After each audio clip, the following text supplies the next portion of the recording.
In the hospital, pulse and blood pressure way down. Hey, man, protested Leroy, showing a right arm and leg peppered with bloody circles. I hurt. Let me go with you and get fixed up and— Stay here, snapped Marvin. Get these assholes together. Nobody gets within half a block of here, dig? Tell Sherman and Eduardo to get their asses over to Dogtown and give Manny the word. We want the troops he promised us last winter when we helped them out in the Pastorius thing. We want them now. Tell Squeeze that we want all the midgets and auxiliaries on the street now. I want to know where that fucking voodoo lady is. As he continued to snap orders, and while Jackson tenderly carried Kara downstairs, Gentry pulled Taylor to one side. Where's Natalie? The youth shook his head and then let out a gasp as Gentry closed his grip on an upper bicep. Shit, man. Honky monster after her. Raji seen them going across that yard between the buildings, man. It was dark. We went after him, couldn't see nothing. How long ago? Gentry squeezed harder. Hey, shit. 20 minutes, maybe 25. Gentry went quickly downstairs and caught Marvin before he left. I want my gun. The gang leader stared with pale blue eyes that were as cold as sea ice. That son of a bitch is after Natalie, and I'm going after him. Give me the Ruger. He held out his hand. Leroy let his shotgun slide into his right hand. The barrel moved toward Gentry, and he looked to Marvin for the word. Marvin tugged out the heavy Ruger and handed it to Gentry. Kill him, man. Yeah. Gentry went upstairs, dug out the extra box of cartridges, and reloaded. The heavy Magnum bullets slid in smooth and heavy to Gentry's touch. He realized that his hand was shaking. He leaned over and took deep breaths until the shaking stopped, went downstairs to find a flashlight, and went out into the night. Saul Lasky regained consciousness just as Jackson inspected the wound. Somebody been working on you with a can opener, it looks like, said the ex-medic. Give me your other arm. I'm going to give you an ampule morphine while I work on this. Saul put his head back against the mattress. His face and lips were white behind dark whiskers. Thanks. Thanks, nothing. You going to get my bill? There are brothers here that would kill for this morphine. He injected Saul with a swift, sure motion. You white boys don't know how to take care of your bodies. Gentry talked quickly before the morphine put the psychiatrist out of touch. What the hell are you doing here, Saul? The older man shook his head. A long story. There are more people involved in this than I ever imagined, Sheriff. We're finding that out, said Gentry. Do you know where your old burst is? Jackson finished cleaning the wound and began restitching it. Saul took one glance and then looked away. No, not exactly, but he is here somewhere, close by. I just met a black man named Jensen Luhar, who has been one of the Oberst's agents for years. The others, Colbin, Haynes, let me loose in the chance I could lead them to the Oberst. Haynes? Said Gentry. Damn, I knew I didn't like that son of a bitch. Saul licked his lips. His voice was growing thick and dreamy. Natalie, she is here? Gentry looked away, glowered at shadows. She was. Someone got her, took her away 24 hours ago. Saul tried to sit up. Jackson cursed and pushed him back. Alive? Managed Saul. I don't know. I've been searching the streets for the past 24 hours, said Gentry. He rubbed his eyes. He had not slept for over 48 hours. There's no reason to think that Melanie Fuller would keep Natalie alive when she's murdered so many others, he said. But something keeps me looking. I just have this feeling. If you can tell me everything you know, then maybe together we can— Gentry stopped. Jackson was almost finished. Saul Lasky was fast asleep. How's Kara? Asked Gentry as he came into the kitchen. Marvin looked up from the table. A cheap city map lay spread out there, anchored by beer cans and bags of potato chips. Leroy sat near him, white bandages showing through torn clothing. Various lieutenants came and went, but the house had a quiet, purposeful atmosphere, far different from the chaos of the day before. She's not good," said Marvin. "The doctor says she's hurt bad. Cassandra and Shelley over there now. They'll send someone over if anything changes." Gentry nodded and sat down. He could feel the fatigue toxins working at him, putting a sheen of dull light on every surface he looked at. He rubbed his face. "Dude upstairs gonna help you find your woman?" Gentry blinked. "I don't know. Can he help us find the voodoo lady?" "Maybe," he said. "Jackson says he'll be able to talk to us in a couple of hours. Any of your people have anything?" "Just a matter of time, man," said Marvin. "Just a matter of time. We got the girls, the auxiliaries, all going door to door. No way white old woman like that be here and no one know it. Soon as we find her, we're ready." Gentry tried to focus on what he wanted to say. Words were becoming hard to manipulate. "You know about the others, the federal cops?" Marvin laughed. It was a thin, cold sound. Yeah, sure, they're all over the fucking place. But they're keeping the local pigs and TV people out of this, right? "Must be," said Gentry. "But my point is that they're as dangerous as the voodoo lady. Some of them have the same powers as she does, and they're hunting for a man who's even more dangerous." "You think they done any of the stuff to Soul Brickyard Man?" asked Marvin. "No." "They have anything to do with the honky monster?" "No." "Then we let them wait a while. They get in our way, we'll do them too." "You're talking about 40 or 50 plainclothes federal officers," said Gentry. "They're usually armed to the teeth." Marvin shrugged. Someone rushed in and spoke softly to him. The gang leader gave quick, sure orders in a calm voice. The other man went out. Gentry lifted a can, found there was some warm beer left, and took a drink. "Have you considered just walking away while you can?" he said. "I mean, just getting everyone under cover and letting all these vampires fight it out?" Marvin looked straight at Gentry. "Man," he said in a voice not much louder than a whisper, "you don't understand much. White folks, government, the pigs, the greasy white politicians around here, they all be fucking us over for a long time. Nothing new about what the honky monster's doing to black people, but he doing it to us on our turf, man. You and Natalie say the voodoo lady really doing it, and I think that's right. It feels right. But not just the voodoo lady either. Behind her be others ready to shit on us, be doing it a long, long time. But this is Soul Brickyard. The people they kill here, Muhammad, George, Calvin, maybe Kara. They're ours, man. We're going to kill that honky monster and the white bitch for that. We don't expect no one to help us. But if you want to be with us, you can be, man." "I want to be with you," said Gentry. His own voice sounded slowed down. A 45 RPM record played at 33 1/3. Marvin nodded and stood up. His hand was very strong on Gentry's arm as he pulled the lawman to his feet, moved him toward the stairway. "What you got to do now, my man, is go to sleep. We call you when something goes down." Jackson woke him at 5:30 the next morning. "Your friend's awake," said the ex-medic.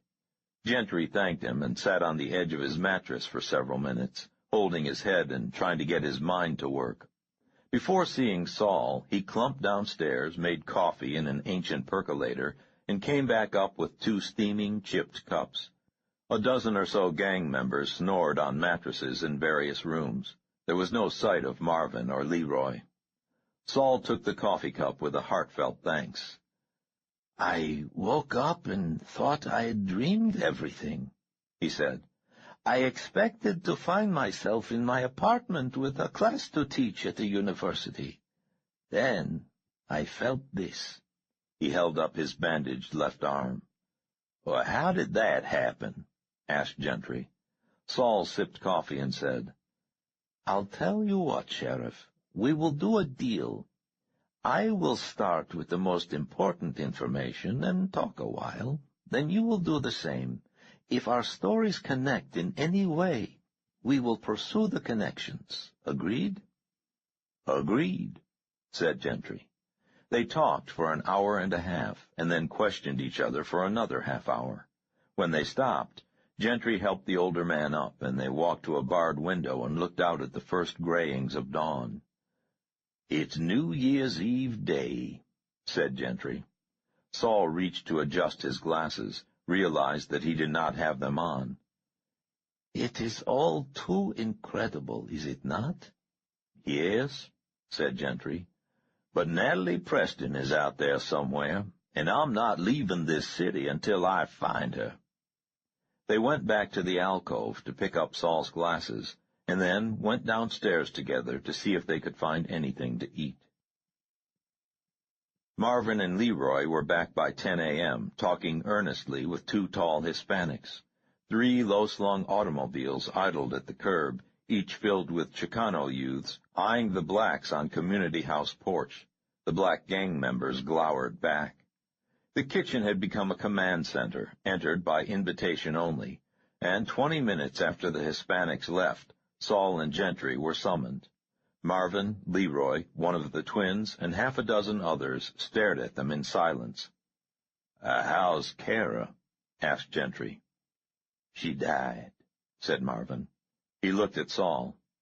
"You told Jackson you wanted to talk to me." "Yes," said Saul. "I think you can help me find the place where I was held prisoner. It can't be very far from here." "Why should we do that?" "The place is a control center for the police that have the area staked out." "So? Fuck them." Saul tugged at his beard. "I think that the police, the federal people, know where Melanie Fuller is." Marvin's head came up. "You sure?" "No," said Saul, "but based on what I saw and overheard, it makes sense. I think the Auberts tipped them to her whereabouts for his own reasons." "This old Burst be your voodoo man?" "Yes." "A lot of the government pigs are on the street. Would one of them know about the voodoo lady?" "Perhaps," said Saul. "But if we could get at the control center, talk to someone there, I think we would have a better chance to find out." "Talk to me, man," said Marvin. "It's in an open area, about 8 minutes' drive from here," began Saul. "I think a helicopter has been landing and taking off from there regularly. The structures are temporary. Possibly mobile homes or the kind of trailers you find on construction sites." Saul wore a balaclava and gloves when he left the house with Gentry and 5 of the gang members. If Colbin and Haynes believed he was dead, Gentry had suggested they not disabuse them of the notion. They took Woods's panel truck for the short drive west on Germantown Avenue, south on Chelton, and then west on an unnamed street into a warehouse district. "Blue Ford following us," said Leroy at the wheel. "Do it," said Marvin. The panel truck bounced across a littered parking lot and down an alley, pausing by a sagging corrugated tin shed, only long enough for Marvin, Saul, Gentry, and one of the G-twins to jump out and hide in the shadows of the open doorway. The truck quickly accelerated down the alley and spun east onto the narrow street. 20 seconds later, a blue Ford with 3 white men in it roared past. "This way," said Marvin, and led them across a wasteland of oil drums and metal tailings to a small junkyard where flattened automobiles had been stacked 30 feet high. Marvin and the younger boy clambered up the stack in seconds. Gentry and Saul took quite a bit longer. "That it, man?" asked Marvin as Saul crawled the last 6 feet, finally resting on the precarious rusted summit and leaning against the panting sheriff for support. Marvin handed a small pair of binoculars to the psychiatrist. Saul cradled his left arm in his open jacket and peered through the lenses. A high wooden fence enclosed half a city block. To the south, a foundation had been excavated and concrete poured. 2 bulldozers, a backhoe, and smaller equipment sat idle. In the center of the remaining space, 3 mobile home units formed an E, with the middle segment missing. 7 government-issue cars and a Bell telephone van were parked nearby. Microwave antennae bristled from the center trailer segment. In the open field, a circle of red lights had been set in the ground, and a small windsock hung limply from a metal pole. "Has to be," said Saul Lasky.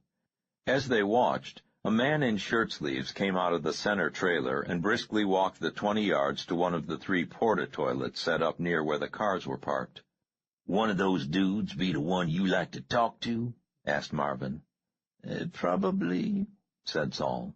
They were almost certainly invisible amid the piles of rusted metal, but Gentry and the others found themselves crouching behind axles, wheels, and flattened hardtops. Marvin looked at his watch. "About 5 hours before it gets dark," he said. "Then we do it." "God damn it," snarled Gentry. "Do we have to wait that long?" As if in answer, a sleek helicopter came in from the north, circled the field once, and settled in the circle of lights. A man in a thick goose-down parka jumped out and ran to the command trailer. Saul took the binoculars back from Marvin and caught a glimpse of Charles Colbin's round face.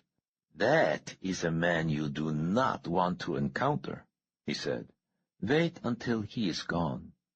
Marvin shrugged. "Well, let's get out of here," said Gentry. "I'm going to look for Natalie by myself." "No," said Saul, his voice muffled by the balaclava. "I will go too." "Are you looking for her body?" Saul Lasky asked as the 2 poked through the rubble of yet another half-demolished row-house. Gentry sat down on a 3-foot-high wall of bricks. The last of the day's cloudy light was visible through gaps in the ceiling above them and holes in the roof above that. "Yes," said Gentry. "I suppose I am." "You think Melanie Fuller's agent killed her and left her body in some place like this?" Gentry looked down and pulled out the Ruger. It was fully loaded. The safety was off. The action worked smoothly, oiled and re-oiled by Gentry that morning. He sighed. "At least that would be a confirmation. Why would the old woman keep her alive, Saul?" Saul found a block of masonry to sit on. "One of the problems with working with psychotics is that their thought processes are not easily accessible. That is good, I suspect. If everyone understood the working of a psychopath's mind, we undoubtedly would be closer to insanity ourselves." "Are you sure that the Fuller woman is psychotic?" Saul spread the fingers of his right hand. He had pulled the balaclava up until it made a lumpy stocking cap. "By every definition we have now, she is certifiable. The problem is not that she has retreated into a psychotic's warped and twisted view of reality, but that her power allows her to confirm and maintain that world." Saul adjusted his glasses. "Essentially, that was the problem with Nazi Germany. A psychosis is like a virus. It can multiply and spread almost at will when it is accepted by the host organism and transmitted freely." "Are you saying that Nazi Germany did what it did because of people like your old Burst and Melanie Fuller?" "Not at all," said Saul, and his voice was as firm as Gentry had ever heard it. "I am not even sure if those people are fully human. I regard them as faulty mutations, victims of an evolution that includes almost 1,000,000 years of breeding for interpersonal dominance along with other traits. It is not the Obersts or Melanie Fullers or even the Barents or Colbins who create violence-oriented fascist societies." "What is it, then?" Saul gestured toward the street, visible through shattered window panes. The gang members think there are dozens of federal agents involved in this operation. I would guess that Colvin is the only one among them who has even a touch of this bizarre mutant ability. The others allow the virus of violence to grow because they are only following orders or are part of a social machine. The Germans were experts at designing and building machines. The death camps were part of a larger death machine. It has not been destroyed, only rebuilt in a different form. Gentry stood up and walked toward a hole in the rear wall. Let's go. We can do the rest of this block before it gets dark. They found the scrap of material amid the ashes and charred rafters of 2 row houses that had burned but were never torn down. I'm sure it's from the shirt she was wearing Monday, said Gentry. He fingered the piece of cloth and used his flashlight to study the carpet of ashes. Lots of footprints here. It looks like they struggled there in the corner. This nail could have torn the sleeve of her shirt if she had been thrown up against the wall here. Or if she was being carried over someone's shoulder, said Saul. The psychiatrist cradled his left arm with his right hand. His face was very pale. Yeah, let's look for signs of blood or anything. The 2 men searched for 20 minutes in the failing light, but there was nothing else. They were outside, speculating on which way Natalie's abductor might have gone in the maze of alleys and empty buildings, when the youth named Taylor came running down the street waving at them.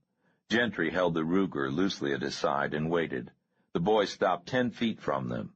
Hey, Marvin wants you 2 back at the house now. Leroy got one of the dudes from the trailer. He told Marvin where to find the voodoo lady. Grumblethorpe, said Marvin. She's in Grumblethorpe. What on earth is a Grumblethorpe? Asked Saul. Gentry and the psychiatrist stood crowded into the kitchen with 30 other people. More gang members filled the halls and downstairs rooms. Marvin sat at the head of the table and laughed. Yeah, that's what I say. What's a Grumblethorpe? Then this dude, he tells me where the fuck it is, and I say, yeah, I know that place. It's an old house on the avenue, said Leroy. Real old. It was built when the honkies wore them funny 3-sided hats. Whom did you interrogate? Asked Saul. Huh? Said Leroy. Which of the guys did you grab? Interpreted Gentry. Marvin grinned.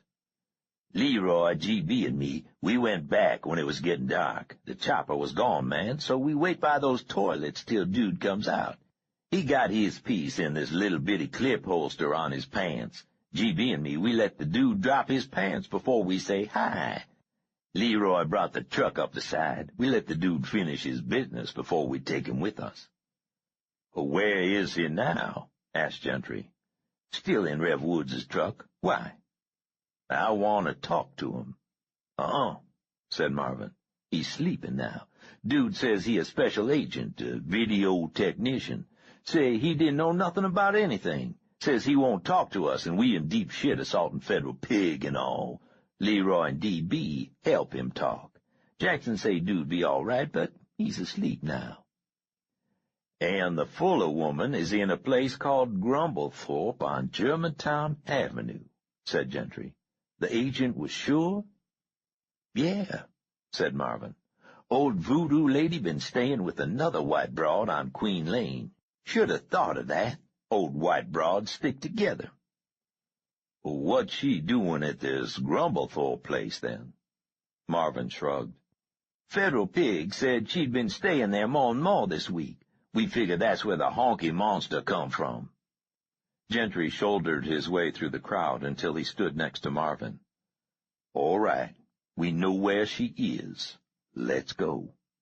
Not yet, said Marvin. He turned to say something to Leroy, but Gentry grabbed his shoulder and turned him around. To hell with this not yet stuff, said Gentry. Natalie Preston may still be alive there. Let's go. Marvin looked up with cold blue eyes. Back off, man. When we do this, we're gonna do it right. Taylor out talking to Eduardo and his boys. GR and GB over at the Grumblethorpe place checking it out. Layla and the girls, they're making sure where all the federal pigs at. I'll go by myself, said Gentry, and turned away. No, said Marvin. You get close to that place, all the federal pigs recognize you, and I'll surprise be shot to shit. You wait till we ready, or we leave you here, man. Gentry turned back. Marvin stood as the big white Southern sheriff loomed over him. You'd have to kill me to keep me from going, said Gentry. Yeah, said Marvin. That right. The tension in the room was palpable. Someone turned on a radio somewhere in the house, and in the few seconds before it was cut off, the sound of Motown filled the air. Few hours, man, said Marvin. I know where you coming from. Few hours. We do it together, man. Gentry's huge form relaxed slowly. He held up his right hand, and Marvin gripped it, fingers interlaced. A few hours, said Gentry. Right on, bro, said Marvin, and smiled. Gentry sat alone on the mattress on the empty second floor, cleaning and oiling the Ruger for the third time that day. The only light came from the hanging lamp with the damaged Tiffany shade. Dark stains mottled the surface of the pool table. Saul Lasky came into the circle of light, looked around hesitantly, and came over to where Gentry was sitting. "Howdy, Saul," Gentry said, without looking up. "Good evening, Sheriff." "Seeing as how we've been through more than a little bit together, Saul, I'd appreciate it if you'd call me Rob." "Done. Rob." Gentry snapped the cylinder back in place on the Ruger and spun it. Carefully, with full concentration, he inserted the cartridges one by one. Saul said, "Marvin is sending the early teams out already, in 2s and 3s. "Good." "I've decided to go with Taylor's group, the command center," said Saul. "I suggested it, a distraction." Gentry looked up briefly. "All right." "It's not that I don't want to be there when they get the Fuller woman," Saul said, "but I don't think they understand how dangerous Colburn can be." "I understand," said Gentry. "Did they say how soon it will be?" "Not long after midnight," said Saul. Gentry set the gun aside and pulled the mattress up against the wall like a pillow. He laced his hands behind his head and lay back. "It's New Year's Eve," he said. "Happy New Year." Saul took his glasses off and wiped them with a Kleenex. "You got to know Natalie Preston very well, did you not?" "She was in Charleston for just a few days after you left," said Gentry. "But yes, I was beginning to get to know her." "A remarkable young woman," said Saul. "She makes one feel as if one has known her for years. A very intelligent and perceptive young person." "Yep," said Gentry. "There is a chance she is alive," said Saul. Gentry looked at the ceiling. The shadows there reminded him of the stains on the pool table. "Saul," he said, "if she's alive, I'm going to get her out of this nightmare." "Yes," said Saul, "I believe you will. You must excuse me. I'm going to get an hour or two of sleep before the revels commence." He went off to a mattress near the window. Gentry lay looking at the ceiling for some time. Later, when they came upstairs looking for him, he was ready and waiting. 31. Germantown, Wednesday, December 31st, 1980. The room was windowless and very cold. It was more of a closet than a room, 6 feet long, 4 feet wide, with 3 stone walls and a thick wooden door. Natalie had slammed and kicked at the door until her fists and feet were bruised, but it had not budged. She knew the thick oak must have massive hinges and bolts on the outside. The cold had brought her awake. At first, the panic had risen in her like vomit, more urgent and painful than the cuts and bruises on her forehead. She immediately remembered crouching behind charred timbers, the world smelling of ashes and fear while the hulking shadow with the scythe shuffled toward her through the darkness. She remembered jumping, throwing the brick she had been clutching, trying to run past the swiftly turning shadow. Hands had closed on her upper arms. She had screamed, kicked wildly. Then the heavy blow to her head, and another blow cutting across her temple and brow, blood flowing into her left eye, and the sensation of being lifted, carried, a glimpse of sky, snow, a tilting streetlight, then blackness. She had awakened to the cold and darkness severe enough to make her wonder for several minutes if she had been blinded. She crawled from a nest of blankets on the stone floor and felt the rough-hewn confines of her stone and wood cell. The ceiling was too high to touch. There were cold metal brackets on one wall, as if shelves had once rested there. After several minutes, Natalie was able to make out small bands of lesser darkness at the top and base of the door. Not light as such, but an external darkness relieved by at least the hint of reflected light. Natalie had felt around for the two blankets and crouched shivering in a corner. Her head hurt abysmally, and nausea combined with fear to keep her on the verge of being violently sick. All of her life, Natalie had admired courage and calmness in emergencies, had aspired to be like her father, quietly competent in situations that would have others babbling uselessly, and instead she crouched hopelessly in a corner, shaking violently, and praying to no deity in particular that the honky monster would not return. The room was cold, but not with the sub-freezing chill of the out-of-doors. It had the cold, steady clamminess of a cave. Natalie had no idea where she could be. Hours had passed, and she was close to dozing, still shivering, when light flickered under the doorway. There came the sound of multiple bolts slamming back, and Melanie Fuller stepped into the room.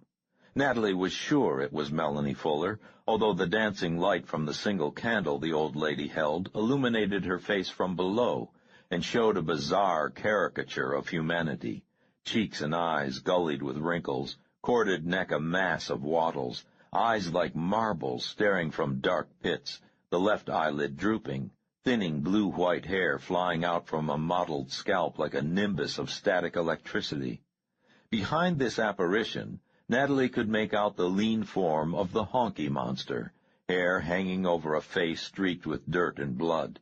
His broken teeth glinted yellowly in the light from the old woman's candle. His hands were empty, and the long white fingers twitched randomly, as if surges of current were passing through his body. "Good evening, my dear," said Melanie Fuller. She wore a long nightgown and a thick, cheap robe. Her feet were lost in pink, fluffy slippers. Natalie pulled the blanket tighter around her and said nothing. "Is it chilly in here, dear?" asked the old woman. "I am sorry. If it is any consolation, the entire house is rather cold. I don't know how people lived in the north before central heating." She smiled, and candlelight gleamed off slick, perfect dentures. "Would you speak with me a minute, dear?" Natalie considered attacking the woman while she was free to do so, then pushing past her into the dark room beyond. She caught a glimpse of a long wooden table, certainly an antique, and stone walls beyond that. But between her and the room stood the boy with the demon eyes. "You brought a picture of me all the way from Charleston to this city, didn't you, dear?" Natalie stared. Melanie Fuller shook her head sadly. "I have no wish to harm you, dear, but if you will not speak to me willingly, I will have to ask Vincent to remonstrate with you."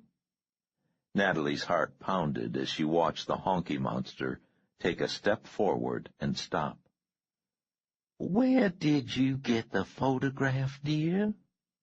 Natalie tried to find enough moisture in her mouth to allow her to speak. "Mr. Hodges." "Mr. Hodges gave it to you?" Melanie Fuller's tone was skeptical. No, Mr. Hodges let us go through his slides. Who is us, dear? The old woman smiled slightly. Candlelight illuminated cheekbones pressing against skin like knife blades under parchment. Natalie said nothing. I presume, then, that us includes you and the sheriff, Melanie Fuller said softly. Now why on earth would you and a Charleston policeman come all this way to harass an old woman who has done you no harm? Natalie felt the anger burning up through her, igniting her limbs with strength, banishing the weakness of terror. You killed my father, she screamed. Her back scraped against the rough stone as she tried to rise.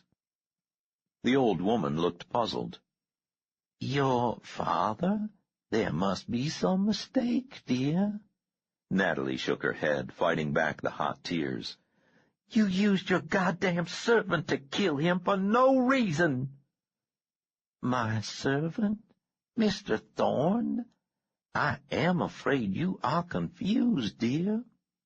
Natalie would have spit at the blue-haired monster then, but her mouth held no saliva. Who else is searching for me? Asked the old woman. Are you and the sheriff alone? How did you follow me here? Natalie forced a laugh. It sounded like seeds rattling in an empty tin. Everyone knows you're here. We know all about you and the old Nazi and your other friend. You can't kill people anymore. No matter what you do to me, you're finished. She stopped because her heart was beating hard enough to hurt her breast. The old woman looked alarmed for the first time. Nina, she said, did Nina send you? For a second, the name meant nothing to Natalie, and then she remembered the third member of the trio Saul Lasky had described. She remembered Rob's description of the murders in the Mansard house. Natalie looked into Melanie Fuller's wildly dilated eyes and saw madness there. Yes, said Natalie firmly, knowing that she might be dooming herself, but wanting to strike out at any cost. Nina sent me. Nina knows where you are. The old woman staggered back as if she had been struck in the face. Her mouth sagged in fear. She grasped the doorway for support, looked at the thing she had called Vincent, found no help there, and gasped, I am tired. We will talk later. The door crashed shut. Bolts slid into place. Natalie crouched in the darkness and shivered. Daylight came as thin bands of gray above and below the thick door. Natalie dozed, feverish, her head aching. She awoke with a sense of urgency. She had to relieve herself, and there was no place to go, not even a pot. She pounded on the door and shouted until she was hoarse, but there was no response. Finally, she found a loose stone in the far corner, clawed at it until it tilted out of the dirt, and used the small niche as a latrine. Finished, she pulled her blankets closer to the door and lay there sobbing. It was dark again when she awoke with a start. The bolts slammed back, and the thick door squeaked open. Vincent stood there alone. Natalie scrambled backward, feeling for the loose stone to use as a weapon. But the youth was on her in a second, grabbing her hair and tugging her upright. His left arm went around her throat, cutting off her wind and will. Natalie closed her eyes. The honky monster roughly pulled her out of her cell, and half dragged, half pushed her to a steep, narrow stairway. Natalie had time to catch a glimpse of a dark kitchen out of colonial times, and a small parlor with a kerosene heater glowing in a tiny fireplace, before she was stumbling up the stairway. There was a short, dark hall at the top, and then Vincent shoved her into a room aglow with candlelight. Natalie stood in shock, staring. Melanie Fuller lay curled in a fetal position amid a tangle of quilts and blankets on a low rollaway. The room had high ceilings, a single shuttered and draped window, and was lit by at least 3 dozen candles set on floor, tables, moldings, windowsills, mantel, and in a square around the old lady's bed. Here and there were the rotting mementos of children long since dead, a broken dollhouse, a crib with metal bars making it look like the case for some small beast, ancient rag dolls, and a disturbing 4-foot-tall mannequin of a boy looking as if it had suffered prolonged exposure to radiation, patches of hair missing and molted, peeling paint on the face looking like pools of subcutaneous blood. Melanie Fuller rolled over and looked at her. "Do you hear them?" she whispered. Natalie turned her head. There was no sound but Vincent's heavy breathing and the pounding of her own heart. She said nothing. "They say it is almost time," the old woman hissed. "I sent Anne home in case we need the car." Natalie glanced toward the stairway. Vincent blocked her escape. Her eyes moved around the room, searching for a possible weapon. The metal crib was too bulky, the mannequin almost certainly too awkward. If she had a knife, anything sharp, she could go for the old woman's throat. What would the honky monster do if the voodoo lady died? Melanie Fuller looked dead. Her skin seemed as blue as her hair in the pulsing light, and the old lady's left eyelid drooped almost shut. "Tell me what Nina wants," whispered Melanie Fuller. Her eyes shifted back and forth, seeking Natalie's gaze. "Nina, tell me what you want. I did not mean to kill you, my darling. Can you hear the voices, dear? They have told me you were coming. They tell me about the fire and the river. I should get dressed, dear, but my clean clothes are at Anne's, and it's far too far to go. I have to rest a while. Anne will bring them when she comes. You will like Anne, Nina. If you want her, you can have her." Natalie stood, panting slightly, with a strange visceral terror rising within her. It might be her last chance. Should she make an effort to brush past Vincent, get down the stairs and find an exit, or go for the old woman? She looked at Melanie Fuller. The woman smelled of age and baby powder and old sweat. At that second, Natalie knew without a doubt that this was the thing responsible for her father's death. She remembered the last time she had seen her father, hugging a goodbye at the airport 2 days after Thanksgiving, the soap and tobacco smell of him, his sad eyes and kind smell. Natalie decided that Melanie Fuller had to die. She tensed her muscles to jump. "I'm tired of your impertinence, girl," screamed the old woman. "What are you doing up here? Get back to your duties. You know what Papa does to bad niggers." The old woman in the bed closed her eyes. Natalie felt something cleave her skull like an axe. Her mind was on fire. She pivoted, fell forward, tried to regain her balance. Synapses misfired as she staggered around in a palsied dance. She struck the wall, struck it again, and fell back against Vincent. The boy put streaked, filthy hands on her breasts. His breath smelled like carrion. He ripped Natalie's shirt down the front. "No, no," said the old woman from the bed. "Do it downstairs. Take the body back to the house when you're done." The hag sat up on her elbow and looked at Natalie with one eye open, the other showing only white under a heavy lid. "You lied to me, dear. You don't have a message from Nina after all." Natalie opened her mouth to say something, to scream, but Vincent grabbed her by the hair and clamped a powerful hand over her face. She was dragged from the room, shoved down the steep stairs. Stunned, she tried to crawl away, her hands scrabbling on rough boards. Vincent did not hurry. He took his time coming down the stairs, caught her as she got to her knees, and kicked her brutally in the side. Natalie rolled against the wall, tried to huddle into a tight, invisible ball. Vincent grabbed her by the hair with both hands and pulled hard. She rose, screaming, and kicked as hard as she could at his testicles. He easily caught her foot and twisted sharply. Natalie spun, but not fast enough. She heard her ankle snap like a dry twig, and she fell hard on her hands and left shoulder. Pain surged up her right leg like blue flame. Natalie looked back just as Vincent pulled the knife from his army jacket and flipped open the long blade. She tried to crawl away, but he reached down, half lifted her by the shirt. The fabric tore again, and Vincent ripped at the rest of the material. Natalie kept crawling down the dark hallway, feeling ahead of her for some kind of weapon. There was nothing but cold floorboards. She rolled onto her back as Vincent stepped forward with a crash of heavy boots, stood straddling her. Natalie turned and bit through filthy denim, feeling her teeth sink deep into his calf muscle. He did not flinch or make a noise. The blade moved in a blur past her ear, cutting her bra strap and leaving a long line of pain down her back. Natalie let out a gasp, rolled on her back again, and raised her hands in a futile effort to stop the blade's return. Outside, the explosions started. 32. Germantown, Wednesday, December 31st, 1980. "The problem is," said Tony Herod, "I've never killed anyone."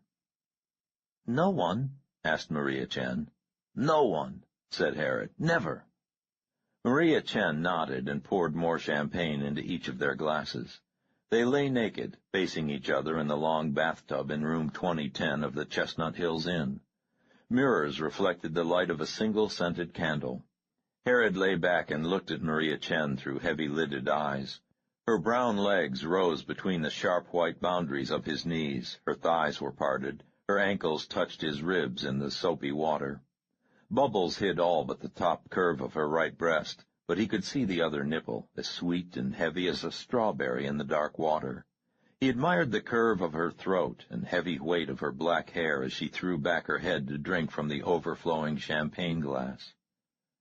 "It's midnight," said Maria Chen, glancing at his gold Rolex on the counter. "Happy New Year." "Happy New Year," said Herod. They clinked glasses.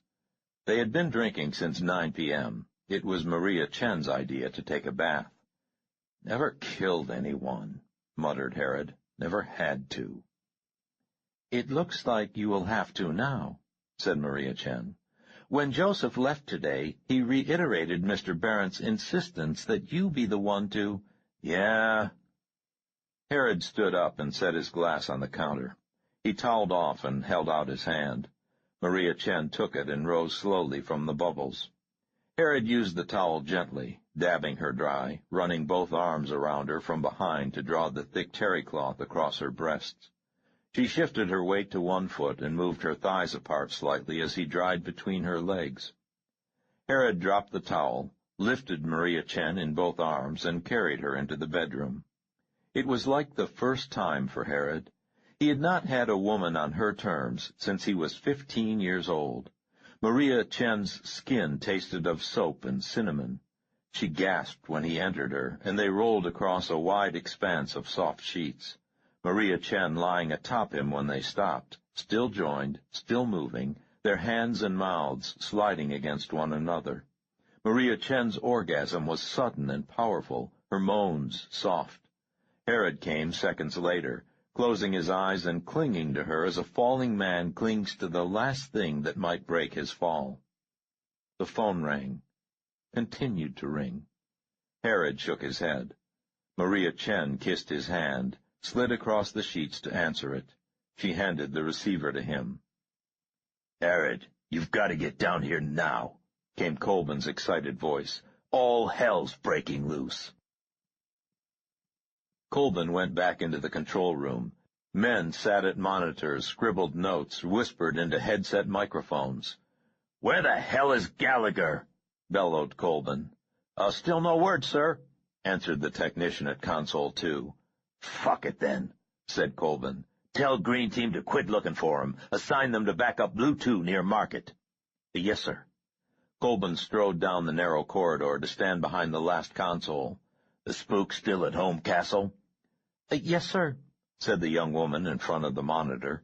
She threw a switch, and the view shifted from the front of Ann Bishop's house to the alley behind it. Even with the light-intensifying lenses, the figures near the garage 50 meters down the alley were mere shadows. Colbin counted 12 shadows.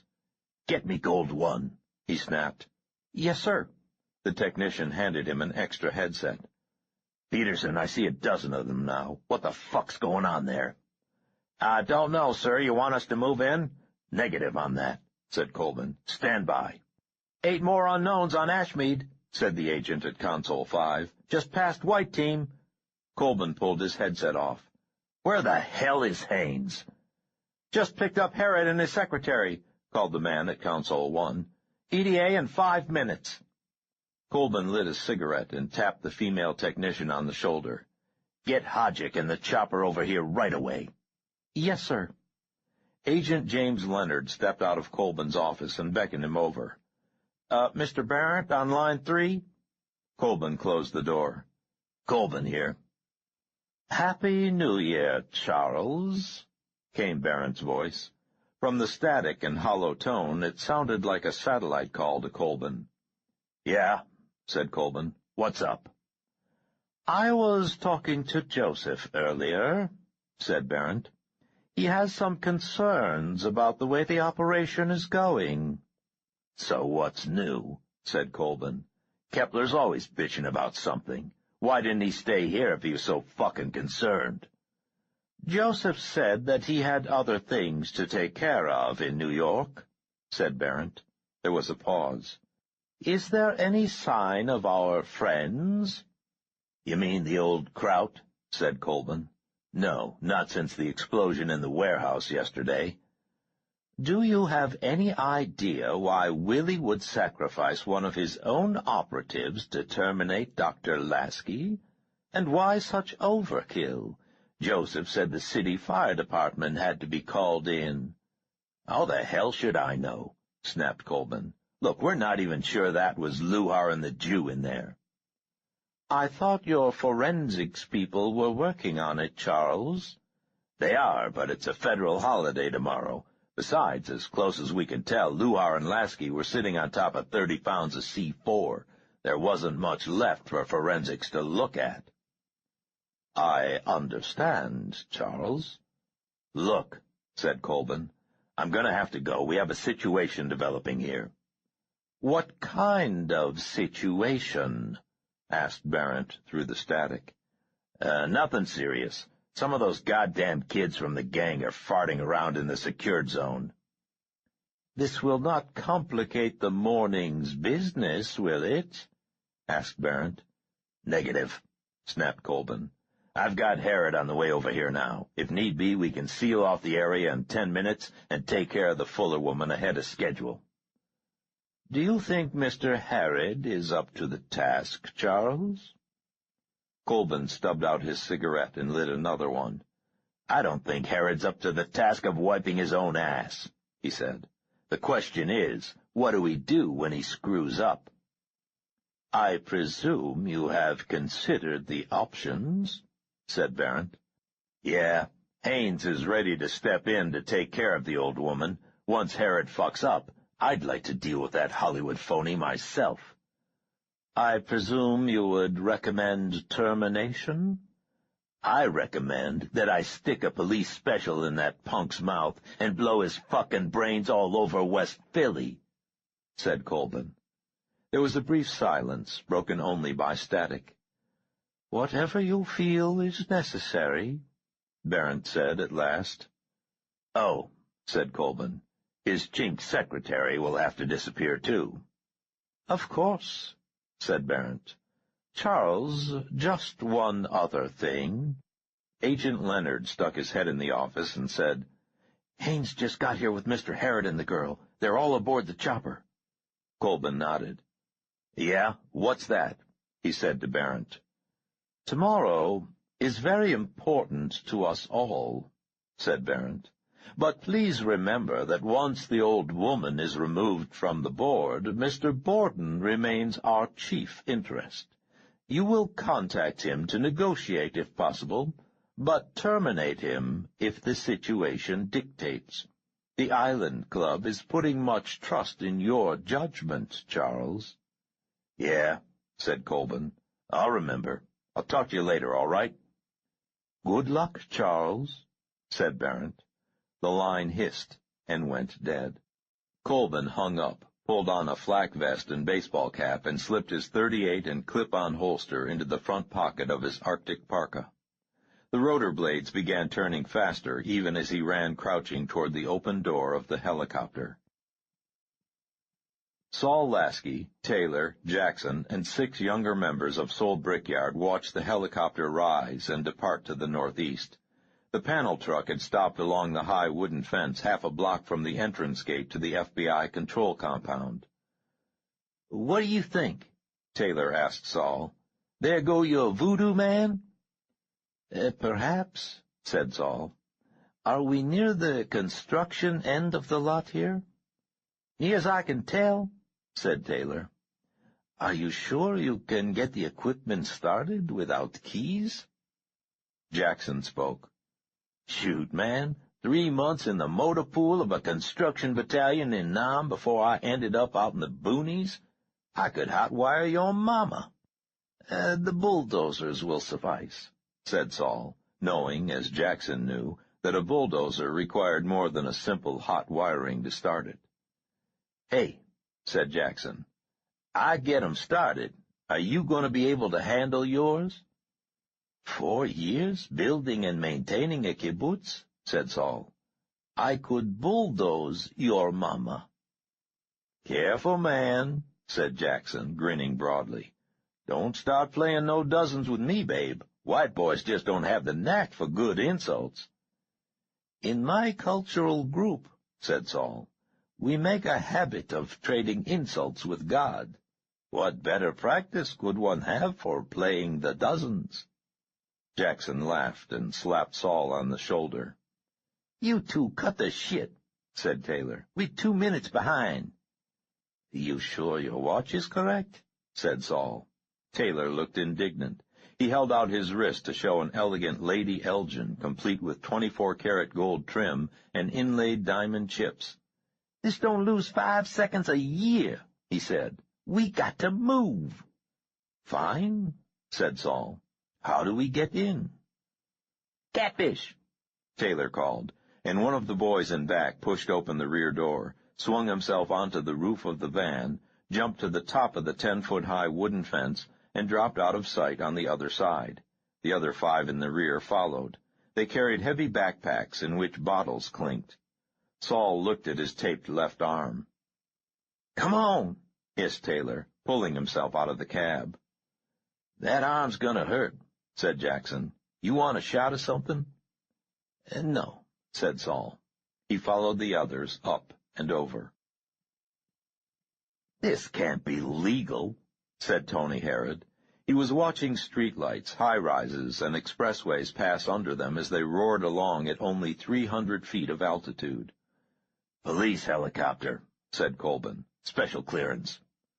Colbin had his jump seat swiveled so that he could almost lean out a window panel that had been opened on the starboard side. Cold air roared in and sliced at Herod and Maria Chen like invisible blades. Colbin held a Colt .30 caliber military sniper's rifle cradled in a special mount in the open window. The weapon looked clumsy with its bulky nightscope, a laser sighting device, and an oversized magazine clip. Colbin grinned and whispered into the headset mic just visible under his parka hood. The pilot banked hard right, circling above Germantown Avenue. Herod held on to the padded bench with both hands and closed his eyes. He was sure that only his seatbelt kept him from tumbling out the open window and falling 30 stories to the brick street below. "Red leader to control," Colbin called. "Status report." "Control here," came Agent Leonard's voice. "Blue Team 2 reports incursion of 4 automobiles carrying Hispanic males into secured area at Shelton and Market. More unidentified groups in alley behind Castle 1 and Castle 2. Group of 15 unidentified black males just past White Team 1 on Ashmead. Over." Colbin turned and grinned at Herod. "I think it's just a fucking rumble. Spades versus greasers on New Year's Eve." "It's past midnight," said Maria Chen. "It is New Year's Day." "Whatever," said Colbin. "Well, what the fuck? Let them fight as long as they don't interrupt our sunrise operation. Right, Herod?" Tony Herod held on and said nothing. Sheriff Gentry was panting heavily as he ran to keep up with the leaders. Marvin and Leroy led a loose line of 10 gang members through a dark maze of alleys, backyards, junk-strewn empty lots, and abandoned buildings. They reached the entrance to an alley, and Marvin waved everyone down. Gentry could see a van parked 60 yards away, past dumpsters and sagging garages. "Federal pigs," whispered Leroy. The bearded youth glanced at his watch and grinned. "We a minute early." Gentry rested his arms on his knees and panted. His ribs hurt. He was cold. He wished he were home in Charleston, listening to the Dave Brubeck Quartet on the stereo and reading Bruce Catton. Gentry rested his head against cold brick and thought of something that had happened when they were leaving Community House, something that had changed the way he looked at Germantown and Soul Brickyard. A young boy, no older than 7 or 8, had come running in just as the last team was ready to leave. The youngster had run straight to Marvin. "Stevie," the gang leader said, "I told you not to come down here." The little boy had been crying, brushing away tears with his arm. "Mama say you should come straight home, Marvin. Mama say she and Marita need you at home, and you should come now." Marvin had taken the child into another room, his arm around him. Gentry had heard, "You tell Mama I'll be home first thing in the morning. Marita, she stays there and takes care of things. You tell them that, okay, Stevie?" It had disturbed Gentry. So far, the gang had been part of a 5-day nightmare he had been living. Germantown and its inhabitants had been perfectly consistent with the nightmarish sequence of pain, darkness, and seemingly unrelated events going on around Gentry. He had known that the gang members were young.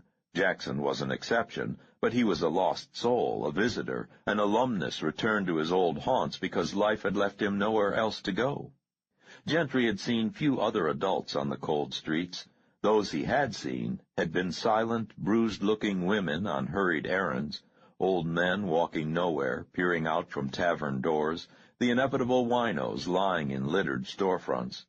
He had known that this was not the true community, that in summer the streets and stoops would be filled with families, children jumping double dutch, teenagers shooting baskets, young men laughing, leaning against polished automobiles.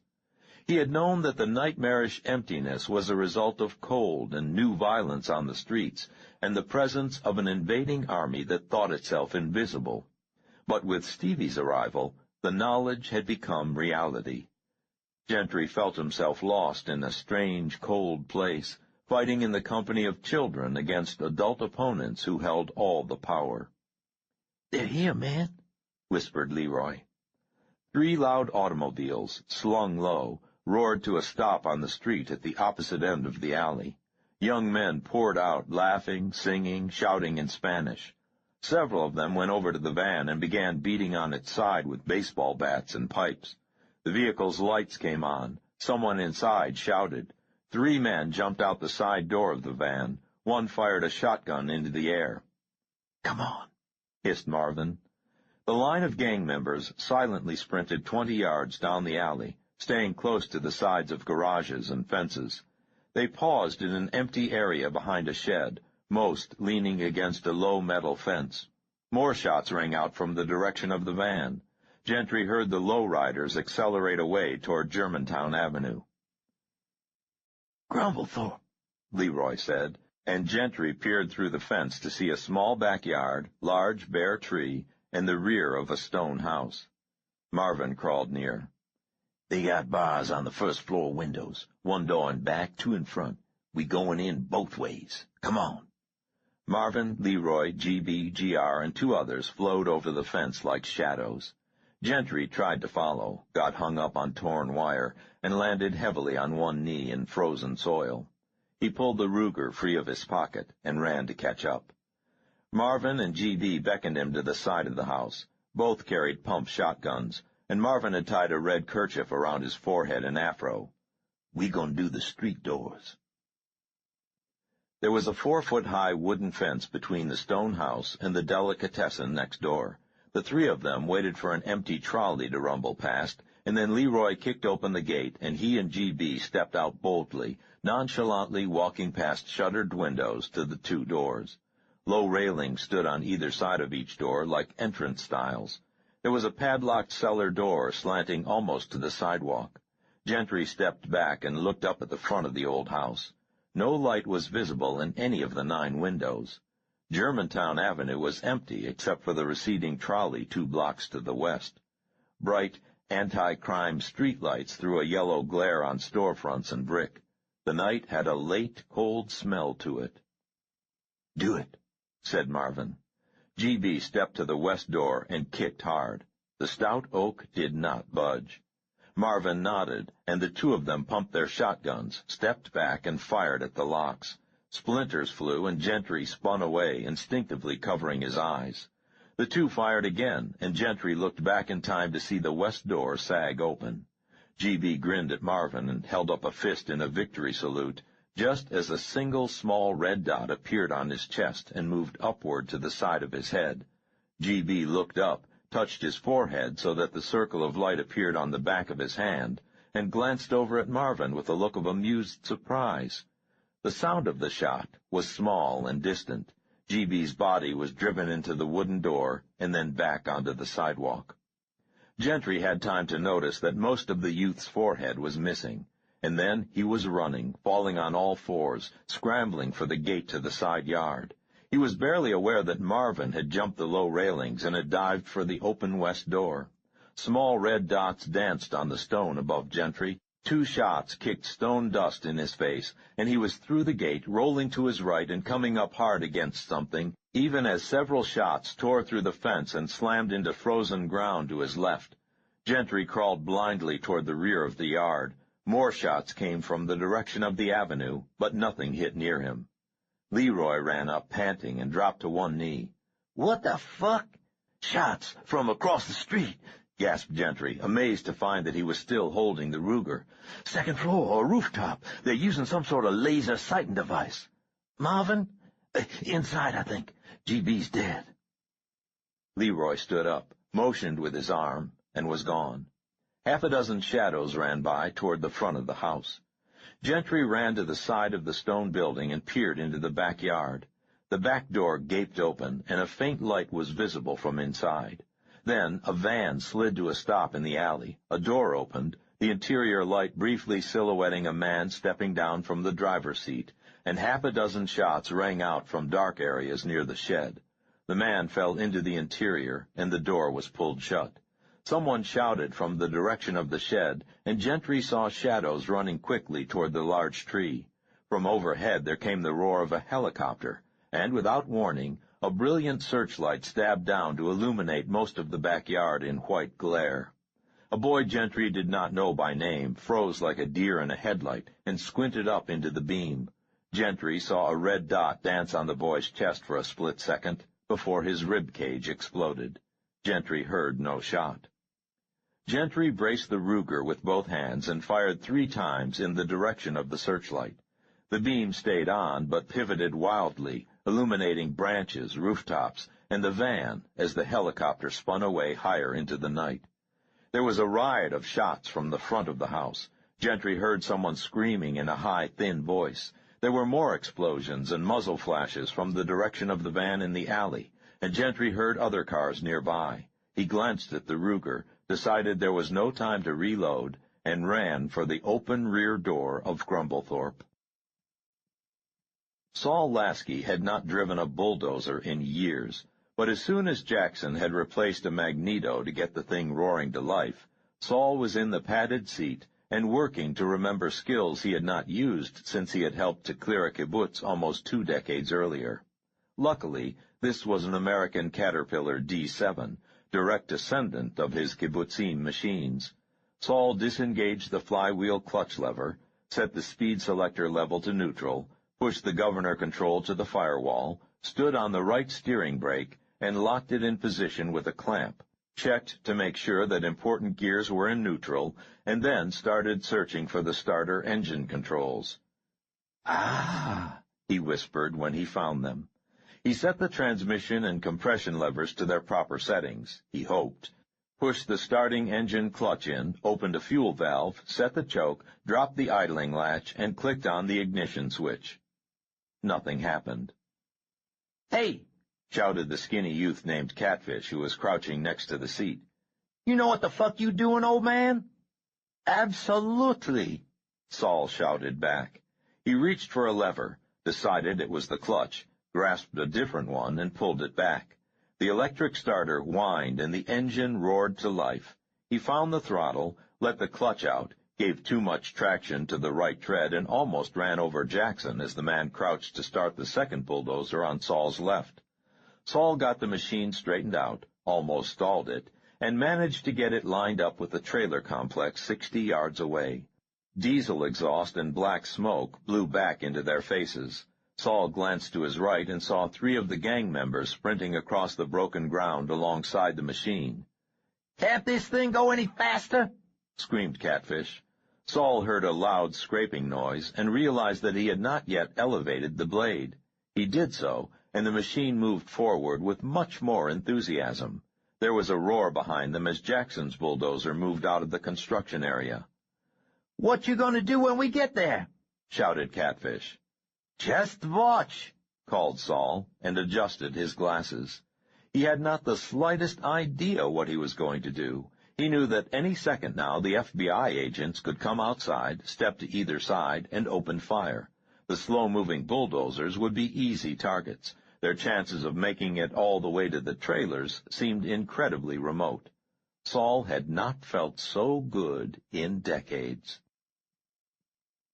Malcolm Dupree led 8 members of Soul Brickyard into Ann Bishop's house. Marvin had been reasonably certain that the voodoo lady was in the other place, the old house on the avenue, but Malcolm's team had been assigned to check out the house on Queen Lane. They had no radios. Marvin had arranged for each group to have at least 2 midgets, members of the auxiliary gang in the 8 to 11-year-old range, to act as runners. There had been no word from Marvin's group, but as soon as Malcolm heard the rattle of gunfire from the direction of the avenue, he took half his group out of the alley and into Ann Bishop's backyard. The other 6 stayed behind to watch the telephone van that sat dark and silent at the end of the alley. Malcolm, Donnie Cowles, and fat little Jamie, Louis Solars's younger brother, went in first, kicking open the kitchen door and moving fast. Malcolm swung the oiled and shiny 9mm automatic pistol that he had bought from Muhammad for $75. It carried a staggered box magazine with 14 rounds in it. Donnie held a crude little zip gun with a single .22 caliber cartridge, chambered in the makeshift barrel. Jamie had brought only his knife. The old woman who lived there was not home, and there was no sign of the voodoo lady or the honky monster. They took 3 minutes to search the little house, and then Malcolm was back in the kitchen while Donnie checked the front yard. "Bunch of shit on the bed upstairs," said Jamie, "like somebody packing in a hurry." "Yeah," said Malcolm. He waved at the group in the backyard, and Jefferson, their 10-year-old midget runner, hurried up. "Get over to the old house on the avenue and see what Marvin's going to—" There was the sound of garage doors scraping open, and a car engine idling. Malcolm waved to the others, slammed through the back gate, and skidded into the alley, just as a funny old car with a weird grill pulled out of the garage. The car had no headlights on, and the old lady in the driver's seat clutched the wheel with the desperate grip of a timorous driver. Malcolm recognized the white woman as Miss Bishop. He had seen her around the neighborhood his entire life, had even cut her tiny yard for her when he was a little kid. 5 of the gang members blocked the car's path while Malcolm stepped up to the driver's side. The frightened-looking woman looked around and then rolled down her window. Her voice had a strange, sleepwalking quality to it. "You boys will have to move. I must get by." Malcolm glanced into the car to make sure no one else was in it. There was only Miss Bishop. He lowered his automatic and leaned closer. "Sorry, but you can't go nowhere until—" Ann Bishop's hands shot straight out, fingers hooked into claws. Malcolm would have lost both eyes if he had not instinctively thrown his head back. As it was, the white woman's long nails left 8 bloody streaks on his cheeks and eyelids. Malcolm screamed, and the old car leaped ahead with a roar, knocking little Jefferson into the air and crushing Jamie under the left wheel. Malcolm cursed, felt around in the cinders for his pistol, dropped to one knee when he found it, and squeezed off 3 rounds at the disappearing car before someone shouted at him to look out. Malcolm whirled, still on one knee. The telephone van that had been parked at the end of the alley was roaring directly at him. Malcolm brought the pistol around and realized that in so doing he had wasted his few seconds on the wrong motion. He opened his mouth to scream. The FBI van was doing at least 60 miles per hour when the front bumper caught Malcolm in the face. "Let's get the hell out of here," shouted Tony Harrod as something struck the left skid of the helicopter with a thunk and a flash of sparks. They had been hovering 60 feet over a flat-roofed building, while Colburn blazed away with his Star Wars rifle, all the while keeping a huge stupid grin on his face. Hodgick, the pilot, obviously agreed with Harrod since he had the chopper banking right and clawing for altitude before Colburn turned away from the window to give a command. Richard Haines sat stoically in the co-pilot's left seat, watching out his window as if they were on a nocturnal sightseeing tour. Maria Chen sat on Harrod's right with her eyes tightly closed. "Red leader to control," called Colburn. Harrod and Maria Chen were wearing earphones and microphones for internal communication amid the roar of wind, engine, and rotors. "Red leader to control." "Control here," came a woman's voice. "Go ahead, Red leader." "What the hell's going on? We have spooks all over Castle 2. That's affirmative, Red leader. Green team confirms contact with an unknown number of armed blacks attempting a B&E at Castle 2. Gold team is in pursuit of Target 2 in a 1953 DeSoto heading north parallel to Queen Lane. Teams white, blue, gray, silver, and yellow all report contact with hostile unknowns. The mayor has called twice. Over. "The mayor," said Colburn. "Jesus Christ. Where's Leonard, for Christ's sakes? Over." "Agent Leonard is outside investigating a disturbance at the construction site. I'll have him get back to you as soon as he comes in, Red leader. Over." "God damn it," said Colburn. "Okay, listen. I'm going to put Haines on the ground to supervise things at Castle 2. Get teams blue and white to seal off the area from Market to Ashmead. Tell green and yellow that no one is to get in or out of Castle 2. Got that?" "Affirmative, Red leader. We have a—" There was a loud scraping noise, and the contact was broken. "Shit," said Colburn. Control! Control! Haines, switch to Tactical 2-5. Gold team, this is Red Leader. Peterson, do you copy?" "Affirmative, Red leader," came a man's voice under stress. "Where the hell are you? Over." "Going west on Germantown in pursuit of Target 2, Red leader. Over." "The Bishop woman? "Where is she?" We need assistance, Red leader," broke in the same voice. "2 vehicles, Hispanic males. We'll get back to you, Red leader. Over." Colburn leaned forward and shouted at the pilot. "Put it down." The cool man in the baseball cap was chewing gum. "No place open, sir. I'm holding it at 100. "Fuck that," said Colburn. "Put it down on Germantown Avenue if you have to. Now!" The pilot glanced to his right, rotated the helicopter, and nodded. Tony Harrod almost screamed as the machine dropped like a cableless elevator.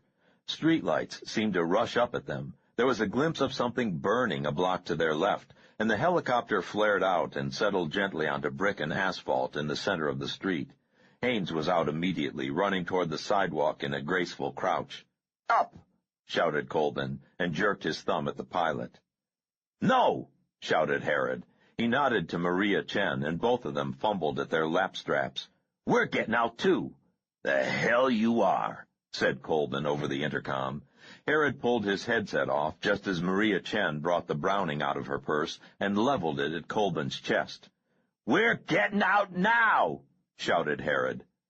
"You're a dead man, Harrod," Colburn said softly. Tony Harrod shook his head. "Can't hear you, Chuck," he shouted. "Ciao." Harrod jumped out the left door and ran for an alley in a direction opposite of that Haines had gone. Maria Chen waited another 30 seconds and then slid toward the door. "You're both dead," said Colburn, and smiled.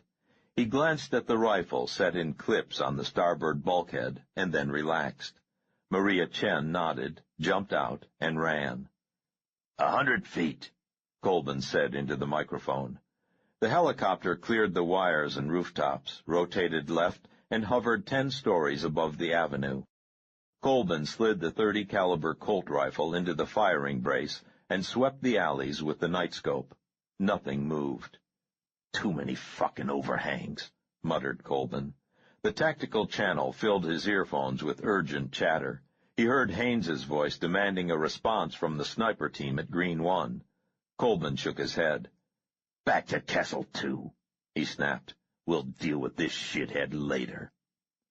The helicopter spun and pitched forward as it gained altitude and headed east.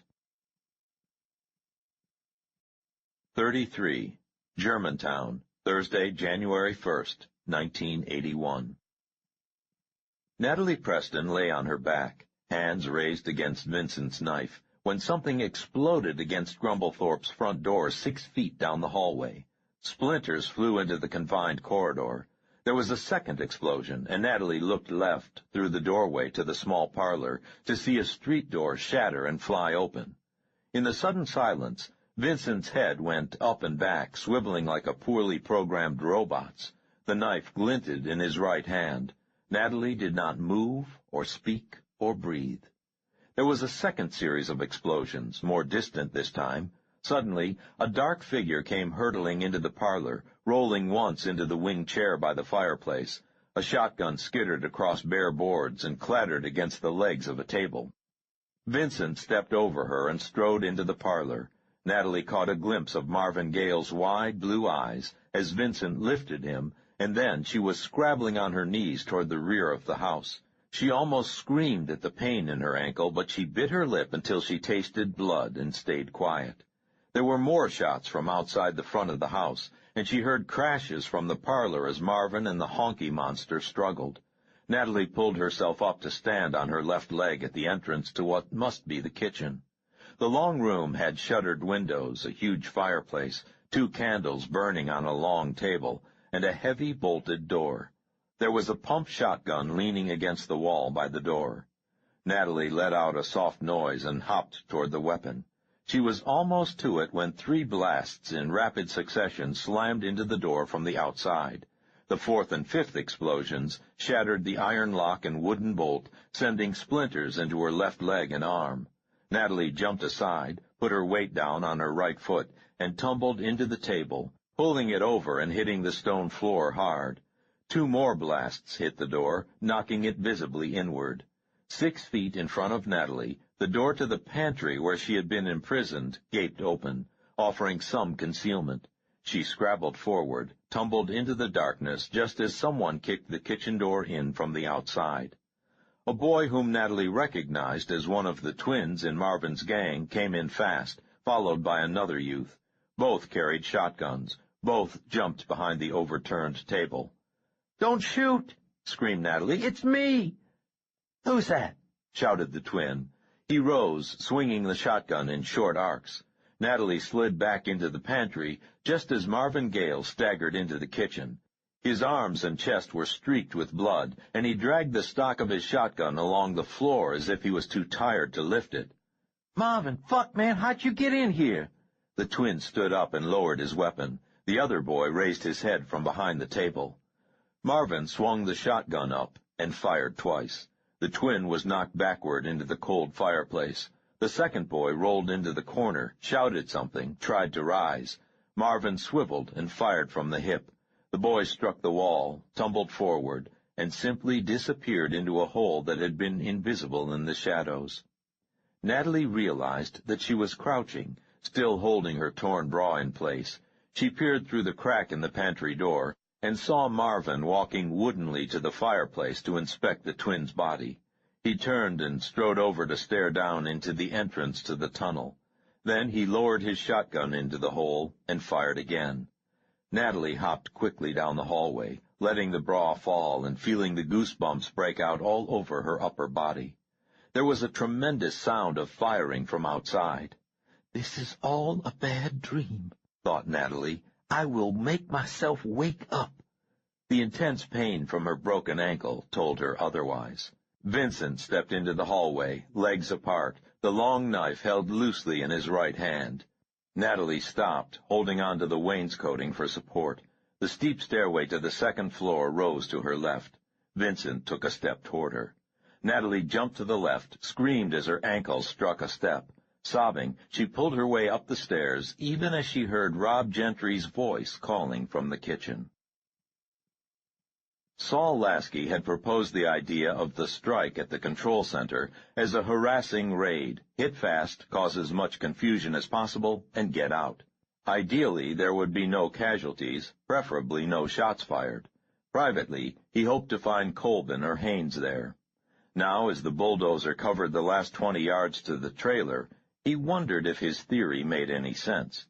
There was a sudden concussion to his left, and flowers of flame blossomed 20 feet into the air as Taylor and the others tossed their Molotov cocktails into the parked cars. The field was briefly illuminated by the flames as a man in a white shirt and dark tie stepped out of the door of the main trailer. He stared at the flames, and then at the two advancing bulldozers, yelled something inaudible, and pulled a pistol from a small holster on his belt. Saul was 10 yards from the trailer. He elevated the blade as a shield and realized that it effectively blocked his view. He did not hear the shots over the engine noise and the sudden crup of another Molotov cocktail, but something dinged against the blade twice, and a louder thump came from the grill. The bulldozer did not falter. Saul raised the blade a foot and peered through the crack in time to see the man dodge back into the trailer. "Here where I get off," called Catfish, and jumped over the right tread, rolling away in the darkness. Saul considered jumping, shrugged, and grabbed metal to brace himself. He pulled the blade up another foot. The last 10 feet to the trailer were slightly uphill, and the bulldozer blade went into the trailer about 8 feet above the ground, just to the right of the doorway. The wooden entrance platform splintered and twisted aside as Saul bounced forward, bit his tongue, and settled back in the thick seat as the treads dug into the real business of toppling the long mobile home. The entire complex shuddered and then shuddered again as Jackson's bulldozer made contact about 20 feet to the left of the door. The thin aluminum twisted and tore away in strips. An entire window assembly popped out and was ground under the tread of Saul's machine. For several seconds, Saul was sure that the blades were going to plow straight through the trailer. But then the steel blade contacted solid metal, both bulldozers strained, and the center trailer separated itself from the other two with a great screeching of flanges as the long box began to tip backward. The main door opened a few feet from Saul's left shoulder, and a man's upper torso emerged. A revolver swung, searching for a target, and then the trailer found its center of gravity and went over. The arm stuck straight up, fired 2 shots into the air, and fell out of sight. Saul put the bulldozer in neutral and jumped down. Jackson was walking away from his machine, and the two looked at each other in tired silence as they crouched behind the fender of one of the FBI vehicles. "What now?" asked Jackson after a minute. Men were crawling out of the tumbled wreckage of the torn trailer. Saul saw a woman being helped through a rip in the roof. Most of them acted dazed, sitting on the cold ground or moving directionlessly like victims in the aftermath of an auto accident, but a few had drawn pistols. Saul knew it would be foolish to remain where he was. Taylor and the others were not to be seen, and Saul assumed they had returned to the truck. "I'm hunting for someone," said Saul. Saul waited until the last of the agents crawled from the trailer like ants boiling from an overturned anthill. There was no sign of either Charles Colvin or Richard Haynes. Saul tasted the disappointment like bile in his mouth. "We better move," whispered Jackson. "They're beginning to get it together." Saul nodded and followed the bigger man into the shadows. Leroy saw GB's body lying on the curb and caught a glimpse of muzzle flashes from the 3rd floor across the street before he had to drop and roll right toward the gate. High-velocity bullets tore through the fence to his left. It sounded to him like some of the brothers were returning fire from the west side of the house and from down the avenue, but he knew that their assortment of handguns and few shotguns would be no match for the rifles that the Federal pigs were using. Leroy pressed his face to the cold ground as more shots tore through the fence. "Fucking wild, man," he whispered. There was a body lying next to the stone wall 10 inches from Leroy's right arm. He rolled the heavy form over, hearing bottles clinking in the cheap thrift store rucksack. There was a sharp smell of gasoline. It was Dieter Coleman, a junior at Germantown High and a new member of Soul Brickyard. Dieter had dated Leroy's sister a couple of times. Leroy knew the boy had been more interested in the school drama club and computer lab than in the street, but he had begged Marvin for years to get a chance at joining the gang. The gang leader had given him a chance only a week earlier. The high-velocity bullet had removed most of the boy's throat. Leroy pulled the corpse back over and tugged at the backpack straps, all the while muttering to himself, "You're just fucking dumb, Leroy, babe. Stupid shit, man. Always doing the dumb stuff." He pulled the straps tight, felt the gasoline from the broken bottle already soaking his back, and shook his head. He tucked the useless little .25 caliber pistol in his belt, and, without giving himself time to think about, swung the gate open and ran hard. 2 shots rang out, and something tugged at the heel of his sneaker, but Leroy did not pause. He crashed through a row of garbage cans at the entrance to the alley, and then was jumping for the fire escape ladder. "Goddamn stupid idea to start with," he muttered as he clambered up the fire escape. There were no windows on the alley side of the 3rd floor, only a locked metal door without an outside handle. "Stupid, stupid," whispered Leroy, and crouched to the right of the door. He patted his pant and coat pockets. He had no matches, no lighter, nothing. He was laughing out loud when the 3 shadows ran into the alley from the rear of the building. From his vantage point, 30 feet above them, Leroy could see their white faces and hands as they looked up at him, weapons raised. "Nowhere to go, man," he muttered. He pressed his face and stomach tight against the brick wall as the first bullet screeched through the grating with a flash of sparks. The second one tore through the sole of his right sneaker, kicking his leg a foot into the air. Leroy felt the sudden numbness and stared at the black exit hole in the top of his white sneaker. "You shitting me?" he whispered. The steel door opened, and a man in a dark suit stepped out onto the fire escape. He was carrying a weird-looking rifle. Leroy took the rifle away from him and hit him in the throat with it, bending him backward over the railing, using his numb right leg to keep the door from swinging shut. There were no shots from below, but Leroy could see white faces moving to get an angle of fire. The man squirmed and sputtered under him, one hand clawing at Leroy's face, the other pulling at the rifle breech embedded in his throat. Leroy got his weight and shoulder into it, pushing the man farther over the railing. "Got a match, man?" he whispered. There were footsteps in the room behind him. Leroy got his left hand in the agent's suit coat pocket and came away with a gold cigarette lighter. "Thank you, Jesus," Leroy said aloud, and let the man drop, rifle and all, to the alley 30 feet below. He stepped into the room just as the shooting from below started up again. "Did you get—" began another honky with a drawn pistol. 3 others stood by the window where fancy rifles and telescopes were mounted on heavy tripods. Leroy caught a glimpse of folding chairs, card tables with food and pop cans, and a bunch of radios against the wall. "Freeze!" screamed the honky, and leveled the pistol at Leroy's chest. Leroy's hands were already rising. His thumb sparked the flint. He felt the heat from the tiny flame near his right ear. "My luck. Lights the first fucking time," said Leroy, and dropped the lighter into his open pack of gasoline-soaked bottles of Shell Unleaded Premium. Ann Bishop was half a block from Grumblethorpe when the explosion occurred. She continued driving at a steady 15 miles per hour, hands clenching on the wheel of the DeSoto, eyes straight ahead and unblinking. Every window on the 3rd floor of the building across from Grumblethorpe flew outward in 1,000 pieces. Glass glittered and shimmered as it fell like snow across Germantown Avenue. 30 seconds later, the flames appeared. Ann Bishop pulled to the curb in front of Grumblethorpe and shifted the transmission lever to park. Working from reflexes a third of a century old, she carefully set the parking brake on.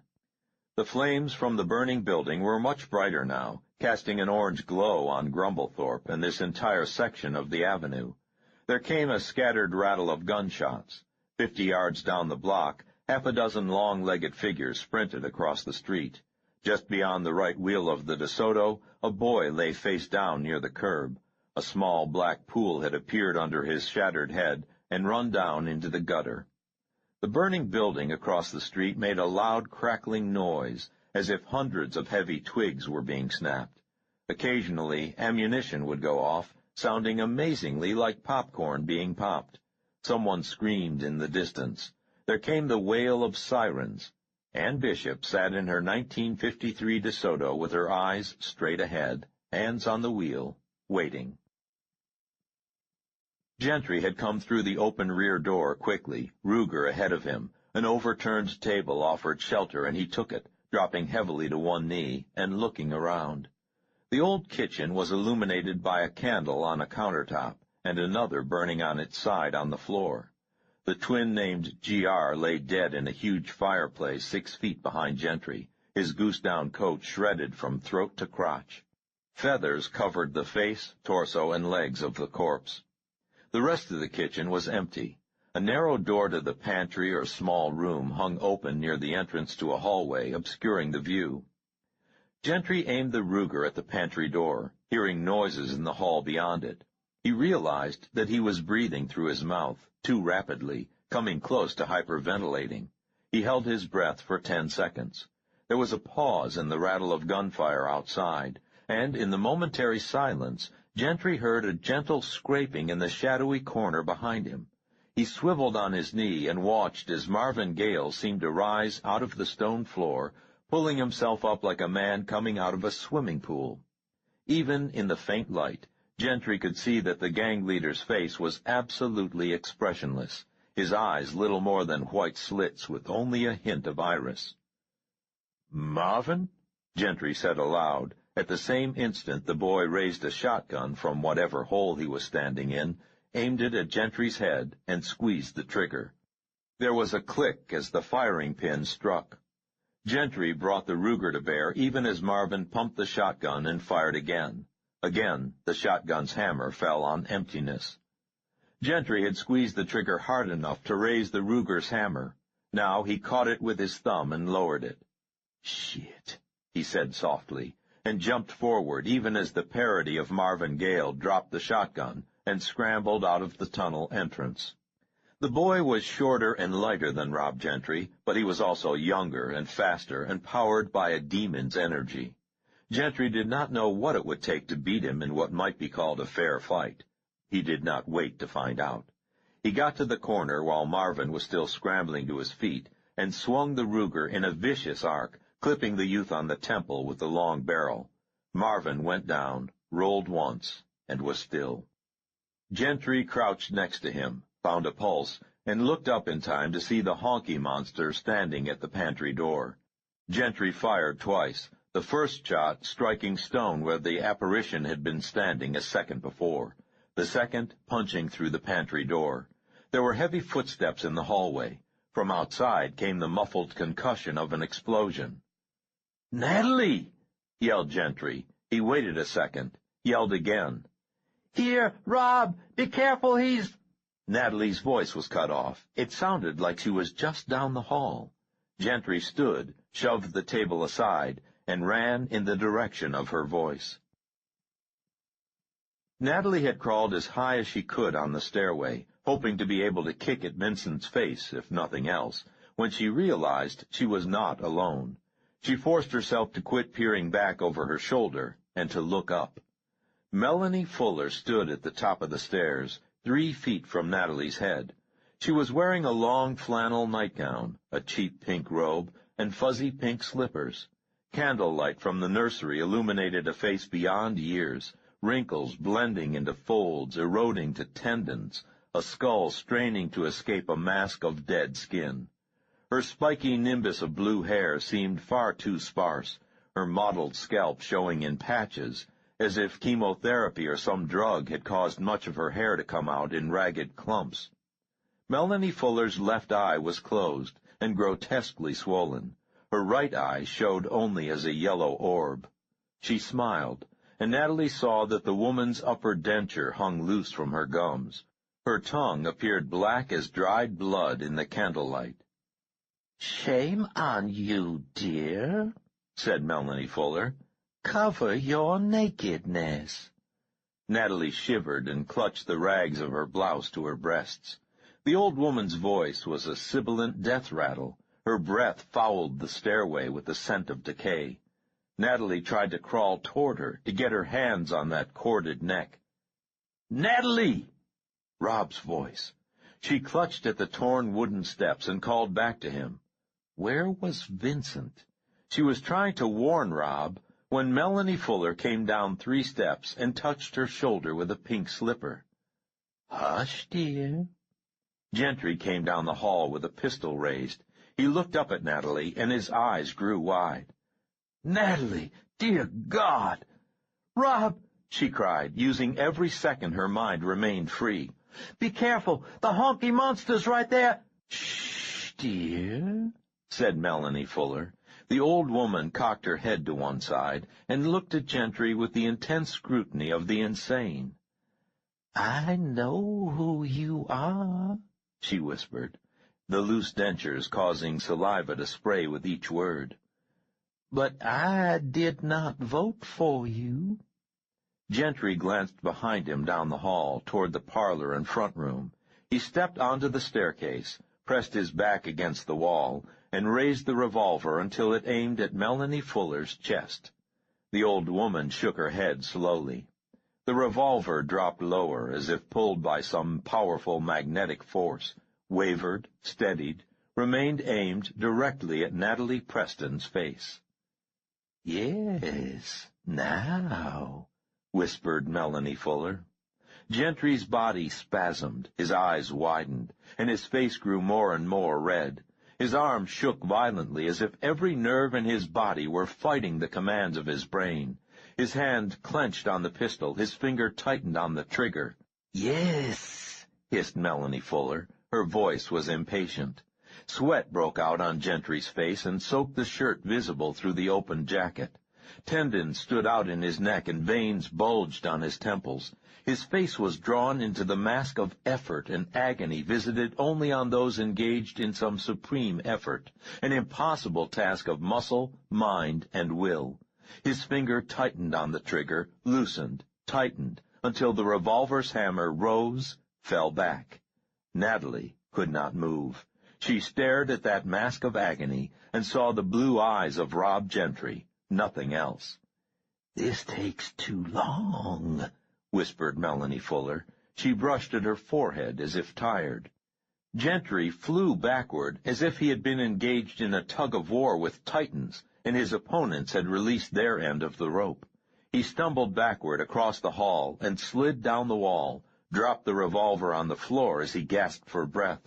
Natalie saw the elation in Rob's face for the split second their eyes met. Vincent stepped out from the parlor and swung the knife twice in a waist-level blur.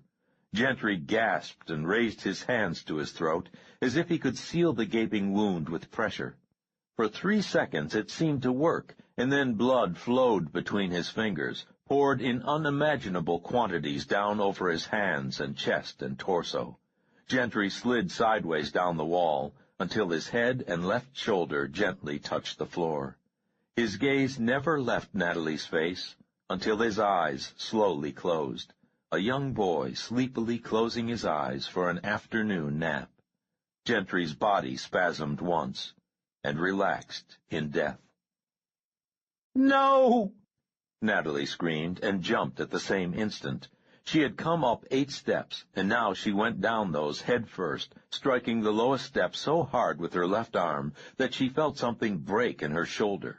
She ignored it, ignored the pain, ignored the feeling of fingers pawing at her mind like moths against a window pane, ignored the second impact as she rolled across the hard wood, Rob's legs, the back of Vincent's legs. Natalie did not think. She let her body do what it had to do, what she had ordered it to do eons ago before she had leaped. Vincent teetered above her, waving his arms to keep his balance in the aftermath of her collision with him. He had to swivel his upper body around to bring the knife toward her. Natalie did not pause to think as she rolled on her back, let her right hand fall back to find the heavy revolver where she knew it had to be, brought it up and forward. She shot Vincent through his open mouth. The recoil knocked her arm back to the floor, and the impact of the bullet lifted Vincent completely into the air. He struck the wall 7 feet above the floor and left a broad smear sliding down it. Melanie Fuller slowly shuffled down the stairs, her slippers making a soft scraping sound on the wood. Natalie tried to use her left arm to pull herself up, but fell sideways onto Rob's legs. She lowered the gun and levered herself to a sitting position. She had to brush away tears to aim the pistol at Melanie Fuller. The old woman was 5 feet away, 2 steps above her. Natalie expected the fingers in her mind to seize her, stop her, but there was nothing. She squeezed the trigger once, twice, a third time. "One must always count the cartridges, dear," whispered the old woman. She descended the stairs, stepped over Natalie's legs, and shuffled toward the door. She paused once and looked back. "Goodbye, Nina. We shall meet again." Melanie Fuller took a last look around the hallway and the house, unbolted the splintered front door, stepped into a street lighted with flames, and was gone. Natalie dropped the pistol and sobbed. She crawled to Rob, pulled him by the shoulders until he was free of Vincent's sprawled body, and propped his head on her leg. Blood soaked her pant leg, the floorboards, everything. She tried to use the rags from her torn shirt to mop at his coat and shirt front, but gave it up. When Saul Lasky and Jackson entered 5 minutes later, hurried by the flames, sirens, and renewed shots outside, they found her with Rob's head still resting on her lap, singing softly to him and stroking his forehead with gentle fingers. 34. Melanie. I hated to leave Grumblethorpe, but there was little choice at the time. The neighborhood simply had become too unruly. The Coloreds had chosen New Year's Eve to stage one of the senseless riots I had read about for so long. These things never happened before the so-called civil rights agitations of the past 2 or 3 decades. Father used to say that if you give Negroes an inch, they will ask for a yard and take a mile. Nina's messenger, a colored girl who would have been attractive had it not been for the nappy hair that made her look like a pickaninny, had almost convinced me that Nina had not sent her before I saw through her ruse. The voices told me. They were very loud that last day and night in Grumblethorpe. I confess I had difficulty concentrating on less important things as I strained to understand what the voices, unmistakably a young boys and girls with quaint, almost British accents, were telling me. Some of it made little sense. They warned me about the fire, the bridge, the river, and the chessboard. I wondered if these were actually events in their own lives, perhaps the final disasters that claimed their young lives. But the warnings about Nina were clear enough. In the end, Nina's 2 emissaries, brought all the way from Charleston, were little more than nuisances. I was sorry to lose Vincent, but, if the truth be told, he had served his purpose. I do not clearly remember all of those last moments at Grumblethorpe. I do remember that I had a terrible headache on the right side of my head. When Anne had been packing prior to picking me up, I had her bring along a bottle of Dristan. It was little wonder that my sinuses were acting up in such a cold, damp, inhospitable northern climate. Anne slid across the front seat and opened the car door for me when I left Grumblethorpe. The building across the street was burning, undoubtedly the handiwork of Negro looters. When Mrs. Hodges used to visit and cluck about the most recent atrocities in the North, she rarely failed to point out that the supposedly poor, underfed, discriminated against minorities invariably stole expensive television sets and fancy clothes at the first opportunity. It was her feeling that the Coloreds had stolen whites blind when they were servants, and they continued to do so now that they were welfare dependents. It was one of the few opinions I shared with that nosy old woman. There were 3 suitcases in the back seat of Anne's DeSoto. One of the large ones held my clothes, the other contained the cash and remaining stocks Anne had accumulated, and the smaller one held some clothes and personal things of Anne's. My straw tote bag was also there. On the floor by the rear seat lay the 12-gauge shotgun Anne had been keeping at her house. "Let us go, dear," I said, and leaned back in the car seat. Anne Bishop drove like an old woman. We left Grumblethorpe and the burning building and drove slowly northwest along Germantown Avenue. I looked behind us and noticed that there had been some sort of collision or altercation near where Queen Lane comes into the avenue. A van and two low-slung, unattractive automobiles were tangled in the intersection. There was no sign of the police. We passed Penn Street and Coulter and were approaching Church Street when two commercial-looking vans pulled out across the street, blocking our way. I had Anne drive up onto the sidewalk on the left side and scrape by. Men jumped out of the truck and were brandishing weapons, but they were quickly distracted when the man I was watching turned his revolver in their direction and started firing at his colleagues. It was all nonsense. If they were there to arrest colored looters, they should have done so and left two white ladies alone. We came to Market Street, and even in the darkness I could make out the bronze Yankee soldier standing atop his monument. Anne had told me on our first outing that the granite was from Gettysburg. I thought of General Lee retreating in the rain, beaten that day but not defeated, carrying all the pride of the Confederacy away intact from that terrible carnage, and I felt better about my own temporary withdrawal from the field. Flashing lights of fire trucks, police cars, and other emergency vehicles rushed at us down Germantown Avenue. Behind us, one of the vans and a dark sedan were accelerating our way. I heard a strange noise and looked up to see flashing red and green lights above the rooftops. "Turn left," I said.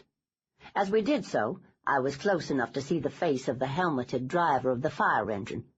I closed my eyes and pushed.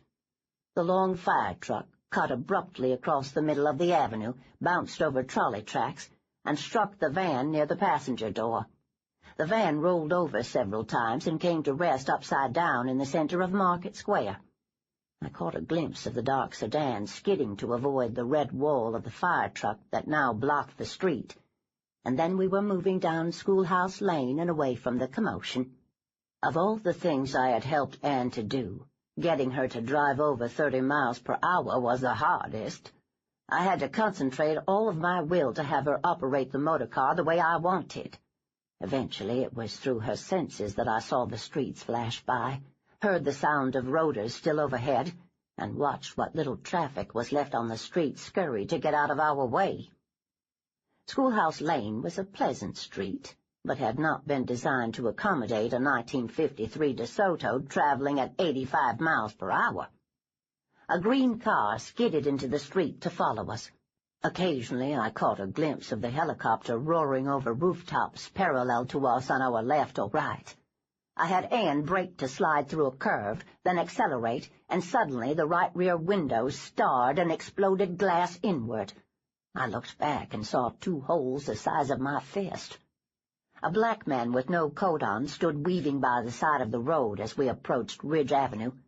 He ran out as the green car approached and threw himself in front of the vehicle. I watched in the mirror as the green car swerved right, struck the curb at over 70 miles per hour, and did a complete spiral in the air before rolling through the glass front of a Gino's hamburger stand. I fumbled in the glove compartment for a street map of Philadelphia while simultaneously keeping control of the car through Anne. I wanted an expressway out of this nightmarish city, and although there was a plethora of green signs, arrows, and overpasses approaching, I did not know which road to take. There was an incredible noise through the broken window, and a large helicopter roared by 30 feet to our right. In the flash of passing streetlights, I could see the pilot on the far side, and a man wearing a baseball cap leaning toward us in the back. The man had a maniacal grin, and something cradled in his arms. I had Anne turn right onto an entrance ramp. The DeSoto's left rear wheel slid onto a soft shoulder, and for a second I was fully involved with her steering, counter-steering, tapping the accelerator, trying to keep us from crashing. The helicopter roared to our left as we curved around the endless cloverleaf. A red dot danced for the briefest second on Anne's window and left cheek. Instantly I had her floor the accelerator. The old car leaped ahead. The dot disappeared, and something struck the rear left fender of the car with a solid thunk. We were suddenly on a bridge high over a river. I did not want to be on a bridge. I wanted an expressway. The helicopter was to our right now, at the same level as us. A red light shone in my eyes for a second, and then I had Anne swerve left and pull up next to a Volkswagen microbus, using it as a shield between the flying machine and ourselves. The driver of the Volkswagen suddenly slumped forward, and the car swerved right into the railing. The helicopter drifted closer, somehow managing to fly sideways at 80 miles per hour. We were off the bridge. Anne cut hard left, and we bounced across a median, barely missed a semi-trailer truck that blasted its air horn at us, and exited at a large sign that said Presidential Apartments. 4 empty lanes curved ahead of us, mercury vapor lamps creating an artificial daylight. There was a flash of red and green lights as the helicopter roared no more than 15 feet over our heads, circled, and hovered broadside 100 yards ahead of us. It was too bright, too bare, too easy. It was a long shooting gallery, and we were the little metal ducks. I had Anne turn sharp left. The DeSoto's tires made a terrible noise on the asphalt, and then found traction, catapulting us onto a narrow, unmarked access road not much wider than a driveway. The road ran southeast under the elevated section of what the map said was the Schuylkill Expressway. Road was too generous a term. It was little more than a rutted, graveled lane. Concrete pillars and supports flashed in our headlights and snapped by the windows. Anne's dress and sweater was soaked with sweat, and her face was very strange to look at. The helicopter appeared to our left, flying low above a railroad line paralleling the expressway. Pillars flashed between us and it, enhancing the sense of speed.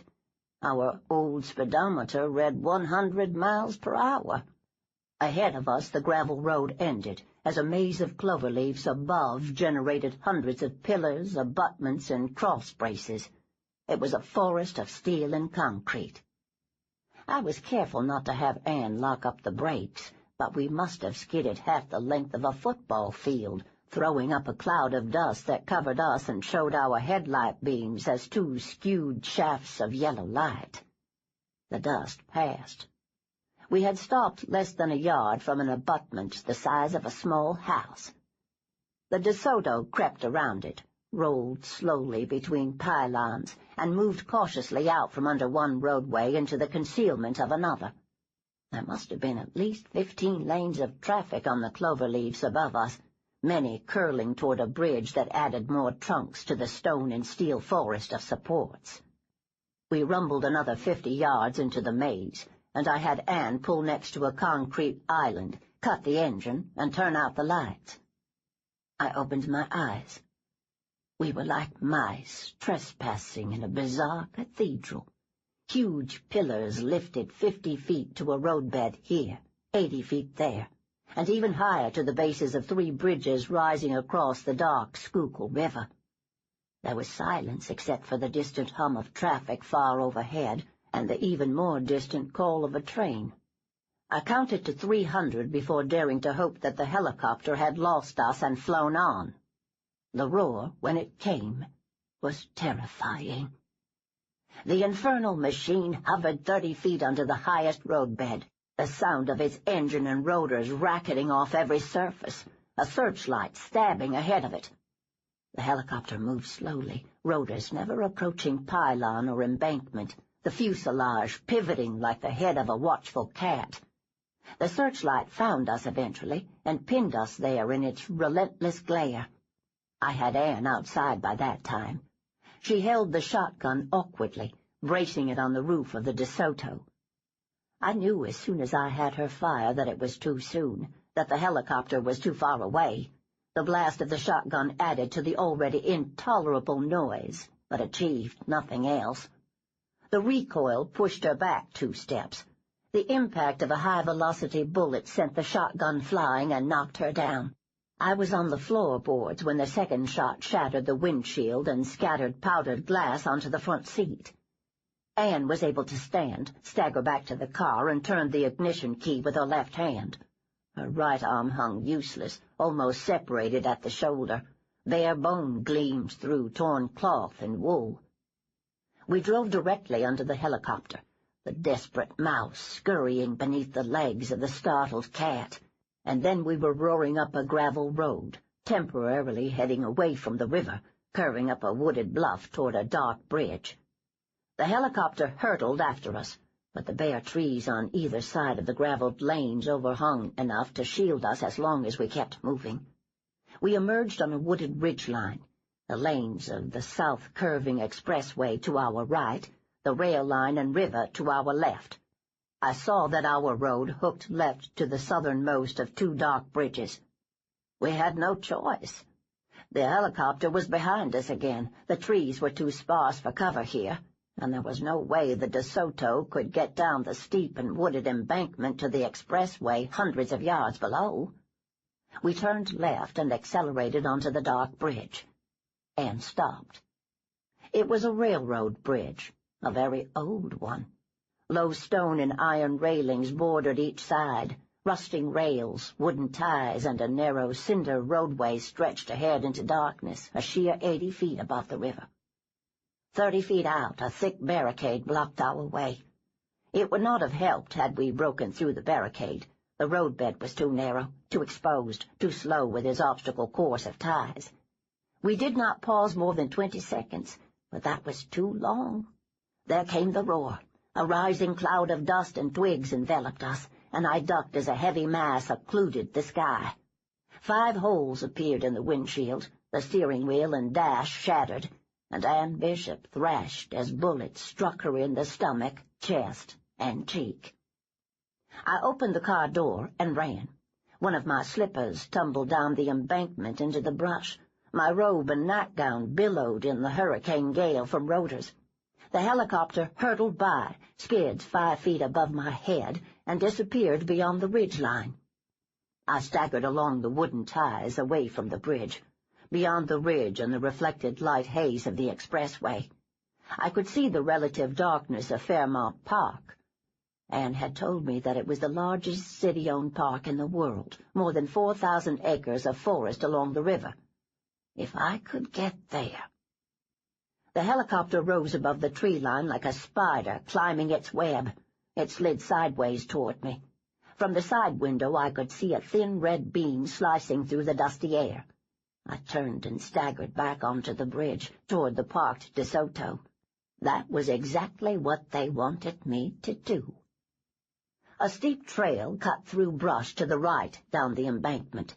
I slid down it, slipped, lost my other slipper, and sat down heavily on the cold, damp ground.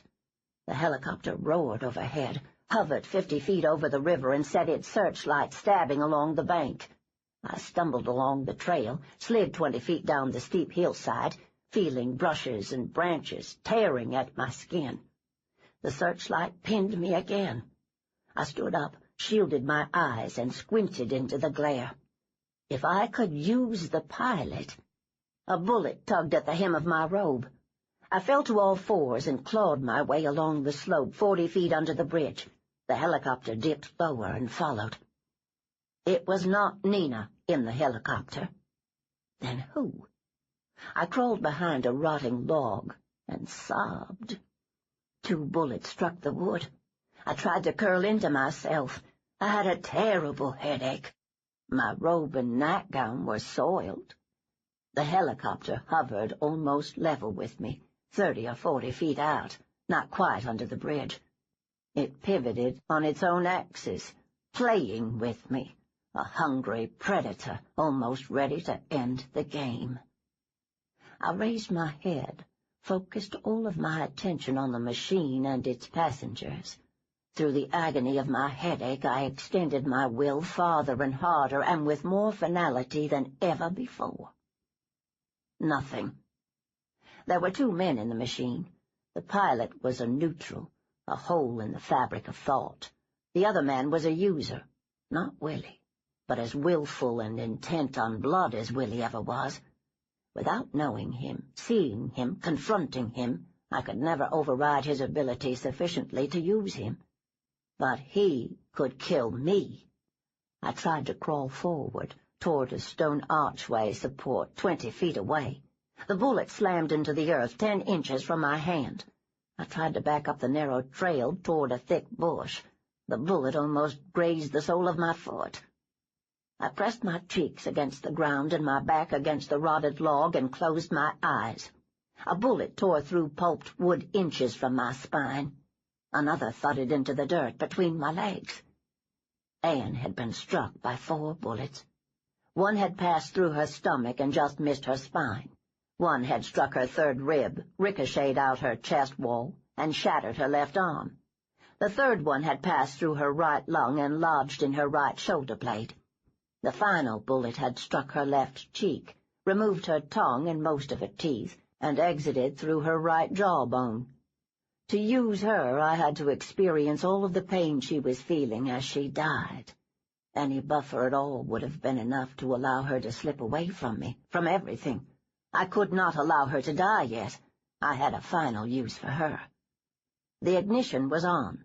The automatic transmission was set in park. To shift into drive, Anne had to lower her face through the broken steering wheel and wedge the metal lever with what remained of her front teeth. She had set the parking brake out of decades of habit.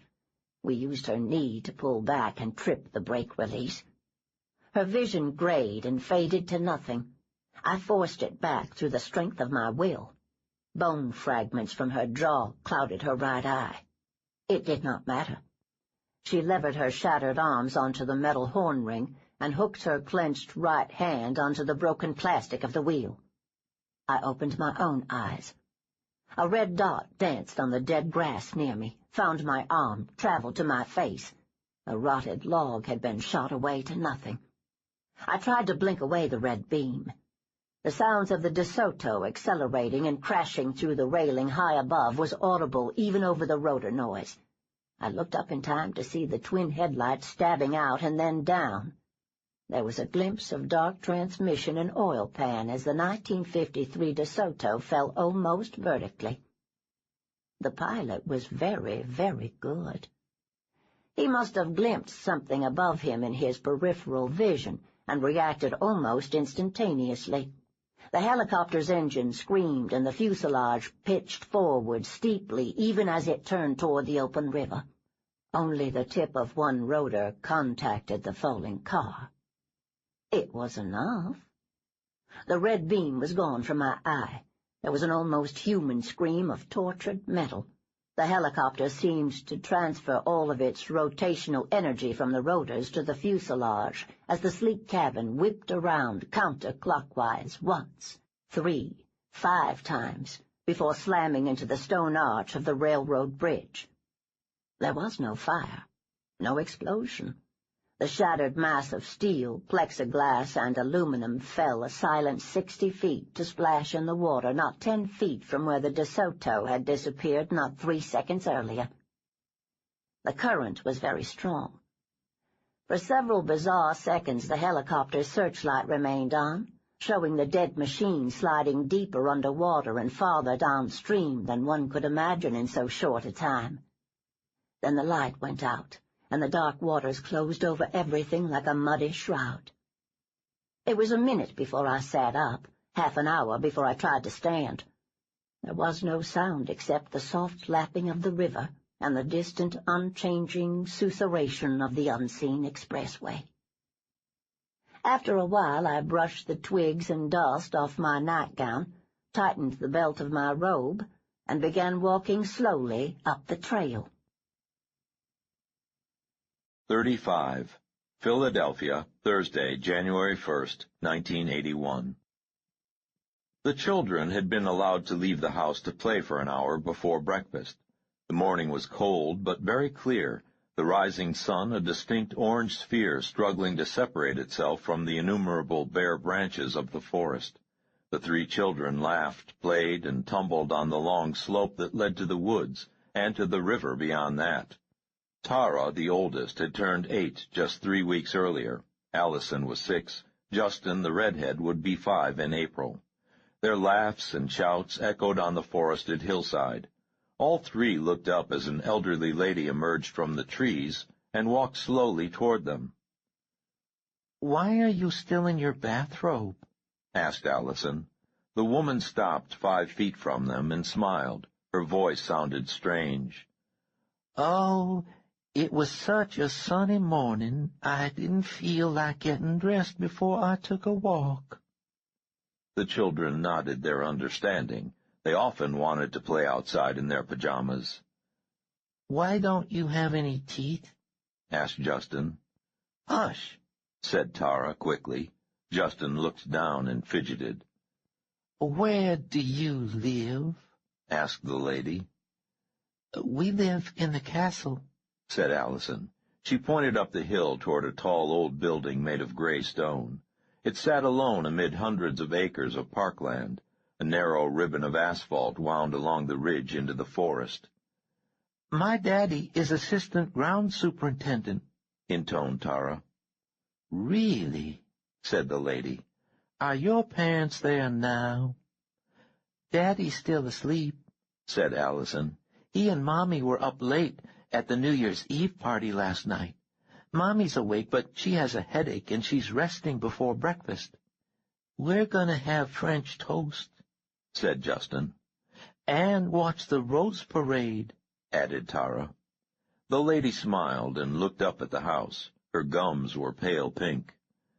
You want to see me do a tumble salt?" asked Justin, tugging at her hand. "A tumble salt?" said the lady. "Why, yes, I do." Justin unzipped his jacket, squatted on his knees, and rolled awkwardly forward, landing on his back with a thud of sneakers slapping the ground. "See?" "Oh, bravo!" cried the lady, and applauded. She looked back at the house. "I'm Tara," said Tara. "This is Allison. Justin's just a baby." "Am not," said Justin. "Yes, you are," Tara said primly. "You are the youngest, so you are the baby of the family. Mom said so." Justin frowned fiercely and went over to take the elderly woman's hand. "You're a nice lady," he said. She idly stroked his head with her free hand. "Do you have a car?" asked the lady. "Sure," said Allison. "We have the Bronco and the Blue Oval." "Blue Oval?" "She means the blue Volvo," said Tara, shaking her head. "Justin calls it that, and now Mommy and Daddy do too. They think it's cute." She made a face. "Is anyone else in the house this morning?" asked the lady. Said Justin. "Aunt Carol was coming, but she went to somewhere else instead. Daddy says it's just as well, 'cause Aunt Carol's a pain in the ass." "Hush!" snapped Tara, and aimed a slap at Justin's arm. The boy hid behind the lady. "I bet you get lonely in the castle," said the lady. "Are you ever afraid of robbers or bad people?" "No," said Allison. She threw a rock toward the distant line of trees. "Daddy says the park is the safest, best place in the city for us kids." Justin peeked around the bathrobe, looking up at the lady's face. "Hey," he said, "what's wrong with your eye?" "I have a bit of a headache, dear," said the lady, and brushed at her forehead with shaking fingers. "Just like Mommy," said Tara. "Did you go out to a New Year's Eve party last night, too?" The lady showed her gums and looked up at the house. "Assistant ground superintendent sounds very important," she said. "It is," agreed Tara. The other two had lost interest in the conversation and were playing tag. "Does your father have to keep something to protect the park from bad people?" asked the lady. "Something like a pistol?" "Oh, yes, he has one of those," Tara said brightly. "But we aren't allowed to play with it. He keeps it on the shelf in his closet. He has more bullets in the blue and yellow box in his desk." The lady smiled and nodded. "Do you want to hear me sing?" asked Allison, pausing in her hectic game of tag with Justin. "Of course, dear." The children sat cross-legged on the grass. The lady remained standing. Behind them, the orange sun fought free of morning haze and bare branches and floated into a cold azure sky. Allison sat upright, folded her hands, and sang the Beatles' Hey Jude a cappella, 3 verses, each note and syllable as clear and sharp as the frost crystals on glass that caught the rich morning light. When she finished, she smiled, and the children sat in silence. Tears filled the lady's eyes. "I believe I would like to meet your father and mother now," she said softly. Allison took the lady's left hand, Justin took her right, and Tara led the way. Just as they reached the flagstone walk to the kitchen door, the lady put her hand to her temple and turned away. "Aren't you coming in?" asked Tara. Perhaps later," said the lady in a queer voice. "I suddenly have a terrible headache. Perhaps tomorrow." The children watched as the lady took several hesitant steps away from the house, let out a small cry, and fell into the rosebed. They ran to her, and Justin tugged at her shoulder. The old woman's face was gray and distorted in a terrible grimace. Her left eye was completely closed, the other showed only white. The lady's mouth gaped open, showing blood-red gums, and a white tongue curled back like a mole burrowing toward her throat. Saliva hung from her chin in a long, beaded string. "Is she dead?" gasped Justin. Tara had her knuckles in her mouth. "No, I don't think so. I don't know. I'll go and get Daddy." She turned and ran for the house. Allison hesitated a second, and then turned and followed her older sister. Justin knelt in the rosebed and pulled the unconscious lady's head onto his knees. He lifted her hand. It was cold as ice. When the others emerged from the house, they found Justin kneeling there, patting her hand gently, and saying over and over, "Don't die, nice lady, okay? Please, don't die, nice lady, okay?" Book 3, Endgame. I wake and feel the fell of dark, not day. Gerard Manley Hopkins. 36. Dothan, Alabama, Wednesday, April 1st, 1981. The World Bible Outreach Center, 5 miles south of Dothan, Alabama, consisted of 23 glaringly white buildings spread over 160 acres. The center of the complex was the huge granite and glass Palace of Worship, a carpeted and curtained amphitheater that could seat 6,000 of the faithful in air-conditioned comfort. Along the half-mile curve of the Boulevard of Faith, each gold brick represented a $5,000 pledge, each silver brick a $1,000 pledge, and each white brick a $500 pledge. Coming in from the air, perhaps in one of the center's 3 Lear executive jets, visitors often looked down at the Boulevard of Faith and thought of a huge white grin emphasized by several gold teeth in a row of silver fillings. Each year the grin grew wider and more golden. Across the Boulevard of Faith from the Palace of Worship, the long, low Bible Outreach Communication Center might have been mistaken for a large computer factory or research facility, except for the presence of 6 huge GTE satellite broadcast dishes on the roof. The center claimed that its 24-hour television broadcasting, relayed through one or more of 3 communication satellites to cable companies, television stations, and church-owned earth stations, reached more than 90 countries and 100 million viewers. The Communications Center also contained a computerized printing plant, the press for records, recording studio, and 4 mainframe computers hooked into the worldwide Evangelist Information Network. Just where the white, gold, and silver grin ended, where the Boulevard of Faith passed out of the high-security area and became County Road 251, were the Jimmy Wayne Sutter Bible College and the Sutter School of Christian Business. 800 students attended the 2 non-accredited institutions, 650 of them living on campus in rigidly segregated dormitories such as Roy Rogers West, Dale Evans East, and Adam Smith South. Other buildings, concrete columns, granite facaded, looking like a cross between modern Baptist churches and mausoleums with windows, provided office space for the legions of workers carrying out duties of administration, security, transportation, communications, and finances. The World Bible Outreach Center kept its specific income and expenses secret, but it was public knowledge that the center complex, completed in 1978, had cost more than $45 million, and it was rumored that current donations brought in around $1.5 million a week. In anticipation of rapid financial growth in the 1980s, the World Bible Outreach Center was preparing to diversify into the Dothan Christian Shopping Mall, a chain of Christian rest motels, and the $165 million Bible World Amusement Park under construction in Georgia. The World Bible Outreach Center was a nonprofit religious organization.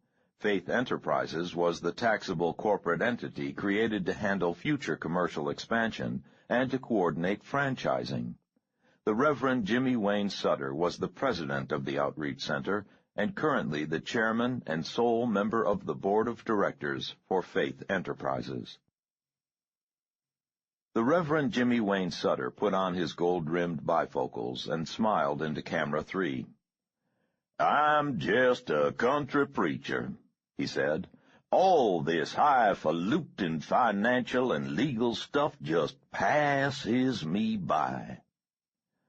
"Jimmy," said his second banana, an overweight man with horn-rimmed glasses and jowls that quivered when he got excited as he was now, "the whole thing, the IRS investigation, the FCC persecution, is just so transparently the work of the enemy."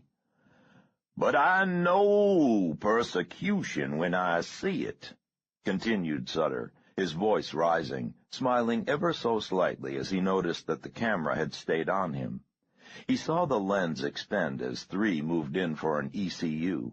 The director up in the booth, Tim McIntosh, knew Sutter well after 8 years, and more than 10,000 shows. "And I know the stench of the devil when I smell it, and this stinks of the devil's work. The devil would like nothing better than to block the word of God.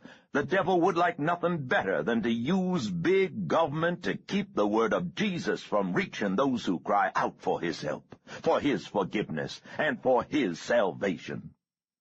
"And this persecution is so obviously the work of," began the second banana. "But Jesus does not abandon his people in time of need," shouted Jimmy Wayne Sutter. He was standing and moving now, whipping the traveling mic cord behind him as if he were tweaking Satan's tail. "Jesus is on the home team. Jesus is calling our plays and confounding the enemy and the enemy's players." "Amen," cried the overweight ex-TV actress in the interview chair. Jesus had cured her of breast cancer during a live television crusade broadcast from Houston a year earlier. "Praise Jesus," said the mustached man on the couch. In the past 16 years, he had written 9 books about the imminent end of the world. "Jesus takes no more notice of these big government bureaucrats," Sutter almost spit the phrase, "than a noble lion notices the bite of an itty-bitty flea." "Yes, Jesus," sighed the male singing star who had not had a hit record since 1957. The 3 guests appeared to use the same brand hairspray and to shop in the same section of Sears for double-knit bargains. Sutter stopped, tugged on the microphone cord, and swiveled to stare at the audience. The set was huge by television standards, larger than most Broadway stages. 3 levels, carpeted in red and blue, picked up here and there by arrays of fresh white flowers. The upper level, used primarily for song numbers, resembled a carpeted terrace backed by 3 cathedral-style windows through which an eternal sunset, or sunrise, glowed. The middle level held a crackling fireplace, crackling even on days where the temperature in Dothan was 100 degrees in the shade, and was centered around a conversation interview area with imitation antique gold filigreed couch and chairs, as well as a Louis XIV writing table behind which the Reverend Jimmy Wayne Sutter usually sat in an ornamented high-backed chair, only slightly more imposing than the throne of a Borgia pope. Now the Reverend Sutter hopped down to the lowest set level, a series of carpeted ramps and semicircular extensions of the main set that allowed the director to use angles from the recessed camera positions to show Sutter in the same shot as the 600 members of the audience.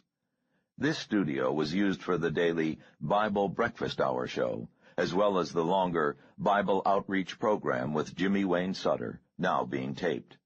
Shows requiring the larger cast or bigger audience were taped in the Palace of Worship, or on location. "I'm only a modest backwoods preacher," Sutter said in a sudden shift to a conversational tone. "But with God's help, and your help, we'll put these trials and tribulations behind us. With God's help and your help, we will pass through these times of persecution so that God's word will come through louder and stronger and clearer than ever before." Sutter mopped his sweaty brow with a silk handkerchief. "But if we are to stay on the air, dear friends, if we are to continue bringing you the Lord's message through His Gospels, we need your help. We need your prayers. We need your defiant letters to those big government bureaucrats who hound us. And we need your love offerings. We need whatever you can give in Christ's name to help us keep the Word of God coming to you. We know that you will not let us down, and while you are calling in those pledges, addressing those love offering envelopes that Chris and Kay and Brother Lyle have sent to you this month, let's hear Gail and the gospel guitars along with our own Bible outreach singers reminding you that you don't need to understand, you just need to hold His hand." The floor director gave Sutter a 4-fingered countdown and cued him with a flick of his baton when it was time to come back from the pledge break. The Reverend was seated at his writing table. The chair next to it was empty. The couch was beginning to look crowded. Sutter, looking relaxed and somewhat buoyant, smiled into the lens of camera 2. "Friends, speaking of the power of God's love, speaking of the power of eternal salvation, speaking of the gift of being born again in Jesus' name, it gives me very great pleasure to introduce our next guest. For years, our next guest was lost in that West Coast web of sin we have all heard about. For years, this good soul wandered far from Christ's light into the dark forest of fear and fornication that lies in wait for those who fail to heed God's word. But here tonight, to witness to Jesus' infinite mercy and power, His infinite love that allows no one wishing to be found to remain lost, here is the famed filmmaker, Hollywood director and producer, Anthony Herod." Herod crossed the wide set to the sound of enthusiastic applause from 600 Christians who had not the faintest idea of who he was. He held out his hand, but Jimmy Wayne Sutter jumped to his feet, embraced Herod, and waved him to the guest's chair. Herod sat down and crossed his legs nervously. The singer grinned at him from his place on the couch, the apocalyptic writer looked coolly at him, and the overweight actress made a cute face and blew him a kiss. Herod was wearing jeans, his favorite snakeskin cowboy boots, an open red silk shirt, and his R2-D2 belt buckle. Jimmy Wayne Sutter leaned closer and folded his hands. Well, Anthony. Herod smiled uncertainly and squinted out toward the audience. Because of the bright television lights, only an occasional glint of glasses was visible. Anthony, you have been a fixture on the Tinseltown scene for how many years now? 16 years, said Herod, and cleared his throat. I started there in 1964. I was 19. Started as a screenwriter. And Anthony? Sutter leaned forward, his voice managing to be both jovial and conspiratorial. Is it true what we hear about the sinfulness of Hollywood? Not all of Hollywood, mind you, not everyone there. Kay and I have several good Christian friends there, yourself included, Anthony, but generally speaking, is it as sinful as they say? It's pretty sinful, said Herod, and uncrossed his legs. It's pretty bad. Divorce? Said Sutter. Everywhere. Drugs? Everyone does them. Hard stuff? Oh, yes. Cocaine? Common as candy. Heroin? Even the stars have track marks, Jimmy. People taking the name of the Lord God in vain? Constantly. Blaspheming? It's the in thing to do. Satan worship? So the rumors say. Worship of the almighty dollar? No doubt of that. And what about the seventh commandment, Anthony? Thou shalt not commit adultery? Ignored completely, I'd say. You've seen those wild Hollywood parties, Anthony? I've gone to my share. Drug abuse, fornication, blatant adultery, pursuit of the almighty dollar, worship of the evil one, defiance of God's laws. Yeah, said Herod, and that's at just one of the duller parties. The audience emitted a sound that was somewhere between a cough and a stifled gasp. The Reverend Jimmy Wayne Sutter steepled his fingers.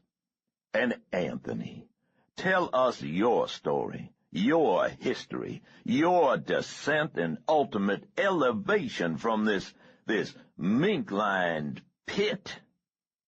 Herod smiled slightly, the corners of his mouth flicking up. Well, Jimmy, I was young, impressionable, willing to be led. I confess that the lure of that lifestyle led me down the dark path for some time, years. And there were worldly compensations, prompted Sutter. Herod nodded and found the camera with the red light on. He gave the lens a look both sincere and slightly sad. As you've said here, Jimmy, the devil has his levers. Money, more money than I knew what to do with, Jimmy. Fast cars, big houses, women, beautiful women. Famous stars with famous faces and beautiful bodies. All I had to do was pick up the telephone, Jimmy. There was a sense of false power. There was the false sense of status. There was the drinking and drugs. The road to hell can run straight through a hot tub, Jimmy. Amen, cried the overweight TV actress. Sutter nodded, looked earnest and concerned. But, Anthony, the really frightening part, the fact we have most to fear, is that these are the people who are producing films, movies, so-called entertainments for our children. Isn't that right? Exactly right, Jimmy. And the movies they make are ruled by only one consideration: profit. Sutter looked into camera one as it zoomed in for a close-up. There was no levity in his face now. The strong jaw, dark brows, and long, wavy white hair might have been that of an Old Testament prophet. And what our children get, dear friends, is dirt. Dirt and garbage. When I was a boy, when most of us were children, we saved up our quarters and went to the moving picture show, if we were allowed to go to the moving picture show, and we went to the Saturday matinee and we saw a cartoon. Whatever happened to cartoons, Anthony? And after the cartoon, we saw a Western. Remember Hoot Gibson? Remember Hop-Along Cassidy? Remember Roy Rogers? God bless him. Roy was on our show last week, a fine man, a generous man, and then perhaps a John Wayne movie. And we would go home and know that the good guys win and that America was a special place, a blessed country. Remember John Wayne in the Fighting Seabees? And we would go home to our families. Remember Mickey Rooney and Andy Hardy? Go home to our families and know that the family was important, that our country was important, that goodness and respect and authority and loving one another was important, that restraint and discipline and self-control was important, that God was important. Sutter took off his bifocals. His forehead and upper lip were sheened with sweat. And what do our children see now? They see pornography and godlessness and filth and garbage and dirt. You go to a movie now, a PG movie, mind you. I'm not even talking about the filthy R-rated and X-rated movies that are everywhere, spreading like cancers. Any child can get in. There's no age limit anymore, though that too is hypocrisy. Filth is filth.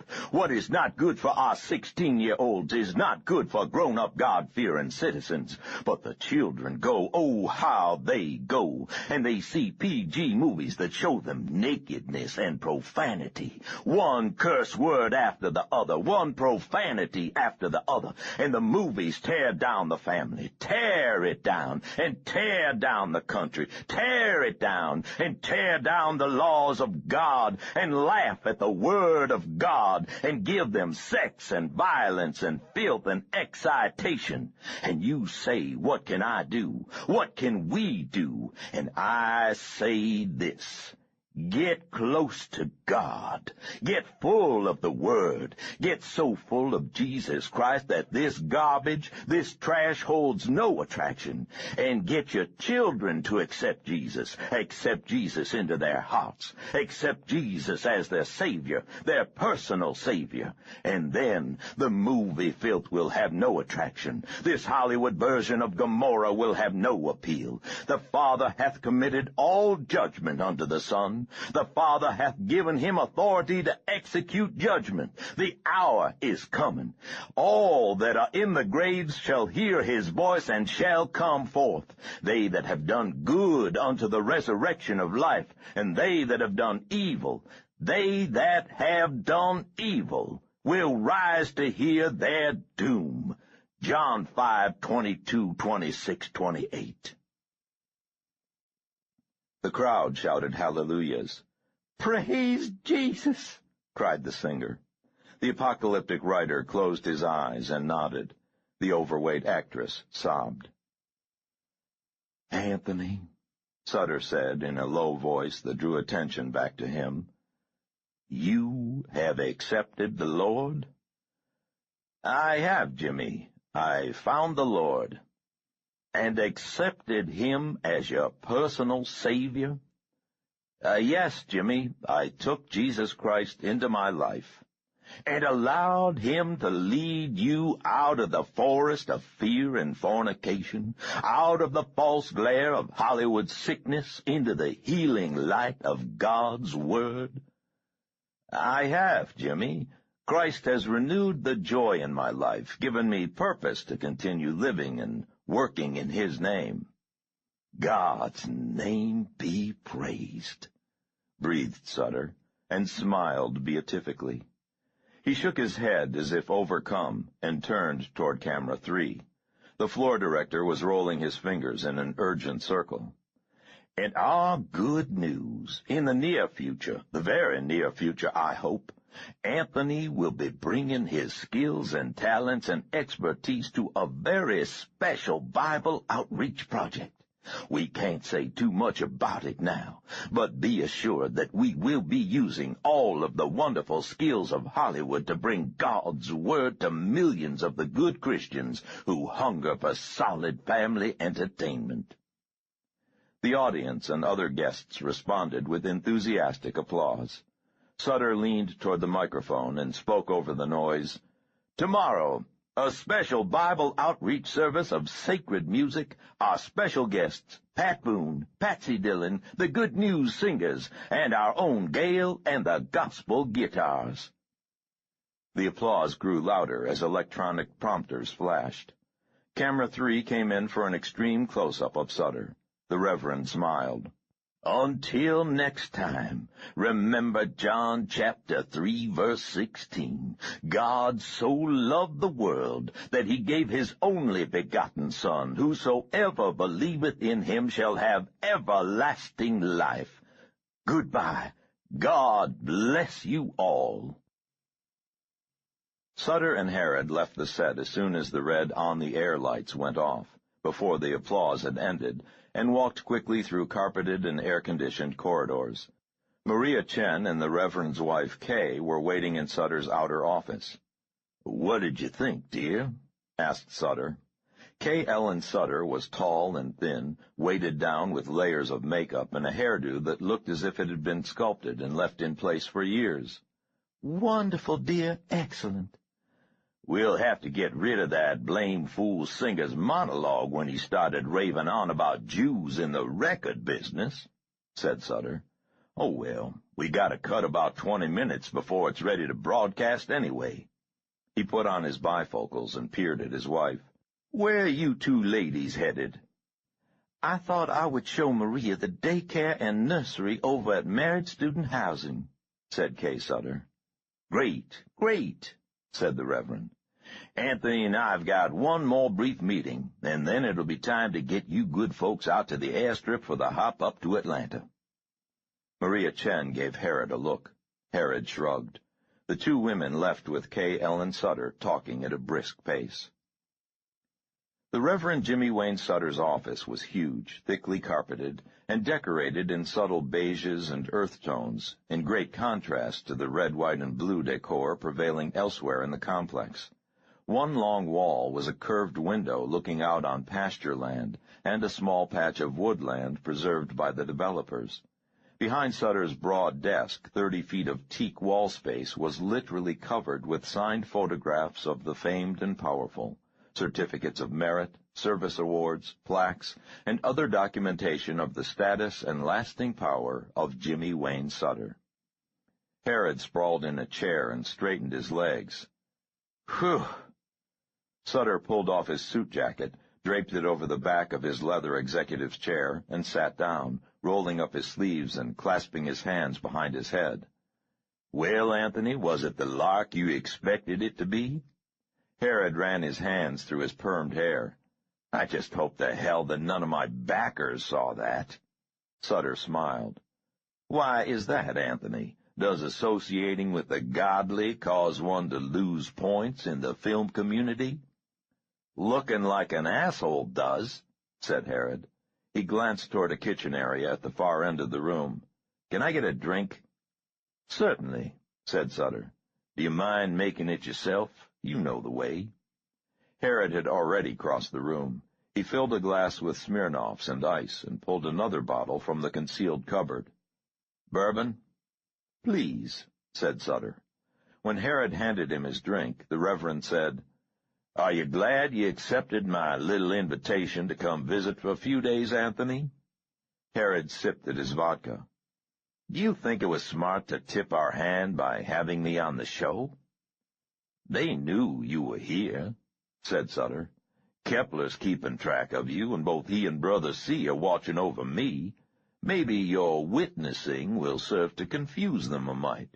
"It sure as hell served to confuse me," Herod said, and went to refill his drink. Sutter chuckled and sorted through papers on his desk. "Anthony, please do not get the idea that I'm cynical about my ministry." Herod paused in the act of dropping ice chips into his glass and stared at Sutter. "You have to be shitting me," he said. This setup is the most cynical rube trap I've ever seen." "Not at all," Sutter said softly. "My ministry is real. My care for the people is real. My gratitude for the ability God has granted me is real." Herod shook his head.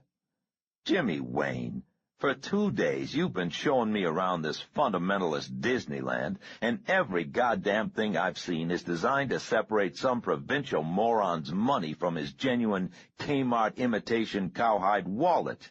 You've got machines sorting the letters with checks from the empty ones. You've got computers scanning the letters and writing their own replies. You've got computerized phone banks, direct mail campaigns that'd make Dick Vigory want to cream his pants, and televised church services that make Mr. Ed reruns look like highbrow programming." Anthony, said Sutter and shook his head. "You must look beyond the superficial at the deeper truths. The faithful in my electronic congregation are, for the most part, simpletons, hicks, and the born-again brain-dead. But this does not make my ministry a sham, Anthony. It doesn't. Not at all. I love these people." Sutter pounded the desk with his huge fist. 50 years ago, when I was a young evangelist, 7 years old and filled with the Word, going from tent revival to tent revival with my daddy and Aunt Elle, I knew then that Jesus had given me the ability for a reason, and not just to make money. Sutter picked up a slip of paper and peered at it through his bifocals. "Anthony, tell me who you think wrote this. Preachers dread the advance of science as witches do the approach of daylight, and scowl on the fatal harbinger, announcing the subversion of the duperies on which they live."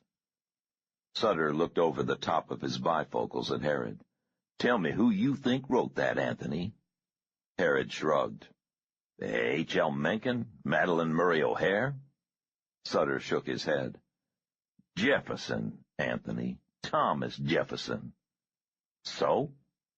Sutter pointed a large, blunt finger at Herod. "Don't you see, Anthony? For all the evangelicals talk about this nation being founded on religious principles, this being a Christian nation and all, most of the founding fathers were like Jefferson, atheists, pointy-headed intellectuals, Unitarians. So? So the country was founded by a flock of fuzzy-minded secular humanists, Anthony. That's why we can't have God in our schools anymore. That's why they're killing 1 million unborn babies a day. That's why the communists are growing stronger while we're talking arms reduction. God gave me the ability to stir the hearts and souls of common people so that we can make this country a Christian nation, Anthony. And that's why you want my help in exchange for your support and protection from the Island Club," said Herod. "Hey, you scratch my back, boy," said Sutter with a smile. "I'll keep 'em off'n yours." "It sounds like you want to be president someday," said Herod. "I thought that yesterday we were just talking about rearranging the pecking order in the Island Club a little bit." Sutter opened his hands, palms up. "What's wrong with thinking big, Anthony? Brother C., Kepler, Trask, and Colvin have all been fooling around with politics for decades. I met Brother C. 40 years ago at a political rally of conservative preachers at Baton Rouge. There's nothing wrong with the idea of putting a good Christian in the White House for a change." "I thought Jimmy Carter was supposed to have been a good Christian," said Herod. "Jimmy Carter was a born-again wimp," said Sutter. "A real Christian would have known just what to do with the Ayatollah when that pagan put his hands on American citizens. The Bible says, an eye for an eye, a tooth for a tooth. We should have left those Moslem Shiite bastards toothless. To hear NCPAC tell it, it's the Christians who just put Reagan in," said Herod. He got up to pour more vodka. Political discussions always bored him. "Bull hockey," said Jimmy Wayne Sutter. Brother C, Kepler, and that donkey's behind Trask put our friend Ronald where he is. Dolan and the NCPAC nitwits are premature. The country's taken a turn to the right, but there will be temporary reversals. By 1988 or 92, however, the way will be prepared for a real Christian candidate. You? Said Herod. Aren't there others in line before you? Sutter scowled. Who, for instance? What's his name? Said Herod. The moral majority guy, Falwell. Sutter laughed. Jerry was created by our right-wing friends in Washington. He's a golem. When his financing dries up, everybody may notice that he's a man-shaped heap of mud, and not very smart mud at that. What about some of those older guys? Said Herod, trying to remember the names of the faith healers and snake charmers he had flipped by on L.A. cable. Rex Hobart. Humbard, corrected Sutter. And Oral Roberts, I suppose. Are you out of your mind, Anthony? What do you mean? Sutter extracted a Havana cigar from a humidor and lit it. We're talking about people here with cow flops still sticking to their boots, said the Reverend Jimmy Wayne Sutter. We're talking about good old boys who go on TV and say, put your sick or ailing body part against the television screen, friends, and I will heal it. Can you imagine, Anthony, all the hemorrhoids and boils and sores and yeast infections, and the man who blesses all that biology meeting foreign dignitaries, sleeping in Lincoln's bedroom? It boggles the mind, said Herod, starting on his fourth vodka. What about some of the others? Your competitors. The Reverend Sutter linked his hands behind his head again and smiled. Well, there's Jim and Tammy, but they're up shit creek half the time with the FCC. Makes my troubles look pretty piddling. Besides, they take turns having nervous breakdowns. I don't blame Jim. With a wife like that, I would too. Then there's Swaggart over in Louisiana. He's a smartin', Anthony, but I think he really wants to be a rock and roll star like his cousin. His cousin, said Herod. Jerry Lee Lewis, said Sutter. So who else is there? Pat Robertson, of course. My guess is that Pat will run in 84 or 88. He's formidable. His network makes my little outreach project look like a tin can and a bunch of strings going nowhere. But Pat has liabilities. Folks sometimes forget that he's supposed to be a minister, and so does Pat. This is all very interesting, said Herod, but we're getting away from the reason I came down here. Sutter took off his glasses, removed the cigar from his mouth, and stared. You came down here, Anthony, because your useless ass is in a sling, and unless you get some help on your side, the club is going to end up using you for one of its after-dinner amusements on the island. Hey, said Herod, I'm a full-fledged member of the steering committee now. Yes, said Sutter, and Trask is dead, Colburn is dead, Kepler's lying low, and Brother C was embarrassed by the fiasco in Philadelphia. Which I had nothing to do with, said Herod. Which you managed to extricate yourself from, said Sutter. Dear God, what a mess. 5 FBI agents and 6 of Colburn's special people dead, a dozen local blacks killed, a local minister murdered, fires, destruction of private and public property. The media still buys the gang warfare story, said Herod. The FBI was supposed to be there because of the black militant group of terrorists. Yes, and the repercussions are reaching all the way to the mayor's office and beyond, to Washington even. Did you know that Richard Haynes is now working privately and discreetly for Brother C? Who gives a shit? Said Herod. Precisely. Jimmy Wayne Sutter smiled. But you see why your addition to the steering committee comes at a sensitive time. "You're sure they want to use me to get to Willie?" said Herod. "Absolutely," said Sutter.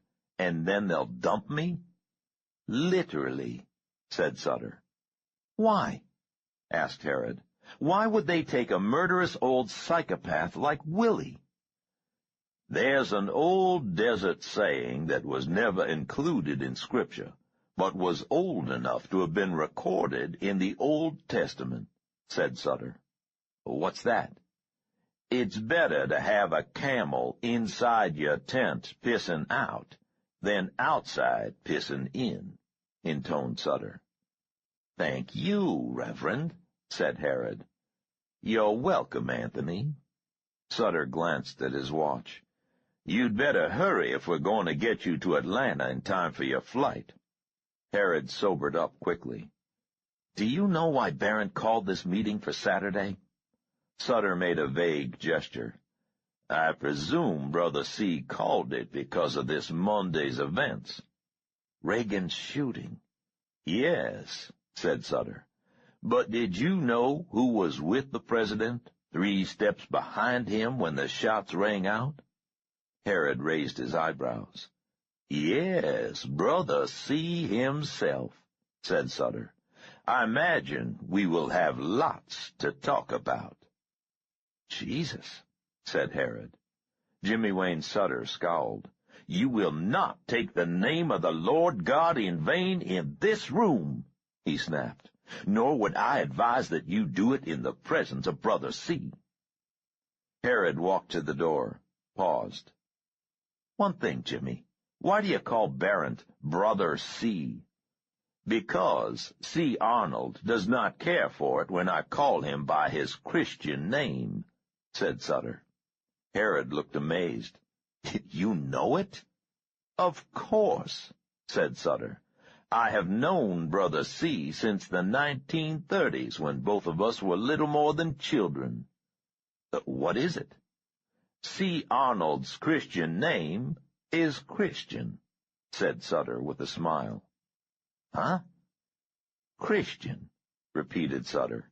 "Christian Arnold Barron. His daddy believed, even if Brother C. does not." "Well, I'll be goddamned," said Herod, and hurried out of the room before Sutter could say a word. 37. Caesarea, Israel, Tuesday, April 2nd, 1981.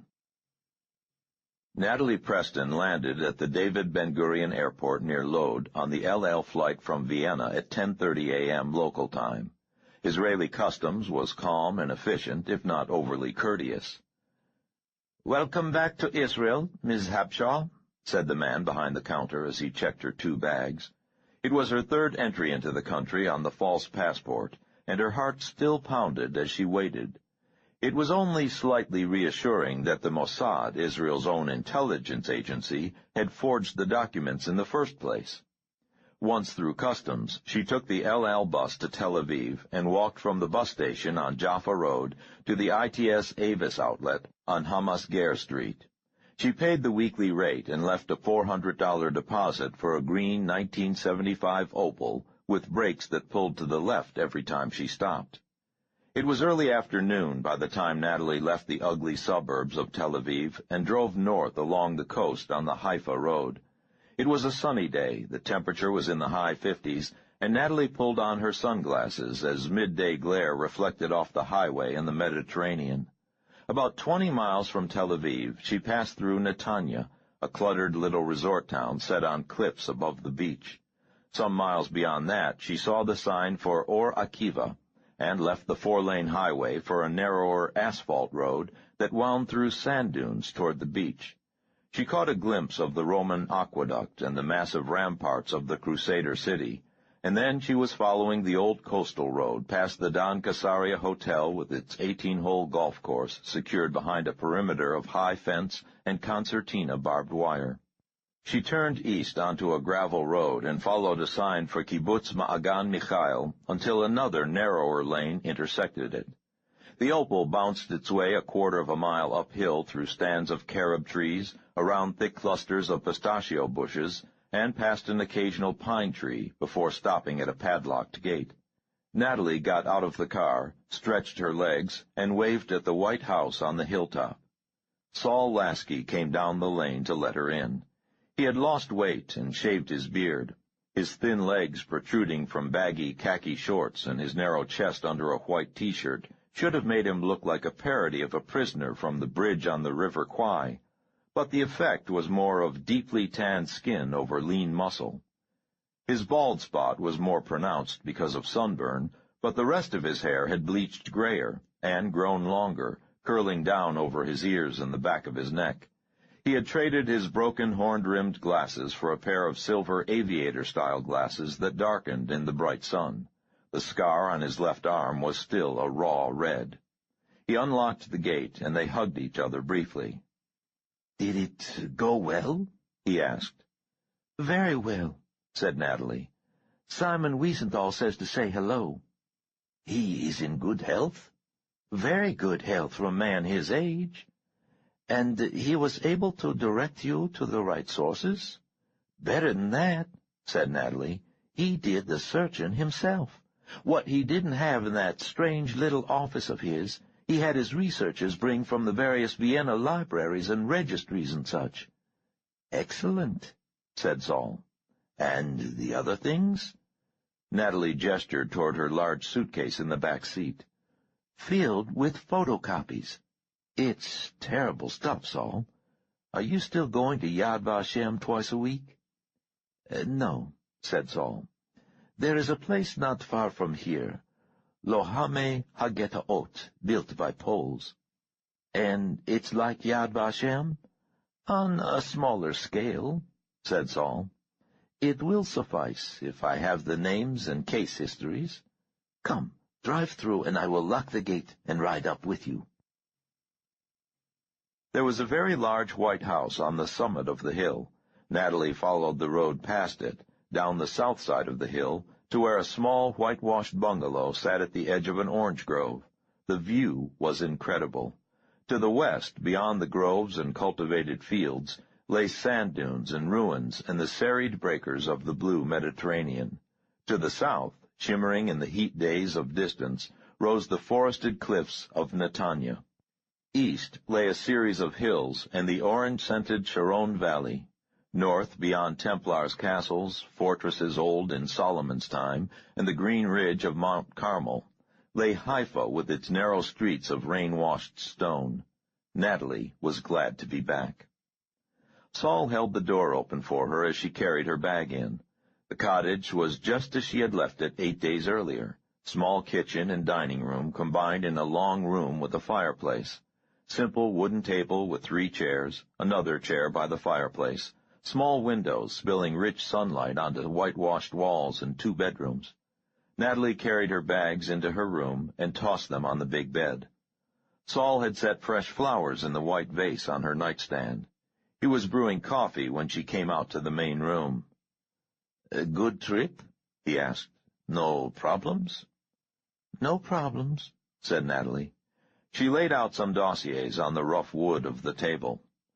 "Sarah Hapshaw's getting to see all the places Natalie Preston never saw." Saul nodded and set a white mug of rich black coffee in front of her. "Any problems here?" she asked. "None," said Saul. "None were expected." She added sugar from a blue bowl and stirred. She realized that she was very tired. Saul sat down across from her and patted her hand. Even though his thin face was etched with planes and lines, she thought that he looked younger than when he had worn a beard, 3 months ago, centuries ago. More news from Jack," he said. "Would you like to take a walk?" She glanced at her coffee. "Take it with you," said Saul. "We'll walk toward the hippodrome." He stood up and went into his bedroom for a second. When he returned, he was wearing a loose khaki shirt with the shirt tails out. It did not quite hide the bulge of the .45 automatic in the waistband of his shorts. They strolled west, downhill, past the fences and orange groves, to where sand dunes crept toward the cultivated fields and green private grounds of villas.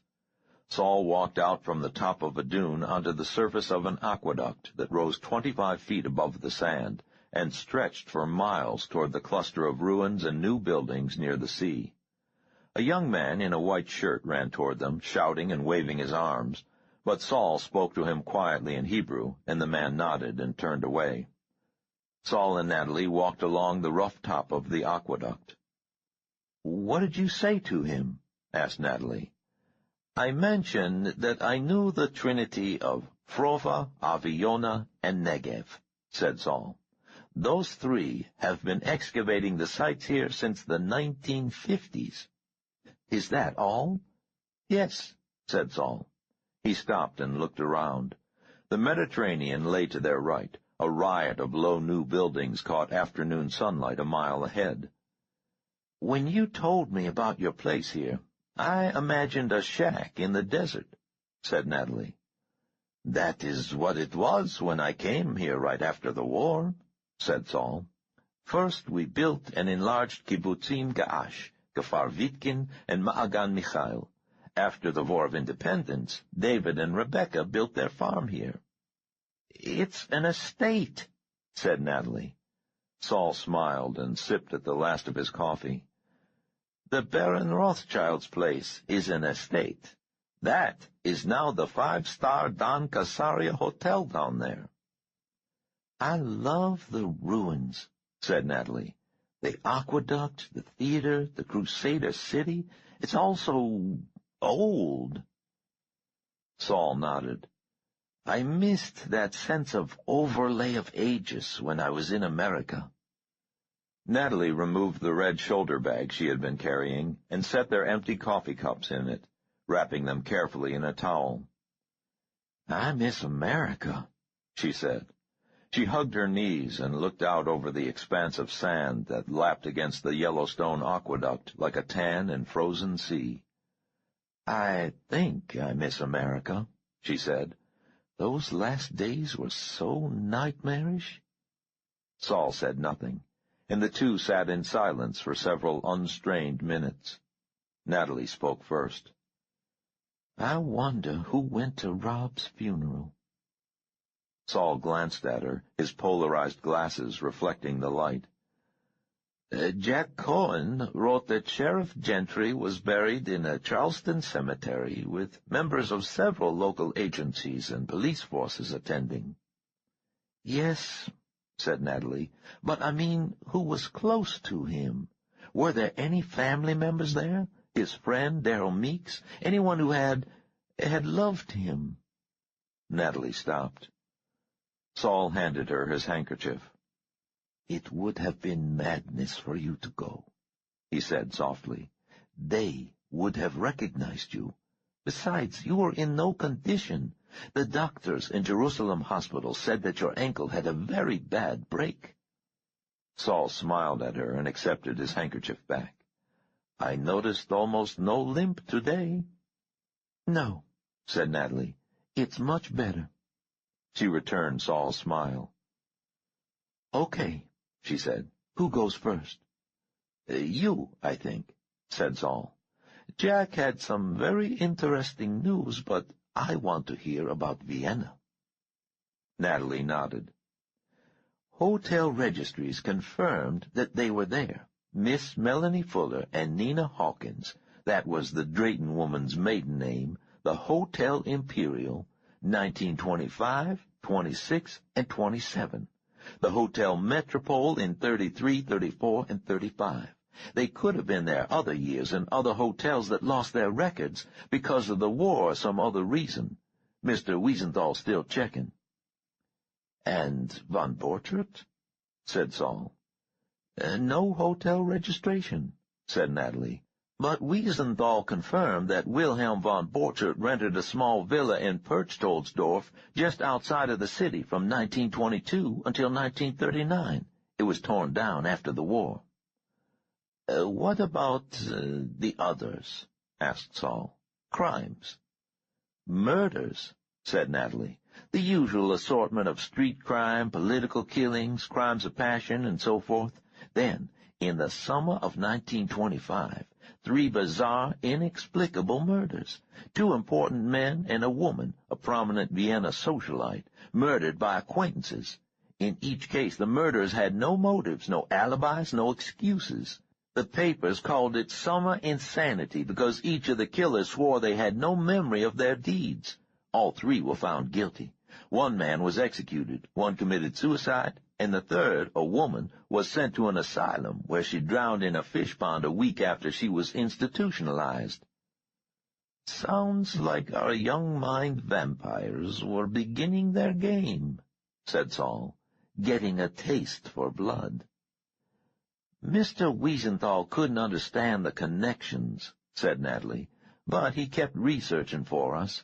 7 unexplained murders in the summer of 1926, 11 between June and August of 1927. But that was the summer of an abortive putsch. There were 80 workers killed in a demonstration that got out of hand. Vienna authorities had more to worry about than the deaths of some lower-class citizens." "So our trio changed their targets," said Saul. "Perhaps the deaths of members of their own social circle put too much pressure on them." "We couldn't find any crime reports that fit in the winter or summer of 1928, said Natalie. "But in 1929 there were 7 mysterious disappearances in the Austrian resort town of Bad Ischl. Vienna press talked about the Zorner werewolf because all the people who disappeared, several of them very important figures in Vienna or Berlin, had last been seen in the chic cafe Zorner on the Esplanade. But no confirmation that our young German and his 2 American ladies were there?" asked Saul. "Not yet," said Natalie. "But Mr. Wiesenthal points out that there were scores of private villas and hotels in the area that no longer exist." Saul nodded in satisfaction. Both of them looked up as a formation of 5 Israeli F-16s roared low over the Mediterranean, headed south.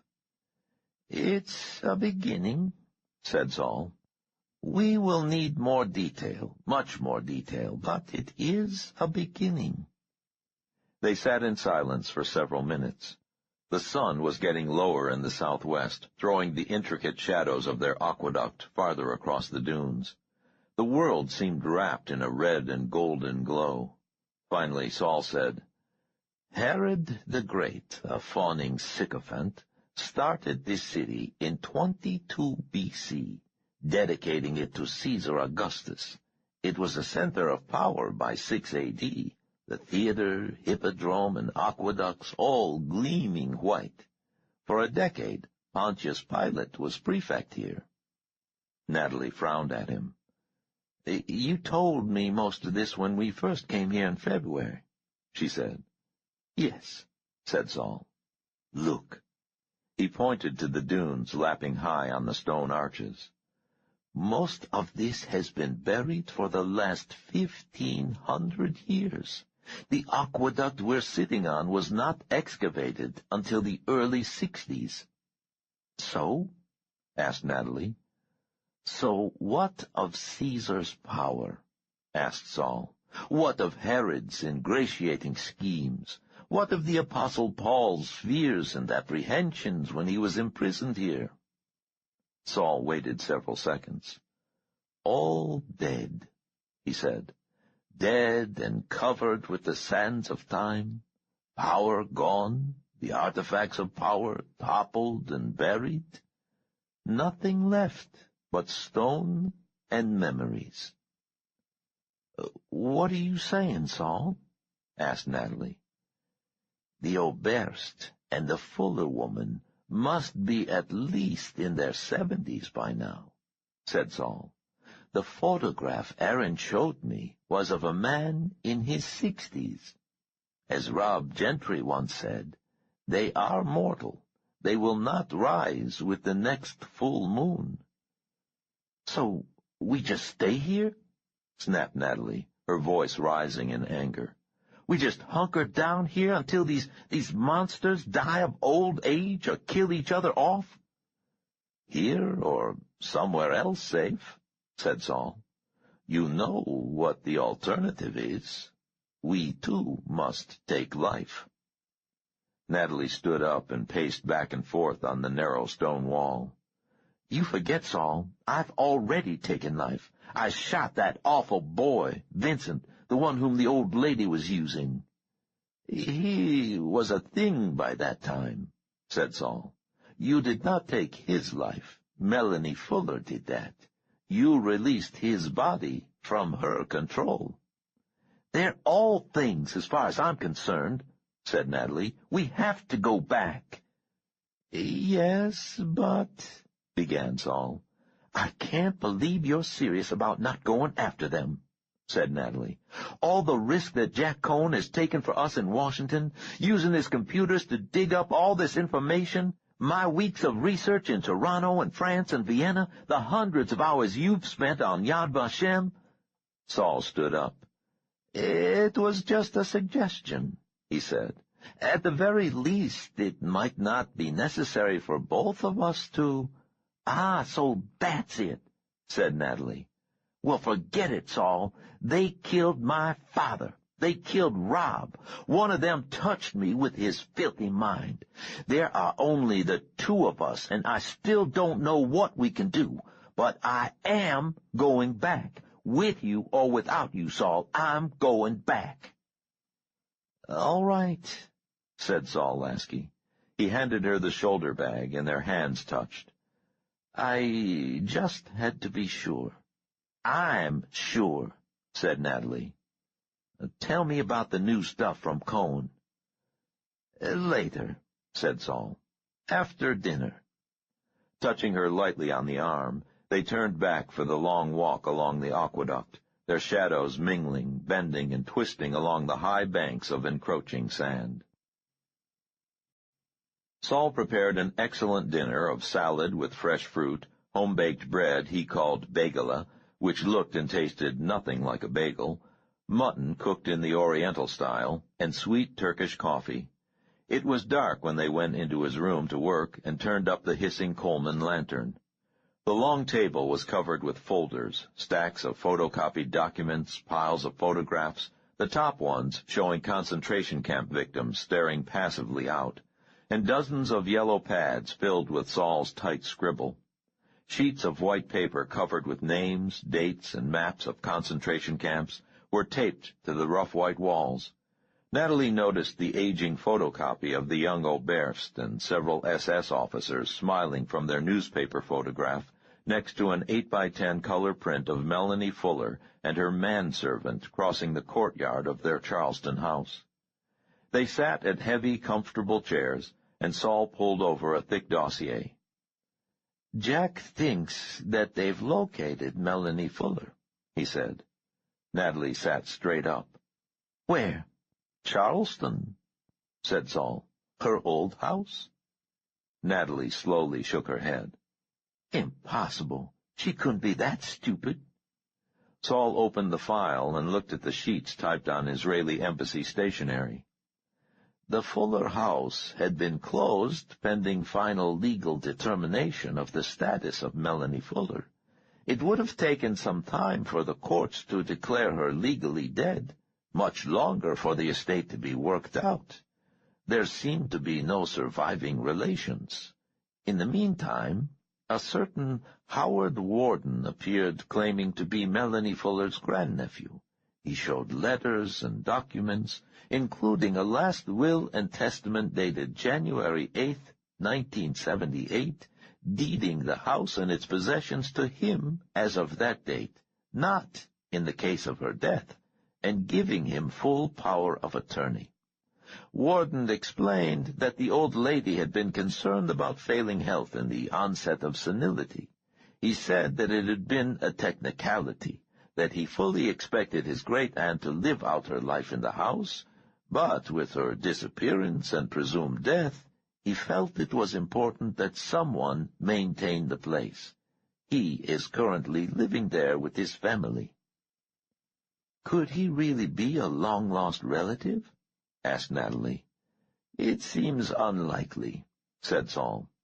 Jack managed to get some information about Warden.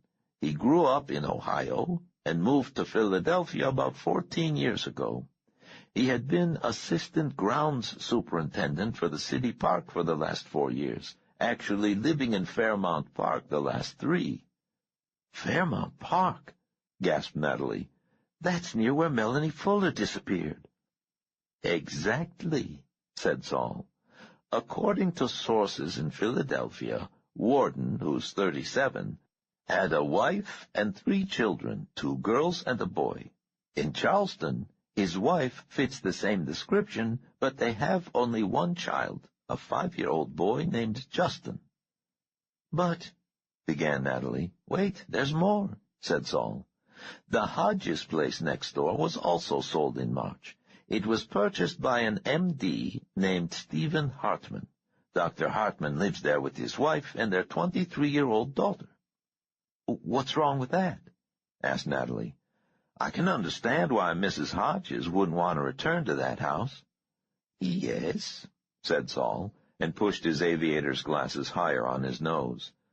But it seems that Dr. Hartman is also from Philadelphia, a very successful neurologist who suddenly quit his practice, got married, and left the city in March, the same week that Howard Warden and family felt the need to move south. Dr. Hartman's new wife, his 3rd, and friends were amazed that he married again, is Susan Oldsmith, the former head nurse in the intensive care wing of Philadelphia General Hospital. There's nothing terribly unusual about a doctor marrying a nurse, is there? Asked Natalie. No, said Saul, but according to Jack Cohen's inquiries, Dr. Hartman's relationship with Nurse Oldsmith might have been described as coolly professional up to the week they both resigned and were married. Perhaps more interestingly, neither of the happy newlyweds had a 23-year-old daughter. Then who? The young lady whom Charleston now knows as Constance Hartman bears a strong resemblance to a certain Connie Sewell, a nurse in intensive care at Philadelphia General, who resigned the same week as Nurse Oldsmith. Jack hasn't been able to make a certain match, but Miss Sewell left her apartment and friends with no word of where she was going. Natalie stood up and paced back and forth in the small room, ignoring the hiss of the lantern and the dramatic shadows she threw on the wall. So we assume that Melanie Fuller was hurt or injured in the craziness in Philadelphia. Those newspaper stories talked about a car and body being found in the Schuylkill River near where the FBI helicopter crashed. It wasn't her. I knew she was alive somewhere. I could feel it. Okay, so she's hurt somehow. She gets this park guy to take her to a local hospital. Did Cohen check the hospital records? Of course, said Saul. He found that the FBI, or someone posing as the FBI, had been there before him. No record of a Melanie Fuller. Lots of old ladies in the hospitals, but none who fit the profile of Miss Fuller. That doesn't matter, said Natalie. The old monster covered her tracks somehow. We know what she can do. Natalie shivered and rubbed her arms.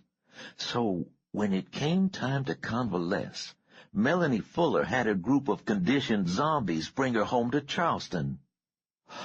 Let me guess. Mr. and Mrs. Warden have an invalid grandmother with them. Mrs. Warden's mother, said Saul with a slight smile.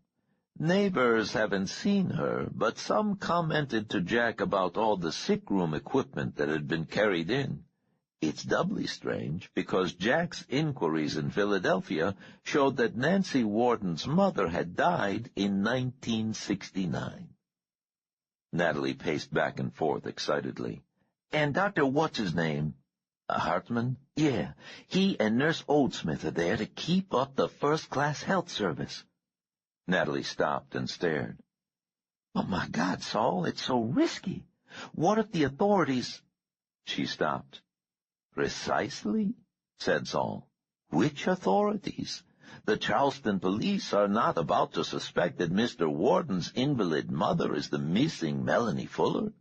Sheriff Gentry might have become suspicious. Rob had an incredible mind.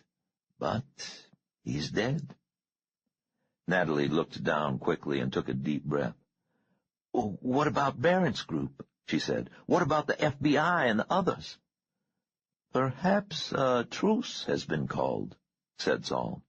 "Possibly Mr. Barrett and his surviving friends can tolerate no more publicity of the kind they received in December. If you were Melanie Fuller, Natalie, fleeing from fellow creatures of the night who wanted no more notice of their bloody doings, where would you go?" Natalie slowly nodded. "To a house that's received national attention because of a series of bizarre murders. Incredible." "Yes," said Saul, "incredible, and incredibly good luck for us. Jack Cohen has done all he can do without eliciting the wrath of his superiors. I've sent him a coded message thanking him and asking him to hold further investigations pending word from us." "If only the others had believed us," cried Natalie. Saul shook his head. "Even Jack Cohen knows and believes only part of the story. What he knows for sure is that someone murdered Aaron Eshkol and his entire family, and that I was telling the truth when I said that the Oberst and U.S. authorities were involved in ways that I did not understand." Natalie sat down. "My God, Saul, what happened to Warden's other 2 children, the 2 girls Jack Cohen mentioned?" Saul closed the dossier and shook his head. "Jack couldn't find anything," he said. "No signs of mourning, no death notices in Philadelphia or Charleston. It's possible that they were sent off to close relatives, but Jack could find no way to check that without making himself visible to everyone. If they're all serving Melanie Fuller, it seems possible that the old lady simply grew tired of having so many children around." Natalie's lips grew pale. "That bitch has to die," she whispered. "Yes," said Saul, "but I think that we have to stick with our plan, especially now that we have located her." "I guess so," said Natalie. "But the thought of her not being stopped—" "They will be stopped," said Saul, "all of them. But if we are to have a chance, we have to have a plan. It was my fault that Rob Gentry died, my fault that Aaron and his family died. I thought that there would be little danger if we could approach these people unobserved. But Gentry was right when he said that it would be like trying to catch poisonous snakes with one's eyes closed." He pulled another dossier closer and ran his fingers over the cover. "If we are to re-enter the swamp, Natalie, we have to become the hunters and not merely wait for these lethal monsters to strike." "You didn't see her," whispered Natalie. "She's not human, and I had my chance, Saul. She was distracted. For a few seconds I had the loaded pistol in my hands, but I shot the wrong thing. Vincent hadn't killed Rob, she had. I didn't think fast enough." Saul firmly gripped her upper arm. "Stop it, now! Melanie Fuller is just one viper in the nest. If you had eliminated her at that second, the others would have remained free. Their numbers would even have remained the same if we assumed that it was the Fuller woman who killed Charles Colvin. But if I had—" "No more," insisted Saul. He patted her hair and touched her cheek. "You're very tired, my friend. Tomorrow, if you like, you can ride with me to Lohame Hagetaot." "Yes," said Natalie. "I would like that." She bowed as Saul kissed her on the top of her head. Later, when Natalie had gone to bed, Saul opened the thin folder labeled Herod, Tony, and read for some time. Eventually he put that aside and went to the front door, unlocking it. The moon was out, bathing the hillside and distant dunes in silver. David Eshkol's large home lay dark and quiet on the hilltop. The scent of oranges and the sea came from the west. After several minutes, Saul locked and bolted the door, checked the shutters, and went into his room. He opened the first file that Wiesenthal had sent him. Atop the stack of banal forms in Polish civil service double-talk and terse Wehrmacht shorthand was clipped a photograph of a Jewish girl of 18 or 19, small mouth, wan cheeks, dark hair hidden under a cotton scarf, and huge dark eyes.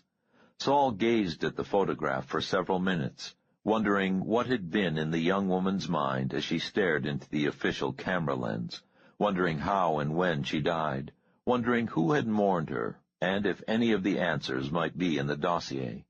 At least the bare facts of when she was arrested for the capital crime of being a Jew, when she was transported, and perhaps, just perhaps, when her file was closed, as all the hopes, thoughts, loves, and potentials that had been her short life were scattered like a handful of ashes in a cold wind.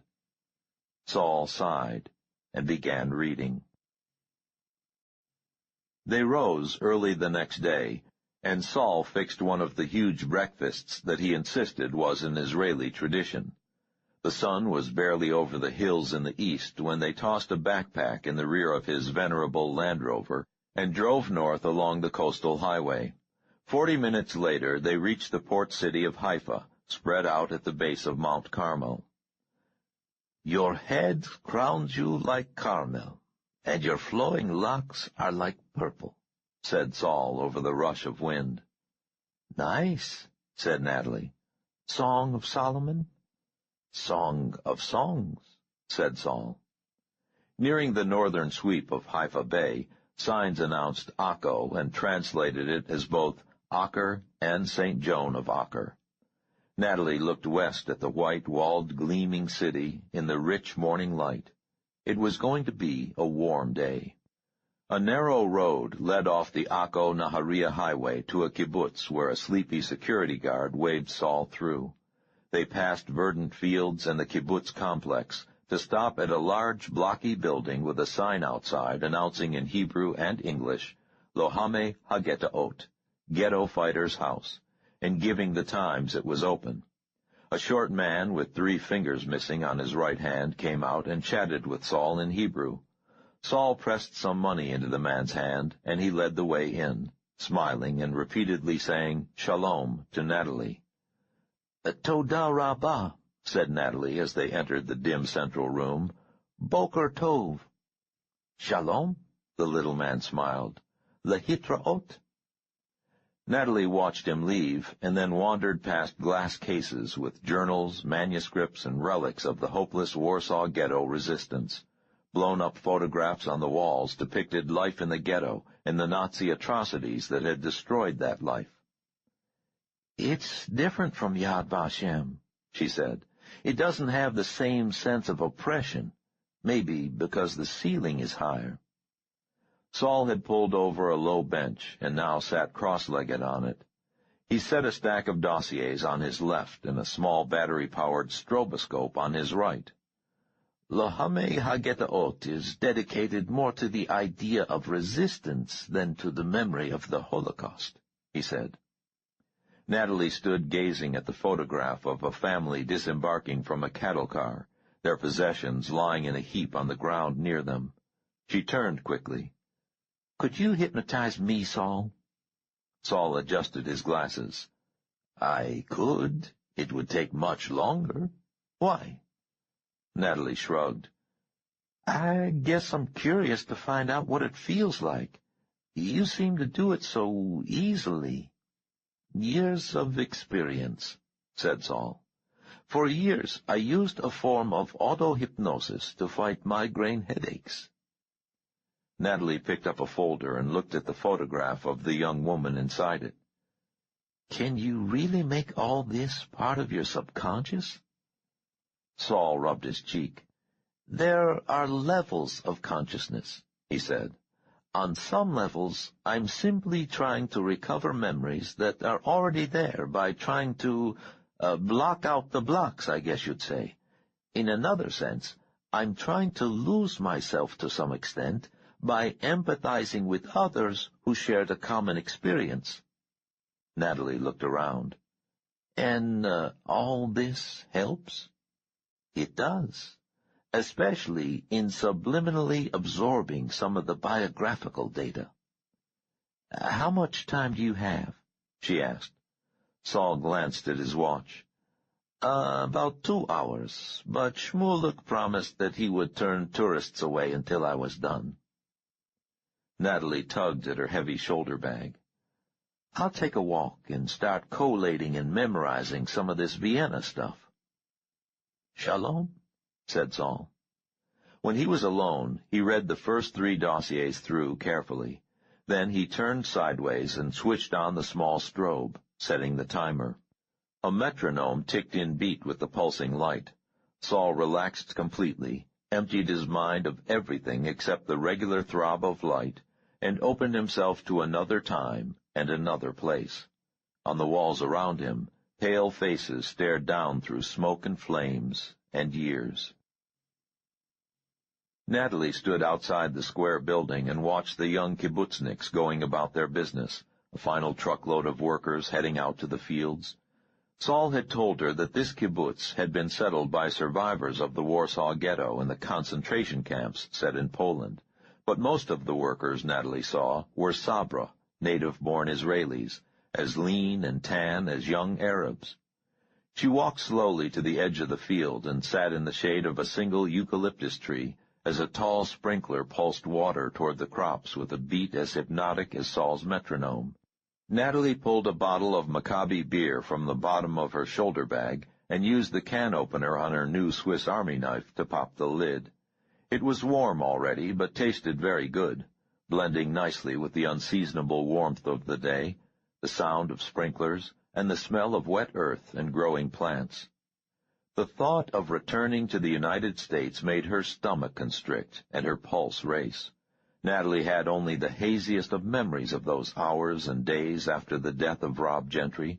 She recalled flames and darkness and flashing lights and sirens as if from a dream.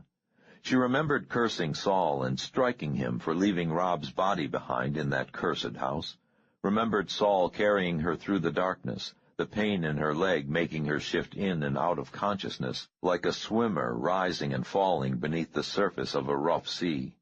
She thought she remembered, the older man named Jackson running beside them with the limp body of Marvin Gale strung over his shoulder in a fireman's carry. Saul had later told her that Marvin was unconscious but alive when the 2 pairs of survivors parted company in that night of dark alleys and screaming sirens. She recalled lying on a park bench while Saul made a phone call from an open booth, and then it was daylight. Almost daylight, a cold, gray twilight, and she was lying in the back of a station wagon filled with strange men, Saul in the front seat, and someone she later learned was Jack Cohen, Mossad station chief at Israel's embassy in Washington. Natalie could not sort out the 48 hours that followed. A motel room, shots of painkiller for her fractured ankle, a doctor setting it with a strange inflatable cast, sobbing for Rob, calling his name in her sleep, screaming as she remembered the sound the bullet made striking the roof of the honky monster Vincent's mouth, the gray and red smear of brains on the wall, the old woman's mad eyes burning into Natalie's soul. Goodbye, Nina, we shall meet again. Saul said later that he had never worked harder in his life than during those first 48 hours of talking with Jack Cohen. The scarred, white-haired agent could never have accepted the whole truth, yet had to be convinced of the essence of that truth through lies. In the end, the Israeli believed that Saul and Natalie and Aaron Eshkol and the missing cipher chief named Levi Cole had become enmeshed in something large and lethal, something involving high figures in Washington and an elusive ex-Nazi colonel. Cohn had received little support from his embassy or his superiors in Tel Aviv, but early on Sunday, January 4th, the station wagon with Saul, Natalie, and 2 American-born Israeli agents passed over the Peace Bridge from Niagara Falls, New York, to Niagara Falls, Canada. 5 days later, they flew from Toronto to Tel Aviv with their new identities. The following 2 weeks held few reference for Natalie. Her ankle grew inexplicably worse her second day in Israel, fever flared, and she was only semi-aware of the short flight by private plane to Jerusalem, where Saul called in favors from old medical acquaintances to find her a private room in the Hadassah Hebrew Medical Center. Saul himself underwent surgery on his arm during that week. She was there 5 days, and during the last 3 days she used crutches at dawn and dusk to visit the synagogue and to stare at the stained-glass windows created by Marc Chagall.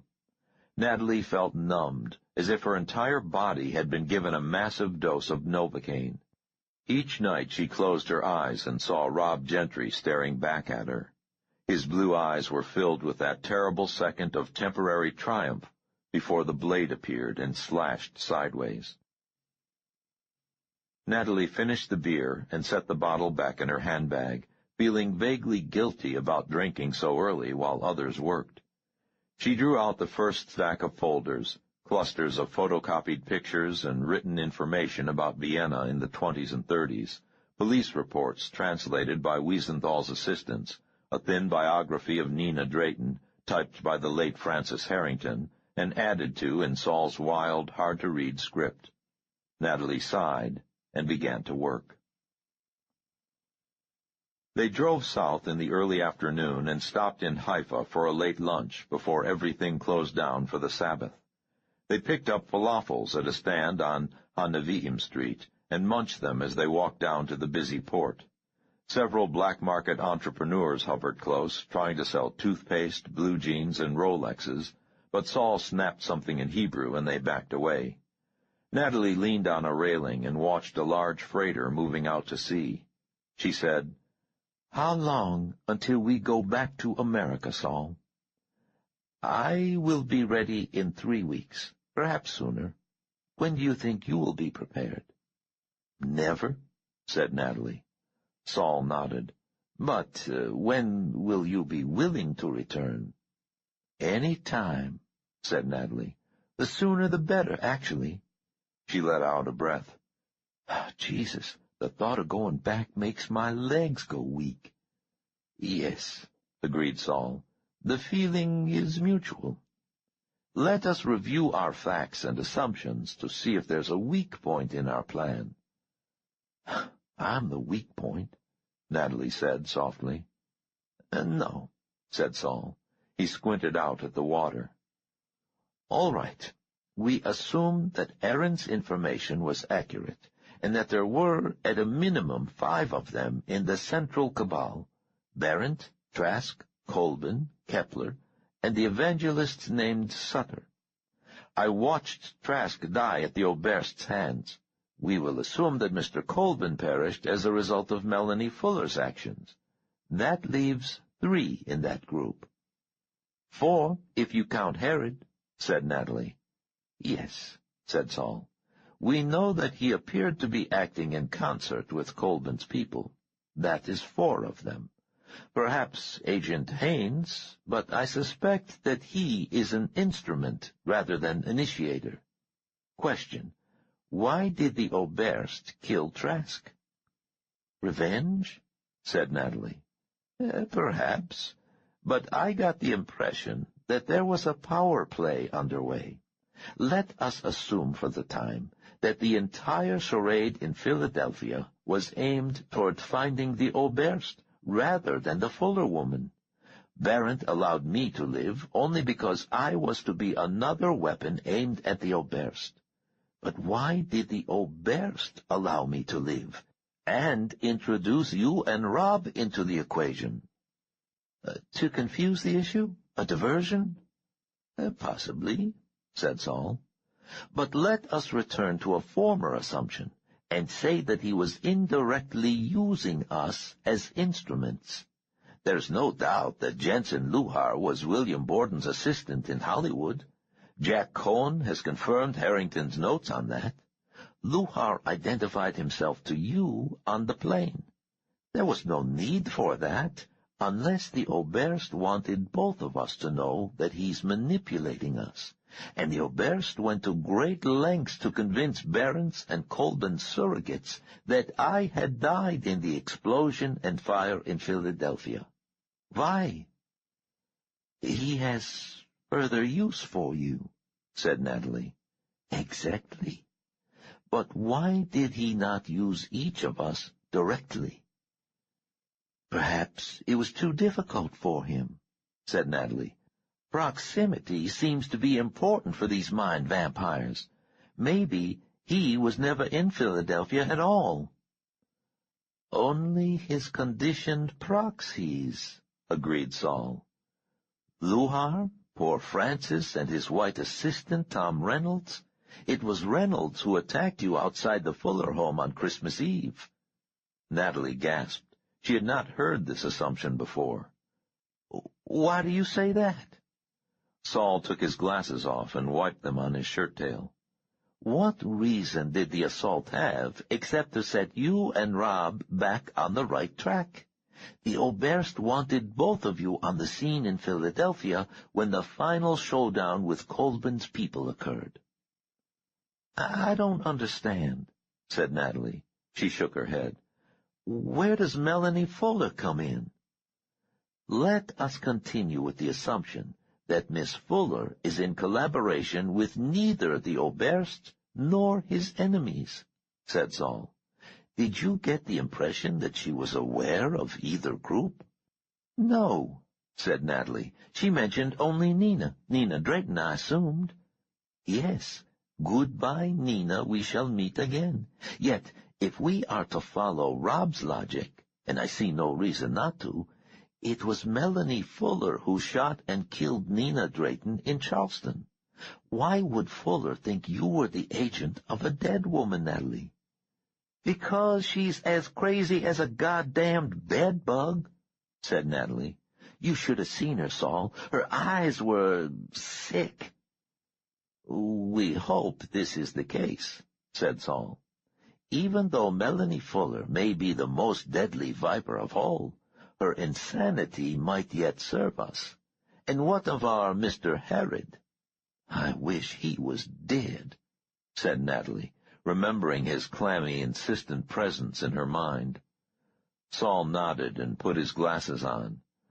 But Herod's control was interrupted, much as the Oberst's was with me 4 decades ago. As a result, each of us has some memory of the experience and an impression of the other's, thoughts? Not quite, said Natalie. Feelings, persona. Yes, said Saul. But whatever the transfer consists of, you came away with a clear sense that Tony Herod had an aversion to using his ability with males. I was sure of it, said Natalie. His feeling toward women was so sick, but I sensed that it was only women he assaulted. It was like I was his mother, and he had to have intercourse with me to prove something. Conveniently Freudian, said Saul. But we will take a leap and accept your feeling that Herod has the ability to influence only women. If this is true, then this particular nest of monsters has at least 2 weak points: a powerful female who's not part of the group, and who's as crazy as a goddamned bedbug, and a male figure who may or may not be part of their group, but who is unable or unwilling to use his ability on men. Great, said Natalie. Assuming all this is true, where does it leave us? With the same plan we first discussed in February, said Saul. Which will get us killed, said Natalie. Quite possibly, said Saul. But if we're going to remain in the swamp with these poisonous creatures, do you want to spend the rest of your life waiting for them to bite you, or risk being bitten while hunting them? Natalie laughed. A hell of a choice, Saul.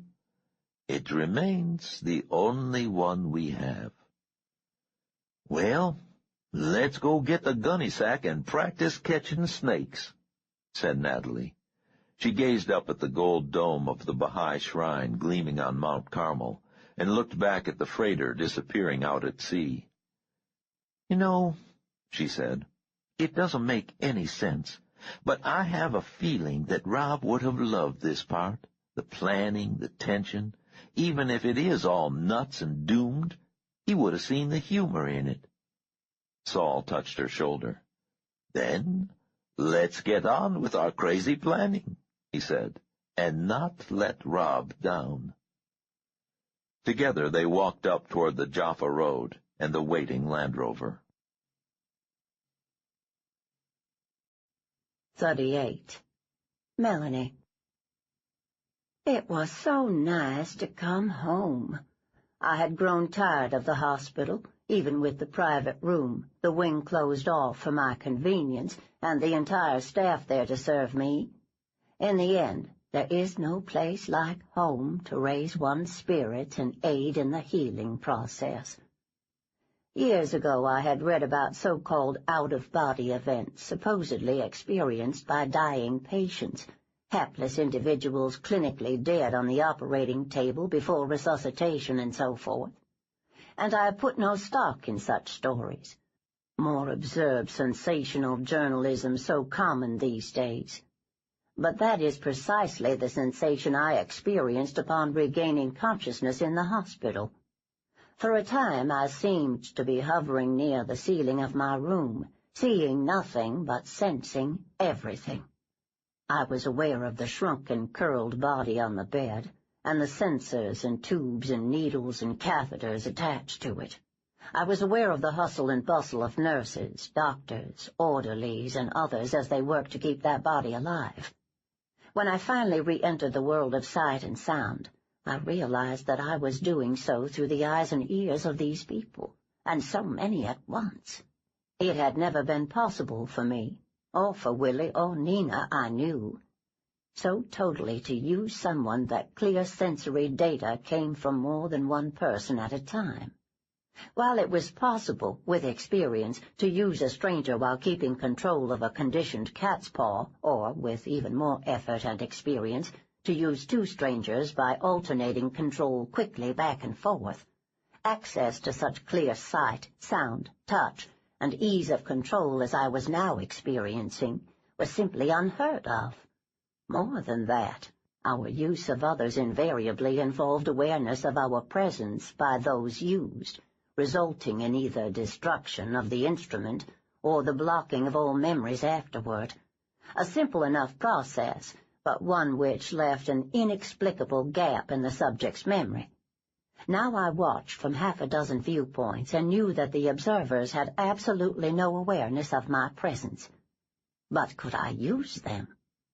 Carefully I experimented with subtle exercises of control, having a nurse lift a glass here, an orderly close a door there, helping a doctor say a few words he would otherwise not have uttered. Never did I interfere so completely that their medical expertise was compromised. Never was my presence in their minds sensed by any of them. Days passed. I found that while my body lay in an apparent coma, kept alive by machines and constant vigilance, apparently confined to the smallest space imaginable, in reality I roamed and explored with an ease never before approached or dreamed of. I would leave the room behind the eyes of a young nurse, feeling the animal strength and vitality in her, tasting the spearmint gum she was chewing, and at the end of the corridor I would transfer an additional tendril of awareness, never losing contact with my young nurse, to the mind of the chief of surgery, ride down an elevator with him, start his Lincoln Continental and drive 6 miles toward suburban waiting wife, all the while still in intimate contact with my nurse, the candy striper in the hallway, the intern looking at x-rays on the floor below me, and the second doctor now standing in my room looking down at my comatose body. Distance had ceased to be a barrier to my ability. For decades, Nina and I had marveled at Willie's power to use his subjects over greater distances than we could, but now I was by far the more powerful. and each day my powers grew. On the second day, just as I was testing my new perceptions and abilities, the family returned.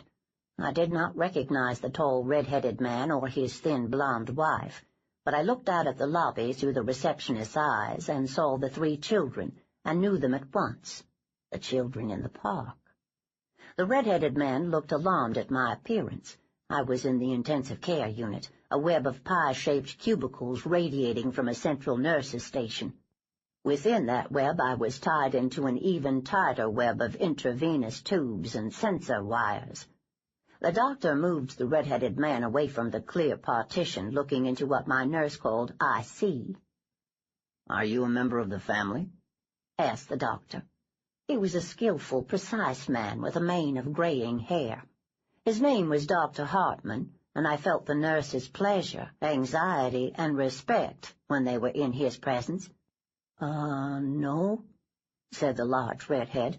"My name is Howard Warden. We found her.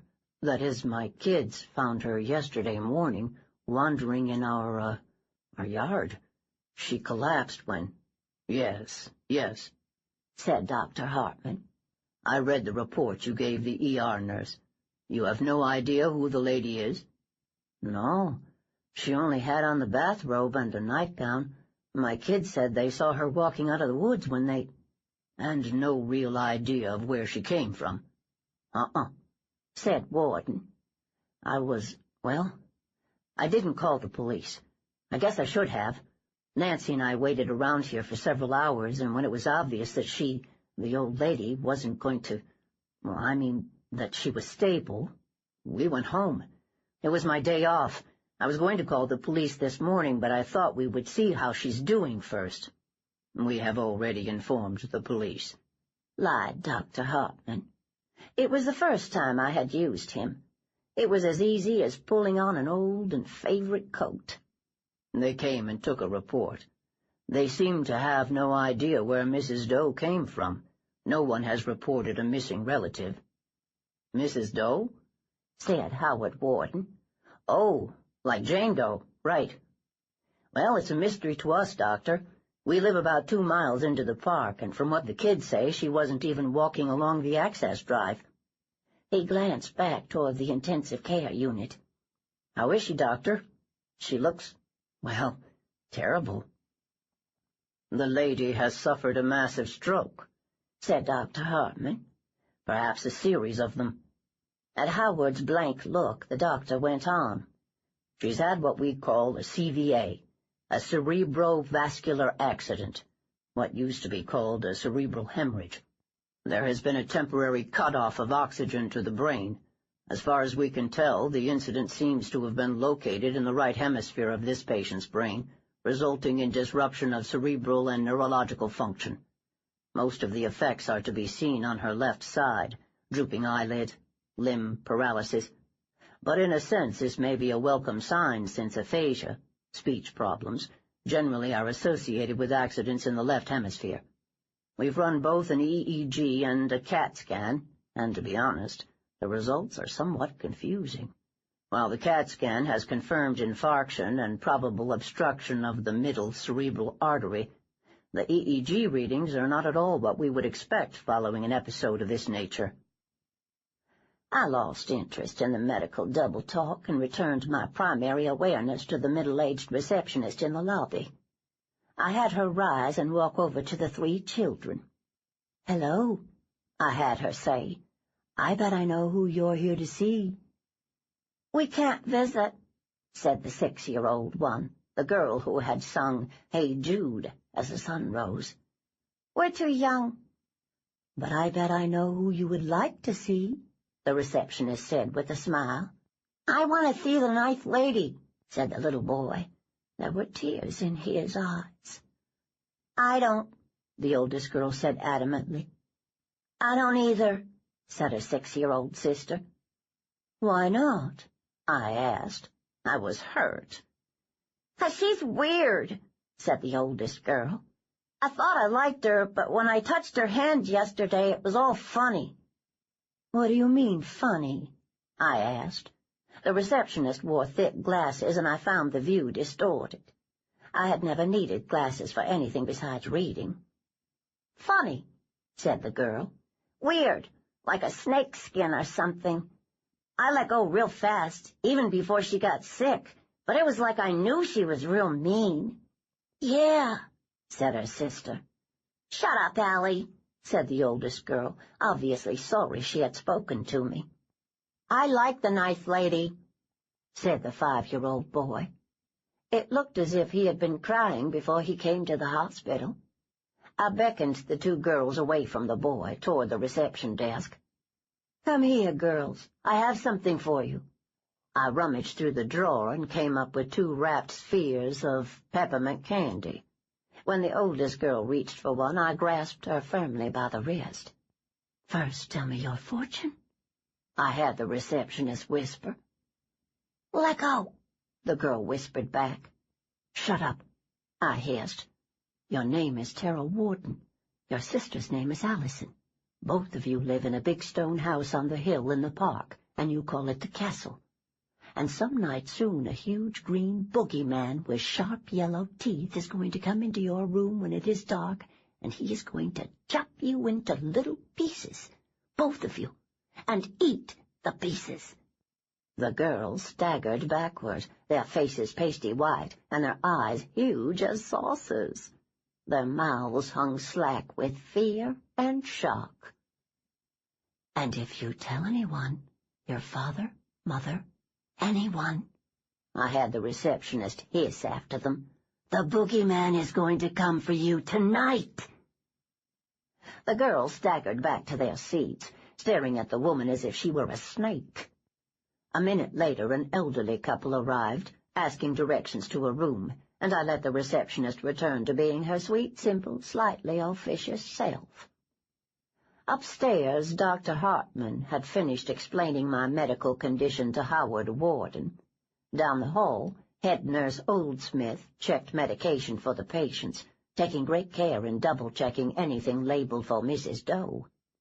In my room, the young nurse named Sewell was gently bathing me with cold compresses, massaging my skin almost reverently. The sensation was only a distant one at best, but I felt better knowing that all possible attention was being given to me. It was good to be back among family. On the 3rd day, the 3rd night, actually, I was resting. I never really slept anymore, merely allowed my consciousness to float, moving from recipient to recipient in a random, dreamlike way, when suddenly I became aware of a physical excitement I had not known for years. The presence of a man, his arms around me, loins thrusting against me. I felt my heart pounding, as the fullness of my young breasts pressed against him, my nipples erect. His tongue was in my mouth. I felt his hands fumbling at the buttons of my nurse's uniform, even as my own hands undid the clasp of his belt, tugged at his zipper, and grasped at his erect male member. It was disgusting. It was obscene. It was Nurse Connie Sewell in a supply closet with some intern. Since I could not sleep anyway, I allowed my consciousness to return to Nurse Sewell. I consoled myself with the thought that I was not initiating, merely participating. The night passed quickly. I am not sure when I had the idea of returning home. The hospital had been necessary for those first few weeks, that first month, but by mid-February my thoughts turned more and more to Charleston and my home. It was only mildly difficult to stay in the hospital without drawing attention to myself. By the 3rd week, Dr. Hartman had moved me to a large private room on the 7th floor, and most of the staff was under the impression that I was a very wealthy patient deserving special care. This was true. There was a certain administrator, a Dr. Markham, who continued to ask questions about my case. He returned to the 7th floor daily, sniffing around like a hound on a scent. I had Dr. Hartman reassure him. I had Nurse Oldsmith explain things to him. Finally, I entered the little man's mind and reassured him my own way. But he was insistent. 4 days later he was back, questioning nurses about the extra service and care I was receiving, demanding to know who was paying for the additional medicines, tests, CAT scans, and specialist consultations. Markham pointed out that the business office had no records of my admission, no 26479B15-C sheets, no computer printouts of itemized costs, and no information on how payment would be met. Nurse Oldsmith and Dr. Hartman agreed to be present at a meeting the next morning with our inquisitor, the head of the hospital board, the chief of the business office, and 3 other supernumeraries. That evening I joined Markham as he drove home. The Schuylkill Expressway was crowded, and it brought back bad memories of New Year's Eve. Just before we reached the junction with the Roosevelt Expressway, I had our friend pull his car into the narrow shoulder, turn on the blinking emergency lights, and step out to stand in front of the Chrysler. I helped him remain standing there for over a minute, scratching his balding head and wondering what was wrong with his car. When the time came, it was obvious. All 5 lanes filled with traffic moving at speed, a large truck on the inner lane. Our administrative friend jumped quickly in 3 long strides.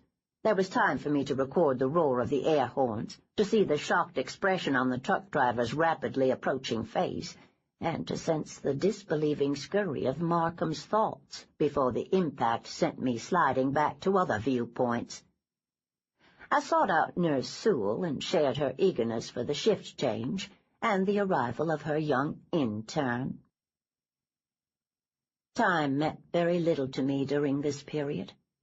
I would shift backward and forward in time as easily as I slipped from one viewpoint to the next. I especially enjoyed reliving those summers in Europe with Nina and our new friend Wilhelm. I remember the cool summer evenings, the 3 of us walking along the stylish Ringstrasse, where everyone who was anyone in Vienna could be found parading in their finest livery. Willie had loved going to the Coliseum Cinema on Nussdorferstrasse, but the films there were invariably those boring German propaganda things, and Nina and I usually prevailed in coaxing our young guide to the Kruger Kino, where the new American gangster films were coming. I remembered laughing until I cried one evening at the spectacle of Jimmy Cagney spitting words in ugly Austrian German in the first dubbed talkie I had ever seen. Afterward, we frequently would have drinks in the Rice Bar off Kantnerstrasse, greeting other groups of young merrymakers and relaxing in the chic comfort of the real leather chairs, while enjoying the play of light of mahogany, glass, chromium, and the gilt and marble tables. Sometimes a few of the more stylish prostitutes from the nearby Krugerstrasse would come in with their dates and add a daring illicit feel to the evening. Often we would end our nights out on the town with a visit to Zimpel, the finest cabaret in Vienna. The establishment's full name was Simplicissimus, and I can clearly recall that it was run by 2 Jews, Karl Fracas and Fritz Grunbaum.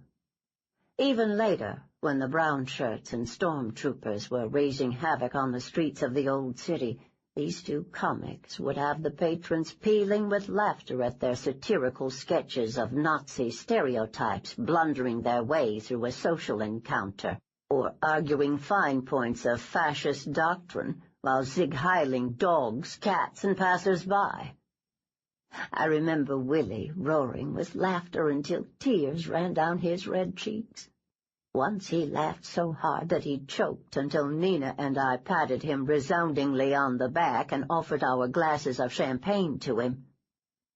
Some years after the war, Willie idly mentioned during one of our reunions that either Fracas or Grunbaum, I cannot remember which one, died in one of the camps Willie had administered briefly before his transfer to the Eastern Front. Nina was very beautiful in those days.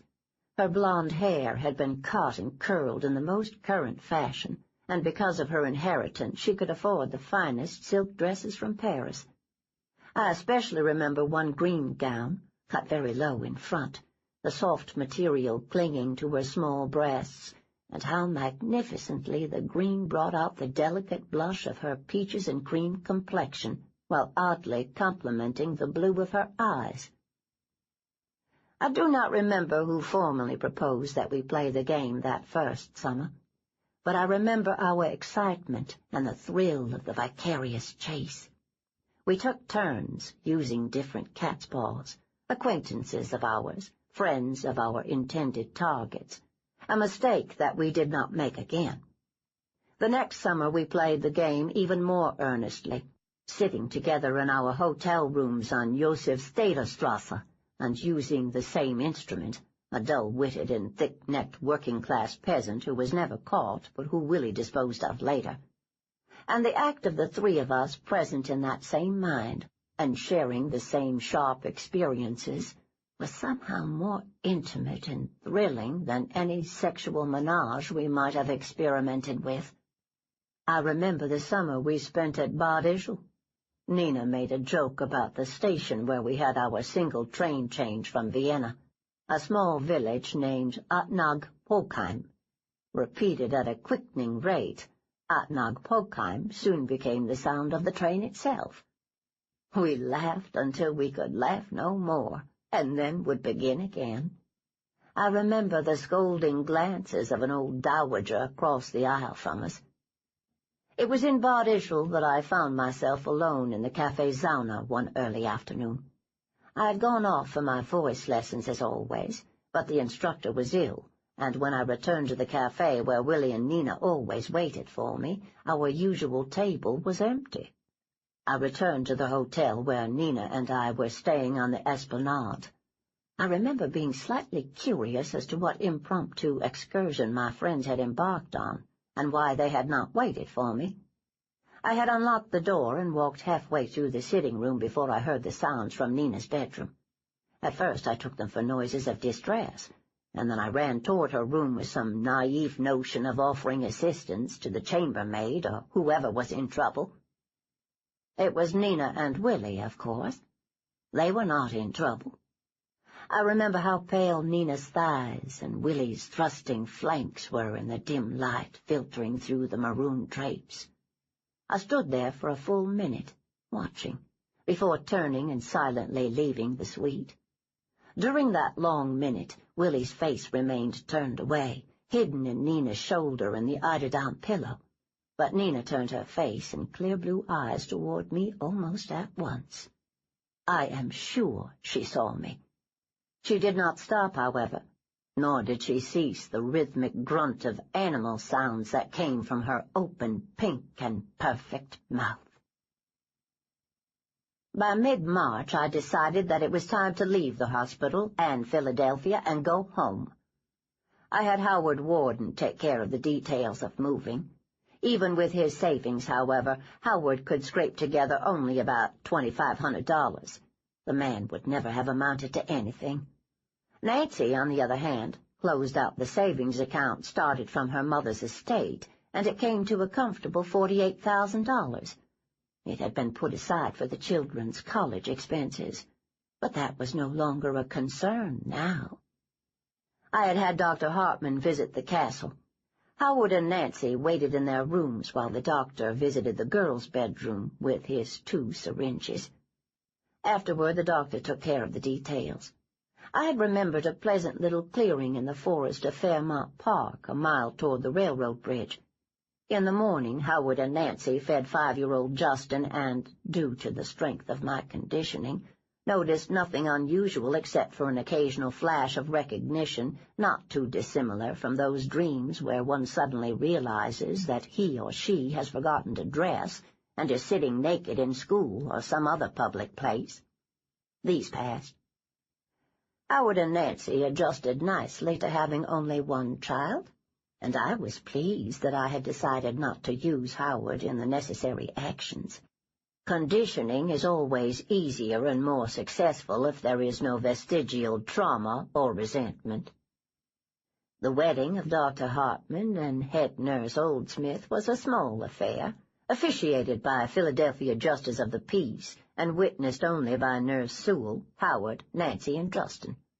I thought that they were a good-looking couple, although some say that Nurse Oldsmith has a harsh and humorless face. When the move was set, Dr. Hartman contributed to the collective fund. It took him a while to sell certain stocks and real estate interests, as well as to get rid of that absurd new Porsche he so prized. But when trusts were set aside to continue alimony to his 2 ex-wives, he was still able to bring $185,600 to our venture. Considering that Dr. Hartman would, in effect, be entering early retirement, it was enough for basic expenses during the immediate future.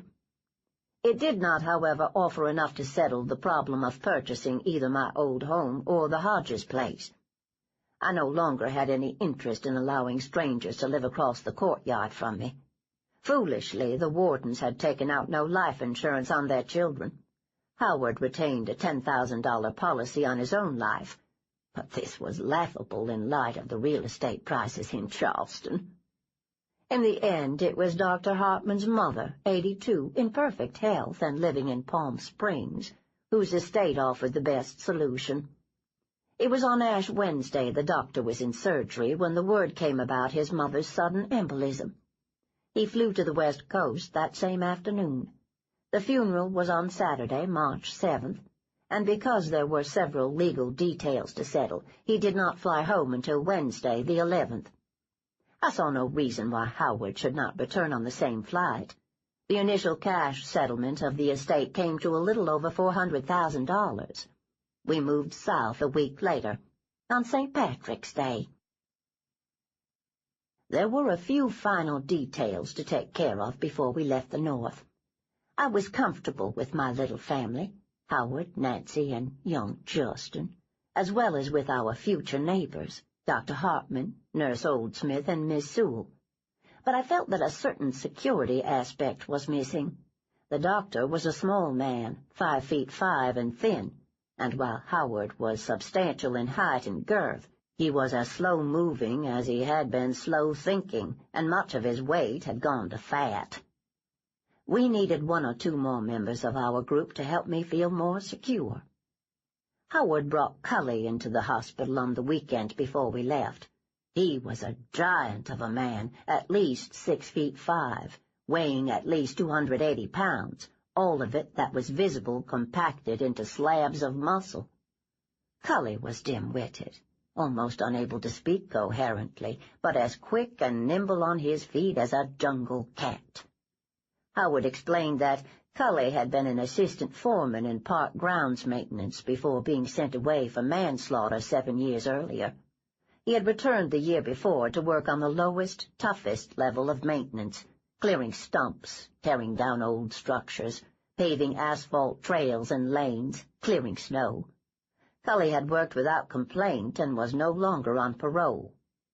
Cully's head tapered from its broadest point at juncture of jaw and neck to its narrowest at the crest of an almost pointed skull, stubbled with a crew cut so short and rough it looked as if it had been administered by a blind sadist of a barber. Howard had told Cully that there was a unique employment opportunity open to him, although he had used simpler words. Bringing him to the hospital had been my idea. "This will be your boss," Howard said, gesturing to the bed that held my husk of a body. "You will serve her, protect her, give your life for her if you must." Cully made a sound like a cat clearing its throat. "That old bag's still alive," he said. "She looks dead to me." I entered him then. There was little in that pinched skull except basic motivations: hunger, thirst, fear, pride, hate, and an urge to please based on a vague sense of wanting to belong, to be loved.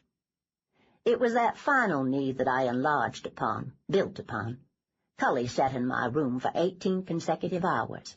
When he left to help Howard with the packing and other trip preparations, there was nothing of the original Cully left, except his size, strength, quickness, and need to please me. I never found out whether Cully was his first or last name. When I was young, I had a weakness whenever I traveled. I could not resist picking up souvenirs. Even in Vienna with Willie and Nina, my compulsive souvenir shopping soon became a source of humor for my companions. Now it had been some years since I had traveled, but my weakness for souvenirs had not totally disappeared. On the evening of March 16th, I had Howard and Cully drive to Germantown.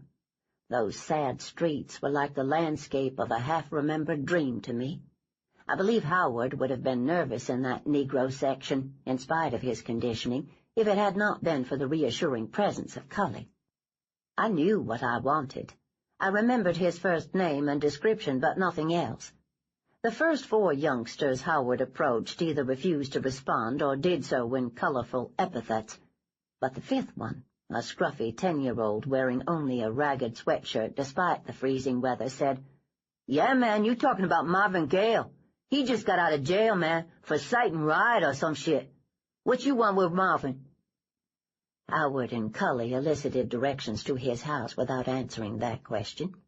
Marvin Gale lived on the 2nd floor of a rotting, shingled townhouse, shoehorned in between 2 overhanging tenements.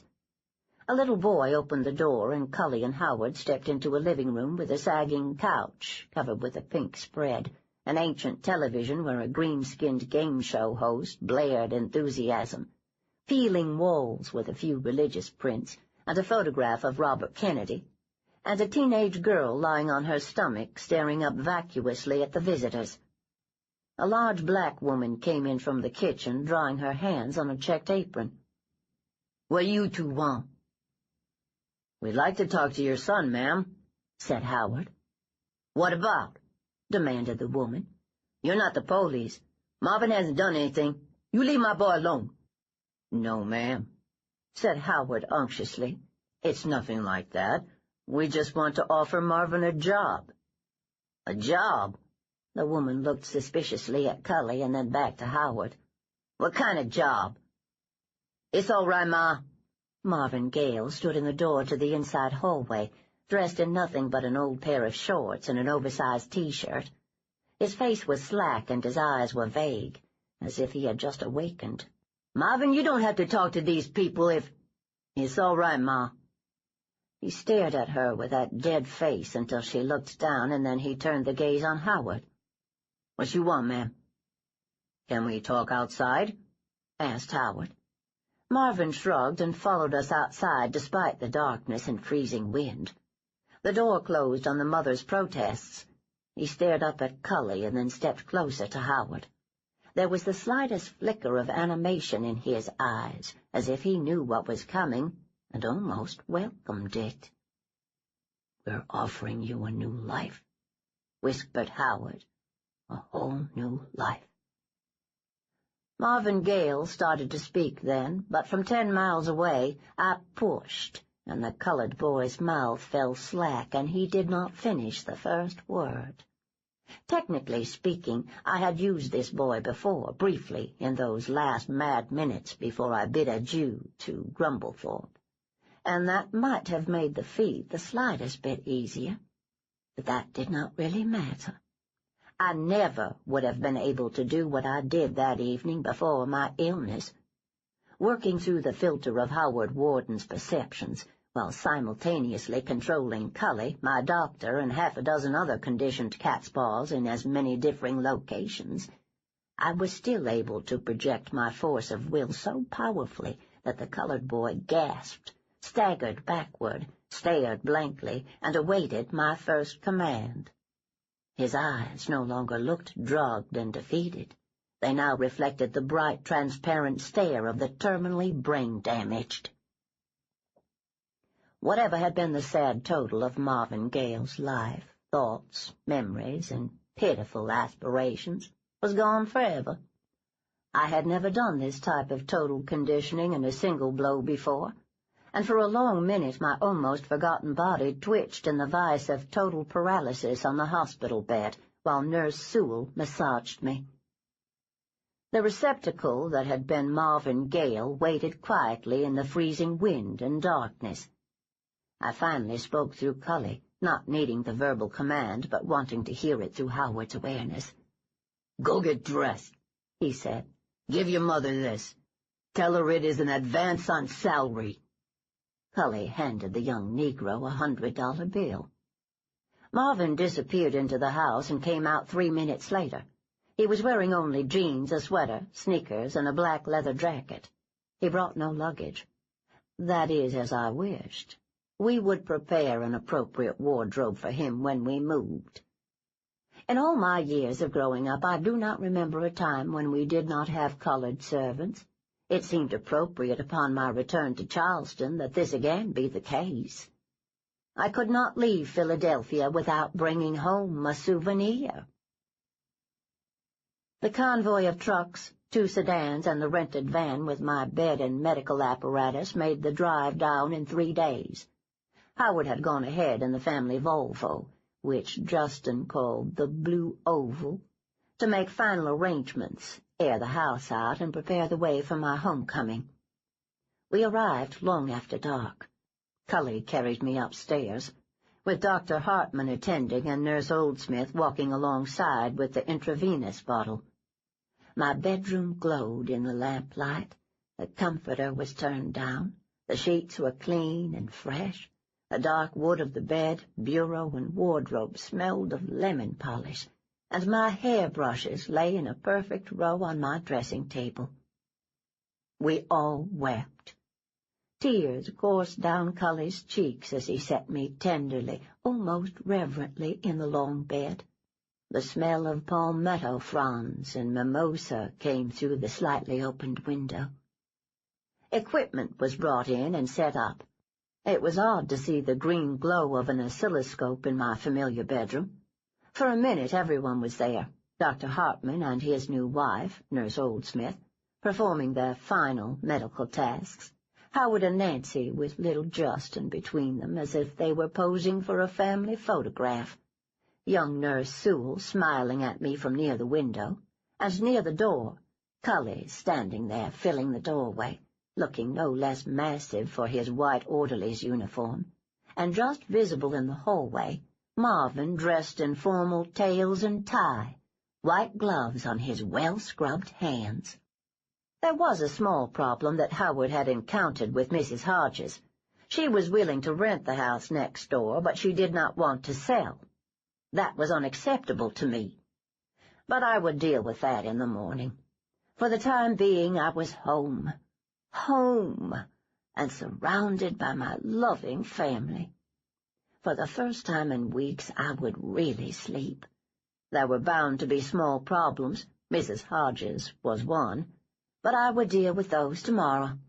Tomorrow was another day. 39.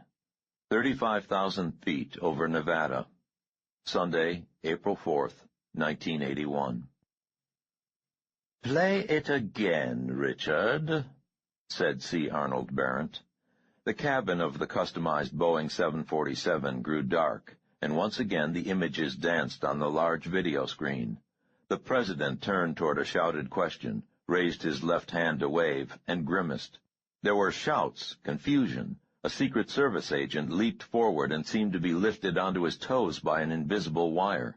The shot sounded small and insubstantial.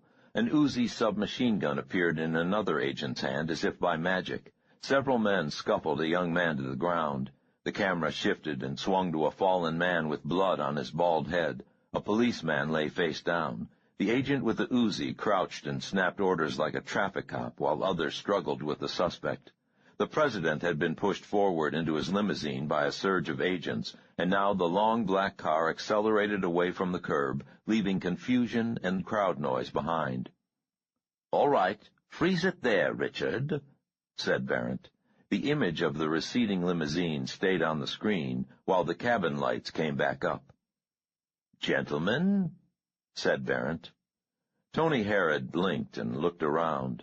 C. Arnold Barrett sat on the edge of his large curved desk. Telephone and computer extensions gleamed behind him. It was dark outside the cabin windows, and the noise of the jet engines was muffled by the teak finish of the cabin's interior. Joseph Kepler sat across the circle from Barrent. Kepler's gray suit looked freshly pressed, his black shoes gleamed. Herod looked at the craggy, handsome face and decided that Kepler looked a lot like Charlton Heston, and that they were both assholes. Slumped in a chair near Barrent, the Reverend Jimmy Wayne Sutter folded his hands across his ample stomach. His long, white hair gleamed in the glow of the overhead recessed lights. The only other person in the room was Barrent's new assistant, Richard Haines. Maria Chen and the others sat waiting in the forward cabin. "It looks to me," said Jimmy Wayne Sutter, his pulpit-trained voice rolling and rising, "that someone tried to kill our beloved president." Barrent's mouth twitched. "That much is obvious. But why would Willie Borden take that risk? And was Reagan the target, or was I?" "I didn't see you in the clip," said Herod. Barrent glanced toward the producer. "I was 15 feet behind the president, Tony. I had just come out the side door of the Hilton when we heard the shots. Richard and my other security people quickly moved me back into the building." "I still can't believe that Willie Borden had anything to do with this," said Kepler.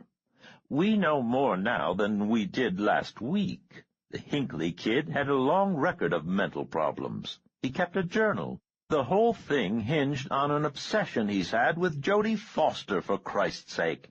It just doesn't fit the profile at all. The old man could have used one of Reagan's own Secret Service agents, or a Washington cop like the one who got shot. Also, the Kraut's an old Wehrmacht officer, right? He would have known enough to use something more solid than a .22 caliber pop gun." "Loaded with explosive bullets," Barrent reminded him. "It's only an accident that they did not explode." "It's only an accident that the one bullet ricocheted off the car door and got Reagan," said Kepler. "If Willie had been involved, he could have waited until you and the president were comfortably seated, and then had the agent with the Uzi or the MAC-10 or whatever it was hose you down with no risk of failure." "A comforting thought," Barrent said dryly. "Jimmy, what do you think?" Sutter mopped his brow with a silk handkerchief and shrugged. "Joseph has a point, Brother C. The boy is a certified Looney Tunes. It seems like an absurd amount of effort to create that much of a background story and then miss." "He didn't miss," Barrent said softly. "The president was shot in the left lung." "I mean, miss you," said Sutter with a wide smile. "After all, what's our producer friend got against poor old Ronnie? They're both products of Hollywood." Herod wondered if Barrent would ask his opinion. It was, after all, his first appearance as a member of the Island Club Steering Committee. "Tony?" said Barrent. "I don't know," said Herod. "I just don't know." Barrent nodded at Richard Haines. "Perhaps this will help us in our deliberations," said Barrent. The lights went down, and the screen showed Leader and jerky, grainy 8mm film that had been transferred to videotape. There were random crowd scenes, several police cars, and a cavalcade of limousines and Secret Service vehicles swept by. Herod realized that he was watching the arrival of the president at the Washington Hilton.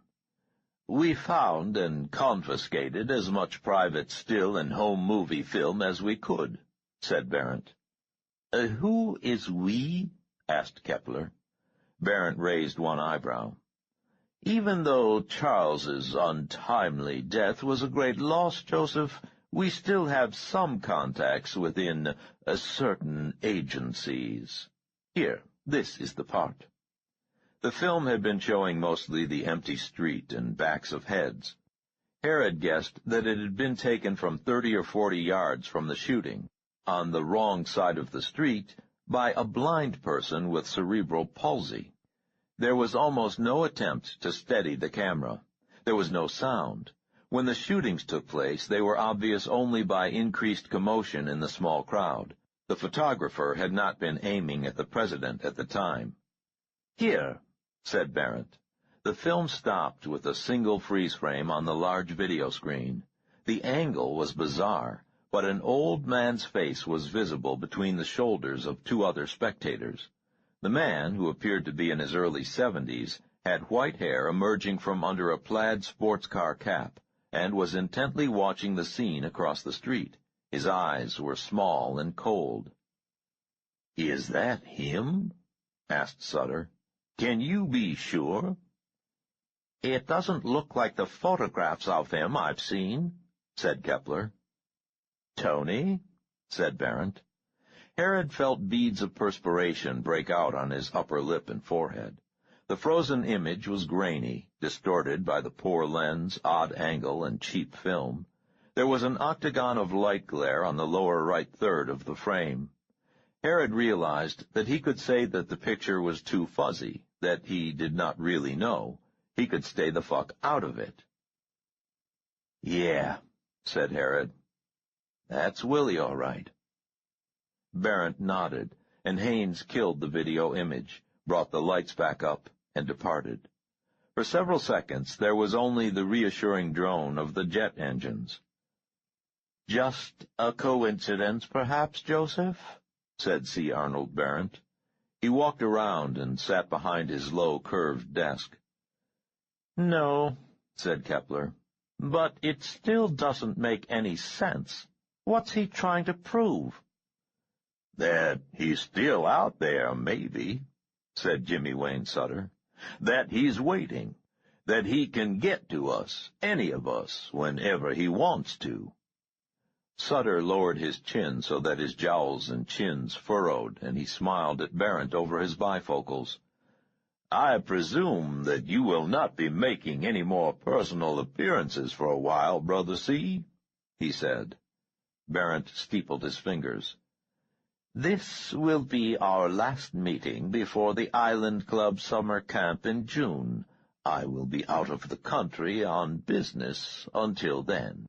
I urge all of you to take appropriate precautions." "Precautions from what?" demanded Kepler. "What does he want? We've offered him membership in the club through every channel we can think of.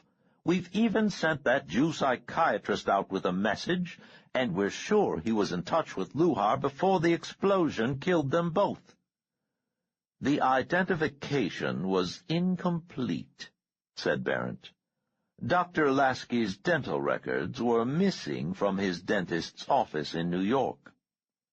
"Yeah," said Kepler, "but so what? The message almost certainly got through. What does Willie want?" "Tony," said Barrett. All three men were staring at Herod. "How the hell should I know what he wants?"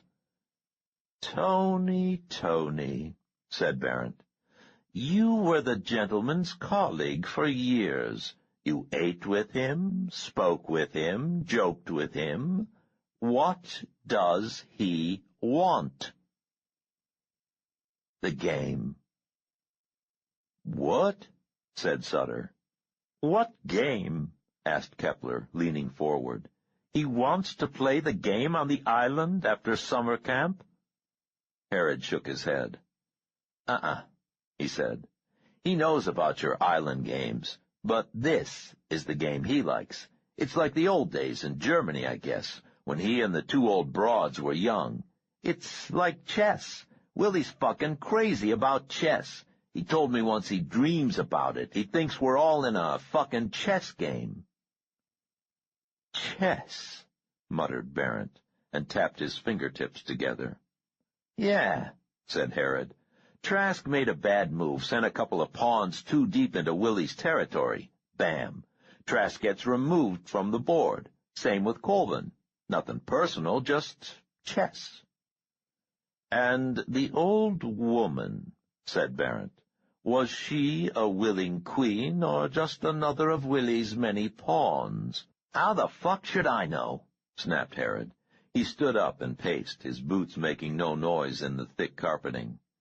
Knowing Willie, he said, he wouldn't trust anybody as an ally in this sort of thing. Maybe he was afraid of her. One thing's for sure. He led us to her because he knew we'd underestimate her. We did that, said Barrett. The woman had an extraordinary ability. Had? Asked Sutter. We have no proof that she is alive, said Joseph Kepler. What about the watch on her house in Charleston? Asked the Reverend. Did someone pick that up from Neiman and Charles's group? My people are there, said Kepler. Nothing to report. How about the airlines and such? Pressed Sutter. Colburn was sure she was trying to leave the country before something spooked her in Atlanta. The issue is not Melanie Fuller, interrupted Barrett. As Tony has so correctly pointed out, she was a diversion, a false track. If she is alive, we can ignore her, and otherwise it is irrelevant what her role was. The question now before us is how do we respond to this most recent gambit by our German friend? I suggest we ignore it, said Kepler.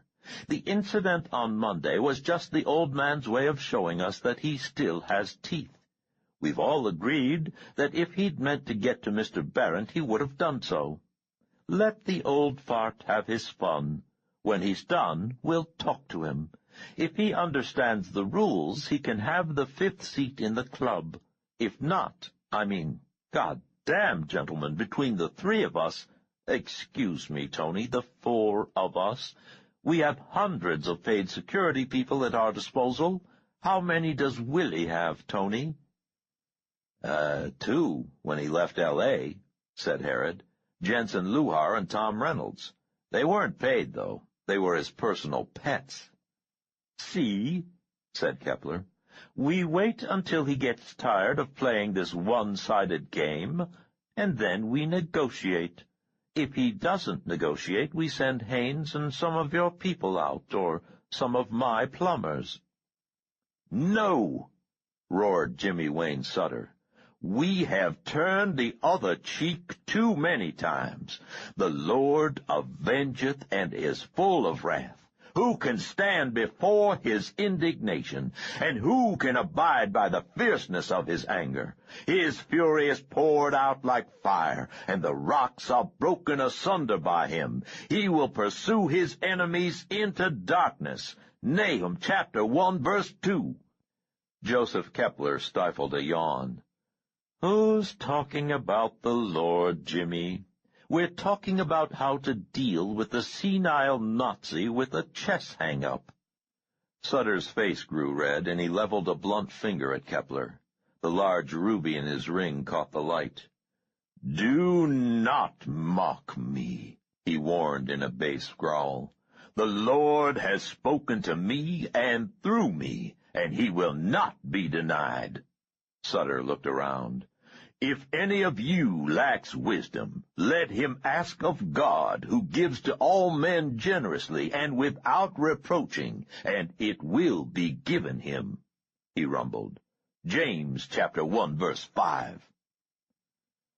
"And what does God say on this issue?"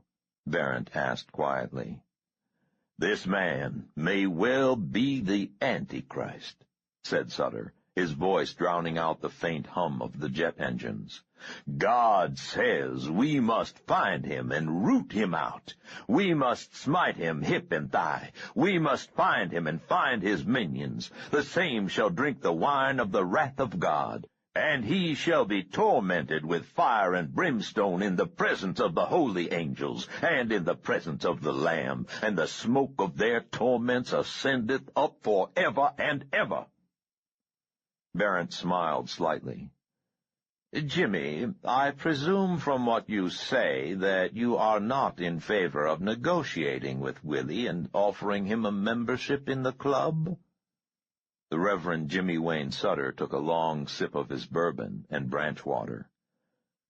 "No," he said so quietly that Herod had to lean forward to hear him.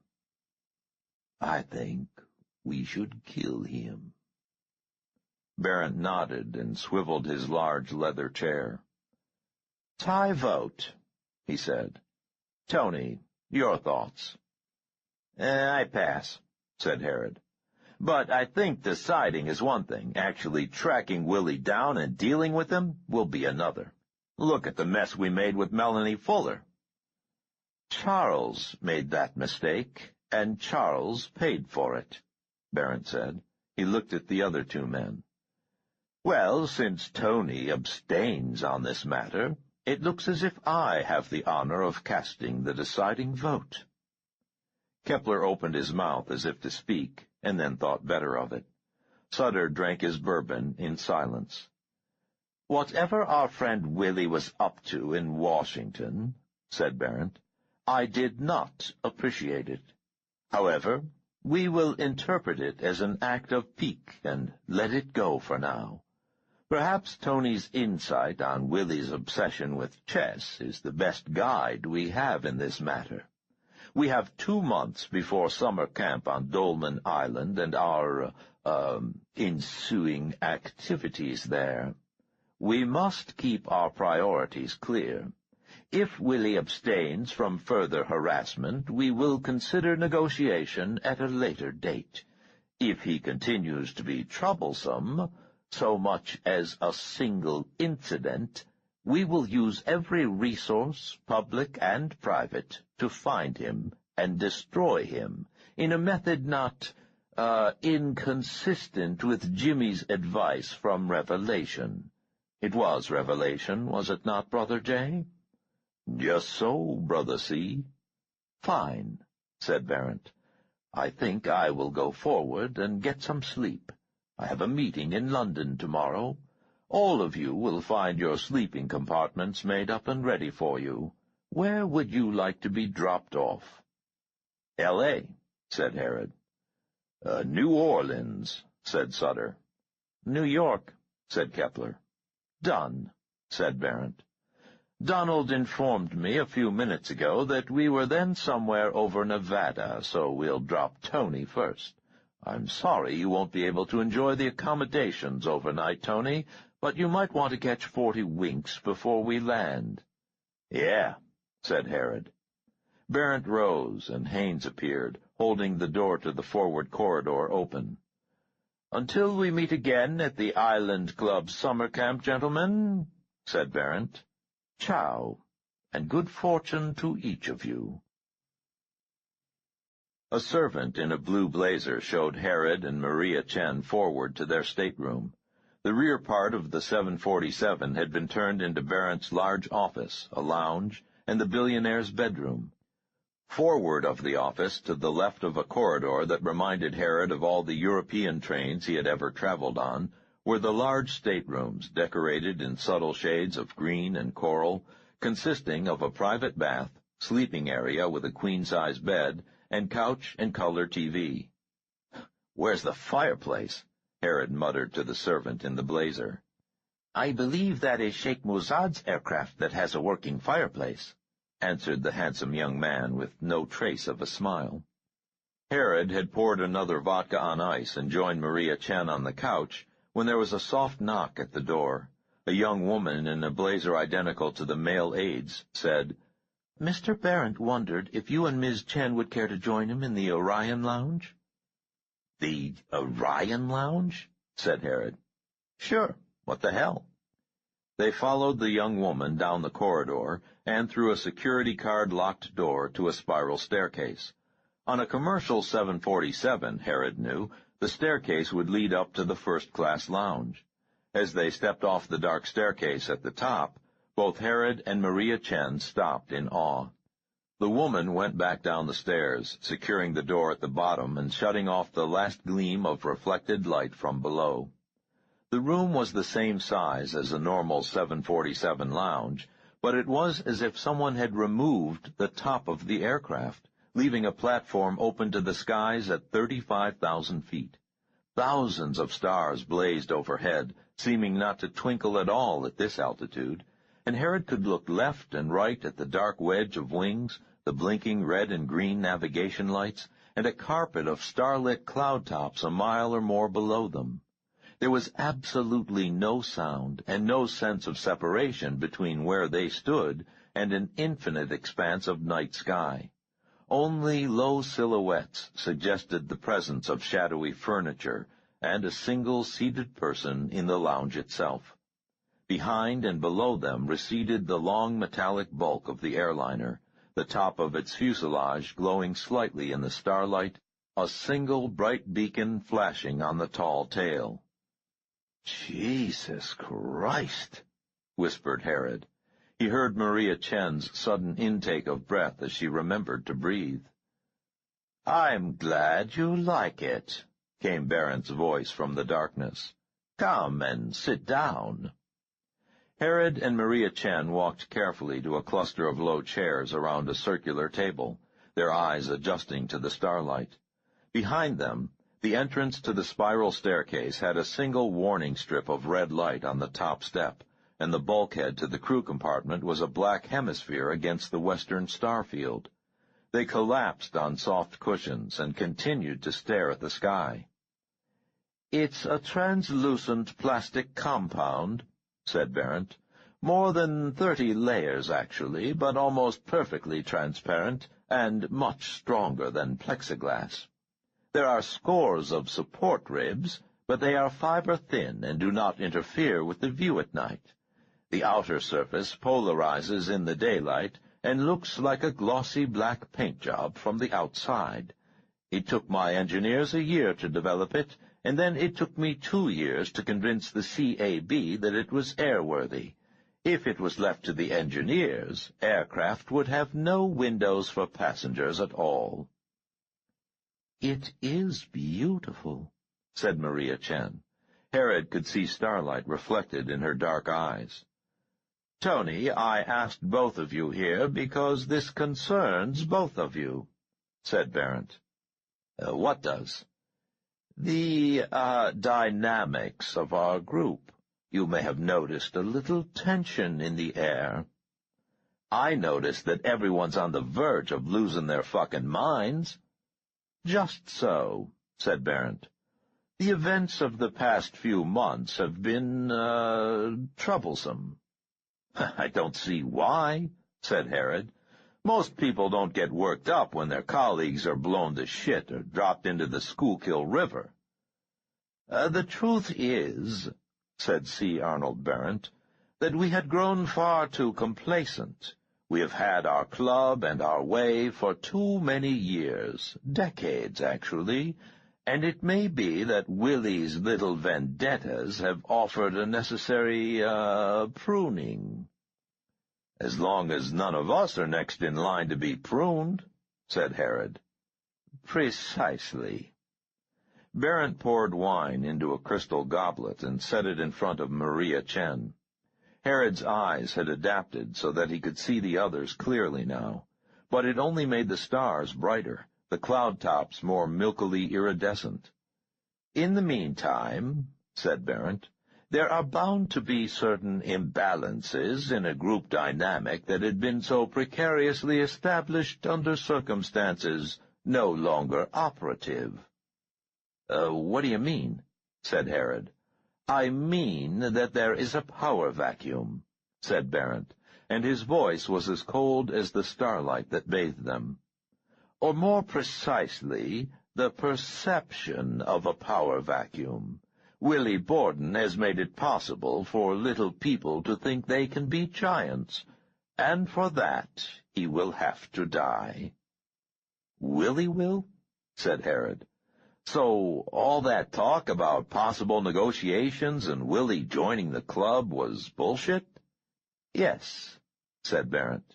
"If necessary, I will run the club by myself, but under no circumstances will that ex-Nazi ever sit at our table." "Then why—" Herod paused and thought a minute. "You think Kepler and Sutter are ready to make their move?" Barrett smiled. I have known Jimmy for many years. The first time I saw him preach was in a tent revival in Texas 4 decades ago. His ability was unfocused but irresistible. He could make a tent full of sweating agnostics do whatever he wanted them to, and do it happily in the name of God. But Jimmy is getting old, and he uses his real persuasive powers less and less, while relying upon the apparatus of persuasion he's built. I know he had you out at his little fundamentalist magic kingdom last week. Barrent held up his hand to cut off Herod's explanation. That's all right. Jimmy must have told you that I would know and understand. I don't believe that Jimmy wants to upset the apple cart, but he senses a possible shift in power and wants to be on the correct side when the shifting subsides. Willie's meddling has appeared, on the surface, to have changed a very delicate equation. But not in reality? Said Herod. No, said Barrent, and the softly spoken syllable was as final as a rifle shot. They forgot essential facts. Barrent reached into a drawer of the low table in front of them and withdrew a double-action semi-automatic pistol. Pick it up, Tony. Why? Asked Herod, his skin bristling. The weapon is real, and it is loaded, said Barrent. Pick it up, please. Herod lifted the weapon and held it loosely in both hands. Okay, so what's the deal? Aim it at me, Tony. Herod blinked. Whatever demonstration Barrent had in mind, he wanted no part of it. He knew that Haines and a dozen other security people were within a critical distance. I don't want to aim it at you, said Herod. I don't like these fucking games. Aim the gun at me, Tony. Screw you, said Herod, and stood up to leave. He made a dismissive motion with his hand, and walked to where the red light showed the top step of the staircase. Tony, came Barrent's voice, come here. Herod felt as if he had walked into one of the plastic walls. His muscles cramped into tight knots, and sweat broke out all over his body. He tried to surge forward, away from Barrent, but only succeeded in dropping to his knees. Once, 4 or 5 years before, he and Willie had had a session where the old man had tried to exert power over him. It had been a friendly exercise, in answer to some question Herod had asked about the Vienna game Willie had been rambling on about. Instead of feeling the warm wave of domination that Herod knew he used on women, Willie's onslaught had been like a vague but terrible pressure in Herod's skull, white noise and a claustrophobic closeness all at once, but no loss of self-control on Herod's part. He had recognized immediately that Willie's ability was much stronger than his own. More brutal was the phrase that had come to mind. But although Herod had doubted if he could have used someone else during Willie's assault, there was no sense that Willie could have used him. Yeah, Willie had said, it is always like that. We can turn on one another, but those that use cannot be used, nicht wahr? We test our strength through third parties, eh? A pity, really. But a king cannot take a king, Tony. Remember that. Herod had remembered that. Until now. Come here, said Barrent. His voice was still soft, well modulated, but it seemed to reverberate until it filled Herod's skull, filled the room, filled the universe, so that the stars shook to the echo of it. Come here, Tony. Herod, on his knees, arms, neck, and body straining, was jerked onto his back like some stuntman being pulled off his horse by an invisible wire. Herod's body spasmed, and his booted feet beat on the carpet. His jaws clenched, and his eyes bulged in their sockets. Herod felt the scream build in his throat and knew that it could never be released, that it would grow there until it exploded, throwing shards of his flesh across the room. On his back, Legs stiff and spasming, Herod felt the muscles of his arms contract and expand, his elbows digging into the carpet, fingers hooked into claws, as he slid backward toward the seated shadow. "Come here, Tony." Like a palsied 10-month-old learning to crawl on its back, Tony Herod obeyed. When his head touched the low coffee table, Herod felt the vice of control release him. His body spasmed in such release that he almost urinated. He rolled over and got to his knees, his forearms on the black glass of the tabletop. "Aim the gun at me, Tony," Barrent said in the same conversational tone as before. Herod felt a killing rage surge through him. His hands shook wildly as he felt for the gun, found the grip, raised it. The barrel had not been leveled when the sickness struck.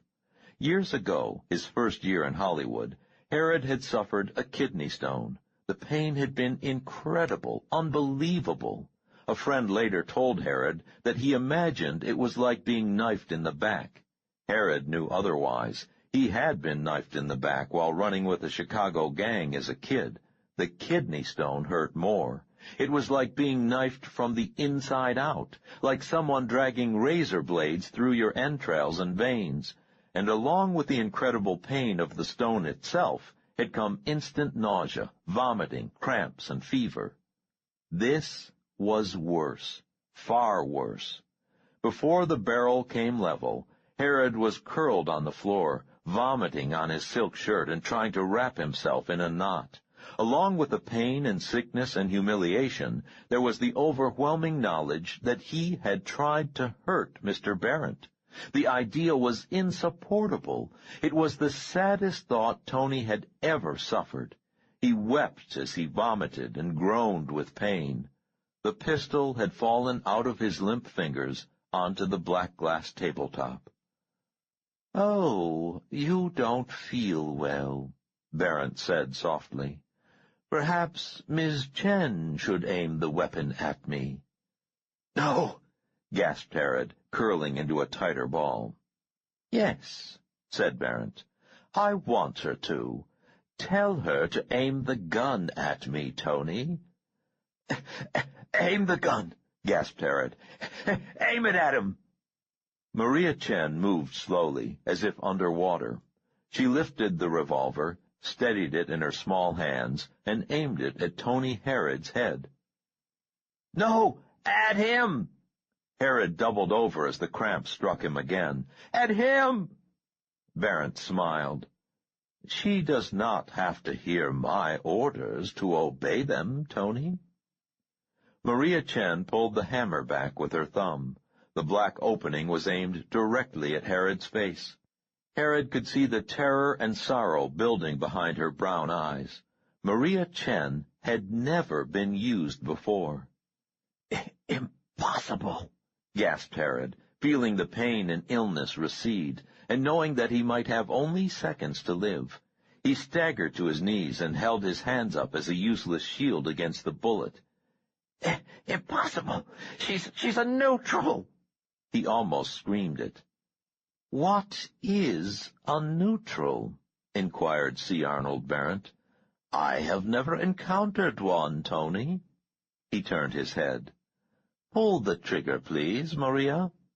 The hammer fell. Herod heard the solid click.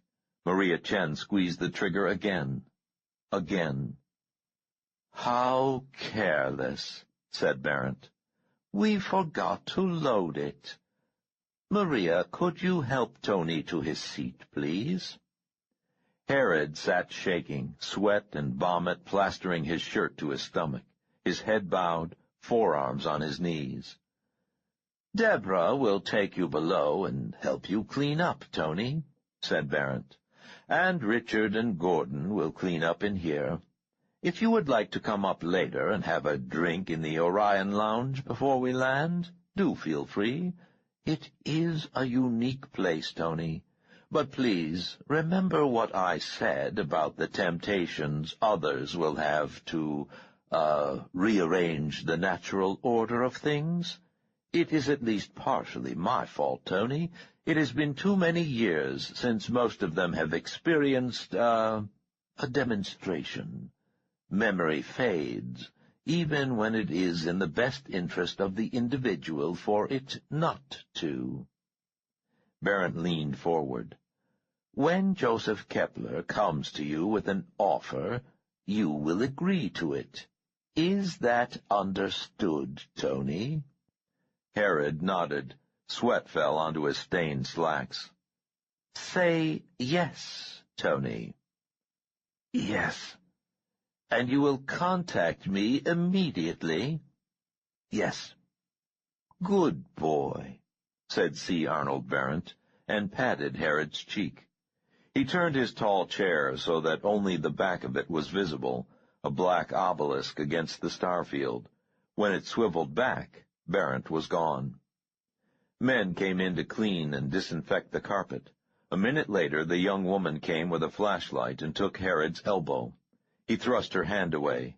Maria Chen tried to touch him on the shoulder, but he turned his back on her and staggered down the stairs. 20 minutes later, they landed at LAX.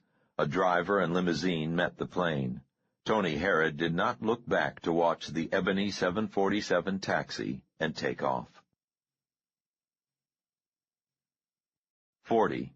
Tijuana, Mexico, Monday, April 20th, 1981. Shortly before sundown, Saul and Natalie drove the rented Volkswagen northeast out of Tijuana. It was very hot. Once off Highway 2, the suburbs turned into a maze of dirt roads through villages of tin shacks and lean-tos, sprawled between abandoned factories and small ranches. Natalie read from Jack Cohn's hand-drawn map, while Saul drove. They parked the VW near a small tavern and walked north through a cloud of dust and small children. Fires were burning on the hillside as the last of the blood-red twilight faded. Natalie checked the map and pointed to a path down a hillside littered with junk and small groups of men and women sitting by open fires or squatting in the dark under low trees. Half a mile north across the valley, a tall fence glowed white against a black hillside. Let's stay here until it's really dark, said Saul. He set down his suitcase and lowered a heavy knapsack to the ground. There are supposed to be bandits working both sides of the border these days. It would be ironic to come this far and be killed by a border bandit. It suits me to sit a while, said Natalie. They had walked less than a mile, but her blue cotton shirt was plastered to her skin, and her sneakers were caked with dust. Mosquitoes whined past her ears. A single electric light glowing by a bar on the hill behind them had attracted so many moths that snow appeared to be falling in front of it. They sat in exhausted silence for half an hour, worn out by 36 hours of flying by jet and commuter airline, and by the constant tension of traveling under false passports. Heathrow Airport had been the worst, 3 hours layover under the gaze of security people. Natalie was dozing despite the heat, insects, and her uncomfortable position squatting next to a large rock, when Saul awoke her with a gentle hand on her shoulder. "They're moving," he whispered. "Let's go." At least 100 illegals were heading toward the distant fence in small, shuffling groups. More bonfires had appeared on the hillside behind them. Far to the northwest were the twinkling lights of an American town. Ahead lay only dark canyons and hillsides. A single pair of headlights disappeared to the east on some unseen access road on the American side of the fence. "Border Patrol," said Saul, and led the way down the steep trail and then up another hill. They were both panting audibly within minutes, sweating under their rucksacks and struggling with their large suitcases weighted with papers. Although they tried to remain separated from the others, they soon had to join a long line of sweating men and women, some speaking softly or swearing in Spanish, others plodding along in stolid silence. Ahead of Saul, a tall, thin man carried a 7- or 8-year-old boy on his back, while a heavier woman carried a large cardboard suitcase. The queue came to a stop in a dry riverbed 20 yards from a culvert that ran under the border fence and the gravel road beyond. Groups of 3 or 4 would spring across the stream bed and disappear into the black circle of the culvert. There were occasional shouts from the other side, and once Natalie heard a scream that must have come from just beyond the road. Natalie realized that her heart had been pounding for minutes, and her skin was clammy with sweat. She took a grip on her suitcase and forced herself to relax. The entire line of 50 or 60 people hid behind the rocks, bushes, and each other when a second Border Patrol vehicle came by and stopped. A bright spotlight swept across the arroyo and passed within 10 feet of the pitiful thorn tree Natalie and Saul were trying to use for cover. Shouts and the slap of a gunshot from the northeast sent the car away at high speed, radio blaring in police English, and the line of illegals began its steady progress into the culvert once again. Within minutes, Natalie found herself crawling on all fours behind Saul, shoving the heavy suitcase ahead of her, while her backpack banged against the corrugated roof of the tunnel. It was pitch black. The culvert smelled of urine and excrement, and her hands and knees encountered moist softness interspersed with broken glass and bits of metal. Somewhere behind her in the stifling dark, a woman or child began to cry, until a man's sharp voice bullied them into silence. Natalie was sure that the culvert led nowhere, and that it would grow narrower and narrower, the rough ceiling coming down to crush them into the mud and excrement, the water rising over their faces. "Almost there," whispered Saul. "I see moonlight." Natalie realized that her ribs hurt from the panicked pounding of her heart, and because she had been holding her breath. She exhaled just as Saul tumbled forward 2 feet to a rocky stream bed and helped her out of the stinking pipe. "Welcome back to America," he whispered, as they gathered their bags and ran for the darkened safety of an arroyo where murderers and thieves undoubtedly lay in wait for some of the night's hopeful immigrants. "Thanks," Natalie whispered back between gasps for air. "Next time, I'm going direct, even if it means flying People's Express." Jack Cohn was waiting for them at the top of the 3rd hill. Once every 2 minutes he had blinked the headlights of the old blue van he had parked there, and that had been the beacon that brought Natalie and Saul in. Cohn shook hands with Saul, and then Natalie, and said, "Come, we must hurry. This is not a good place to park. I brought the things you asked for in your letter, and I have no wish to explain them to the Border Patrol or the San Diego police. Hurry." The rear of the van was half filled with boxes. They threw their luggage in back. Natalie took the passenger seat, and Saul sat in a low crate behind and between the 2 front seats, and Jack Cohn drove. They bounced along dirt ruts for half a mile, turned east onto a gravel road, and found an asphalt county road headed north. 10 minutes later they were descending an access ramp to an interstate highway, and Natalie felt displaced and disoriented, as if the United States had changed in various and subtle ways during the 3 months of her absence. "No, it was more like I've never lived here at all," she thought, as she watched suburbs and small shopping malls pass her window.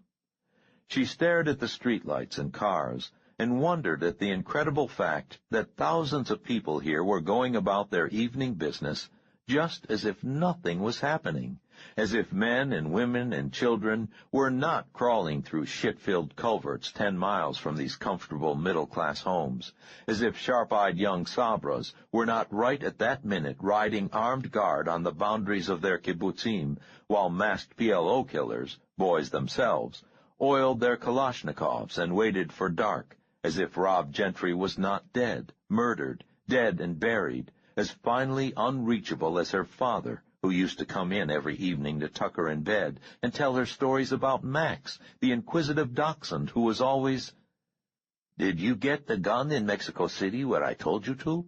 asked Cohen. Natalie startled awake. She had been dozing with her eyes open. She felt the Novocaine high of total fatigue.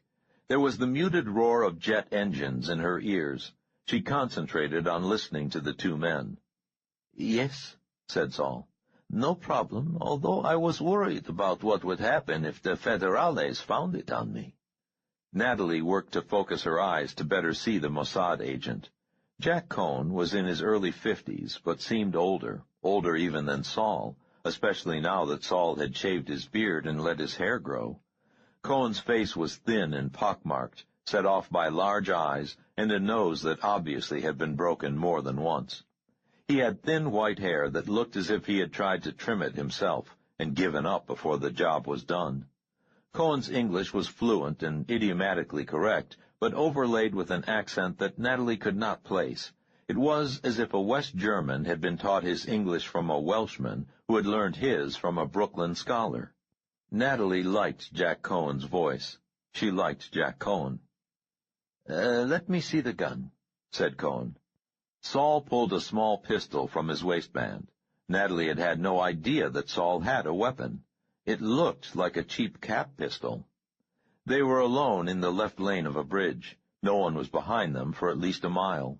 Cohen took the pistol and threw it out the window, over the railing, toward the dark ravine below.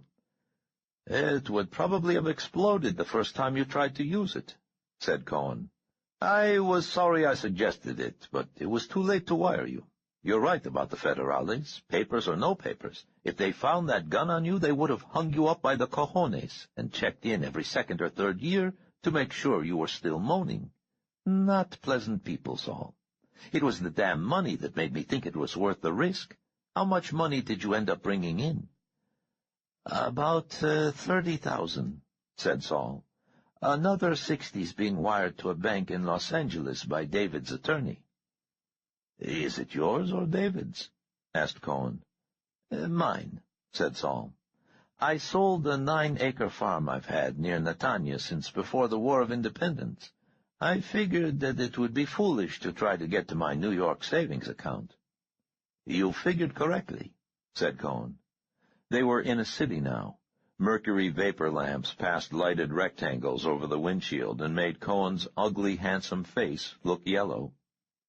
"My God, Saul," he said, "do you know how hard it was to get some of those things on your shopping list? 100 pounds of C4 plastique, compressed air gun, tranquilizer darts? Good God, man, do you know that there are only 6 suppliers in the entire United States that sell tranquilizer darts, and that you have to be a certified zoologist to have the foggiest idea of where to find these places?" Saul grinned. "Sorry, but you can't complain, Jack. You see, you're our resident deus ex machina." Cohen smiled ruefully. "I don't know about the deus," he said, "but I've certainly been run through the machina. Do you know that I've used up 2.5 years of accumulated leave in running your little errands?" "I'll try to make it up to you someday," said Saul. "Have you had further problems with the director?" No. The call from David Eshkol's office settled most of that. I hope that 20 years after my retirement that I have pull like that. Is he well?" "David, no, he's not well after 2 heart attacks, but he is busy. Natalie and I saw him in Jerusalem 5 days ago. He told us to give you his best." "I only worked with him once," said Cohen. 14 years ago. He came out of retirement then to direct the operation, where we snatched an entire Russian SAM site right out from under the Egyptians' noses. It saved a lot of lives during the 6-Day War. David Eshkol was a brilliant tactician. They were in San Diego now, and Natalie watched with a strange sense of detachment as they turned onto Interstate 5 and drove north. "What are your plans for the next few days?" asked Saul. "Get you installed," said Cohen. "I should be back in Washington by Wednesday." "No problem," said Saul. "Will you be available to give advice?"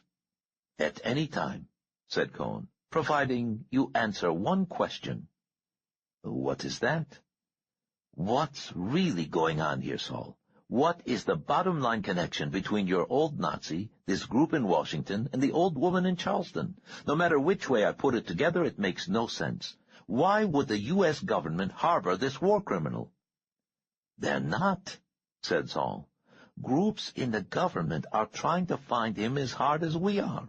but for their own purposes. Believe me, Jack, I could tell you more, but it would do little to enlighten you. Much of this affair goes beyond logic." "Wonderful," Cohn said sarcastically. "If you can't tell me more, there is no hope of my getting the agency involved, no matter how much everyone respects David Eshcole." "That is probably for the best," said Saul. "You saw what happened when Aaron and your friend Levi Cole became involved. I have finally realized that there will be no trumpet blast and charge of cavalry over the hill in the nick of time. In a real sense, I have deferred action for decades while waiting for the cavalry to arrive. Now I realize that this is something I must do, and Natalie feels the same." "Bullshit," said Cohn. "Yes," agreed Saul, "but all of our lives are governed by a certain degree of faith in bullshit. Zionism was blatant bullshit a century ago, but today our border, Israel's border, is the only purely political boundary that is visible from orbit.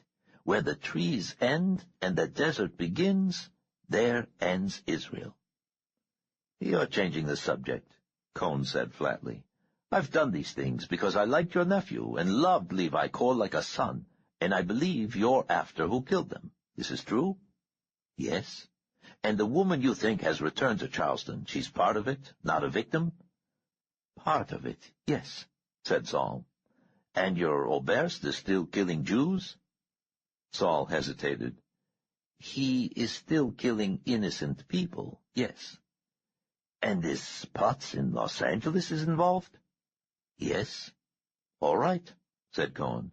"You will continue to have my help, but someday there will be an accounting." "If it helps," said Saul. "Natalie and I have left a sealed letter with David Eshcole. Even David does not know the details of this nightmare. If Natalie and I die or disappear, David or his executors will open the letter. They are directed to share the contents with you." "Wonderful," Cohn said again. "I can hardly wait until you are both dead or missing." They drove in silence toward Los Angeles. Natalie dreamed that she and Rob and her father were walking through the old section of Charleston. It was a beautiful spring evening. The stars burned behind palmettos and new buds. The air smelled of mimosa and hyacinth. Suddenly a dog with a light-colored head on a dark body came from out of the darkness and growled at them.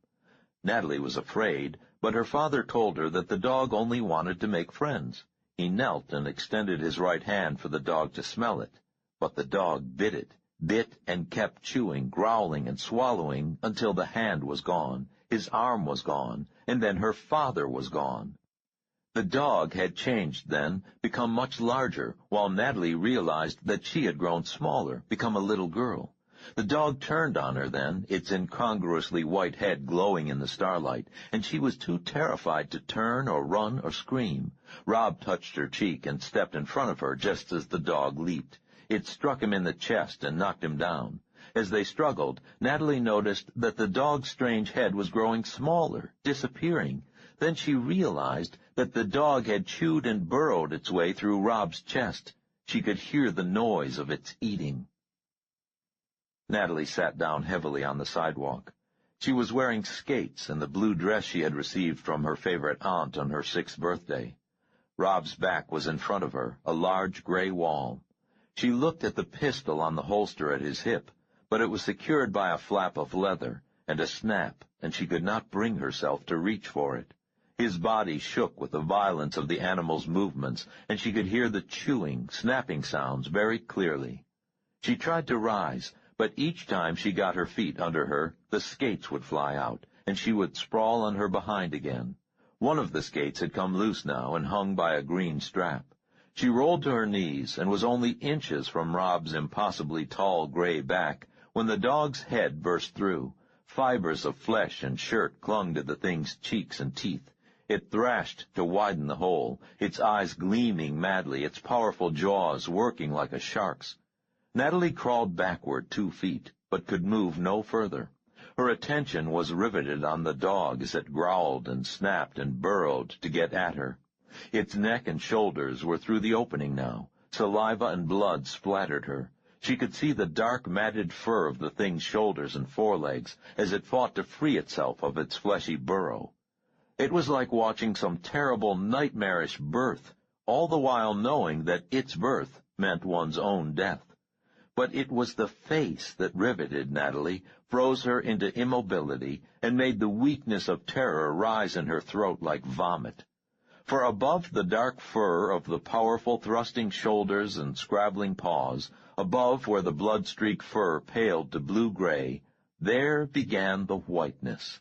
The death-mask whiteness of Melanie Fuller's face, distorted by its insane grin and the poor fit of the gigantic, oversized dentures that came to gleaming white points inches from Natalie's eyes.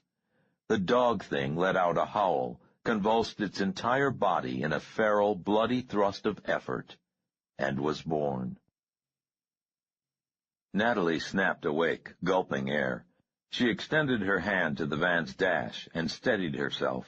The wind blowing through the open window carried the scent of sewage and diesel fumes. Headlights flared at them across the median of the interstate. Saul was saying in a low voice, "Perhaps the advice I need is how to kill someone."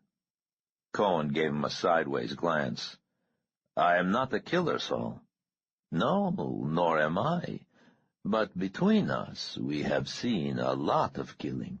I have seen it cold and efficient in the camps, fast and fleeting in the forests, hot and patriotic in the desert, and random and mean in the streets. Perhaps it is time I learned how it is done professionally." "You want a seminar on killing?" asked Cohen. "Yes." Cohen nodded, fumbled a cigarette out of a pack in his shirt pocket, and used the van lighter on it. "These things will kill," he said, exhaling smoke. A semi-trailer going 75 miles per hour passed in a rush of wind. "I was thinking of something faster and less injurious to innocent people in the vicinity," said Saul. Cohen smiled and talked with the cigarette still in his mouth. "The most efficient way to kill someone is to hire someone who's good at killing." He glanced at Saul. "I'm serious. Everyone does it. KGB, CIA, all the little fish in between. Americans were upset a few years ago to discover that the CIA was hiring mafia hitmen to take out Castro. When you think about it, it makes sense. Would it have been more moral to train people in an agency of a democratic government to go out and gun people down? The James Bond stuff is sheer crap. Professional killers are controlled psychopaths, about as sympathetic as Charles Manson, but in tighter control. Using mafia people might just have got the job done and also kept those particular psychopaths from killing other Americans for a few weeks." Cohen drove in silence for a moment, his cigarette glowing each time he inhaled. Finally, he tapped the ash out the window and said, "We all use mercenaries when it comes to premeditated killing. One of my jobs when I worked in-country was to turn young PLO recruits to carry out executions of other Palestinian leaders.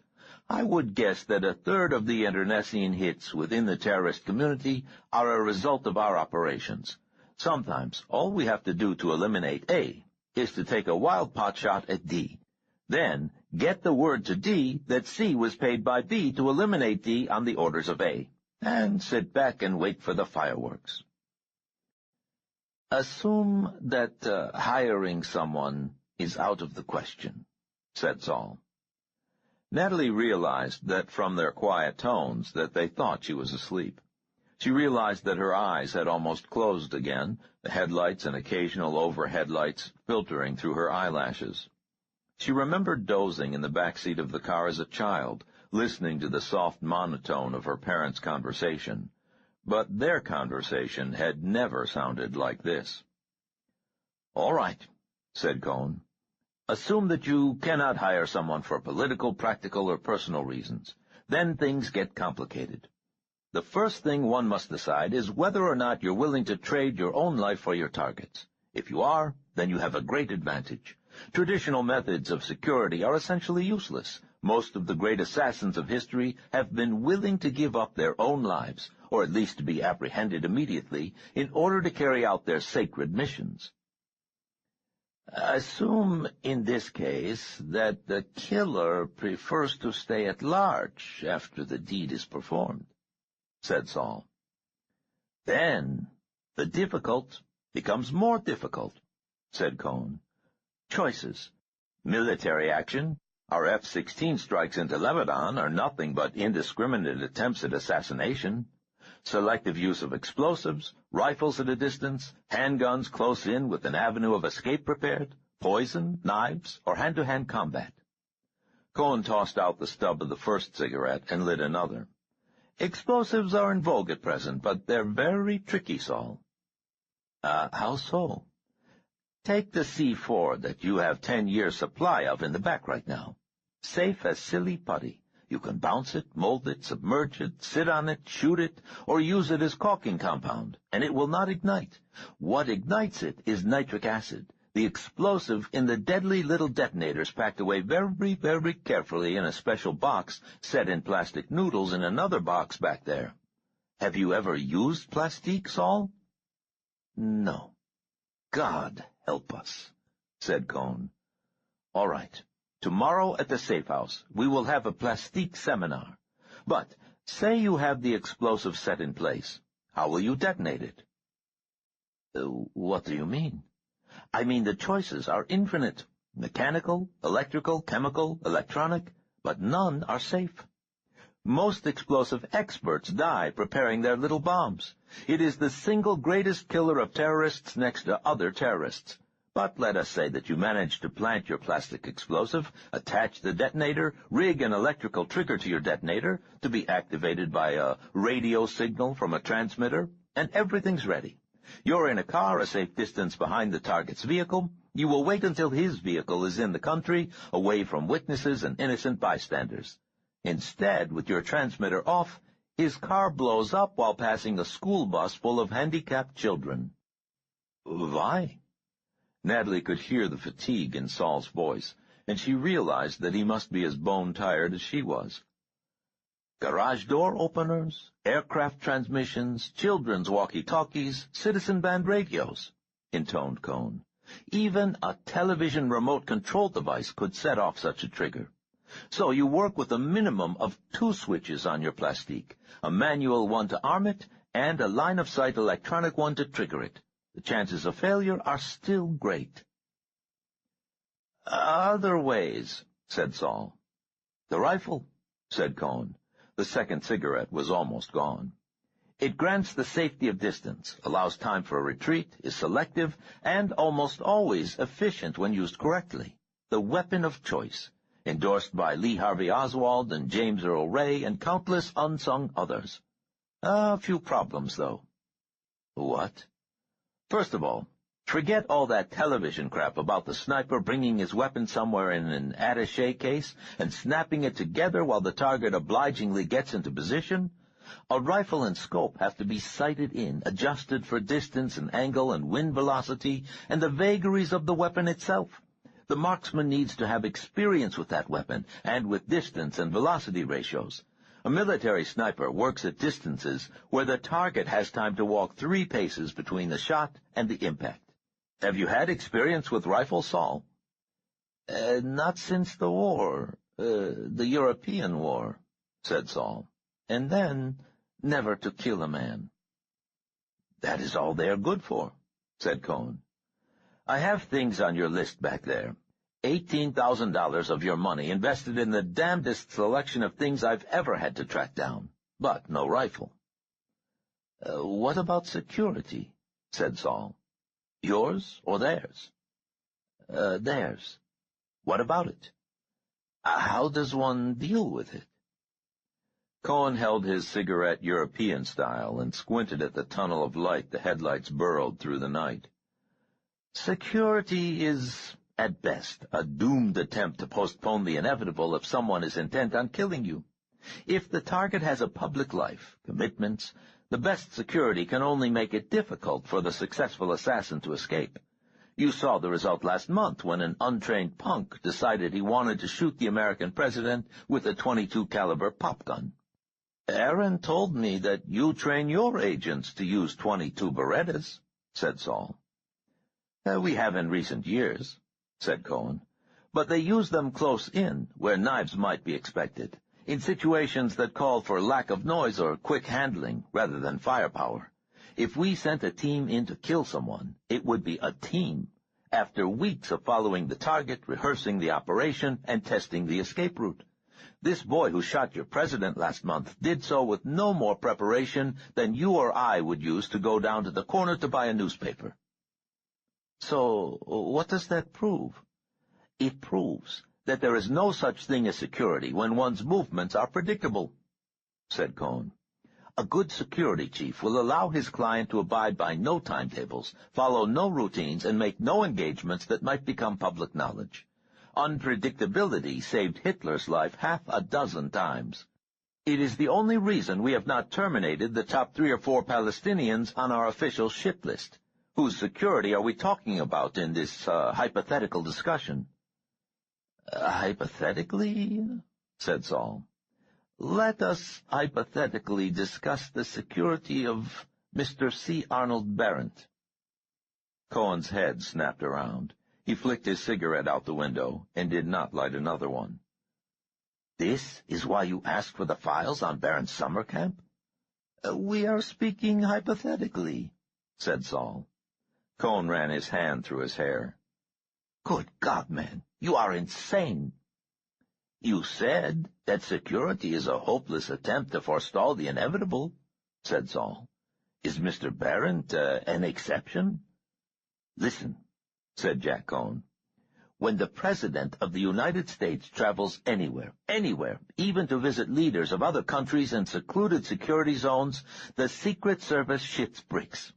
If it was up to them, the President would never leave the sub-basement of the White House, and they're not very pleased with that location. The one place where the Secret Service breathes a sigh of relief is when a president spends time with C. Arnold Barrent, which presidents have been doing for 30-some years now. In June, Barrent's Heritage West Foundation throws its annual summer camp, and 40 or 50 of the most powerful men in the world will be kicking off their shoes and letting their proverbial hair down on his island. Now, does that tell you anything about the man's security? Good. The best in the world, said Cohen.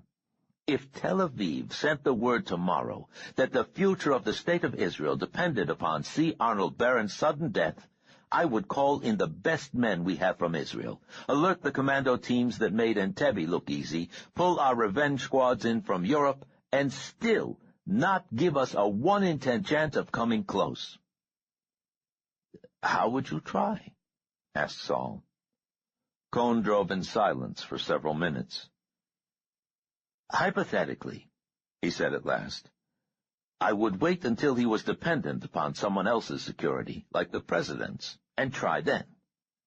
My God, Saul, all this talk of killing Barrent. Where were you last March 30th? In Caesarea, said Saul, in full view of witnesses. What else would you try? Cohen chewed his lip. Barrent flies constantly. Whenever there are aircraft involved, there is vulnerability. The security on the ground would almost certainly preclude smuggling explosives aboard, but that would leave interception or ground-to-air missiles. If you knew where the aircraft was going to be ahead of time, when it was taking off, and how to identify it once airborne. Could you do that? Asked Saul. Yes, said Cohen. If we had all the resources of the Israeli Air Force tied in with electronic intelligence services and the help of American satellite and NDA intelligence, and if Mr. Barrent obliged us by flying over the Mediterranean or extreme southern Europe with a flight plan filed weeks ahead of time. He has a boat, said Saul. No, said Cohen. He has a 216-foot yacht. the Antoinette, that cost $69 million 12 years ago when it was sold to him by a certain late unnamed Greek shipping magnate, best known as the second husband of an American widow whose first husband got too close to a rifle that had been well sighted in by an ex-Marine marksman. Cohen took a breath. Barron's boat has as much security aboard and around it as one of his residential islands. No one knows where it is bound or when the man will be aboard. It has landing pads for 2 helicopters and speedboats that serve as outriders whenever there's traffic near. A torpedo or Exocet missile might sink it, but I doubt it. It has better radar, maneuverability, and damage control systems than most modern destroyers. "End of hypothetical discussion," said Saul, and Natalie guessed from his tone of voice that he had known everything Cohn had told him.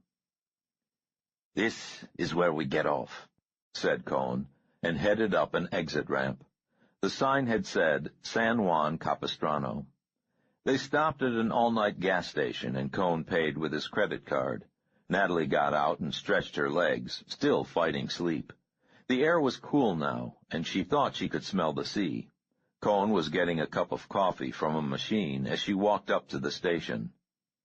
"You're awake," he said. "Welcome back." "I was awake in the car, most of the time," said Natalie. Cohen sipped his coffee and made a face. Bizarre conversation. Have you discussed Saul's plans?" "Yes, we worked on them together." "And you know the kinds of things that are in the back of the van?"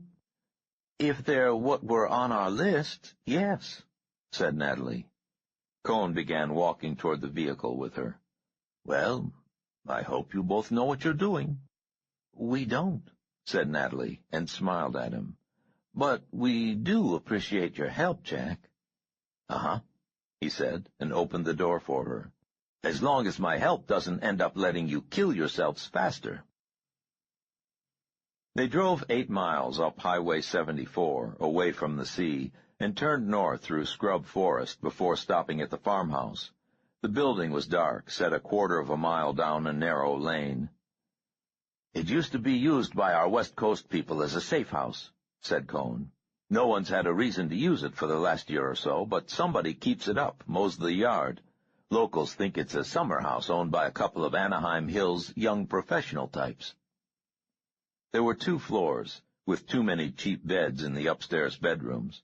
A dozen people could sleep in the 3 bedrooms. Downstairs, in an addition on the back of the old frame building, a one-way mirror looked into a small room with couches and a low coffee table. "This was put on for one long summer of interrogation of a member of Black September who thought he had turned himself over to the CIA. We helped keep him away from the big bad Mossad until he had told us everything he had. I thought this room fit your specifications rather nicely." "Perfectly," said Saul. "It saves us weeks of preparation." "I wish I was going to be here for the fun," said Cohen. "If it's fun," said Saul, stifling a huge yawn, "we'll sit down and tell you all about it some day." "That's a deal," said Jack Cohen. "What do you say we each choose a room and get some sleep? I have an 11:30 a.m. flight out of L.A. tomorrow." Shortly after 8 a.m., Natalie awoke to the sound of an explosion. She looked around, not registering where she was for a few seconds, and then found her jeans and pulled them on. She called Saul's name, but there was no answer from the room next door. Jack Cohn was not in his room. Natalie went downstairs and out the front door, marveling at the blue sky and warm air. Some sort of low crop stretched away toward the road they had come in on. She went around behind the house and found Saul and Cohn crouching over an old door that had been propped sideways against the fence. A 10-inch hole had been blown in the center panel of the door. "Plastique seminar," Cohn said to her as she came up. He turned to Saul. "That was less than half an ounce. You can guess what your 40 pounds would do." He got up and brushed his pant legs off. "Breakfast." The refrigerator had been empty and turned off, but Cohn carried in a large cooler from the van, and for 20 minutes all 3 were busy digging out pans and coffee pots, taking turns at the stove, and generally getting in each other's way. When order returned, the kitchen smelled of coffee and eggs, and the three of them sat at the table by the large bay window in the dining room. In the middle of the idle breakfast conversation, Natalie felt a deep and sudden twinge of sadness and realized that the room had reminded her of Rob's house. Charleston seemed 10,000 miles and twice as many years away from her at that minute. After breakfast, they emptied the van. It took all three of them to carry in the large crate with the electroencephalograph in it. The electronic equipment also went into the room on the observer side of the one-way mirror. They set the boxes of C4 and the larger crate of detonators in the basement. When they were finished, Cone set two small boxes on the dining room table. "This is a gift from me," he said. Inside were two semi-automatic pistols. The markings on blue steel read, Colt Mark IV Series, Government Model 380 Auto. "I would have preferred giving you the .45 caliber version I carry," said the Israeli, "something with real stopping power. But each of these is almost a pound lighter than a .45 government model. The barrel's almost 2 inches shorter, it holds 7 rounds rather than 6, it's got lower recoil for beginners, and it should be easier to conceal. And used close in, it should still get the job done." He laid 3 boxes of shells on the table. "The hardware can't be traced," he said. "It was part of an intercepted IRA shipment that got lost in the shuffle somehow." He lifted a larger box onto the table and removed a long, heavy weapon that looked like a toy maker's caricature of a gun. The grip was dwarfed by the long metal rectangular prism of the barrel. It might have been some sort of prototype of a submachine gun, except for the tiny muzzle opening and lack of an ammunition clip. "I almost had to call Martin Perkins before I could find one of these with a range over 10 feet, said Cone. "Most of the game people use specially made rifles."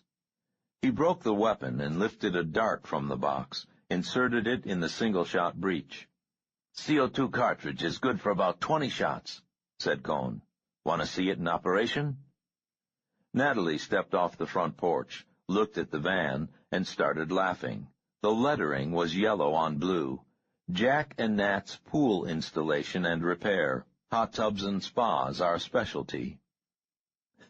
"Did it come this way, or did you have it decorated?" Natalie asked Cone. "I did." "Won't it be a bit conspicuous?"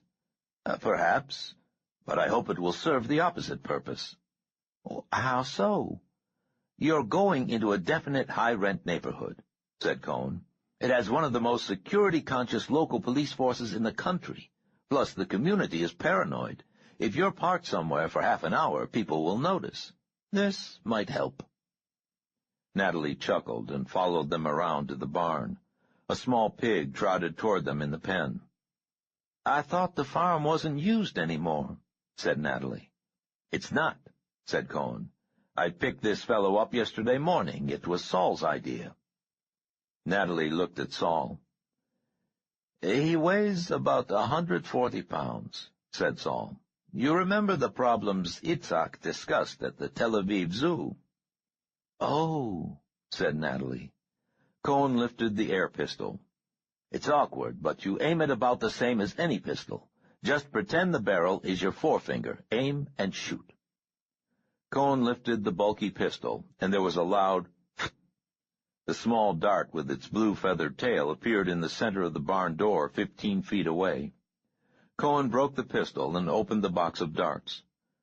"The blue row on top here are the empty ones. Mix up your own solution. The red row are the 50 cc syringes, the green row are 40 cc, and the yellow 30 cc, and the orange 20 cc.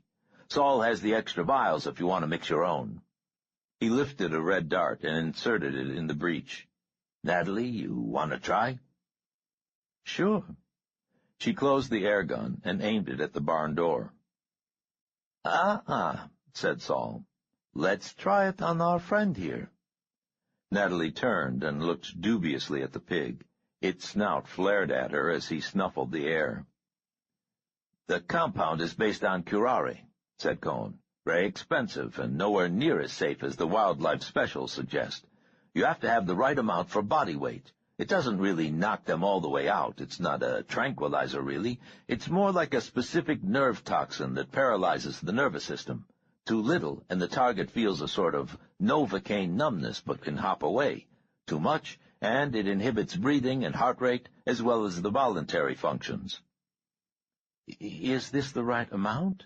Asked Natalie, looking at the dart gun. One way to find out, said Cohen.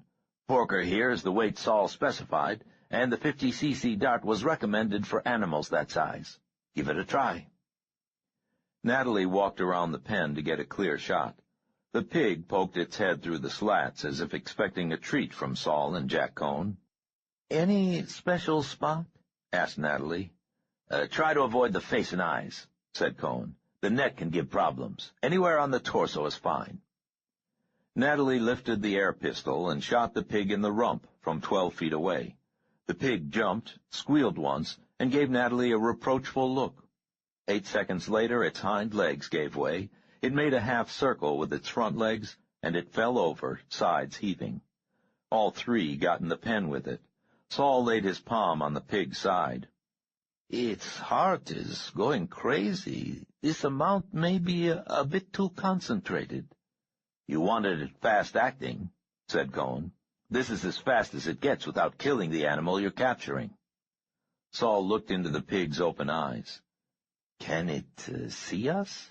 Yes, said Cohen. The animal may fade in and out, but most of the time the senses are working. He can't move or make noise, but old Porker's taken down your names for future reference. Natalie patted the paralyzed pig's flank. His name isn't Porker, she said. Oh? Cohen looked at her with a smile. What is it? Herod, said Natalie. Anthony Herod. 41. Washington, D.C., Tuesday, April 21st, 1981. Jack Cohen thought about Saul and Natalie during his entire flight east. He worried about them, unsure of what they were planning or of their ability to carry it out. In his 30 years of experience in intelligence, he knew it was invariably the amateurs who ended upon the casualty list at the end of an operation. He reminded himself that this was not an operation. What was it, he wondered. Saul had been concerned, overly concerned, Cohen thought, about the agent's efforts to elicit information about Barrett and the others. Had Cohen taken every precaution not to be discovered during his computer searches? Had he been cautious enough during his trips to Charleston and Los Angeles? Cohen finally had to remind the psychiatrist that he had been carrying out this kind of work since the 1940s. As the plane approached Washington, Cohen realized that he was feeling the rising anxiety and vague guilt that he associated with running an operation where civilians were being used. He reminded himself for the 50th time that he was not using them. Are they using me? Cohen was certain that a rogue element in Colbin's wing of the FBI counterintelligence team had killed Saul Lasky's nephew and Levi Cole. The murder of Aaron Eshkol's entire family, however, was incredible and inexplicable. Cohen knew that the CIA might blunder into a situation like that through losing control of its contract people. Cohen himself had watched an operation in Jordan go sour at the expense of the lives of 3 civilians, but he had never heard of the FBI acting so blatantly. Once pointed out by Lasky, however, the ties between Charles Colbin and the billionaire Barrett quickly had become visible. Cohen was committed to tracking down the last bit of evidence relating to the murder of Levi Cole. Levi had been Cohen's protege, a brilliant young operative, temporarily placed in communications and ciphers to get the necessary experience, but destined for big things. Levi had possessed the necessary qualities of that rarest of species, a successful field agent. Levi was instinctively cautious, but responded to the lure of the pure game, the intricate and often boring matching of wits between adversaries who would never meet and probably never know the other's true name or position. Cohen looked down and saw afternoon sunlight on new buds and blossoms. He had his own theory as to why the FBI might have gone mean so quickly. Cohn thought it was possible that Aaron and Levi's unintentional fumblings had tipped Colburn to Operation Jonah, a 7-year infiltration of American counterintelligence agencies. In the arrogance of the months following the Six-Day War, a plan was proposed in Tel Aviv to tap into the main channels of U.S. intelligence by placing moles and paid informants in key positions. Infiltration of the CIA and other agencies was not necessary. The Mossad had analyzed where to tap into the FBI and other domestic agencies' sources of information on the competing groups. Besides giving access to sources of electronic intelligence far beyond the Mossad's capability, the argument had gone, placing key sources in the FBI would offer avenues of domestic American information, specifically dossiers on key political figures that the Bureau had been collecting in its own interest since the early days of J. Edgar Hoover. That would provide incalculable leverage when American congressional or executive support was needed in future crises. The operation had been considered too risky, as insane as Gordon Liddy's gemstone plan, until the terrifying surprise of the Yom Kippur War had shown the old men in Tel Aviv that nothing less than the survival of Israel depended upon access to such improved and extensive intelligence as only the Americans could provide. Operation Jonah was begun the same month Jack Cohn had become head of station in Washington in 1974. Now, Jonah had become the whale that had swallowed the Mossad. A disproportionate amount of time and money had been put into the project, first to expand it, then to cover it up. Politicians in Tel Aviv lived in constant fear that the Americans would discover Jonah at a crucial moment when U.S. support was critical. Much of the information that flowed from Washington could not be used because it might expose the existence of the penetration itself. Cohn thought that the Mossad had begun acting like the classic adulterer, dreading the day his affair would be exposed, but feeling so guilty and tired of feeling guilty that he half welcomed the exposure. Cohn considered his options. He could continue his liaison with Saul and Natalie, keeping a formal distance between the Mossad and their puzzling amateur endeavors, and see what resulted. Or he could intervene now, have at least the West Coast station take a more active role. He had not told Saul that the safe house was bugged. Cohn could have 3 people take the Los Angeles communications van out to the woods a mile from the safe house and set up a real-time link over secure lines. It would mean active involvement by at least half a dozen Mossad personnel, but Cohn saw no alternative. Saul Lasky had talked about no longer waiting for the cavalry to come chasing over the hill, but in this case, thought Cohn, the cavalry was coming whether the wagon train wanted it or not. Cohn could see no connection between Operation Jonah and the Berendt-Colburn contacts, nor between Lasky's absent and possibly mythical Nazi and the rest of the insanity occurring in Washington and Philadelphia. But something was going on. Cohn would find out what it was, and if the director objected, so be it. Cohn had brought a single small bag, but had not carried it on because it held his .45 automatic.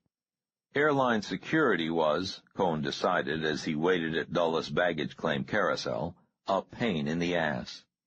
He felt good about his decision as he carried his bag out to the long-term lot where he had left his old blue Chevrolet. He would call John or Ephraim in Los Angeles that afternoon, alert them to the use of the safe house, and have them begin surveillance. If nothing else, Saul and Natalie would have a backup team in whatever they were doing. Cohn squeezed between his car and the one next to him, unlocked the door, and tossed his bag onto the passenger seat. He looked back in irritation as someone stepped into the narrow space with him. They would have to wait until he backed out. It took Jack Cohn a second before old instincts took over, another second before he made out the man's face in the dim light. It was Levi Cole. Cohen's hand still went into his sports coat before he remembered the .45 was packed away under his socks and shorts. He brought his hands out in a defensive position, but the fact that it was Levi Cole confused him. Levi? Jack! It was a cry for help. The young agent looked thin and pale, as if he had spent weeks in a locked room. His eyes seemed shocked, almost blank. He raised empty hands as if to hug Cohen. Cohen stepped out of his defensive stance, but stopped the young man with palm on his chest. "What's going on, Levi?" he asked in Hebrew. "Where have you been?" Levi Cole was left-handed. Cohen had forgotten. The spring-loaded scabbard slipped the short-bladed knife into Levi's palm without a sound. Levi's arm and hand came up so quickly that the movement was almost spasmodic, followed 2 seconds later by Cohen's own involuntary spasm as the blade passed up under his rib and into his heart. Levi eased the body into the front seat and looked around. A limousine pulled up to idle behind the Chevrolet, blocking the view from the rear. Levi removed Cohen's wallet, took the money and credit cards, searched the dead man's sports coat pockets and the suitcase, tossing clothing into the back seat. He came away with the .45, Cohen's airline tickets, money, credit cards, and an envelope of receipts. Levi rolled the body to the floor, locked the Chevrolet's door, and walked to the waiting limousine. They left the parking garage and drove toward Arlington on the expressway. "Not much here," Richard Haynes said into the radio telephone. "2 receipts for gas at the San Juan Capistrano Shell Station. Hotel receipts, Long Beach. Mean anything?" "Put your people on it," came Barron's voice. "Start with the hotel and gas station. Is it time for the Swallows to return to Capistrano?" "I think we missed that," Haynes said on the secured line. He glanced at Levi Cole sitting next to him, staring straight ahead. "What do we do with your friend here?" "I am finished with him," said Barrett. "For today or for good?" "Completely finished, I believe." "Okay," said Haynes. "We'll take care of it." "Richard?" "Yes?"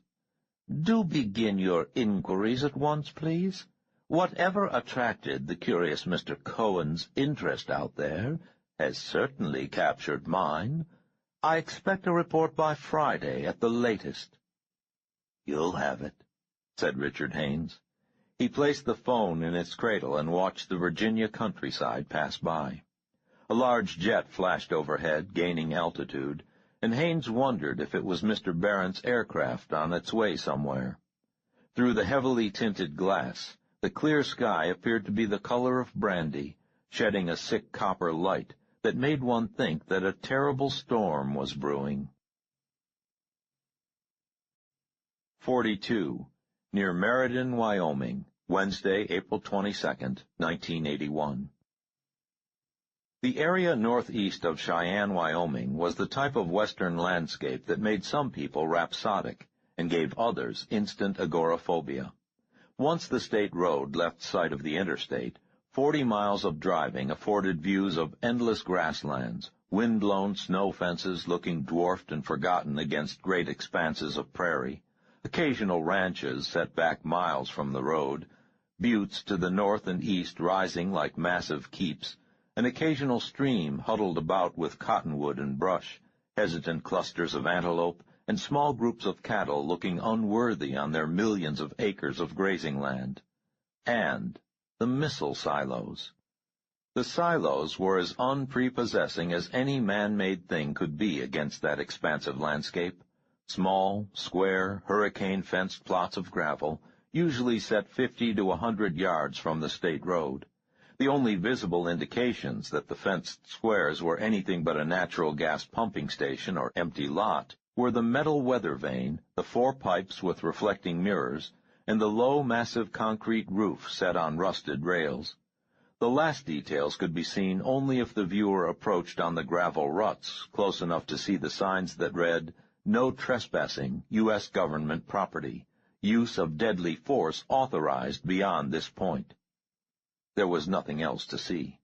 There was no sound except the wind across the prairie and the occasional lowing of cattle in the fields beyond. The blue Air Force van left Warren Air Force Base at 6:05 a.m., returning with the last of its squadron personnel at 8:27 a.m. in the interim dropping members of the next shift at their appointed command stations. In the van that morning were 6 young lieutenants, 2 for the SAC Missile Wing Control HQ 8 miles southeast of Meriden, and 4 for the bunker 38 miles farther toward Chugwater. The 2 lieutenants in the back seat watched the passing landscape with eyes dulled by routine. They had seen satellite photographs showing the 6,000-square-mile area the way the Soviets saw it, 10 rings of silos, circles within an 8-mile diameter, each of the 16 silos in each circle loaded with an MRV'd Minuteman III missile. In recent months there had been talk of the vulnerability of these aging silos, discussions of the Soviet pin-down strategy that could keep a nuclear warhead exploding above these grasslands once a minute for hours, and whispers of hardening the silos or filling them with newer weapons. But these were policy issues of little direct interest to Lieutenant Daniel Beale or Lieutenant Tom Walters. They were simply 2 young men commuting to work on a chilly spring morning. "Tom, you with it today?" asked Beale. "Yeah," said Walters. His gaze did not shift from the distant horizon. "Out partying with those tourists till late last night, man?" Said Walters. "In by 8. Beale adjusted his sunglasses and grinned. "Yeah, I bet." The Air Force van slowed and turned left onto 2 gravel ruts rising above the highway up a gradual slope to the northwest. They passed 3 signs demanding that unauthorized personnel stop, turn around, and leave. A quarter-mile from the control station, they stopped for the first gate and sentry. Each man showed his ID tag while the sentry radioed ahead. The process was repeated at the entrance to the main complex. Lieutenants Beale and Walters walked along the fenced corridor to the vertical access building, while the van turned around and parked facing downhill. Its exhaust floated upward in the cold morning air. "So, did you get in Smitty's pool?" asked Lieutenant Beale as they waited for the elevator cage. A bored security man with an M16 stifled a yawn. "No," said Lieutenant Walters. "No kiddin'. I thought you were eager to get your money in." Lieutenant Walters shook his head, and they stepped into the smaller cage and descended 3 stories to the launch command center. They passed through 2 clearance checkpoints before saluting the duty officer in the anteroom outside the missile control room. It was 0700 hours. "Lieutenant Beale reporting for duty, sir." "Lieutenant Walters reporting for duty, sir." "Your identification, gentlemen," said Captain Peter Henshaw.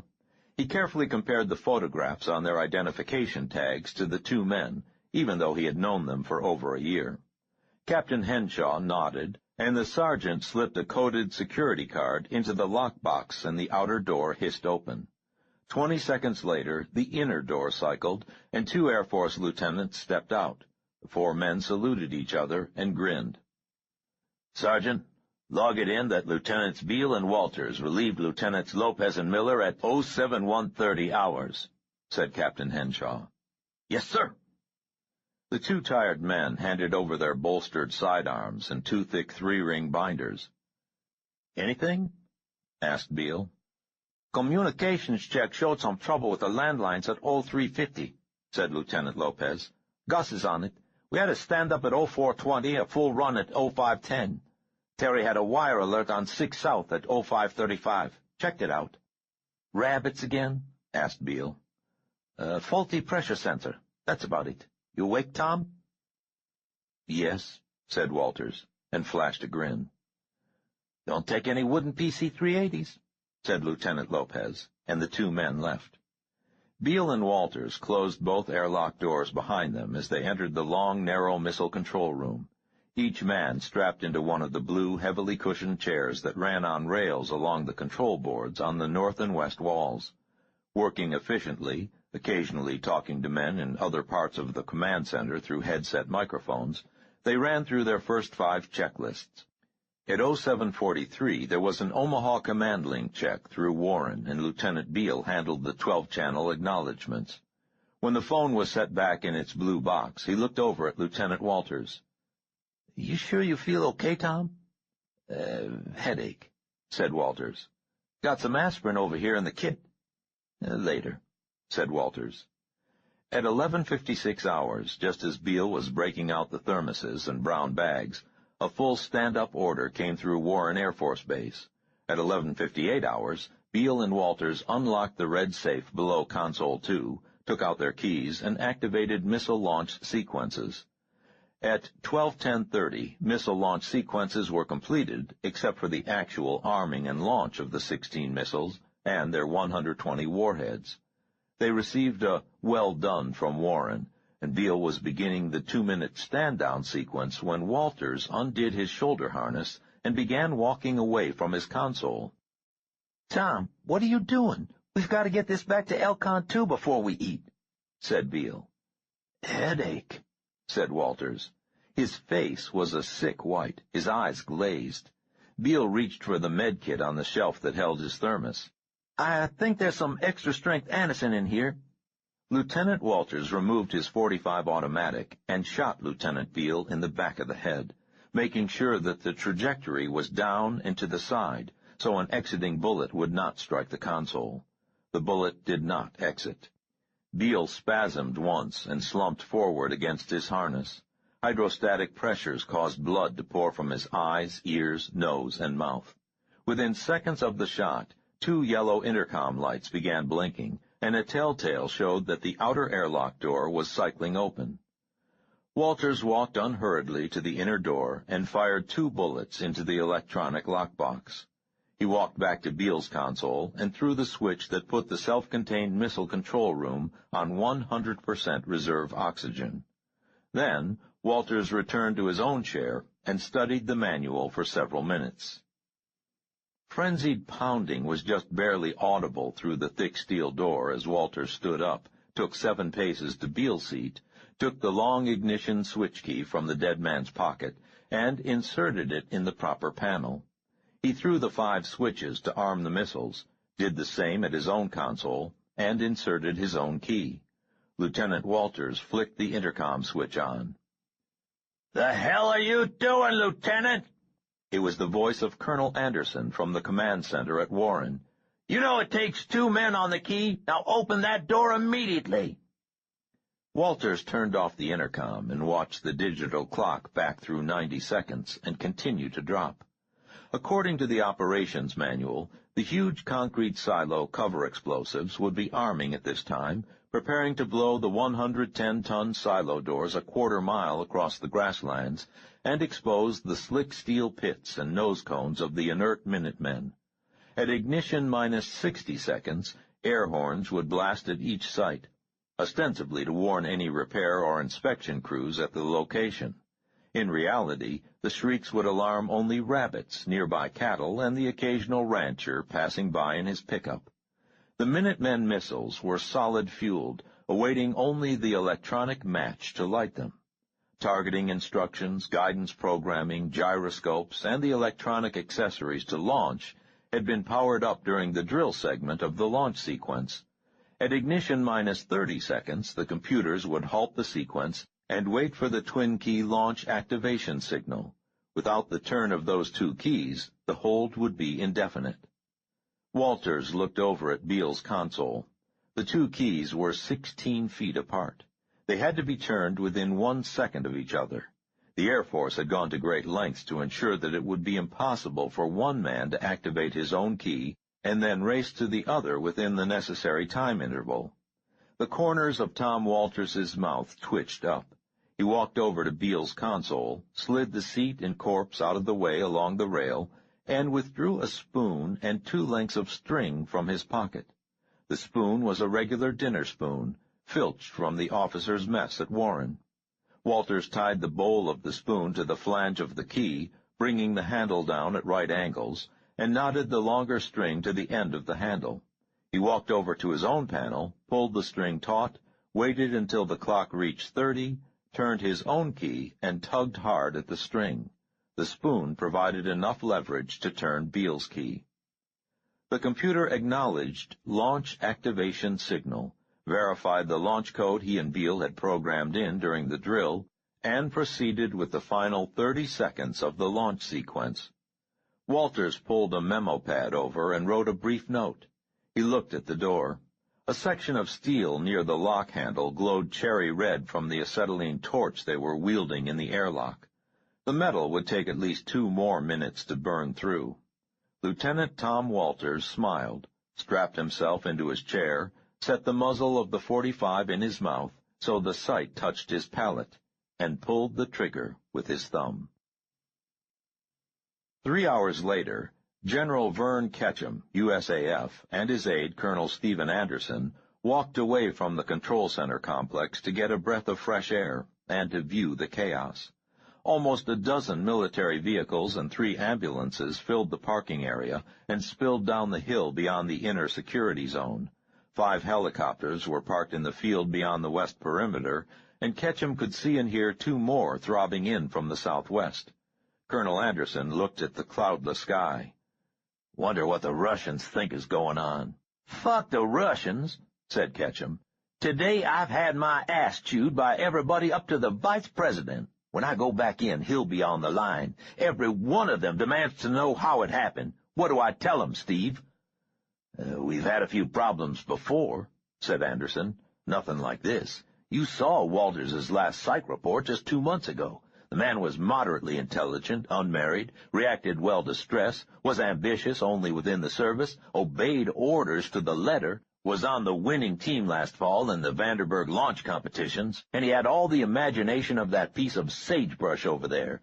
Perfect profile for a missile jock." Ketchum lit a cigar and glowered through the smoke.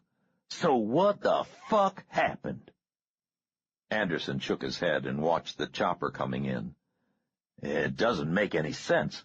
Walters knew the final missile activate sequence had to be done in tandem with 2 other keys in a separate control center. He knew that the computers would hold at the T5 second mark unless there was that verification. He killed himself and Beale for nothing." "You have that note?" growled Ketchum around the cigar. "Yes, sir." "Give it to me." Walters's last note had been wrapped in plastic, although Ketchum could not see the sense of that. They sure as hell did not have to dust it for fingerprints. The writing was clear enough through the plastic. WVB to CAB, King's Pawn to QB6. Check. Your move, Christian. "Some kind of goddamn code, Steve?" asked Ketchum. "Does this chess shit mean anything to you?" "No, sir." "You think the CAB is the Civil Aeronautics Board?" "It doesn't make much sense, sir." "And what's this Christian crap? Was Walters born again or something like that?" No, sir. According to the base chaplain, the lieutenant was a Unitarian, but never attended services." "The W and B could be Walters and Beale," mused Ketchum. "But what's the V in between?" Anderson shook his head. "No idea, sir. Maybe intelligence or the FBI people can figure it out. I think that green chopper's bringing in the FBI guy from Denver." "I wish to hell they didn't have to be brought in," grumbled Ketchum. He removed the cigar and spat. "It's the law, sir," said Anderson. "They have to be." General Ketchum turned and gave the colonel a look that made the younger man look down and become suddenly interested in the crease in his trousers. "All right," Ketchum said at last, flicking the cigar toward the perimeter. "Let's go talk to these civilian hotshots. What the hell, the day isn't going to get any worse." Ketchum swiveled on his heel and strode toward the distant delegation. Colonel Anderson ran over to where the general had thrown his cigar, made sure the stogie was out, and then hurried to catch up. 43.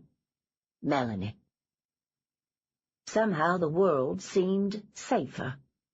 The light came softly through my drapes and shutters, illuminating familiar surfaces. The dark wood of the baseboard of my bed, the tall wardrobe my parents had ordered, built the year of the centennial. My hairbrushes lined up on the dressing table just as they had always been, and my grandmother's quilt laid across the foot of my bed. It was pleasant simply being there and listening to the purposeful bustle of people in the house. Howard and Nancy occupied the guest room next to my bedroom, the room that had once been Mother's and Father's. Nurse Oldsmith slept on a rollaway near the door inside my room. Miss Sewell spent much of her time in the kitchen, preparing meals for everyone. Dr. Hartman ostensibly lived across the courtyard, but he, like the others, spent most of his time in the house, looking after my needs. Cully slept in the small room off the kitchen that had been Mr. Thorne's. He did not sleep much.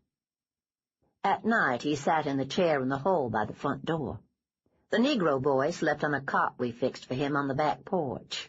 It was still chilly out there at night, but he did not mind. The boy, Justin, spent much time with me, brushing my hair, looking at books which I would read, and being there when I needed someone to run an errand. Sometimes I would simply send him to my sewing room to sit there on the wicker chaise longue, enjoying the sunlight and glimpses of sky beyond the garden, and the scent of the new plants Cully had purchased and repotted. My Hummels and other porcelain figurines were on display in the glass case I'd had the Negro boy repair. It was pleasant and somewhat disconcerting to spend much time seeing the world through Justin's eyes. His senses and perceptions were so acute, so unbuffered by interference from the conscious self, that they were almost painful. They were certainly addicting. It made it all the more difficult to return my attention to the limits of my own body. Nurse Oldsmith and Miss Sewell were optimistic about my recovery and persistent in their attempts at therapy. I allowed them, even encouraged them, to continue with this attitude because I did want to walk and speak and re-enter the world again, but I was also ambiguous about the progress they professed to see, because I was certain that it entailed a lessening of my heightened ability. Each day Dr. Hartman tested me, examined me, and talked encouragingly to me. The nurses bathed me, turned me every 2 hours, and moved my limbs to keep muscles and joints loose. Soon after our return to Charleston, they began therapy that demanded active participation on my part. I was able to move my left arm and leg, but when I did so, control of my little family became quite difficult, almost impossible. So it soon became our custom during those 2 half-hours of therapy each day, for everyone except the nurses and me, to be seated or in bed, quiescent, requiring no more direct attention or control than would horses in their stalls.